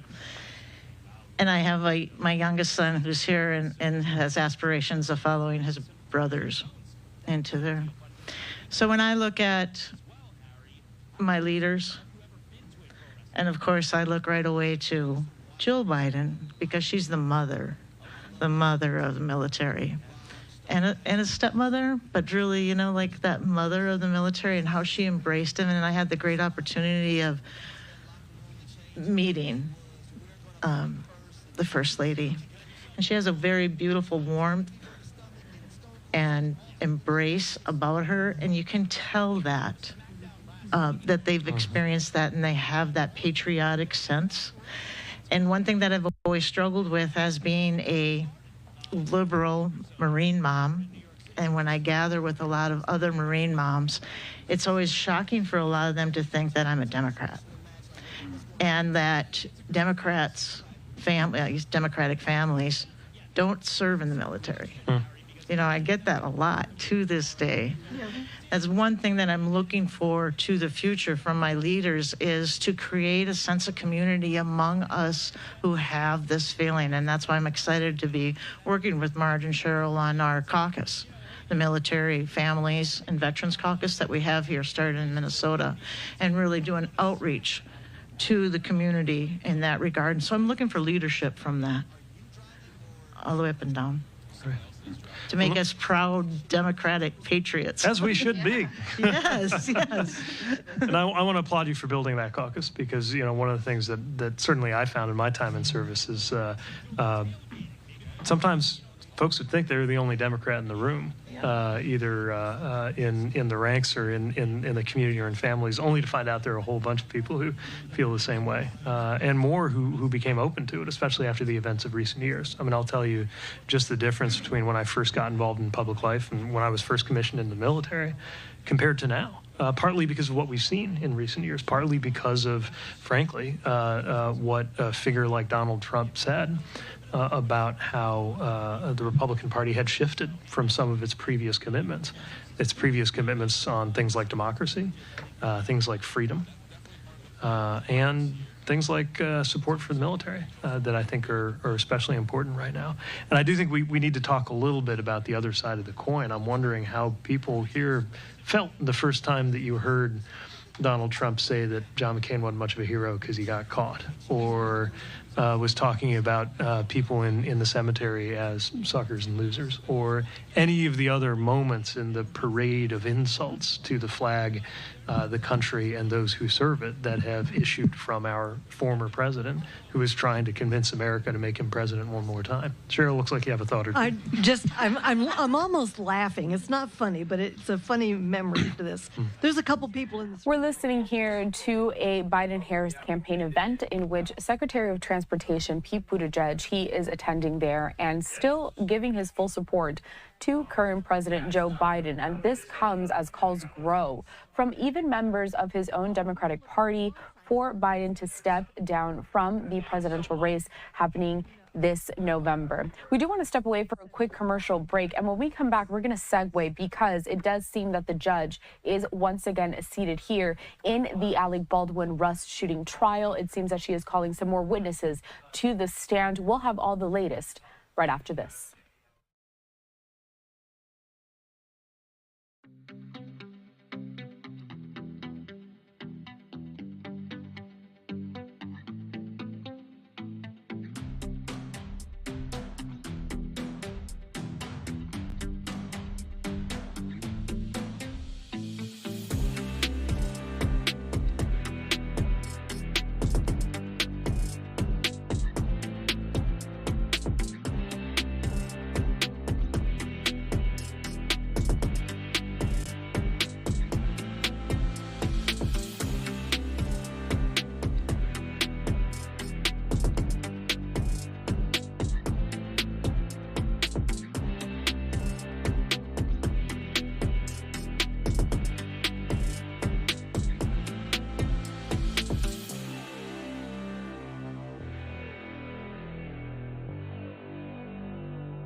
Welcome back. You're watching Live Now from Fox. I'm your host, Carla Hara. I do want to head out to Santa Fe, New Mexico, where the judge and Alec Baldwin, the actor, are seated once again inside of a courtroom. The day three of this trial, the Rush shooting, in which Alec Baldwin is being charged with involuntary manslaughter over the shooting death of cinematographer Helena Hutchinson. It is continuing. That's after questions today regarding how long the court session would go on today after Alec Baldwin's defense team brought forth a mistrial motion. But again, the judge is listening to some more witnesses here on the stand.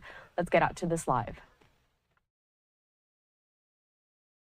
What does a gun coach do? Well, gun coach, we don't do this for a living. Yeah. Gun coach would teach the actors that aren't familiar with things like the 1873 lever action period weapons how to operate them smoothly and consistent with the character as called out by the script. So, did you and Mr. Reed go to Texas for any reason for 1883? Yeah, we did all of our filming when we were involved with the project physically, personally, was done in Texas. Were you asked to do a cowboy training camp?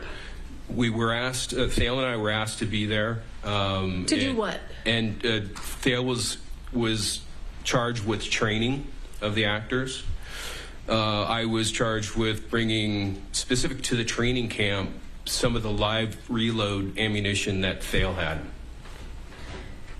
And why was live reload ammunition being taken to Texas? Well, it was just for actor training to give them a sense of the recoil of the guns, and it was done on a private range away from set. Were you present when the actors were shooting the live rounds? I was. And was Mr. Reed there with you? He was. For the most part, he was in the Sprinter van with the AC running because it was a August Texas summer day. So, did you take live rounds to the cowboy training camp? Yes, yes. And where did those who provided those live rounds? Did you provide them? Did Thale provide them? Thale provided the live rounds, and we met in Albuquerque. And at that point, he loaded up his luggage and everything he needed for a couple of months. When you say you met in Albuquerque, how did he get to Albuquerque? He and Hannah, his daughter, drove out together. We met in Albuquerque, prepped her out for the Nick Cage movie. And just for the record, where did they drive from? They both drove from Bullhead City, Arizona. Oh, thank you. So they came to Albuquerque, and did they have the live ammunition with them? They did. And where did you all go from there? She loaded up and left to Livingston, Montana to work the Nick Cage movie, and Thale and I loaded up the Sprinter with everything we needed, and we headed straight to Texas. And did you take that live ammunition with you to Texas? We did.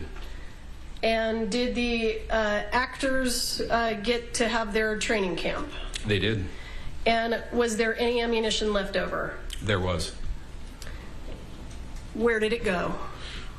It stayed in Texas for an undetermined amount of time. I could never figure out when it came back to my shop. With who? When you say it stayed in Texas, did it sit by itself? It was with the prop master for the day of the show up at the shooting range, up at the firing line, and from there it came back into the Sprinter van, my Sprinter van, and then at one point or another it made it back into the hotel room. And I lost track of it once it was in the hotel room, and from there when it got loaded back into the Sprinter van and came back to Albuquerque. So, but it doesn't come back to Albuquerque by itself. So tell us how it gets from the cowboy training camp to Albuquerque. Well, it's driven back. By who? By myself. Okay. So, and how is it packaged? What kind of a container is it in? All the live ammunition from the cowboy training camp was in a typical household gray bin, approximately 2 feet long, 16 inches tall, about the same width. And it stayed in there and was packaged within each caliber individually within smaller boxes that typically held about 50 rounds. Do you have any idea approximately how many rounds were taken to Texas? Yeah, I know exactly. It was 325 rounds. How do you know exactly? Well, it was a guess of Thales that there was between 200 and 300, and they were loosely combined in a small military green ammo can. And when I opened up that bin in Texas at the firing range for the first time, I had brought along 10 boxes, white plain boxes with styrofoam inserts that held 50 rounds each. So I populated those boxes, and then I took a picture of those boxes. And one of the boxes is dog-eared, means it's partial, and coincidentally it held exactly 25 rounds. In case I missed it, how many rounds came back to New Mexico? Between 50 and 100. And when they came back to New Mexico, where did they go? They went, because I was running low on space, they went into the bathroom. Were they in the green can? No. Once they had been populated into the small white boxes, the green ammo can went to the firing line, and it was being used for the spent shells, for the spent cases of fired brass. So how were they kept at PDQ? They were kept in that same gray bin, large household typical gray bin, and within the same boxes that they had populated or gotten populated into at the Texas firing line. So I'm going to show you what has been previously entered into evidence as Defendant's Exhibit A21. Do you recognize that? I do. What is that? That is that gray typical household bin marked live ammo 1883.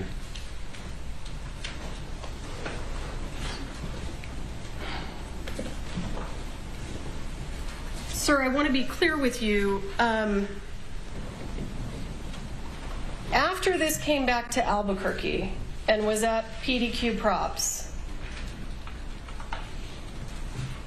did you then become involved in providing props and ammunition to the set of Rust?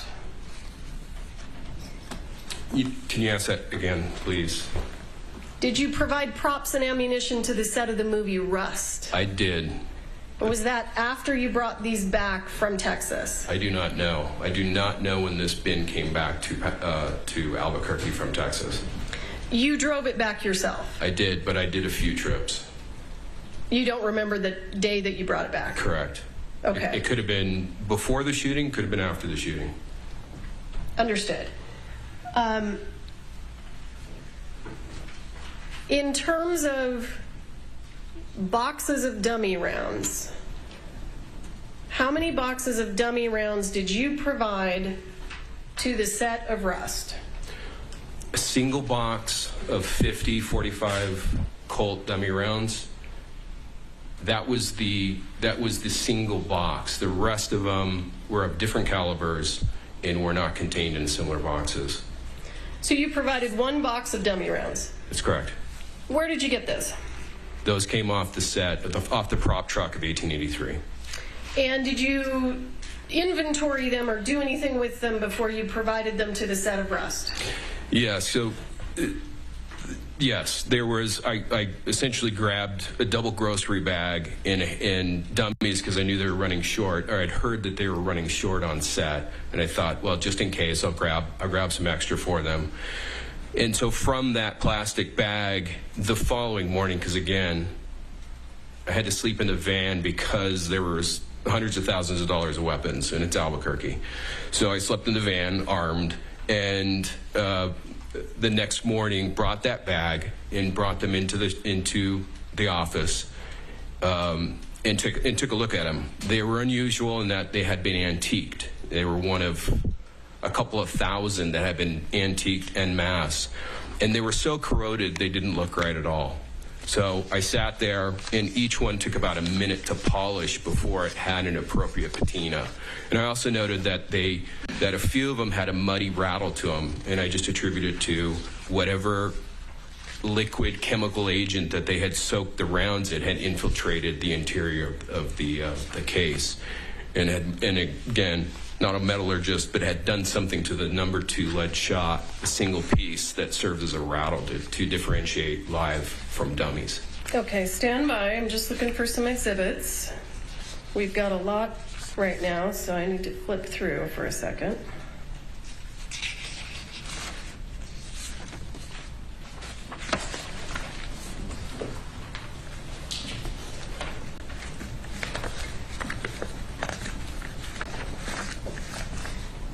The dummy rounds that you provided to the set of rust,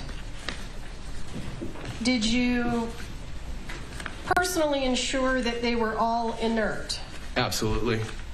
And was the box full when you provided it to rust? It was 50 rounds individually inserted into styrofoam, each housing, each section. So it's essentially a 5-row wide, 10-row deep styrofoam insert that holds the rounds separately from each other, and then is inserted into a small white enclosing box, cardboard box. And when you provided them to the set of rust, how did they get there? Did you drive there yourself? Sarah Zachary, the prop master of Rust, came by my office and brought a gun that they were having trouble with, reassembling that gun after it was being cleaned. So I quickly put that back together, met with her, chatted, and gave her the dummy rounds. And is that the only box that you provided? Yes. Did anything from this box that we have here, or this container, Defendant's Exhibit A21, was any of that sent to the set of rust? Absolutely not. Let me ask you, did you also supply props and ammunition to the set of a movie called The Old Way? No ammunition. Blanks and dummy rounds, yes. And do you know who the armorer was on the set of The Old Way? Hannah Gutierrez-Reed. And you indicated that you didn't supply ammunition. If you know, do you know if dummy rounds were used on the set of The Old Way? They were. Dummy rounds were used. And where did those dummy rounds come from if you didn't provide them? They came from Thale Reed. How do you know that? Because I witnessed them packing up her car and assembling all the blanks and dummy rounds that she was going to need. So, did Hannah stay in touch with you when she was working as the armorer on the set of The Old Way? Loosely, yes. Did you receive any communications from her regarding the use of live rounds in the prop gun? She did. She did reach out to me. How? Text? Call? Both. She called on one particular day because she had been looking for 5.45 Colt ammunition, live ammunition to shoot. How did you know that? Because she asked me at the office. And I thought it was odd because Thale had live ammunition, and you know, why was he not giving his daughter any? I found it peculiar. So at one point in her travels from Albuquerque to Livingston, Montana, she stops along the way and stays with friends in Denver, Colorado. And at one point between Denver, Colorado and Livingston, Montana on her travels, she called me and told me she finally had found live ammunition, 45.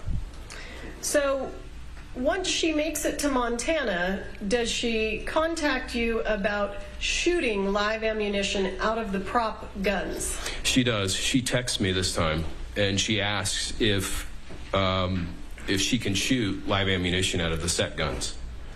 Well, how did you respond? I said absolutely not, and it's a big mistake, and I even said it always ends in tears.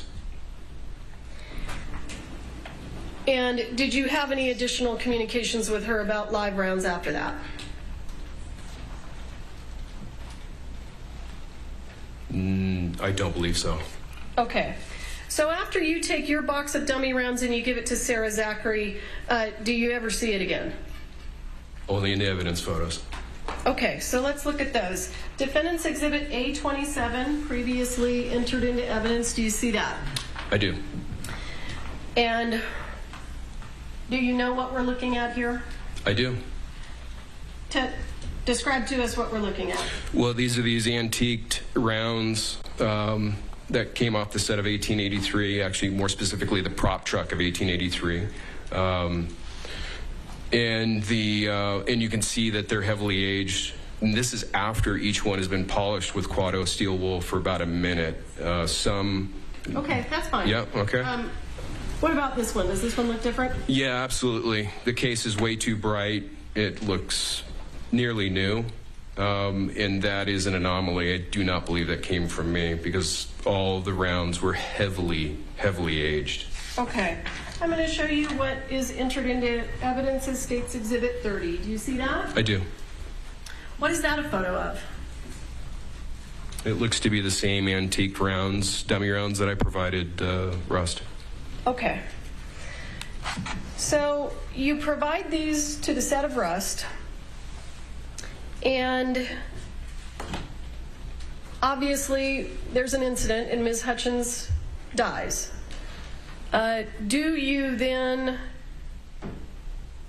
reach out to law enforcement and begin communicating with law enforcement? I do.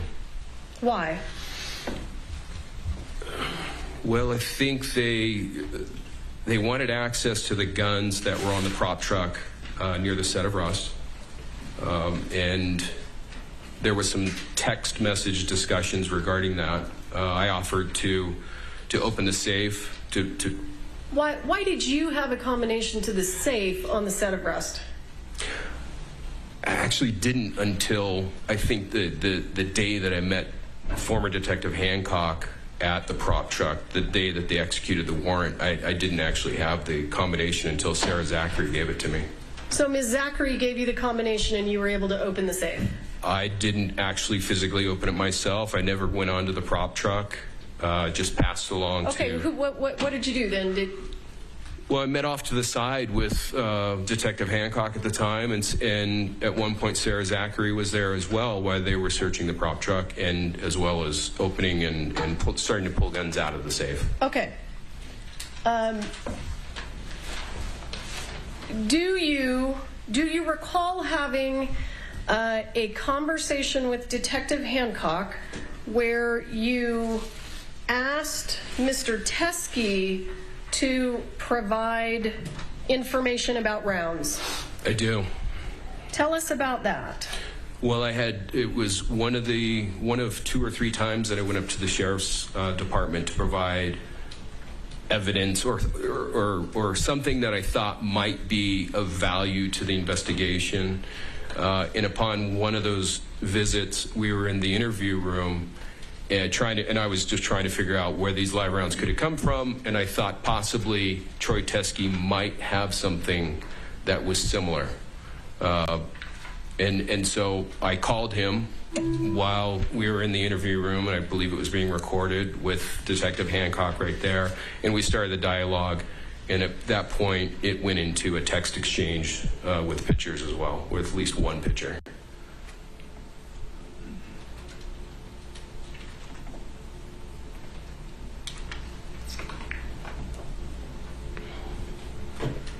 I haven't had an opportunity to mark this as evidence, but I'd like to. I only have a digital copy of it, but I intend to use this with the witness. This is, as an offer of proof, Your Honor, this is a copy of the text message between Mr. Teskey and Mr. Kinney. So I'd like to just go ahead and display it, and I can mark it and provide it to the court. I just don't have a paper copy of it. Do you need to see it? No, I know what this document is. Okay, let's go. What is it going to be? These are going to be actually. We're listening here to trial proceedings. It is day 3 of the Alec Baldwin Rust shooting trial. The actor being charged with involuntary manslaughter in the shooting death of the cinematographer Helena Hutchinson. We do want to step away for a quick commercial break. When we come back, we are going to continue with more from that trial. Of course, earlier today, Alec Baldwin's defense team filed a motion for a mistrial. The judge deliberated on that a bit, but we are going to hear from a couple of more witnesses before the end of court today. We'll see you back here right after this.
Welcome back. You're watching Live Now from Fox. I'm your host, Carla Hara. Let's get back to trial proceedings. It is day 3 in the shooting arrest trial for actor Alec Baldwin. We are live inside the courtroom. Let's watch. Thel reads ammunition. Troy used to store Thale's guns and ammunition for him at his home. Okay. So you ask Troy if he has any of the leftover reloads. Correct. And so is what we're looking at, the leftover reloads that you're asking about, did they go to 1883? They're the same reloads, but they never cross paths once Thale leaves Bullhead City with the ammo can of 325. That are those reloads. These reloads are some of the ones that Thale left along with his guns for Troy Teske to store. So these never went to the set of 1883? Absolutely not. Definitely not a set. Okay, whatever. The cowboy training camp. Yeah. And did they ever go to you? No. Because they never went to you, were you ever able to intentionally or mistakenly provide them to the set of Rust? Definitely not. And they're not even, the brass primers are a dead giveaway for that which was not on Rust. And you bring me to my next question. Are you familiar with the way that the live rounds found on the set of Rust look? I am. Do they look like these? No. So let's look at the text exchange here at the bottom. Who's communicating? My text is in green, and Troy's is on the left side in black and white. So what does Troy say? Excuse me. Again, glasses are horrible. Sorry about this. Yeah, thank you. Just below the picture, Troy writes, I checked a bunch of the rounds. These are the 4 different types that I could find. And I reply, yep, it's evidence in the accidental death. And hang on, we're going to stop there. Why did you think this was evidence in the accidental death? Well, I think at that point, without having seen the evidence photos and knowing, the only thing I did see was Detective Hancock shared with me a black and white 8.5 by 11 piece of paper with some pictures on it, and I saw Starline brass, and it was it was the nickel primer Starline brass case, and I hadn't really connected the dots that the gentleman that loads these hasn't had nickel primers in 10, 12 years. How do you know that? Well, he says he only used Winchester primers. No. Did you speak to him? How do you know that? Yes, I did. Okay. Right after Hancock and I got done with this meeting, I called him because it dawned on me that it seemed unlikely that there would be two different color primers, and so I called the gentleman and I asked him, at what point, if you What gentleman? Don't use the word gentleman. We need names. Joe Swanson. Okay. Okay. So I called Joe Swanson. I asked him at what point, if he remembered making the reloads for Thale, which he did. I asked him which powders he might have used, and he gave me two options, and one of which was Trail Boss powder. And I asked him, I said, well, at what point would you switch between brass and nickel primers? And he said, I wouldn't. And I said, well, why? He said, well, because Winchester stopped making them 10, 12 years ago. Not making what? Nickel primers. Okay. So he only, if we look at all the evidence photos of all the blanks that Joe Swanson makes, you will not see a nickel primer in any of those blank rounds for the same reason. So you indicated to Mr. Teskey on November 1st, 2021, this is evidence in the accidental death. And you're talking about this photograph. I am. And, well, the rounds. The rounds in the photograph. Yes. Have you learned a few things about the evidence in the case and the live rounds that were found on Russ since November 1st of 2021? Yes. Do you still believe that these are evidence in the accidental death? Definitely not. And then I see Mr. Teskey responds and says, okay, and then what do you say? Can you zoom in? Thank you. Let me see. There you go. I reply, ugh, this sucks, but she's seriously trying to blame everyone else for her mistake. What does he say? He replies, who is she? Hannah? ? And I reply, Hannah. And then you ask an important question. Read that to us. Yeah, November 3rd, 2021, I ask Troy Teskey in text, did you see any rounds in either box with nickel primers? What's his response? He replies, no. Okay.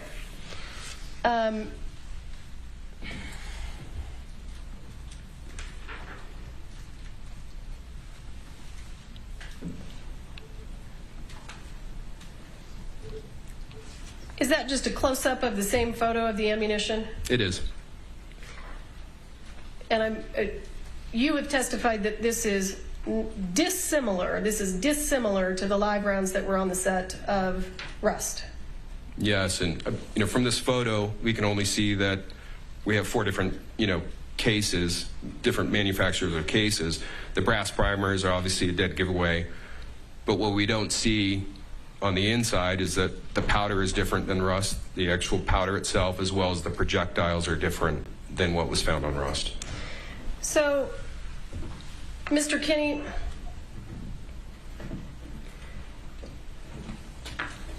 the ammunition that is in this can here, that's Defendant's Exhibit A21,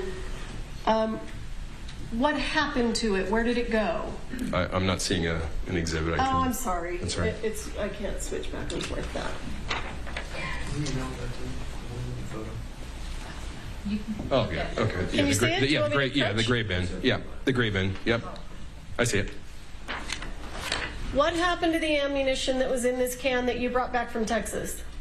It sat in that bin in the bathroom and was... No, and ultimately, when did it leave PDQ? Under what circumstances? Oh, when the sheriff's department executed a search warrant on my business. They took all of it? Yes. They weren't entitled to all of it, but I just said take all of it. The warrant specified it had to be Starline brass, and I just told them take it all. So everything that you brought back from Texas is in the custody of the Sheriff's Department? Correct. Did you, at any point in time,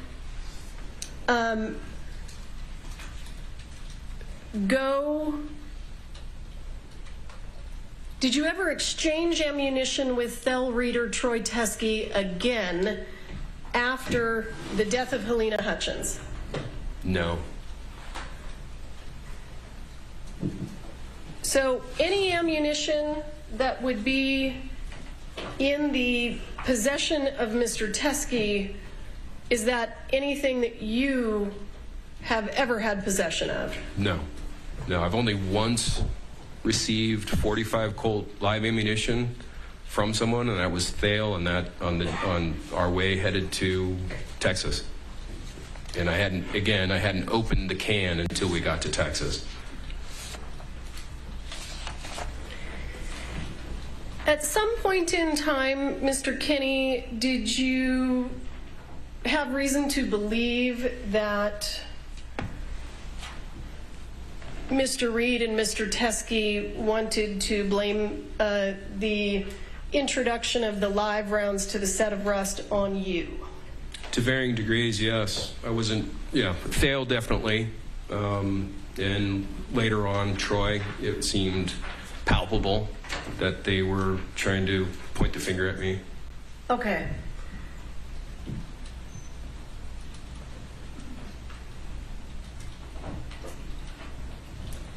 Let me think. Hang on just a second. I just want to make sure I'm done.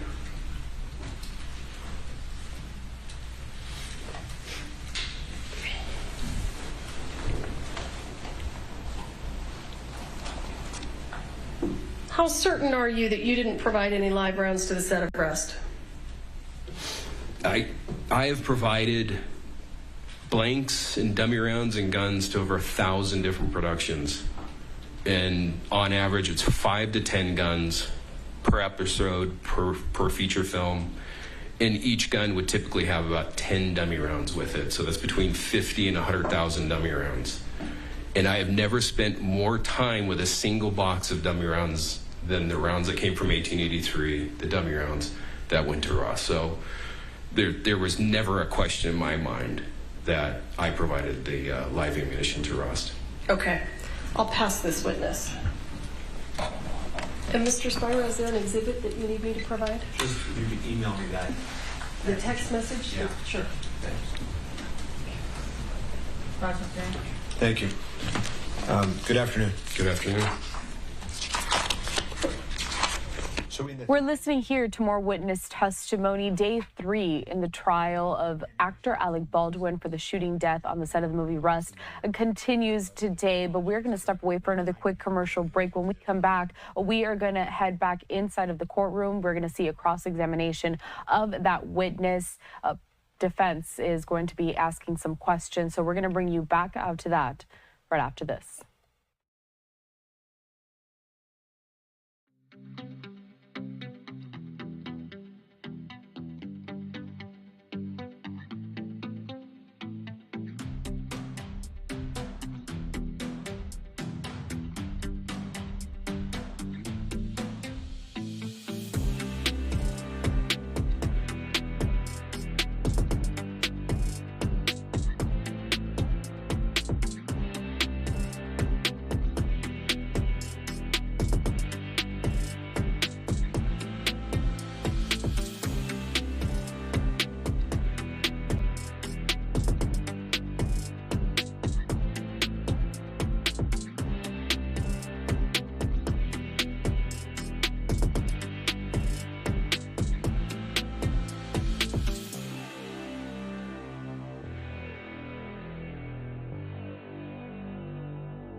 Welcome back. You're watching Live Now from Fox. I'm your host, Carla Jara. We are sticking in Santa Fe, New Mexico today as the trial continues for actor Alec Baldwin. He is charged with involuntary manslaughter in the shooting death of cinematographer Helena Hutchins.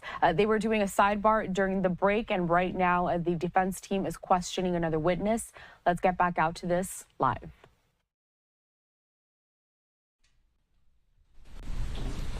Oh, you said over 1,000 different productions. Feature films, episodics. Okay. 5 to 10 guns per episode per feature film. Or an episode.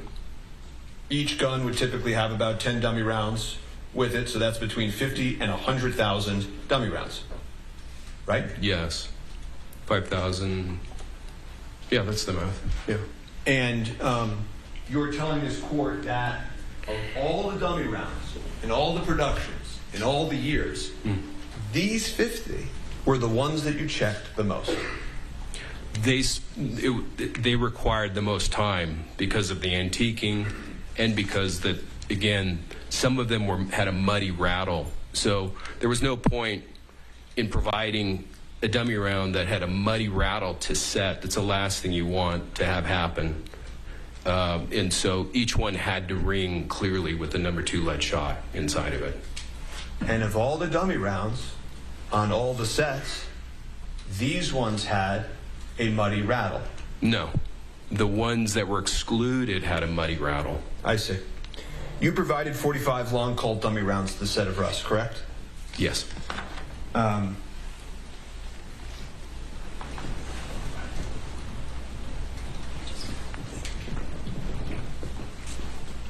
And more specifically through Sarah Zachary. She picked them up.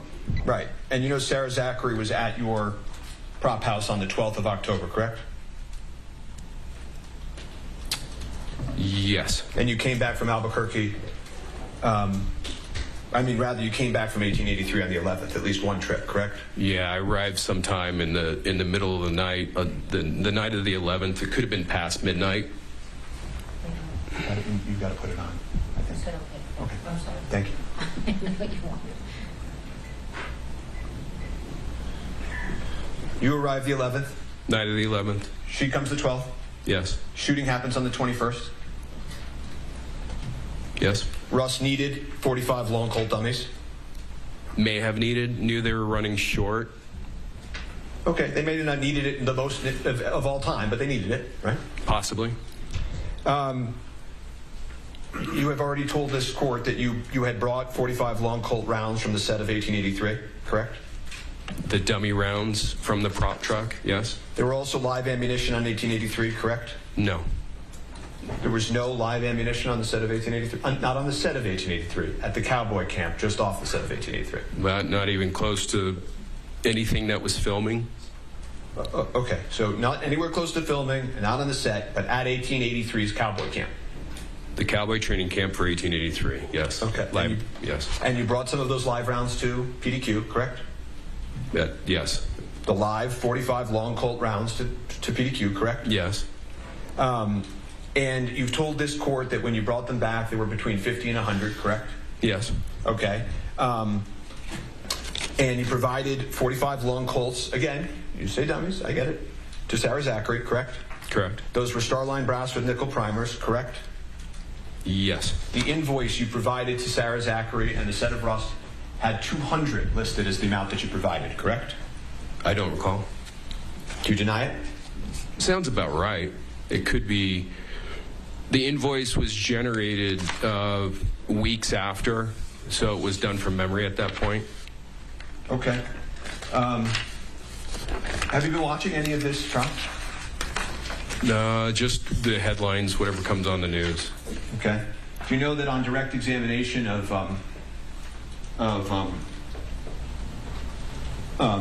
CST Popple, that this was entered into evidence, which is States 30? I haven't seen her at all during this trial. Well, eventually on cross-examination, it turned out that these were, of course, the rounds provided, correct? Except for the bright one in the lower row, in the middle, just above the 2 zeros that are next to each other. Yeah, in the evidence number, I don't believe that is a round that came from PDQ. when you say you don't believe, what you think you said in direct is you're not certain, but you don't believe, correct? It's 2.5 years ago. It does not appear, I'm 99.9% sure that was not inclusive of the original styrofoam insert of 50 in the box. Okay, so it sounds like you're not certain, but fairly certain, and it's been a long time. Is that fair? Yes. Okay. At the time, when your memory was fresher, you actually received a photograph of this, and you told Detective Hancock this, and it has a nickel primer, which is sketchy. Correct? Can I don't know what the photograph is. A photograph of what? Did you, in fact, tell Detective Hancock that that picture, that round, was sketchy? I recall saying that, or texting her, possibly texting her saying that, because it was concerning, because it didn't look like any of the antique rounds that I had provided. Right. So, at the time, years ago, when you first see this, when your memory was fresher, the word you used was sketchy, correct? I recall that, yes.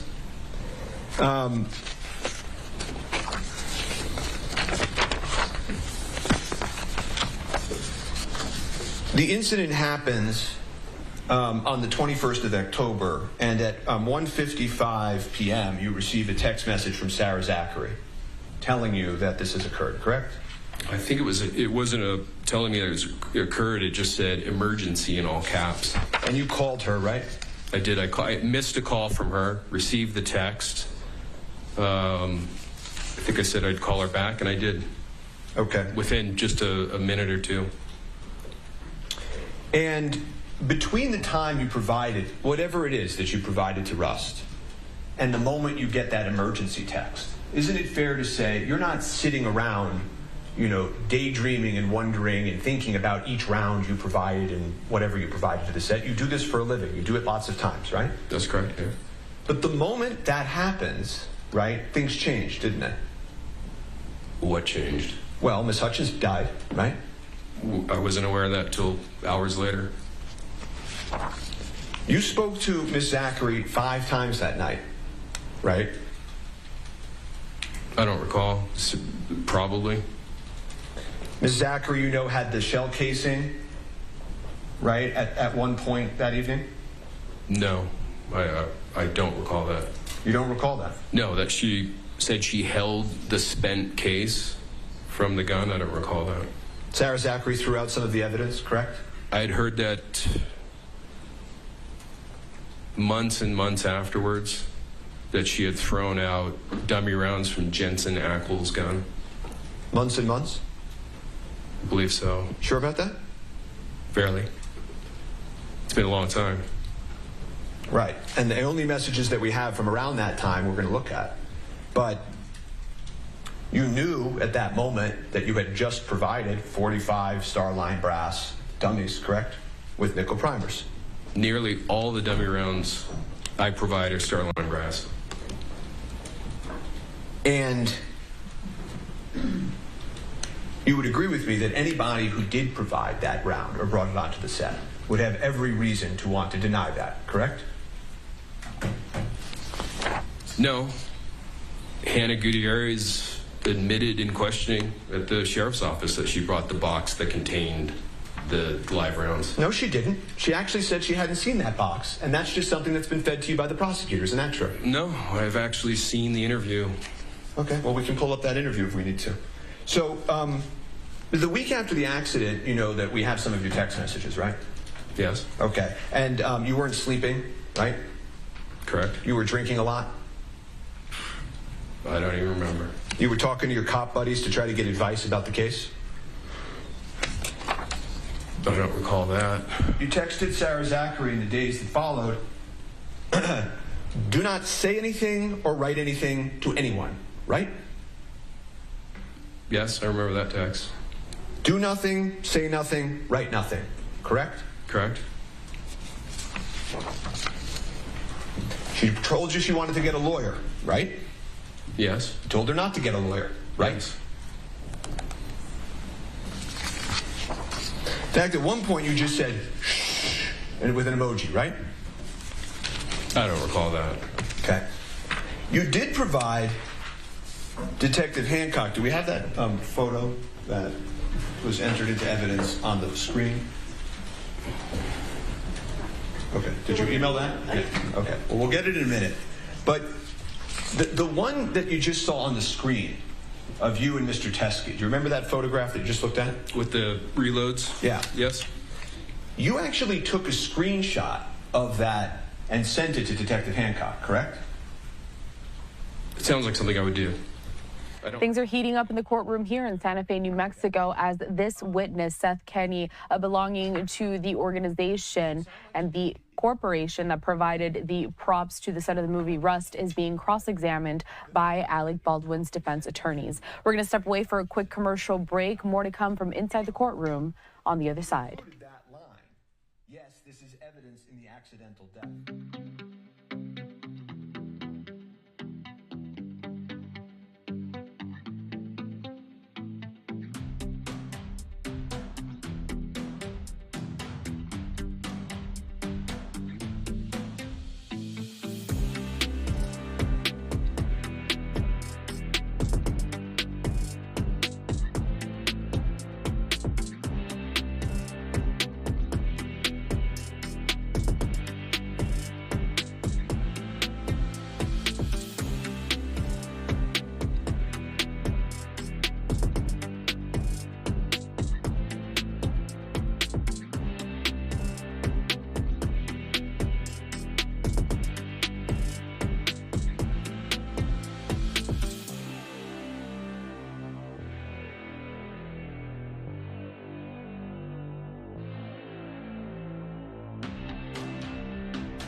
Welcome back. You're watching Live Now from Fox. I'm your host, Carla Hara.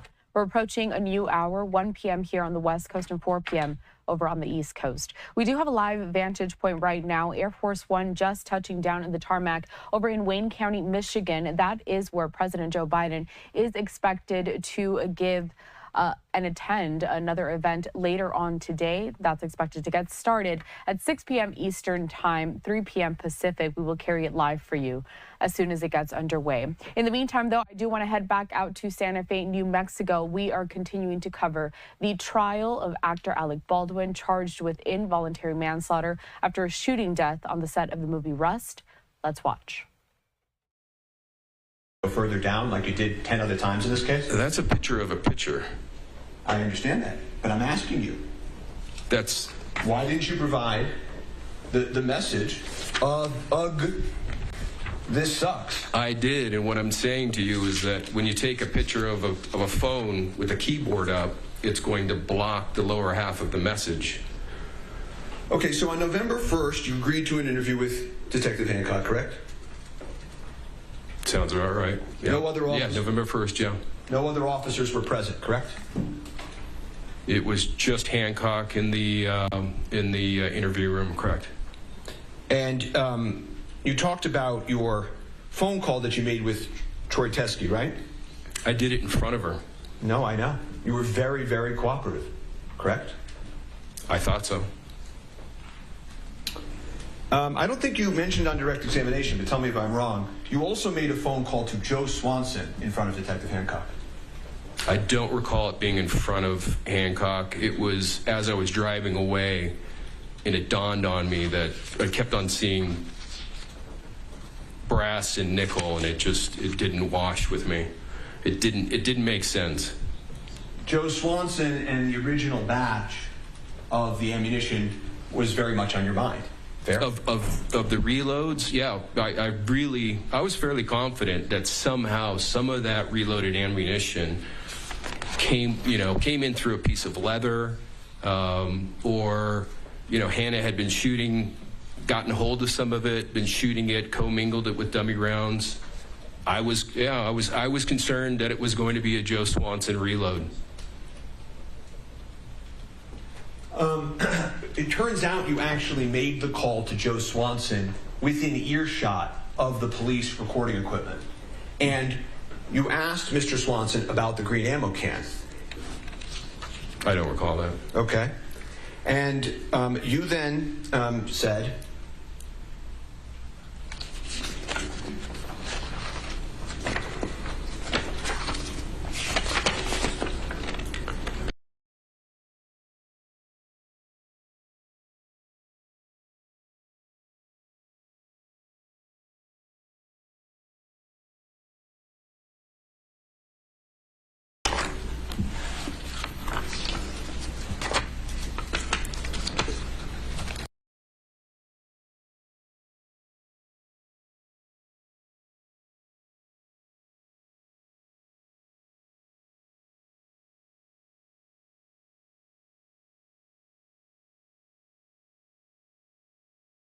It was a concern that Swanson was going to get dragged into this, and it was going to have been some of his reloads that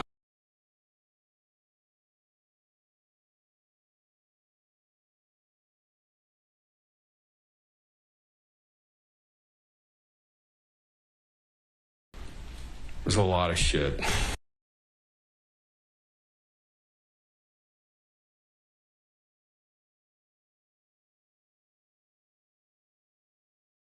that you didn't intentionally provide live ammunition at the set of Russ? We can agree that it didn't at all. Okay. Well, we can't actually agree to that. Okay. And by the way, that's November 1st. November 30th, okay, a month later, the police come knocking with a search warrant, right? Yes. Just like you were there at the truck search, you were there at the PDQ warrant search, right? I was on a connector flight from Phoenix. I'm glad you mentioned that. Both times, both at the truck and at your the search at your prop house, both times you happened to be grabbing onto a flight and getting there just that day, right? No, actually, I was in Las Cruces on Bruce Willis's final movie, finished that, and was heading to the Rust set directly from Las Cruces, driving in the Sprinter van. That was after you got the code to the safe, right? I recall that I got the code while driving. So if law enforcement were to have represented in this courtroom that they needed you to open up the safe and that's why you were at the truck search, that's not actually true, because Sarah Zachary had the code, they had the code. That whole story about needing you there for the code is pure fiction, right? I don't know that it's fiction. I think it was more along the lines of Hancock wanted to interview me, and also I wanted to be there to assist in any way that I could have with the investigation.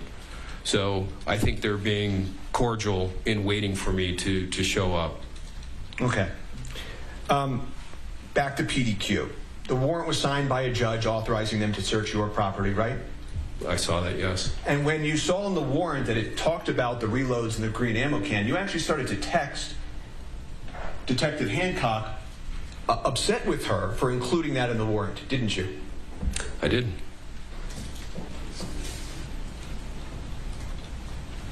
You had video surveillance at PDQ, correct?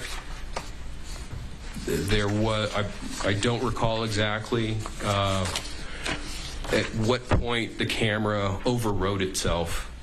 Well, that wasn't my question. My question was just you had surveillance footage at PDQ. In fact, in the Yeah, but excuse me, if the footage has been overwritten, then I don't have it. You have surveillance equipment there that records whether it's overwritten or not. You don't know. Is that your testimony? I have surveillance equipment, yes. Okay. And actually, during the search of PDQ, you were looking at your phone because you have a remote access trying to see the surveillance footage of what it was catching. Do you remember that? I don't recall that, no. Do you deny it? If I was actually inside the premises? You're inside the premises on your phone looking at the surveillance equipment that you have remote locked into your cell phone. I don't recall. It's possible. Okay. And the testimony you have given this court is at that point in time, right? There's a green ammo can there, correct? Yes. The same green ammo can you're calling Swanson and Teskey about in front of Hancock, correct? Sounds, yeah, roughly accurate, yes. Right. And written on it was the word empty, right? Was it? Oh, yeah, black ink next to the silver duct tape on top. Yes. And lo and behold, law enforcement doesn't find anything in the empty can, right? There was tags and office supplies and other things in it. But we know at one point there was ammunition in it, right? The last time was in Texas. Nothing further. Unless the court has any questions for the witness, I don't This have witness anything. is excused. Thank you, sir. Thank you. Next witness.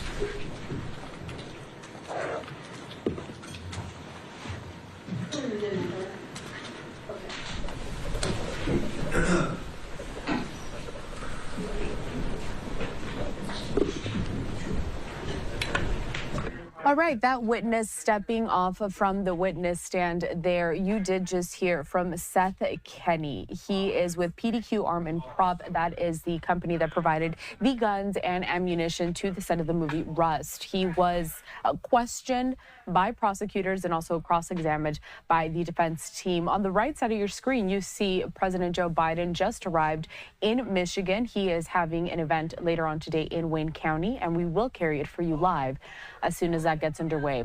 We're going to use this opportunity to step away for another quick commercial break. You can see here that another witness has been called onto the stand. We'll get right back out to court proceedings out of Santa Fe, New Mexico, right after this.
Welcome back. You're watching Live Now from Fox. I'm your host, Carla Hara. I do want to head right back out to Santa Fe, New Mexico. Another witness has been called to the stand on day 3 of the trial against actor Alec Baldwin, who's being charged with involuntary manslaughter in the shooting death of a cinematographer on the set of the movie Rust. I do want to give a little disclaimer, as sometimes we do cut the audio out because there are some curse words involved during this testimony. So just wanted to let our viewers know that we are on top of all the profanity and we work hard to not let that get through to the air.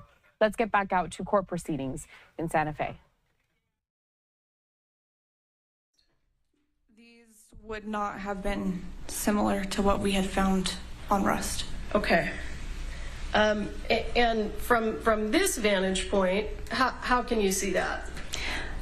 So some of them, well, a lot of them have an actual head stamp of companies or manufacturers such as Winchester, BHA. I think the other one says CBC. It's a little hard to see with the shadowing in the picture. The only one out of these that would have been somewhat similar to what we had found on Rust is the third one from the left, which shows the Starline brass logo and it says 45 Colt. However, a distinguishable difference in this round and what we had found on Rust would have been the color of the primer. They're different colors. Okay. If you recall, did you yourself ever have a conversation with Mr. Teskey? Not where it was just me and him, but I have had a conversation with him in the conversation. So let me ask you this. After you were provided this information, the photograph and the information about the rounds, where was your understanding of where those rounds were located? In Arizona. And did you have any communications with Mr. Teskey about obtaining those rounds? Yeah, I had asked Mr. Teskey at least a couple times for him to figure out how to send those rounds to the sheriff's office. I asked him on a couple different occasions to either ship them or figure out a way that we could still get them in the sheriff's office possession. And you wanted to do that even though they didn't appear to match the rounds from Rust? Yes. Why? Because the investigation in itself was still very fresh at that time. It was still ongoing. I wanted to make sure that we had all the information that was brought forward to us in order to continue this investigation. Did you see Mr. Teskey at Ms. Gutierrez's trial? I did. And were you aware that Mr. Teskey was a friend of Ms. Gutierrez's father? Yes. Did you receive any communications during the Gutierrez trial relating to Mr. Teskey? I did. Tell us about those. So during her Hannah's trial, or near the end of it, I had gotten some correspondence that a male by the name of Troy Teskey had came in and had ammunition, and that he wanted to turn it over. Came in where? To the courts. So he came here? Yes. To this building? Yes. And who did he speak to, if you know? He spoke to I believe the deputies downstairs that were working the courts. And what were you doing at that point in time? I was here in trial. So you receive information that there's a person down there that has what? Ammunition. And how did you respond? What did you do? I had asked the deputy, I said, can you just have him wait until, have him wait here until I have a moment that I can speak with him. Did he wait for you? No. Where do we go from here? What happens next? From there, I believe we had a break. I had asked where Troy was. They said he was no longer here.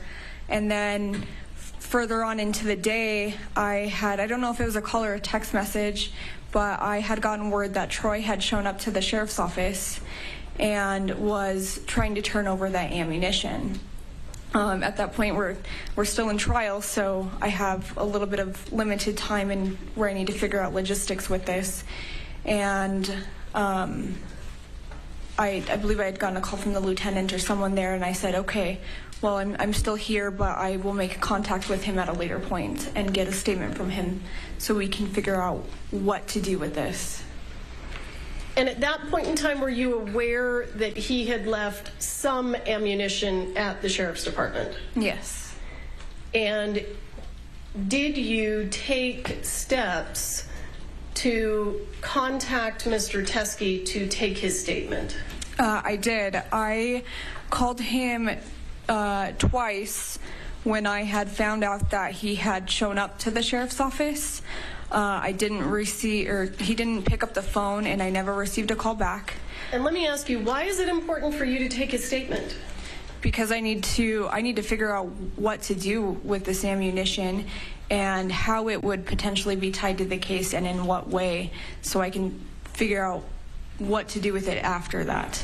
At the time that you were reaching out to him that day, do you have any idea whether or not this is related to the case? Just by him saying it might be, but not in what context it would have been. But you didn't speak to him? No. Okay. And is that the reason you were trying to reach him? Yes, and to try to set up something where I could have a discussion or an interview with him. And you want to have the interview because you want to see if it's tied to the case? Yes. So you call him twice, and does he respond? No. Do you continue to try to reach him? I did try to reach him again. I believe it was the following week. I tried to reach out a couple times and never received a response back. So if you don't have a witness who will give you an interview regarding the items that they've dropped off at the sheriff's department, how do you know that they're in any way related to the case? I really wouldn't, because I didn't have a discussion with him. Has Mr. Teskey ever returned your calls? No.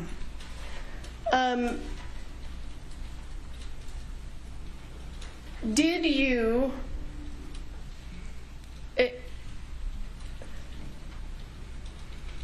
Are you aware that the exchange between Mr. Teskey and the people at the sheriff's department that took place when you were in trial with me, are you aware that at least part of that was recorded on a body-worn camera? I know now. When did you learn that? Today. And have you had an opportunity to review it? We've Yes. never been given this, Your Honor. I just got it.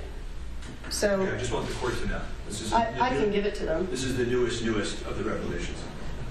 So there's when Teskey comes into the station, it's being recorded on a body-worn camera?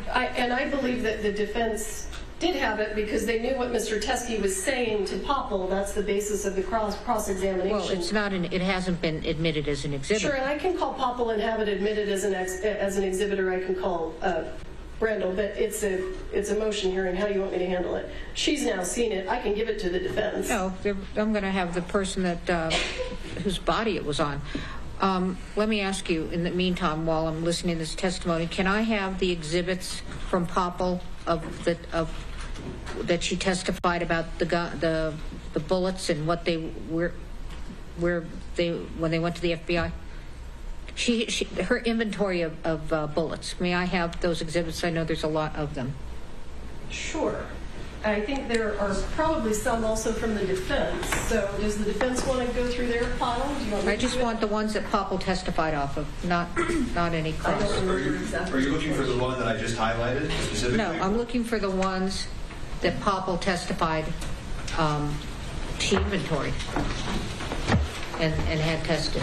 Are you asking for scene photos or no? Just the ones that she had at the sheriff's department? Yes, where she went through and somewhere in Ziplocs. Okay, so not scene photos, just the ones from the sheriff's department? Mm-hmm. Okay. Do you have those? They should be. And just for the record, Judge, we don't have the body-worn camera. I'm hearing you. I want to look at the bullets. The physical. I'll take the physical. You don't need photos of boxes? No, just no. okay. I want what she testified of. The ones that were gathered at the scene, and then she went through how she tested them. There they are. Okay. Thank you. All right, I think these are fine, Ms. Morrison. Okay, thank you. Oh, so you want the actual bullets? No, these are fine. Okay, I thought well, you had I was going to take the photos, but these are good too. Okay. Are these, may I ask, are these all these aren't all that were gathered at the scene, were they? They are. These are the sum total? Correct. There were only 5 live rounds in addition to the spent casing. Okay, which ones were, okay, were only the live rounds tested by the FBI? No, there were more that were tested by the FBI. There were dummy rounds that were sent to the FBI that were confirmed to be dummy rounds. Okay, that's what I want to look at. Do you have pictures? Do you have pictures of that? I don't think we've had her testify to that.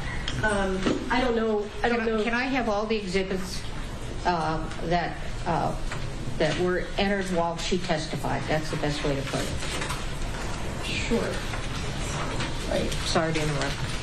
No, it's fine. Do you want them from the state and the defense? Yes. Okay, because I'm. Do you want to announce what they are? Hayden, can you tell us what the exhibits are during Popple's testimony? Or I actually can, because I took notes. There they are. Let me do it.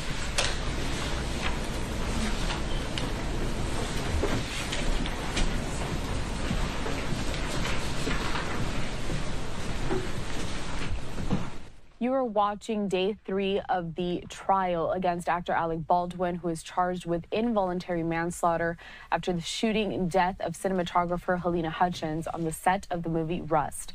We're going to use this opportunity to step away for a quick commercial break. You see the judge presiding there, taking a look at some evidence on the stand at the moment. We do have Corporal Alexandria Hancock of the Santa Fe County Sheriff's Office. We were just listening to prosecutors question her on the witness stand. We do expect cross-examination to get underway right after that.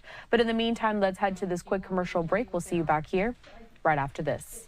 I think Brian next to me has.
Welcome back. You're watching Live Now from Fox, where right now we're going to head back out to Santa Fe, New Mexico. The trial continues. Court is in session regarding this case against actor Alec Baldwin. He is charged with involuntary manslaughter in the shooting death of cinematographer Helena Hutchins. This happened back in 2021 on the set of the movie Rust. Right now, the judge is reviewing some more of the evidence that has been presented during the trial. Today, it was expected that we were going to hear from 2 witnesses. One of them already took the stand. That was Seth Kenny of PDQ Arm and Prop. That is the corporation that provided the ammunition and also the guns on the movie set. Right now, we are also hearing from Corporal Alexandria Hancock. She is with the Santa Fe County Sheriff's Office. Let's get back to this courtroom. This is happening live, and we expect for the corporal to continue her testimony on the witness stand.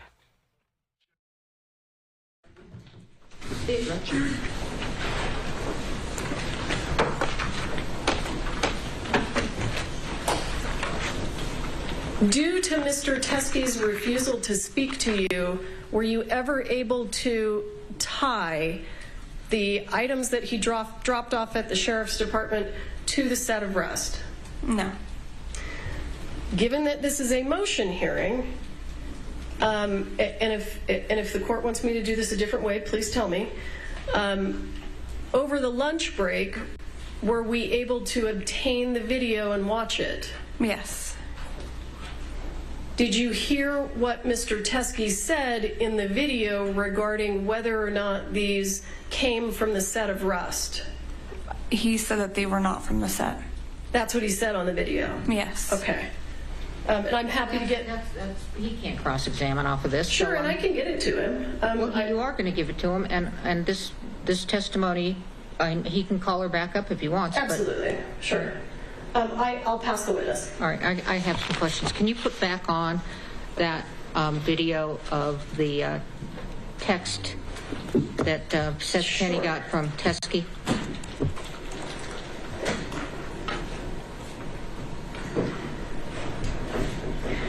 If you guys have a flash drive, I'll give you that video right now.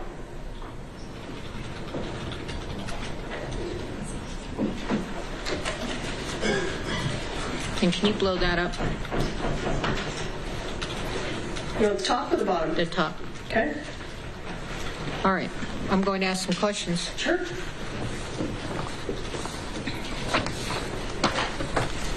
All right. So you testified that that only one seemed similar. Let's see. One similar to the Starline brass color primer in Arizona, and that it's the third one. It says 45 Colt. It didn't seem similar in the primer. It was different in the primer color.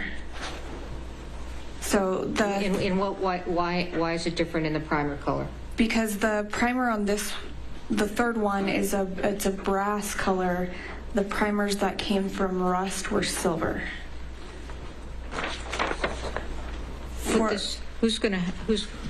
These are, you counsel, you need to come up. Counsel, you need to come up. I'm questioning, you're gonna need to see this, both of you. I can see what you're showing her. I saw what you're showing her. I only see one silver here. Right, but this is in reference to the live ammunition.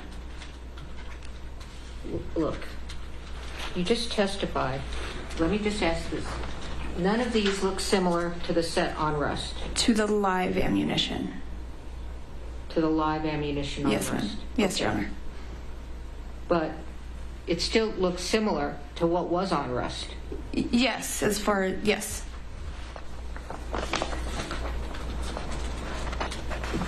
It looks similar to these on Rust. For the dummies, yes. Yes, it looks similar to dummies on Rust.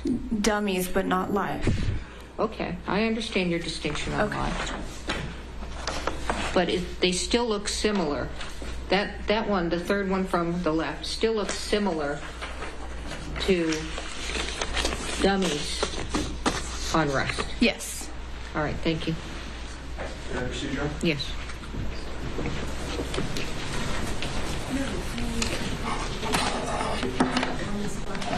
may not even need the video right now, so we can start without that. All right. Good afternoon, Corporal. When you started investigating this case, you were investigating this concept of sabotage, that there could have been an intentional live bullet placed onto the set. Do you remember that? Not originally, but later on, yes. Okay, and obviously if somebody... I missed the question. Let me just ask it. So they're not similar to the live rounds. That was not similar to the live rounds, but they were similar to the dummies on rust. That's correct. Okay, and the dummies on rust were tested with the live ammo by the FBI? Yes, some of the dummies were sent. Some of the dummies that look like that one on the phone? I couldn't say which exact ones were sent to the FBI. Okay, but you just testified that that looks similar to the dummies on rust. Yes. You didn't differentiate, and that some of the dummies on rust were sent to the FBI? Yes. Okay, thank you. So, at certain point early on in this case, you entertained the possibility that this was an actual sabotage, that somebody could have intentionally placed the lethal bullet onto set, correct? Yes. And you quickly dispensed of that concept, right? I don't think it was quickly dispensed. It was investigated. Okay.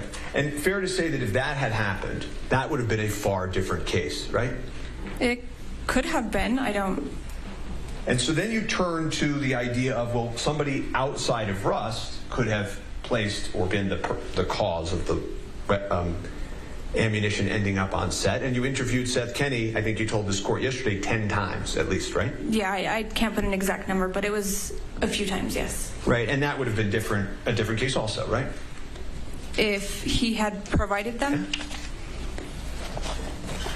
In relation to this case or in relation to the past case? In relation to any case. It's hard to say. Well, you were here for investigator, I'm going to do this again, CST Popple's testimony yesterday, weren't you? Yes. And you've had an opportunity to view the 45 Starline brass that came out of this package today, correct? No. You haven't looked at it yet? No. Okay. She was excluded as a witness, I think. And are you aware, as you sit here, that there was 45 long cold Starline brass nickel in the courtroom today from CST Popple? I just found that out today. Okay. So, you were here for this testimony in this courtroom. And let me ask you, Ms. Popple, the ammunition that the Good Samaritan Mr. Teskey, the close friend of Hannah Gutierrez's dad, when that ammunition that he brought into you after the conviction, you still have it? Answer, yes. Question, you can bring it in here and you can show it to the jury, right? Answer, yes. And they can see for themselves that it does not match the live ammunition from the set of Rust, correct? Yes. And that it is obvious. Just when you look at it, it is not. Yes. Do you remember that testimony that you were sitting here for? Yes, I do. And that turns out to be completely false, doesn't it? You're correct. Mr. Kenney was just here. Did you see him in the hallway? I saw him in passing, yes. You interviewed him, I think you said over 10 times, right? Yeah, I don't know the exact number. 40 plus phone calls, I think. It was a lot. Okay. And we have some of those text messages, and I'm going to put up defense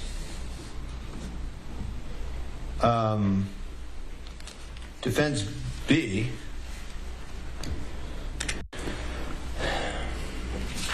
On the screen. And it's not working. Okay.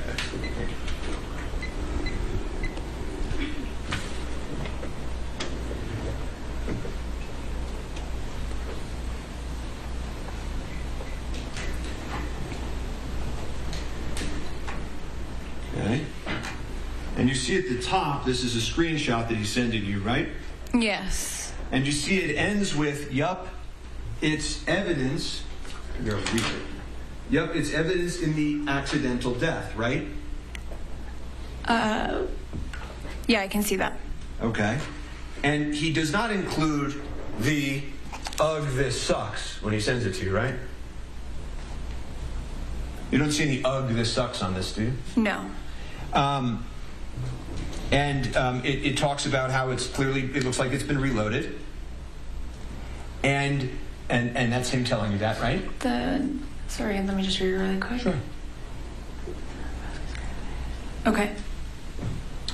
And you ask a very interesting question, Corporal, that sounds a lot like the question the court just asked you. You ask, do you think it could have come from the same batch since it's a different color? Right? Yes. And he says, in writing, in no uncertain terms, I thought the same thing regarding the primer, but Joe has been known to mix different color primers and blanks. So no, still highly likely that it's from the same batch. Did I read that right? Yes. And you had that information in the month following the incident, correct? Yes. Okay.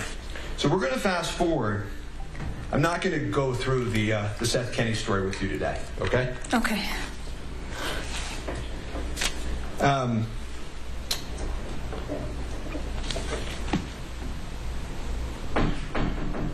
But it's fair to say, if we even fast forward to the end, Mr.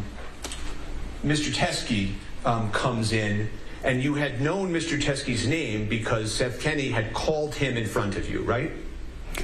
Yes. And Seth Kenney's name came up, withdraw.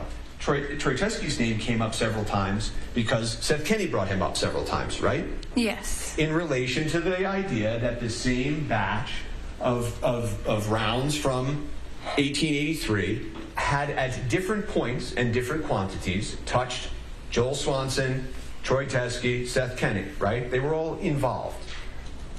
I don't know if it was in relation to 1883 or where it originated from exactly, but that it might be related, might be. And that they would talk about in front of you on speakerphone the green ammo can that had leftover ammunition, correct? Maybe. I'm not too sure. Well, you're not denying that, are you? No, I'm not. Okay. And in fact, when you went to search PDQ, in the warrant that you put in front of a court to get access to PDQ, you wrote into that warrant that you needed to find the green ammo can, correct? I did. And the reason that you needed to find the green ammo can, as you explained in the warrant, was because there may be live ammunition on it that matched the round that struck Ms. Hutchins, correct? Yes, that was where that originated from was from Thel. Well, but you see, I knew you were going to do that. It's not the only place it originated from. It also came up with Mr. Teskey and Mr. Swanson in front of you.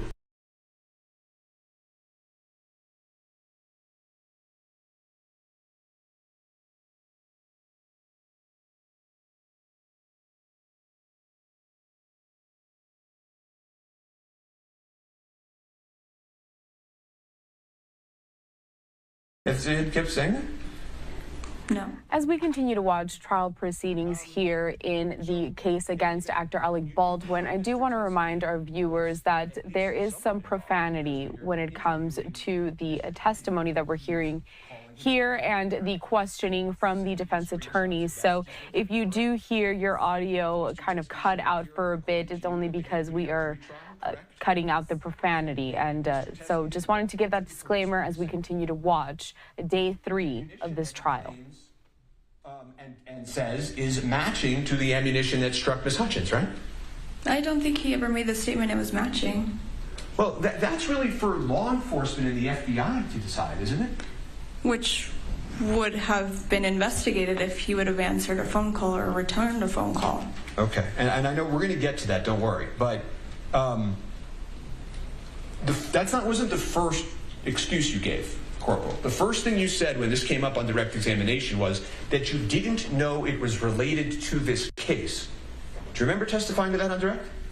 How would I have known if I wasn't given an opportunity to talk to him myself? You would have no way of knowing that the man who was on speakerphone with you talking to Seth Kenney, the man whose screenshots you received, the man who showed up at the Hannah Gutierrez retrial, the man who walked into your precinct talking about the Rust movie, you would have no way of knowing that it was related to Rust? I would have need to come to the conclusion myself that it could have been tied back to Rust. There's been many people throughout this investigation that state that they have evidence or testimony to give that wasn't in relation to what I was doing.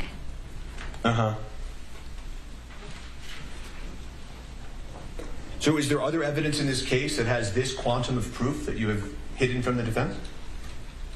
I don't think I've hidden anything. Is there any other evidence in this case that you think this court should be aware of, that you're aware of, Corporal Hancock? No.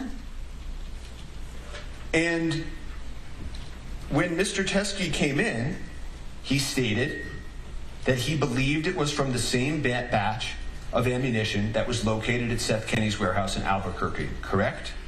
When he came in? To the precinct. So sorry, I just want to understand this.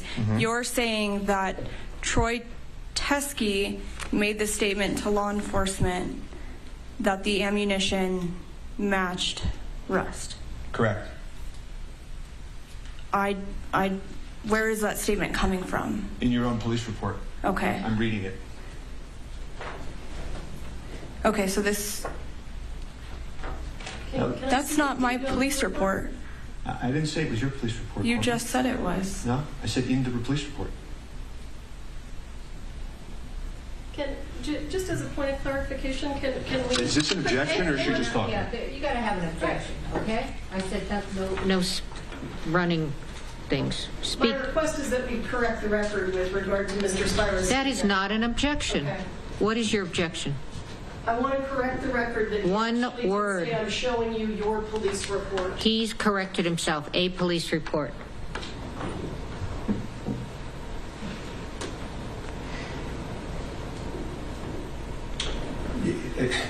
In the department, in your sheriff office's police report, okay? I don't mean your personal police report, but in your sheriff's office police report, right? Okay, understand. Okay. And not only does this police report come into the very same sheriff's office, correct? Right? This is your police department, right? Yes. Okay. Not only does it say live rounds of ammunition that he believed to be connected to the Rust case, right? You Yes. saw that, right? Yes. Okay. Not only does he say it's the same batch that was at Seth Kenney's, right? I mean, that's what it says there. I don't remember that statement in the video, but... Well, I'm glad you brought that up because the videotape, whatever there is that has also not been turned over, it didn't necessarily capture every conversation that Mr. Teskey had inside the police department that day. You don't know that. That's correct. Okay. And the other thing that I wanted to mention at this point is it's not as if Mr. Teskey was talking to some random auxiliary cop that happened to be walking through the station. He was talking to CST Popple, wasn't he? Yes, he was. The same CST Popple that testified yesterday, right? Yes. That testified that everywhere in this case that she went, you went. Remember that testimony? Yes. Okay. She goes to the church on the day of the incident, you're there, right? She goes to the search of the truck, you're there. You go to PDQ, you're there. In the prosecutor's office, you're there. Trial prep, you're there. And that's who took this statement, right? Yes.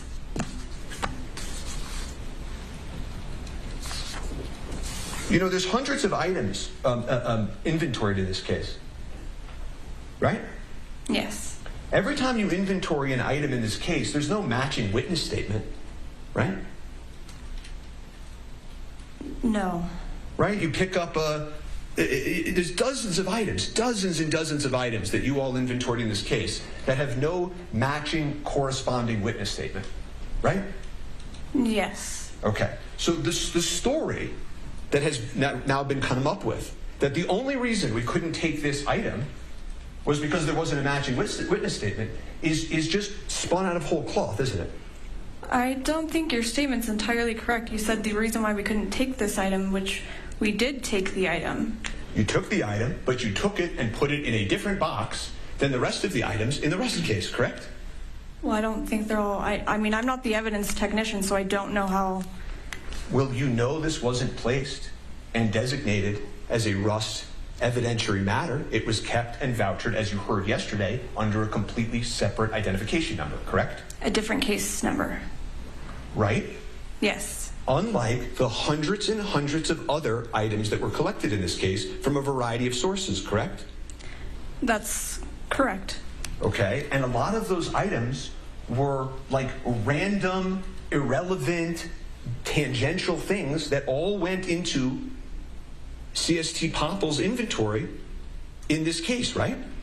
I think all those items were collected on scenes through search warrants or through somebody that gave them to us that we could have had a conversation with. And I could be able to relate what that item was and how it may have been related to Rust. There was no way to relate this item to Rust, or the guys in your precinct telling you this is related to Rust, and you had spoken to him on speakerphone and you had gotten those text messages. There's no way to relate it? Again, I didn't get a statement from him when he's dropping off this ammunition and didn't see it because I wasn't there when he was dropping the ammunition off. Well, your colleagues got a statement, didn't they? Yes. Right? It's not like he didn't give a statement that day. He sat in the precinct and met in a room with your colleagues and did give a full statement. So that wasn't true either, right? I didn't know that until today, that he had sat down with someone.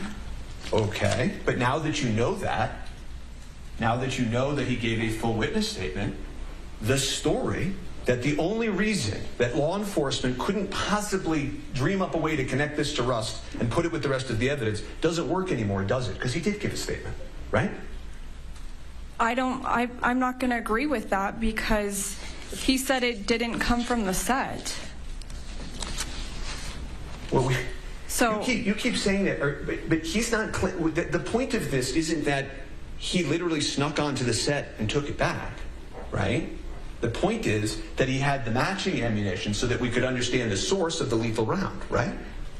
But again, I didn't know he had matching ammunition. Well, but your colleagues did.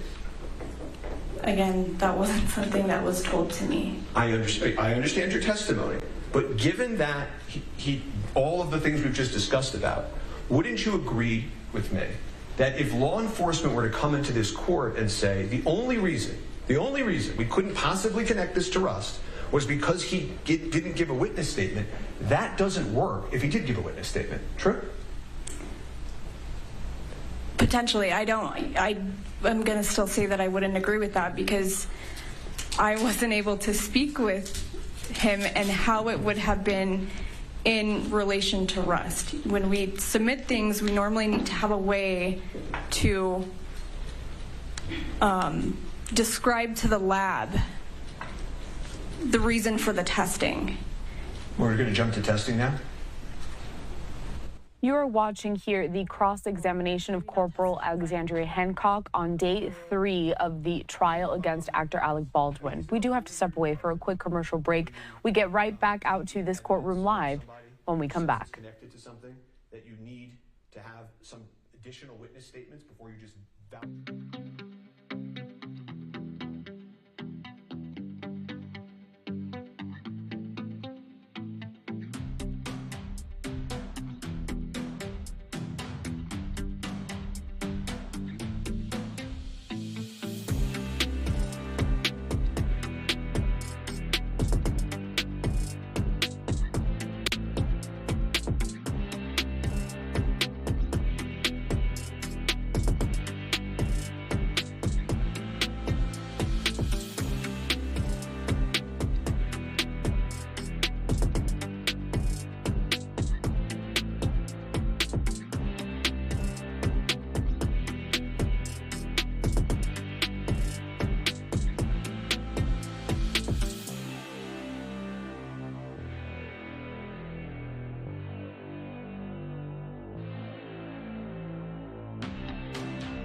Welcome back. You're watching Live Now from Fox. Let's head right back out to Santa Fe, New Mexico. We are live inside of the courtroom as the trial continues against actor Alec Baldwin after the shooting death of a cinematographer on the set of the movie Rust.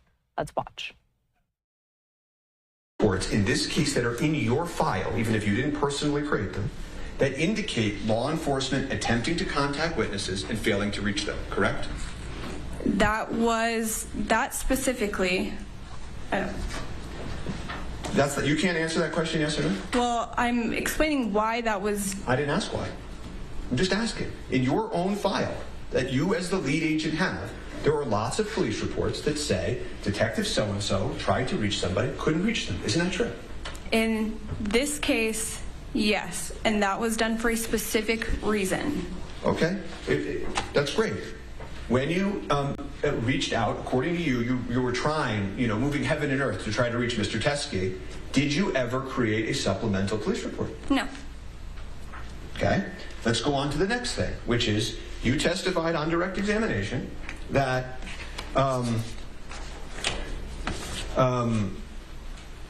you then, in the weeks, months, whatever that followed, you attempted to reach Mr. Teskey, correct? Yes. Have you reviewed your phone records? For which ones? Are you sure you did that? She asked you a question. I'm asking for which phone. Well, which do you have multiple phone numbers? Yes. Okay. I know the cell phone number that you've given out in this case, because we have those. Mm-hmm. Right? Did you use that cell phone to contact Mr. Teskey? I don't know exactly which phone that I used, no. Okay. Did you use the desk phone? I don't know exactly which phone that I used. Okay, well, there's no phone messages or calls to Mr. Teskey from the cell phone that you used when you were conducting the rest of your law enforcement in this case, or the precinct, when you claimed to this court that you called? Yes, I did call him. No, but I'm asking you a different. Well, let me ask this. Well, you don't know what phone you called from? No, I don't. Okay. Well, there are no calls from you and your cell phone that you used for everything else in this case to Mr. Teskey during the weeks that you claimed you were trying to reach him. Do you know that? Okay, so that's my cell phone? Yeah. Okay. Okay. There's also no phone calls in the days and weeks that you claimed you were trying to reach him from the Santa Fe Sheriff's Office, the 505-428-3700 number. Okay? That's our dispatch number. Okay. There's no messages from any Santa Fe Police Department's phone in his phone records during that time period that you claimed you were trying to reach him. Yeah, but if I call, it's more than likely not going to come up from a no-caller ID. That's a no-caller ID situation? Yeah. Okay. All right. I would like to see the body-worn camera at some time if that's even necessary for this proceeding, and I have no further questions for this witness. The court has some follow-up questions. So, on testimony, I don't know which one, who asked it, but anyway, you understood that Troy Teskey came over to the court and the deputies told him to wait for you, and that when you came down, he was gone, correct? Yes. Okay. I don't know if exactly when I came down, but when I was looking for him, I was told he had left. Okay. All right. And at that point, you were aware it was Troy? Yes. Teskey? Yes. Okay. So then you find out that because he couldn't, assuming he couldn't reach you here, he went over to the sheriff's office, right? Yes, ma'am. And when you say today that he did not, he said these weren't from Rust, that's from you reviewing the lapel camera, correct? That they were not from the set. The set. And that's from reviewing the lapel camera, correct? Yes, ma'am. Okay. And you just reviewed that today. You didn't review it before? That's correct. All right. So when you find out, I assume from Popple, that he was over there and he dropped off the ammo, right? Yeah. I'm not exactly sure who told me, but... Okay. You can't confirm or deny that Well, you didn't know that he said it wasn't from the Rust set. In fact, the report says that he says it was from the Rust set, correct? Right, which I had just reviewed today as well. Right. Yes. But when Popple when you were advised that Troy was there or was there, your understanding was that he was claiming it was from the Rust set. I wouldn't say it was from the set, but it could be in relation to Rust. Okay, so he told Popple it was related to Rust. Yes. Okay, and we're listening here to the presiding judge ask her own questions to the witness on the stand. It's Corporal Alexandria Hancock. Here, a shot of Alec Baldwin sitting inside of that courtroom. We do have to step away for a final commercial break of the hour. We will get back out to this live event when we come back. Which I took to mean that it wasn't pressing, but this case.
Welcome back. You're watching Live Now from Fox. I'm your host, Carla Hara.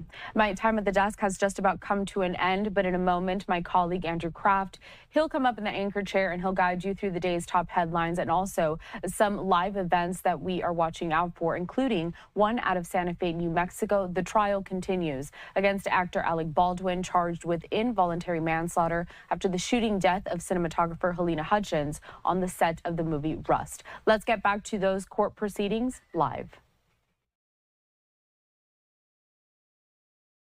Which I took to mean that it wasn't pressing, but this case was ongoing at that time. Yes.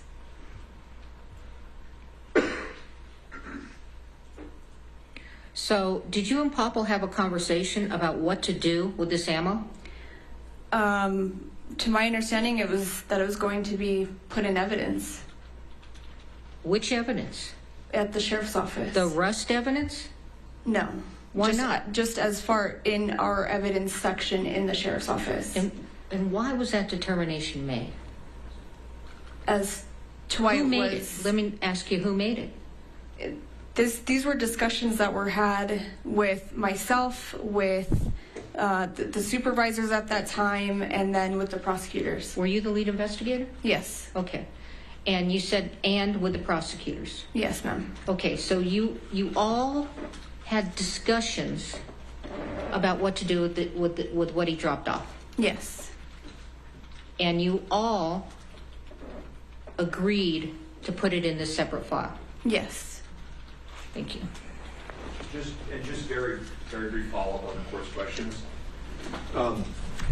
The defense requested, both through you and the prosecutors, to see all of the ammunition in this case, right? Yes. okay? And obviously, and I know it's obvious, but I want to make sure it's in the record, we were not ever shown that, correct? Well, I believe that you guys had a secondary evidentiary meeting with the sheriff's office that was canceled the day before the meeting was supposed to happen. Or an evidence showing, I'm sorry.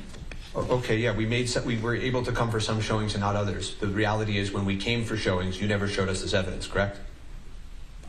I don't know if I can agree with you there, because even on the first day that I was present at the evidence hearing, we didn't get through all the evidence that they wanted to see that day. I don't have any more questions. Let me ask you something. If Ms. Popple said it was not in the evidence viewing, would you disagree with her? If this ammunition, sorry, I just want to make sure I'm understanding. If what Troy Teske dropped off was not in the evidence viewing because I can get the testimony, but they had a narrow. If Ms. Popple said it was not part of the evidence viewing, that you did not gather it for the evidence viewing, would you disagree with her? I believe that we were sent a list of what they wanted to see, and then, Your Honor, the first day that we had done an evidence showing, we didn't get through everything. That's not what I asked you. Yeah, I understand what I'm trying to. Then we had another day. Pardon me? We had a second day that was set up to continue. I asked you if you would disagree that Ms. Popple said that it was not included in the evidence viewing. Not whether you got to it or whatever, but whether when they said we want evidence viewing, Ms. Popple said it was not part of the evidence viewing. I don't know if it was or wasn't. Would you disagree with her is what I'm asking. I really don't know how to answer that. Thank you. Redirect? I can't provide the video until she logs into this system. Mr. You know, I don't even think the video is relevant. She did not view it until today, so you can look at it. But do you have any cross-exam for her? I just need to develop my records, so I need to get the video in. I need to get the video. You can get the video in, okay? Are you going to get it in through her? Because I said it should come in from the person that wore the body camera. I agree with you. He's here. Okay, well, fine. So, do you have any cross-examination for her? I do.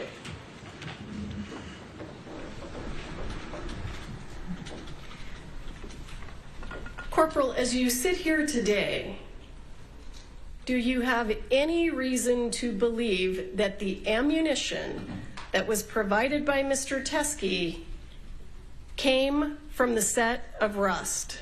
No. Can I ask a question? Sure. When you say that there were discussions and the decision was made by all of you to put that ammo in a separate file, right? Is that correct? You said that? Yes, ma'am. Was Ms. Morrissey part of that discussion? Yes. Thank you. Let me give the court an offer of proof, and if Mr. Spiro wants me to, I'll testify under oath. You are going to testify? Sure, absolutely, I'm happy to. I'm showing you State's Exhibit 16. How do you know that's related to the set of Rust?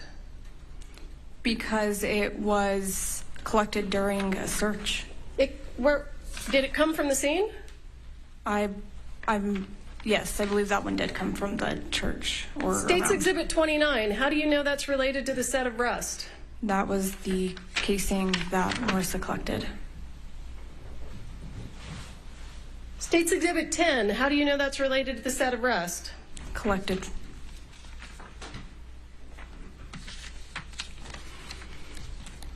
All of these photographs and all of the items that are in evidence, how do you know they're related to the set of Rust? Because we got them from Rust, or during the investigation or some part of the investigation. How do you know these rounds were in any way related to the set of Rust? I don't. Okay. Let's bring in Randall, if that's his. Are you finished? Yes, I'm sorry. I apologize. Witness is excused. Thank you.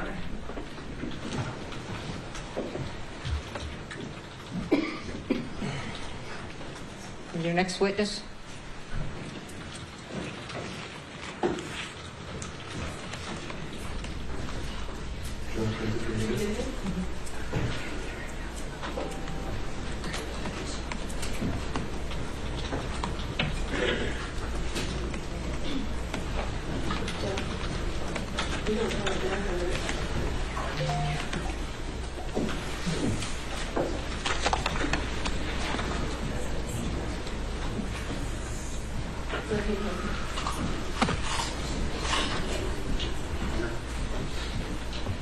Judge, raise your right hand. Do you swear affirm under penalty of law that the testimony you'll give in this case will be the truth, the whole truth, and nothing but the truth? Yes, Your Honor. Have a seat. Talk into the microphone.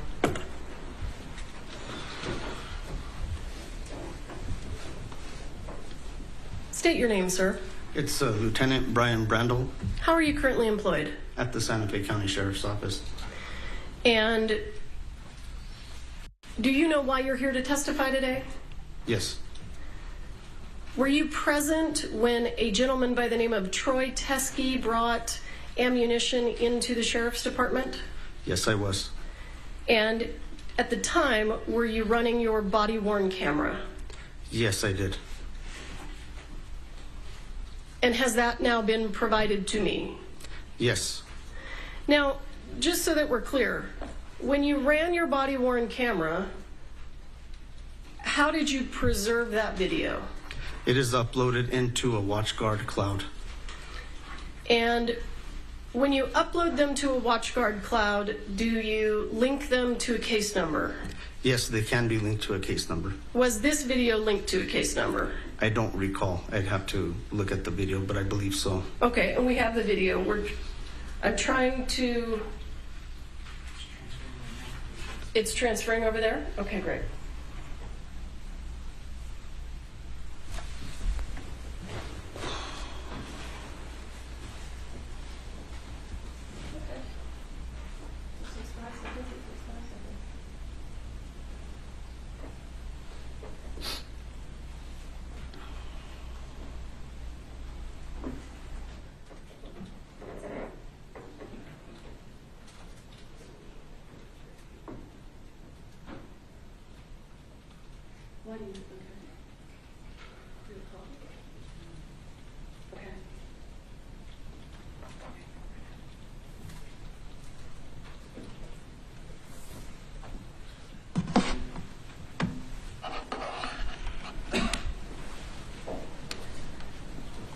Have you watched the video today? Yes. Did you watch it with me?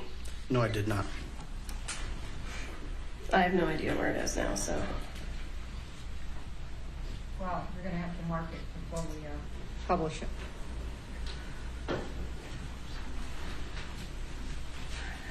Do you want me to put it on a flash drive for the court and mark it that way? Move it into evidence. Sure. I'm working on pulling it up. Yeah, sure. Do you know the date that this was recorded? I believe it was March 6th, 2024. Would this be State's Exhibit 2? I don't know. I think it is. I'm going to show you what I'm going to mark as State's Exhibit 2. Can we display it? Yeah. Well, you're publishing it, and well, go ahead. I mean, it doesn't matter. I'm not sure what. All right. Do you want to see the video or no? I do want to see the video. Okay. Okay.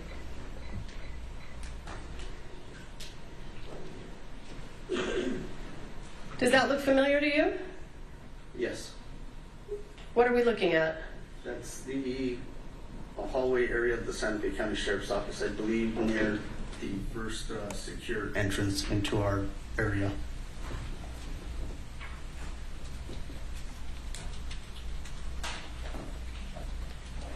Is there a reason that we don't have volume?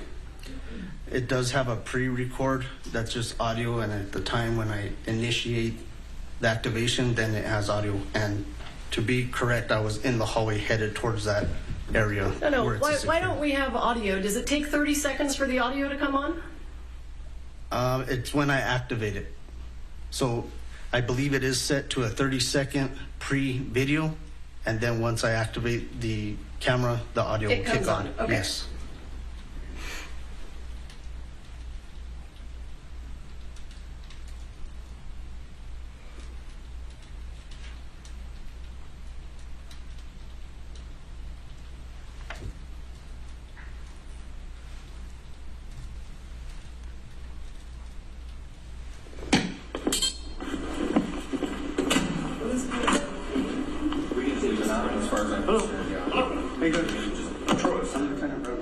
Lieutenant, so nice to meet you. I've got some evidence. You need to do this out here? Because I should probably write out something to go with this. Like a chain of custody. Statement. Well, we would have a chain of custody there. So, yeah, come with me and we'll go.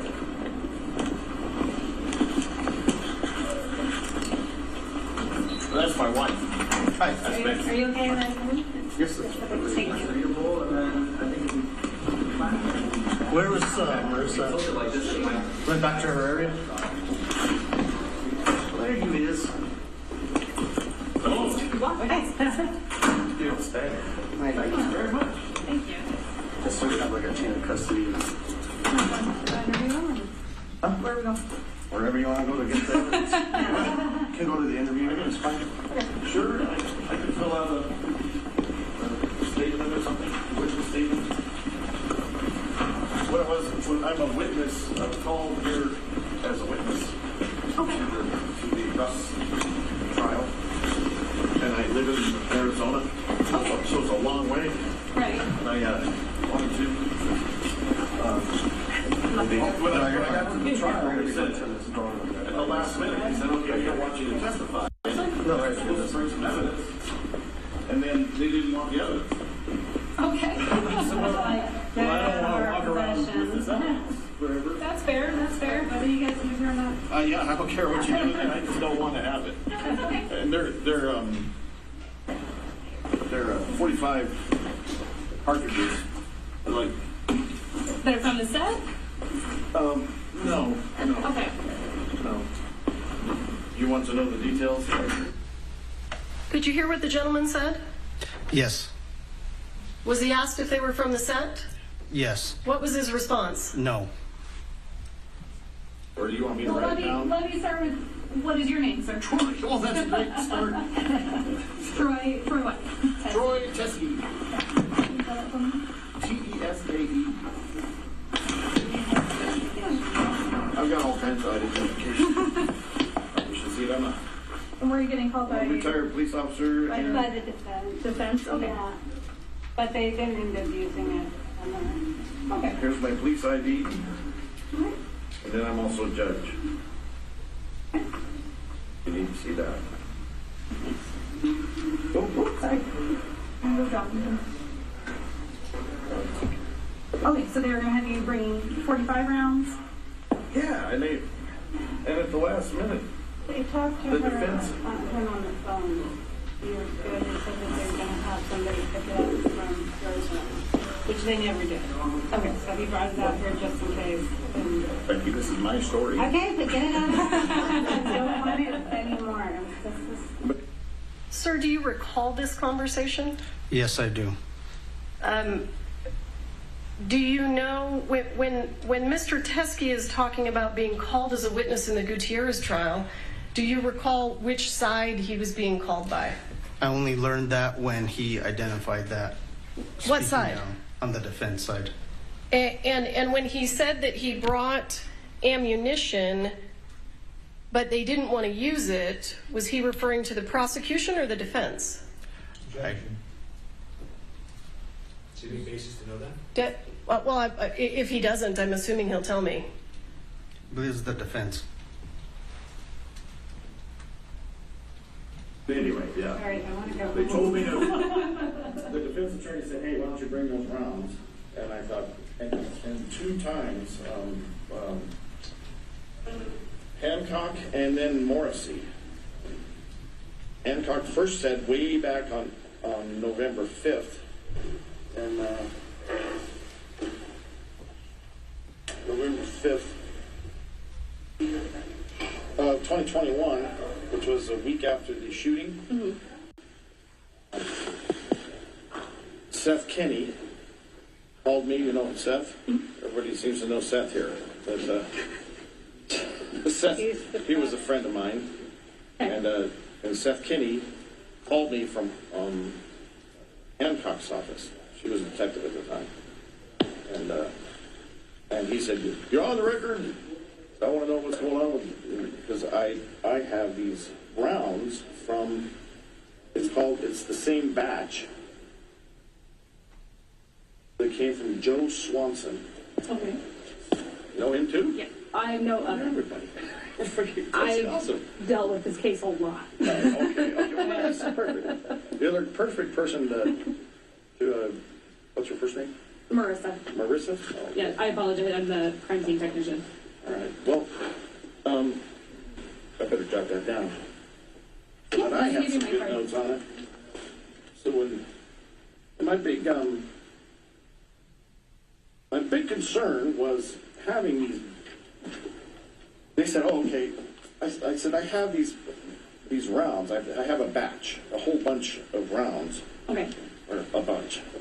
And then they. I said, "Well, you probably don't want me to send you the whole batch. You want me to just pull something out and send you a picture."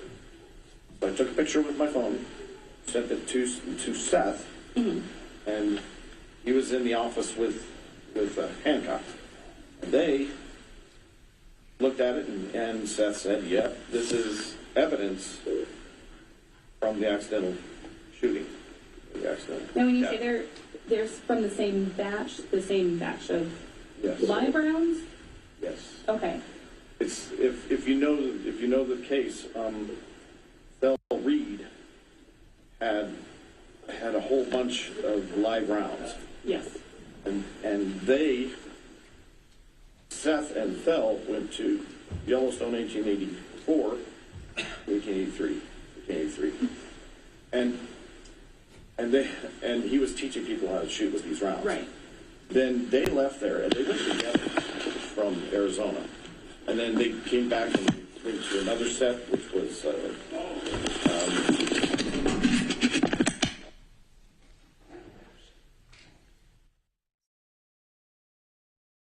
All right, Andrew Kraft here. We're going to take the opportunity to take our first commercial break of the hour. Wanted to finish that piece of evidence there, that body camera video there of that interview after the shooting. Of course, the prosecution is trying to get at whether or not some of these dummy rounds and live rounds were retrieved from the set or brought to the set. And so that was kind of the line of questioning there. Of course, this is day 3 of the Alec Baldwin involuntary manslaughter trial. There was quite a lengthy pause in the proceedings today as Alec Baldwin's defense filed a motion for a mistrial. We don't have an answer yet from the judge on that particular question. We're going to be relying on so many of our legal analysts today to help us make sense of what we are watching as we continue to show you this from start to finish. Let's take that break. We'll see you in 2 minutes.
And welcome back here to Live Now from Fox. I'm Andrew Kraft, and happy Friday. Hope you're getting a good start to your weekend, depending on where you're watching from here. In the meantime, we do want to focus our efforts on day 3 of the Alec Baldwin trial. Of course, we're following yet another trial there in Lower Manhattan as well. That, of course, is the trial of Democratic Senator Bob Menendez, his corruption trial. We know after days of closing arguments, the case is now in the hands of the jury there. Apologize there. This is a live picture. It looks like there is some movement. You see all of the press waiting for Menendez and his legal team to leave the courthouse there, as this is now in the hands of the jury. So we're going to get to Santa Fe, New Mexico, in the courtroom there in just a moment. We didn't want to miss this moment here. Of course, we've been following this trial from the very beginning here. Want to just see whether or not Menendez is coming out. Looks like he's not coming out. Members of the press coming out right now. So just want to let you know we were monitoring this shot here. This is in Lower Manhattan as well. So we're going to be speaking. You see there Fox's Caroline Elliott down on the ground as well. A little bit later on this afternoon to get a sense of where the jury might come down on this particular trial there. Of course, it has to do with Capitol Hill, but also New Jersey politics at the same time, and Menendez facing a lot of legal trouble, as well as his wife, Nadine. Nadine will have her own separate trial at a date that will be determined in the future, not yet set just yet here. In the meantime, it looks like we do have the seal there in Santa Fe, New Mexico. So it looks like possibly the witnesses could be over for the day there in the Alec Baldwin trial. Not entirely sure. We missed this here.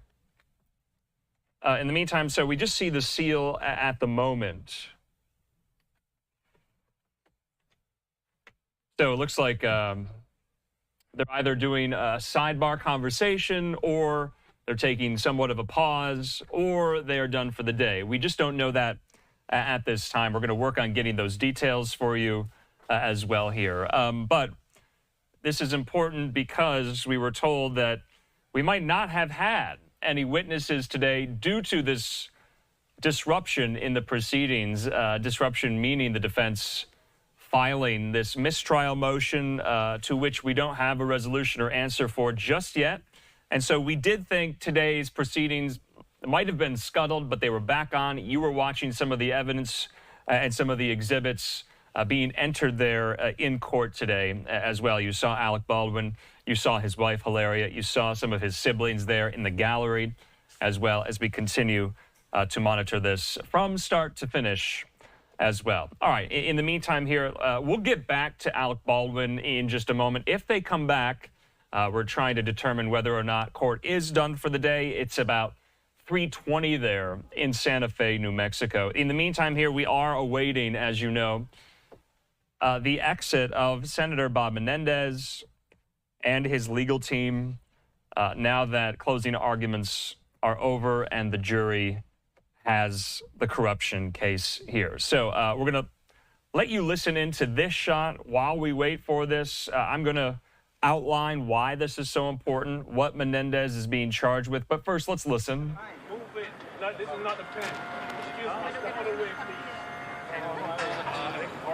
Step on the way. Here we go. What's that? I got him. You cannot stand there. Senador.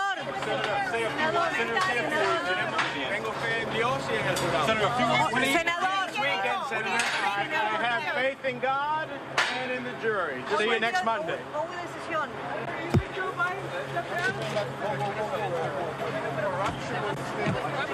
Today, oh, it's all right. I have faith in God. Sorry, I'll fix it. We'll quiet. Okay, there you have it. You saw it live, very, very brief there as Senator Bob Menendez left court there in Lower Manhattan. He said his faith is in God now, that the jury has it. Remember, Menendez faces 16 felony counts for bribery, extortion, fraud, and obstruction of justice.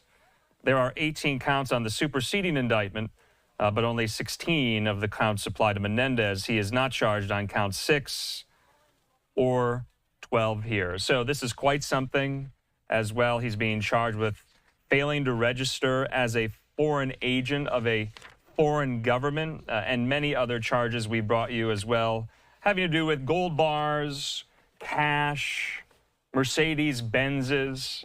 So we're going to be checking in with Fox's Caroline Elliott. You saw her there in the shot.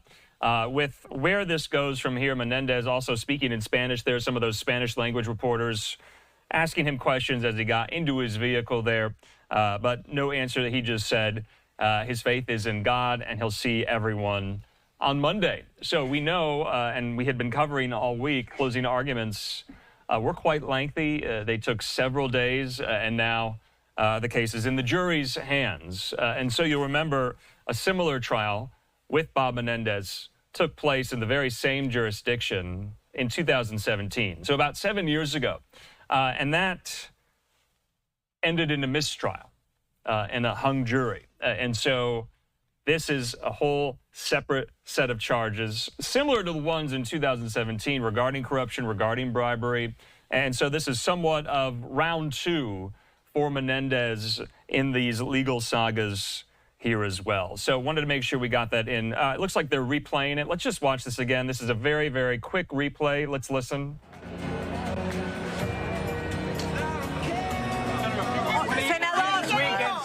I have faith in God and in the jury. See you next Monday.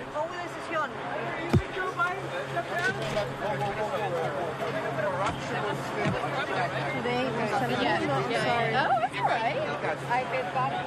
Why you did that for? I have faith in God. Sorry, I'll fix it. We'll fight. All right, so just a brief replay there. That was moments ago. That just happened live as well. Here you see the camera. So Menendez is accused of accepting hundreds of thousands of dollars in bribes. He allegedly took bribes from 3 businessmen in New Jersey. The Department of Justice says Menendez's wife, Nadine, was his go-between in this bribery scheme with these 3 New Jersey businessmen. These businessmen have testified that they asked Menendez to, 1, kill a criminal probe that it was looking into some of these alleged misdeeds. The DOJ's star witness said he gave Menendez's wife, Nadine, a Mercedes-Benz. One businessman testified he promised Menendez up to $250,000 in bribes. A businessman also testified that he handed $15,000 in cash to Menendez's wife, Nadine. The Department of Justice says Menendez used his official position to protect and enrich these 3 New Jersey businessmen. They also say he used his official position to benefit the governments of Egypt and Qatar as well here. You remember, we brought you this at the time when this indictment came down.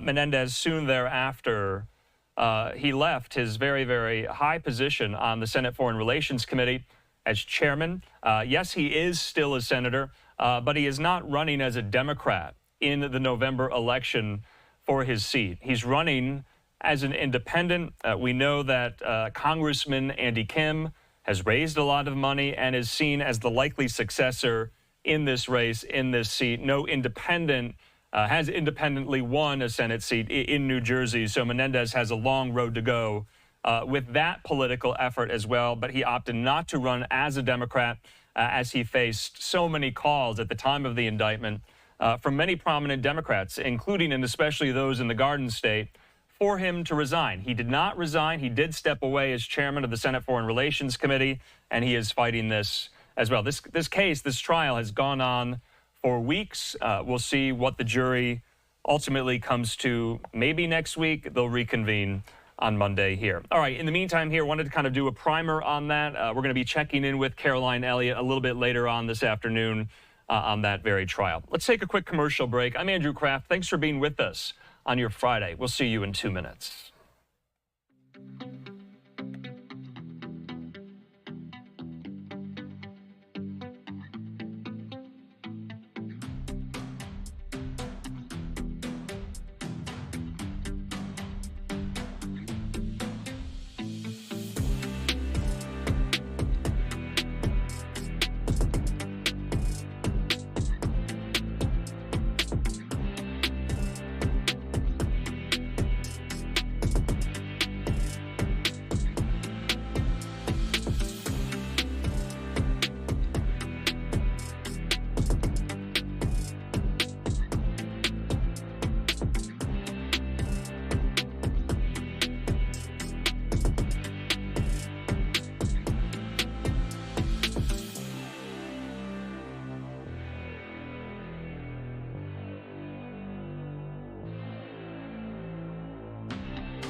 And welcome back here to Live Now from Fox 2:30 here on this Friday afternoon on the West Coast. We're going back out to the courtroom there in Santa Fe, New Mexico. Looks like one of the key prosecutors in the Alec Baldwin trial just took the stand as a witness. Let's listen. A portion of that batch of ammunition that belonged to Thel Reed was taken by Thel Reed and Seth Kinney to the 1883 cowboy training camp. When that was over, leftover ammunition was taken back to PDQ props. Seth Kinney took some of the ammunition from that container that he had brought back from Texas and turned it into the sheriff's department.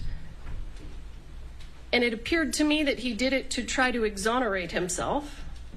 They took it from Mr. Kinney and they tagged it into evidence under the Rust case. Law enforcement then executed a search warrant at PDQ Props and they took the entire container. And I will say that I do agree, as I recall, although I don't have it in front of me, I do agree that the search warrant didn't really require law enforcement to take everything, but it was my understanding that Mr. Kinney gave them everything so that they would have it and could tag it into evidence. Portions of that ammunition were then sent to the FBI for testing so that they could be compared to the live rounds that were found on the set of Rust. The FBI testing demonstrated that the live rounds that were taken from PDQ Props that were originally in Texas did not match the live rounds on the set of Rust. And that's testimony that we heard during the Gutierrez trial. So what ended up happening was Mr. Bowles, Ms. Gutierrez's lawyer, put Mr. Teskey on a witness list and was intending to call him as a witness to the Gutierrez trial. I conducted a pretrial interview of Mr. Teskey, and I want to back up.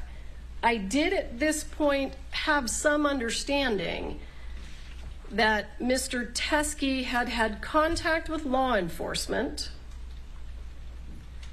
regarding these rounds that he still had in Arizona. So these are rounds that never left Arizona. They were always in the possession of Thel Reed and Troy Teskey. They never went to Texas. They never came to New Mexico. That's what all of the evidence indicated.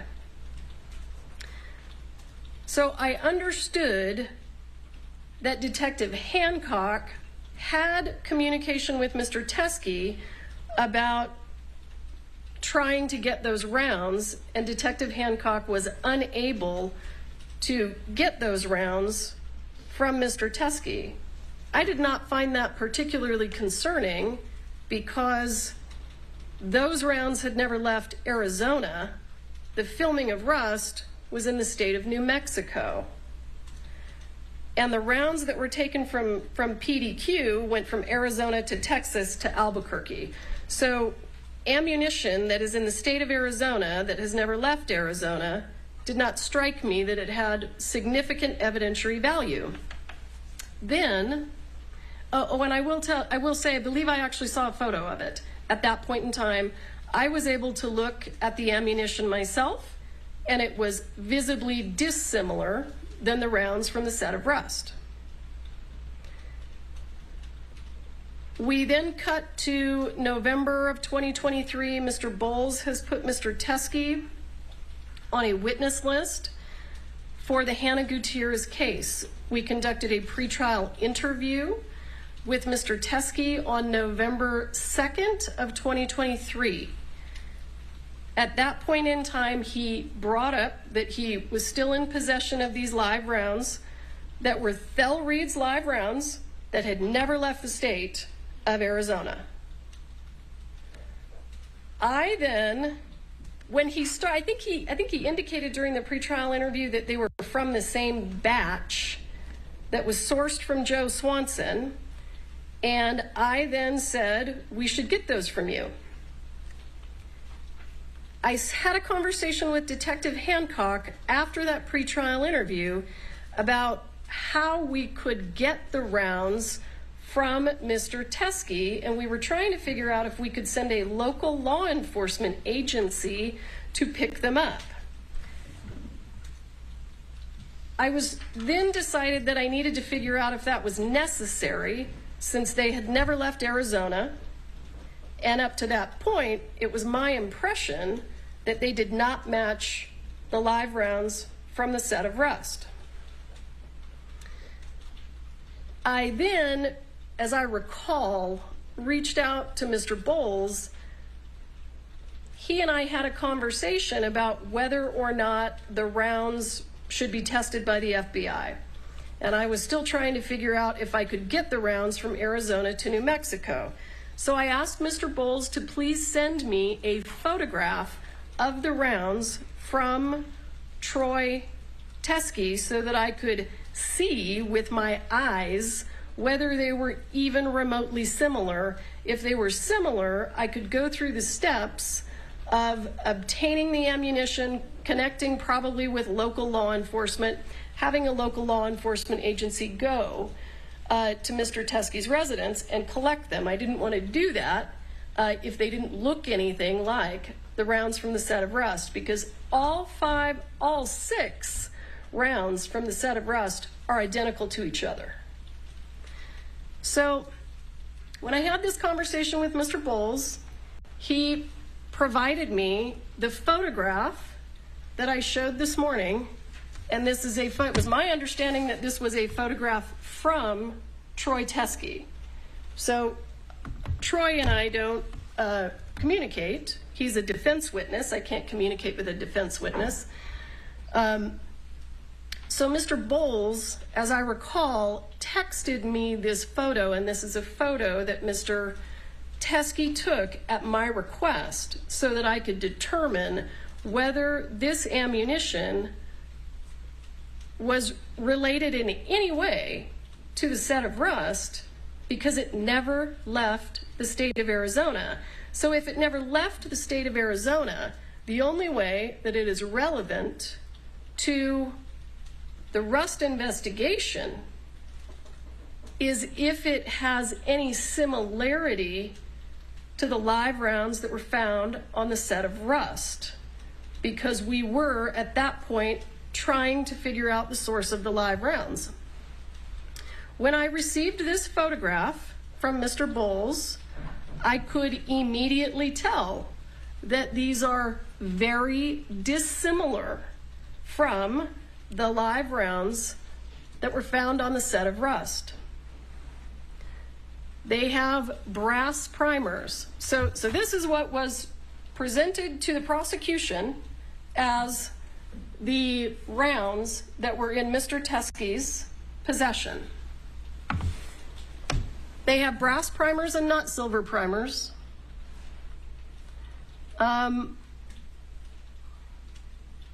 One of them, the one on the left, appears to be a Starline brass casing, but they have truncated cone projectiles. We had seen ammunition that looked exactly like this, not exactly, but very, very similar. And that ammunition was the ammunition that was collected from the sheriff's department and went to the FBI for testing and was determined not to be similar in any way to the live rounds on the set of Rust. So when I saw this photograph, I could see that it was not at all similar to the live rounds on the set of Rust. And I decided not to take any steps to collect this ammunition because it was in Arizona, had never come to New Mexico, and didn't match the live rounds on the set of Rust. So what ends up happening is Mr. Teskey is called to New Mexico by Mr. Bowles to testify at the Gutierrez trial. And you can hear on the video that the court heard Mr. Teskey say, the defense attorney, that's not me, asked him to bring samples of that ammunition. According to Mr. Teskey, he brought the samples of the ammunition, showed them to the defense attorney, and the defense attorney said, I don't want those. I'm not going to use those. And by the way, I'm not going to call you as a witness. So Mr. Teskey sat in court during the trial, and then at some point contacted the deputies downstairs and said, I have this ammunition. So he tried to give it to the defense attorney, who's the person who asked him to bring it. The defense attorney said no. And he then tried to get a hold of Detective Hancock, who was not available because she was with me.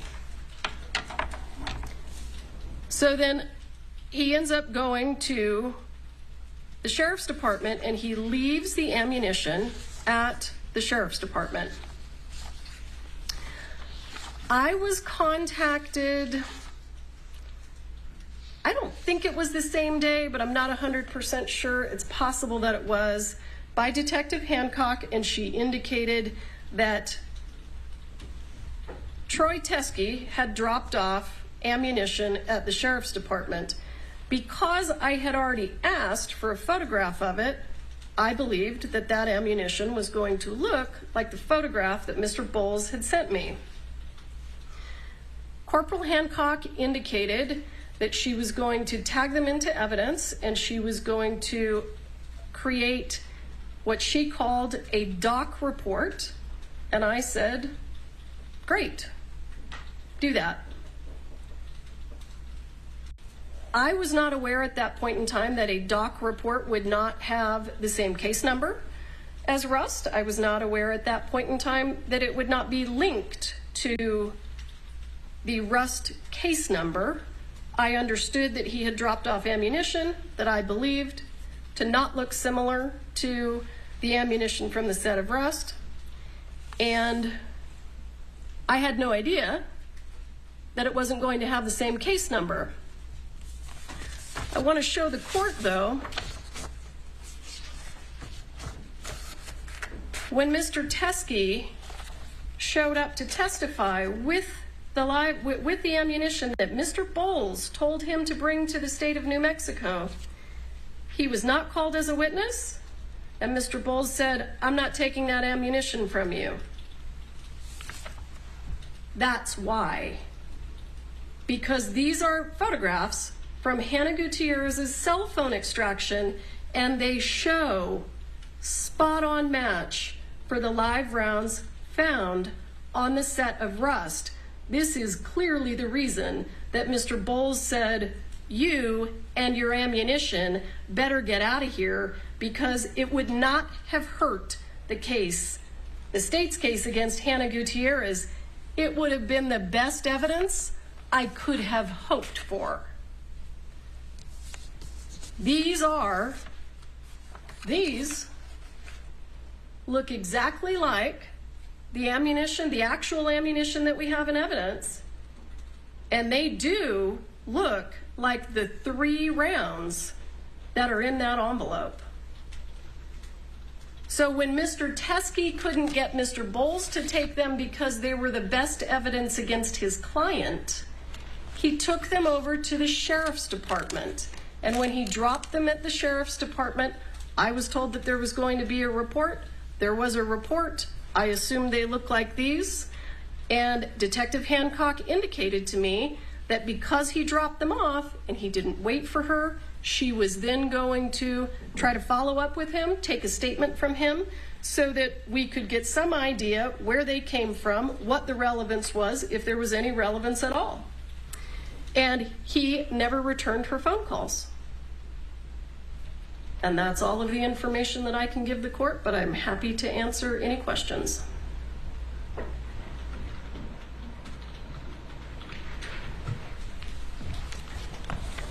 Can I ask a few questions, Ronna?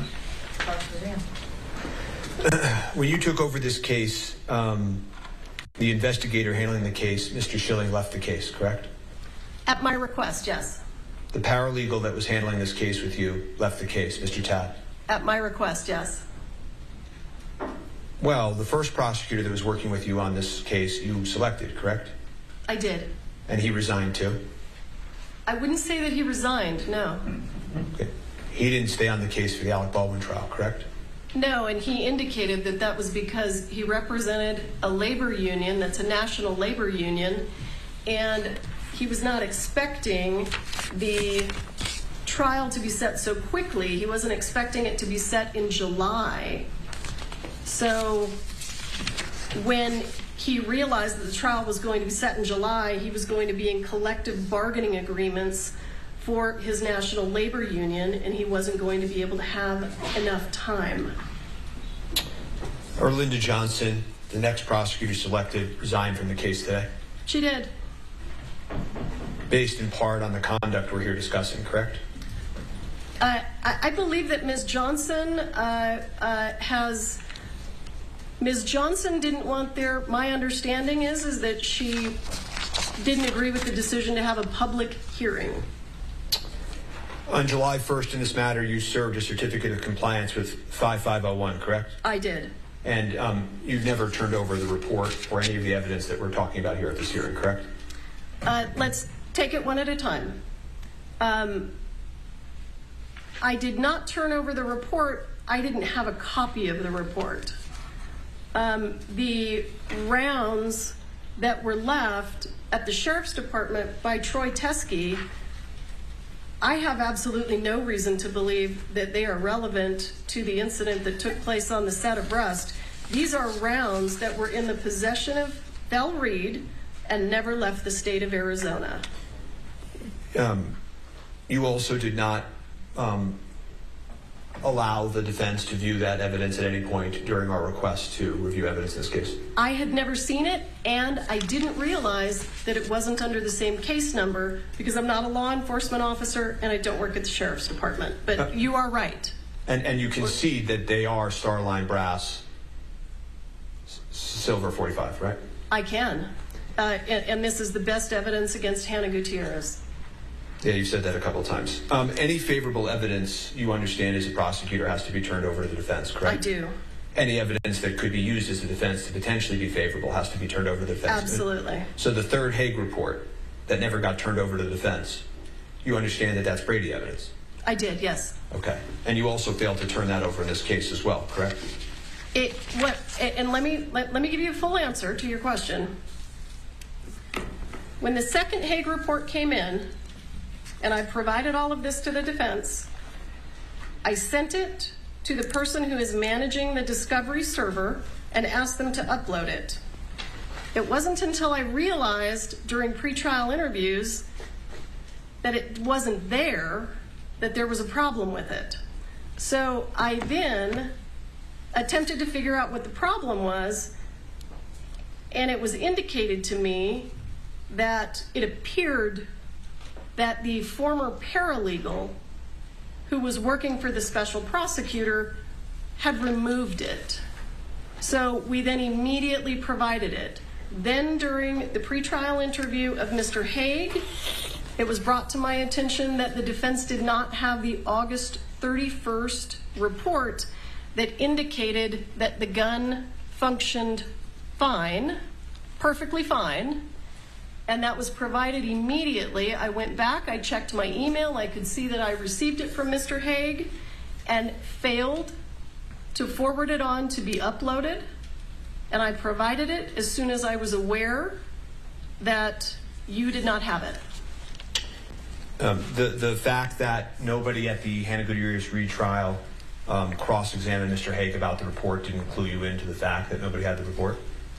Actually, it didn't, and I'd like to address that. The reason that it didn't clue me in is because Hannah Gutierrez's defense was that the gun worked perfectly.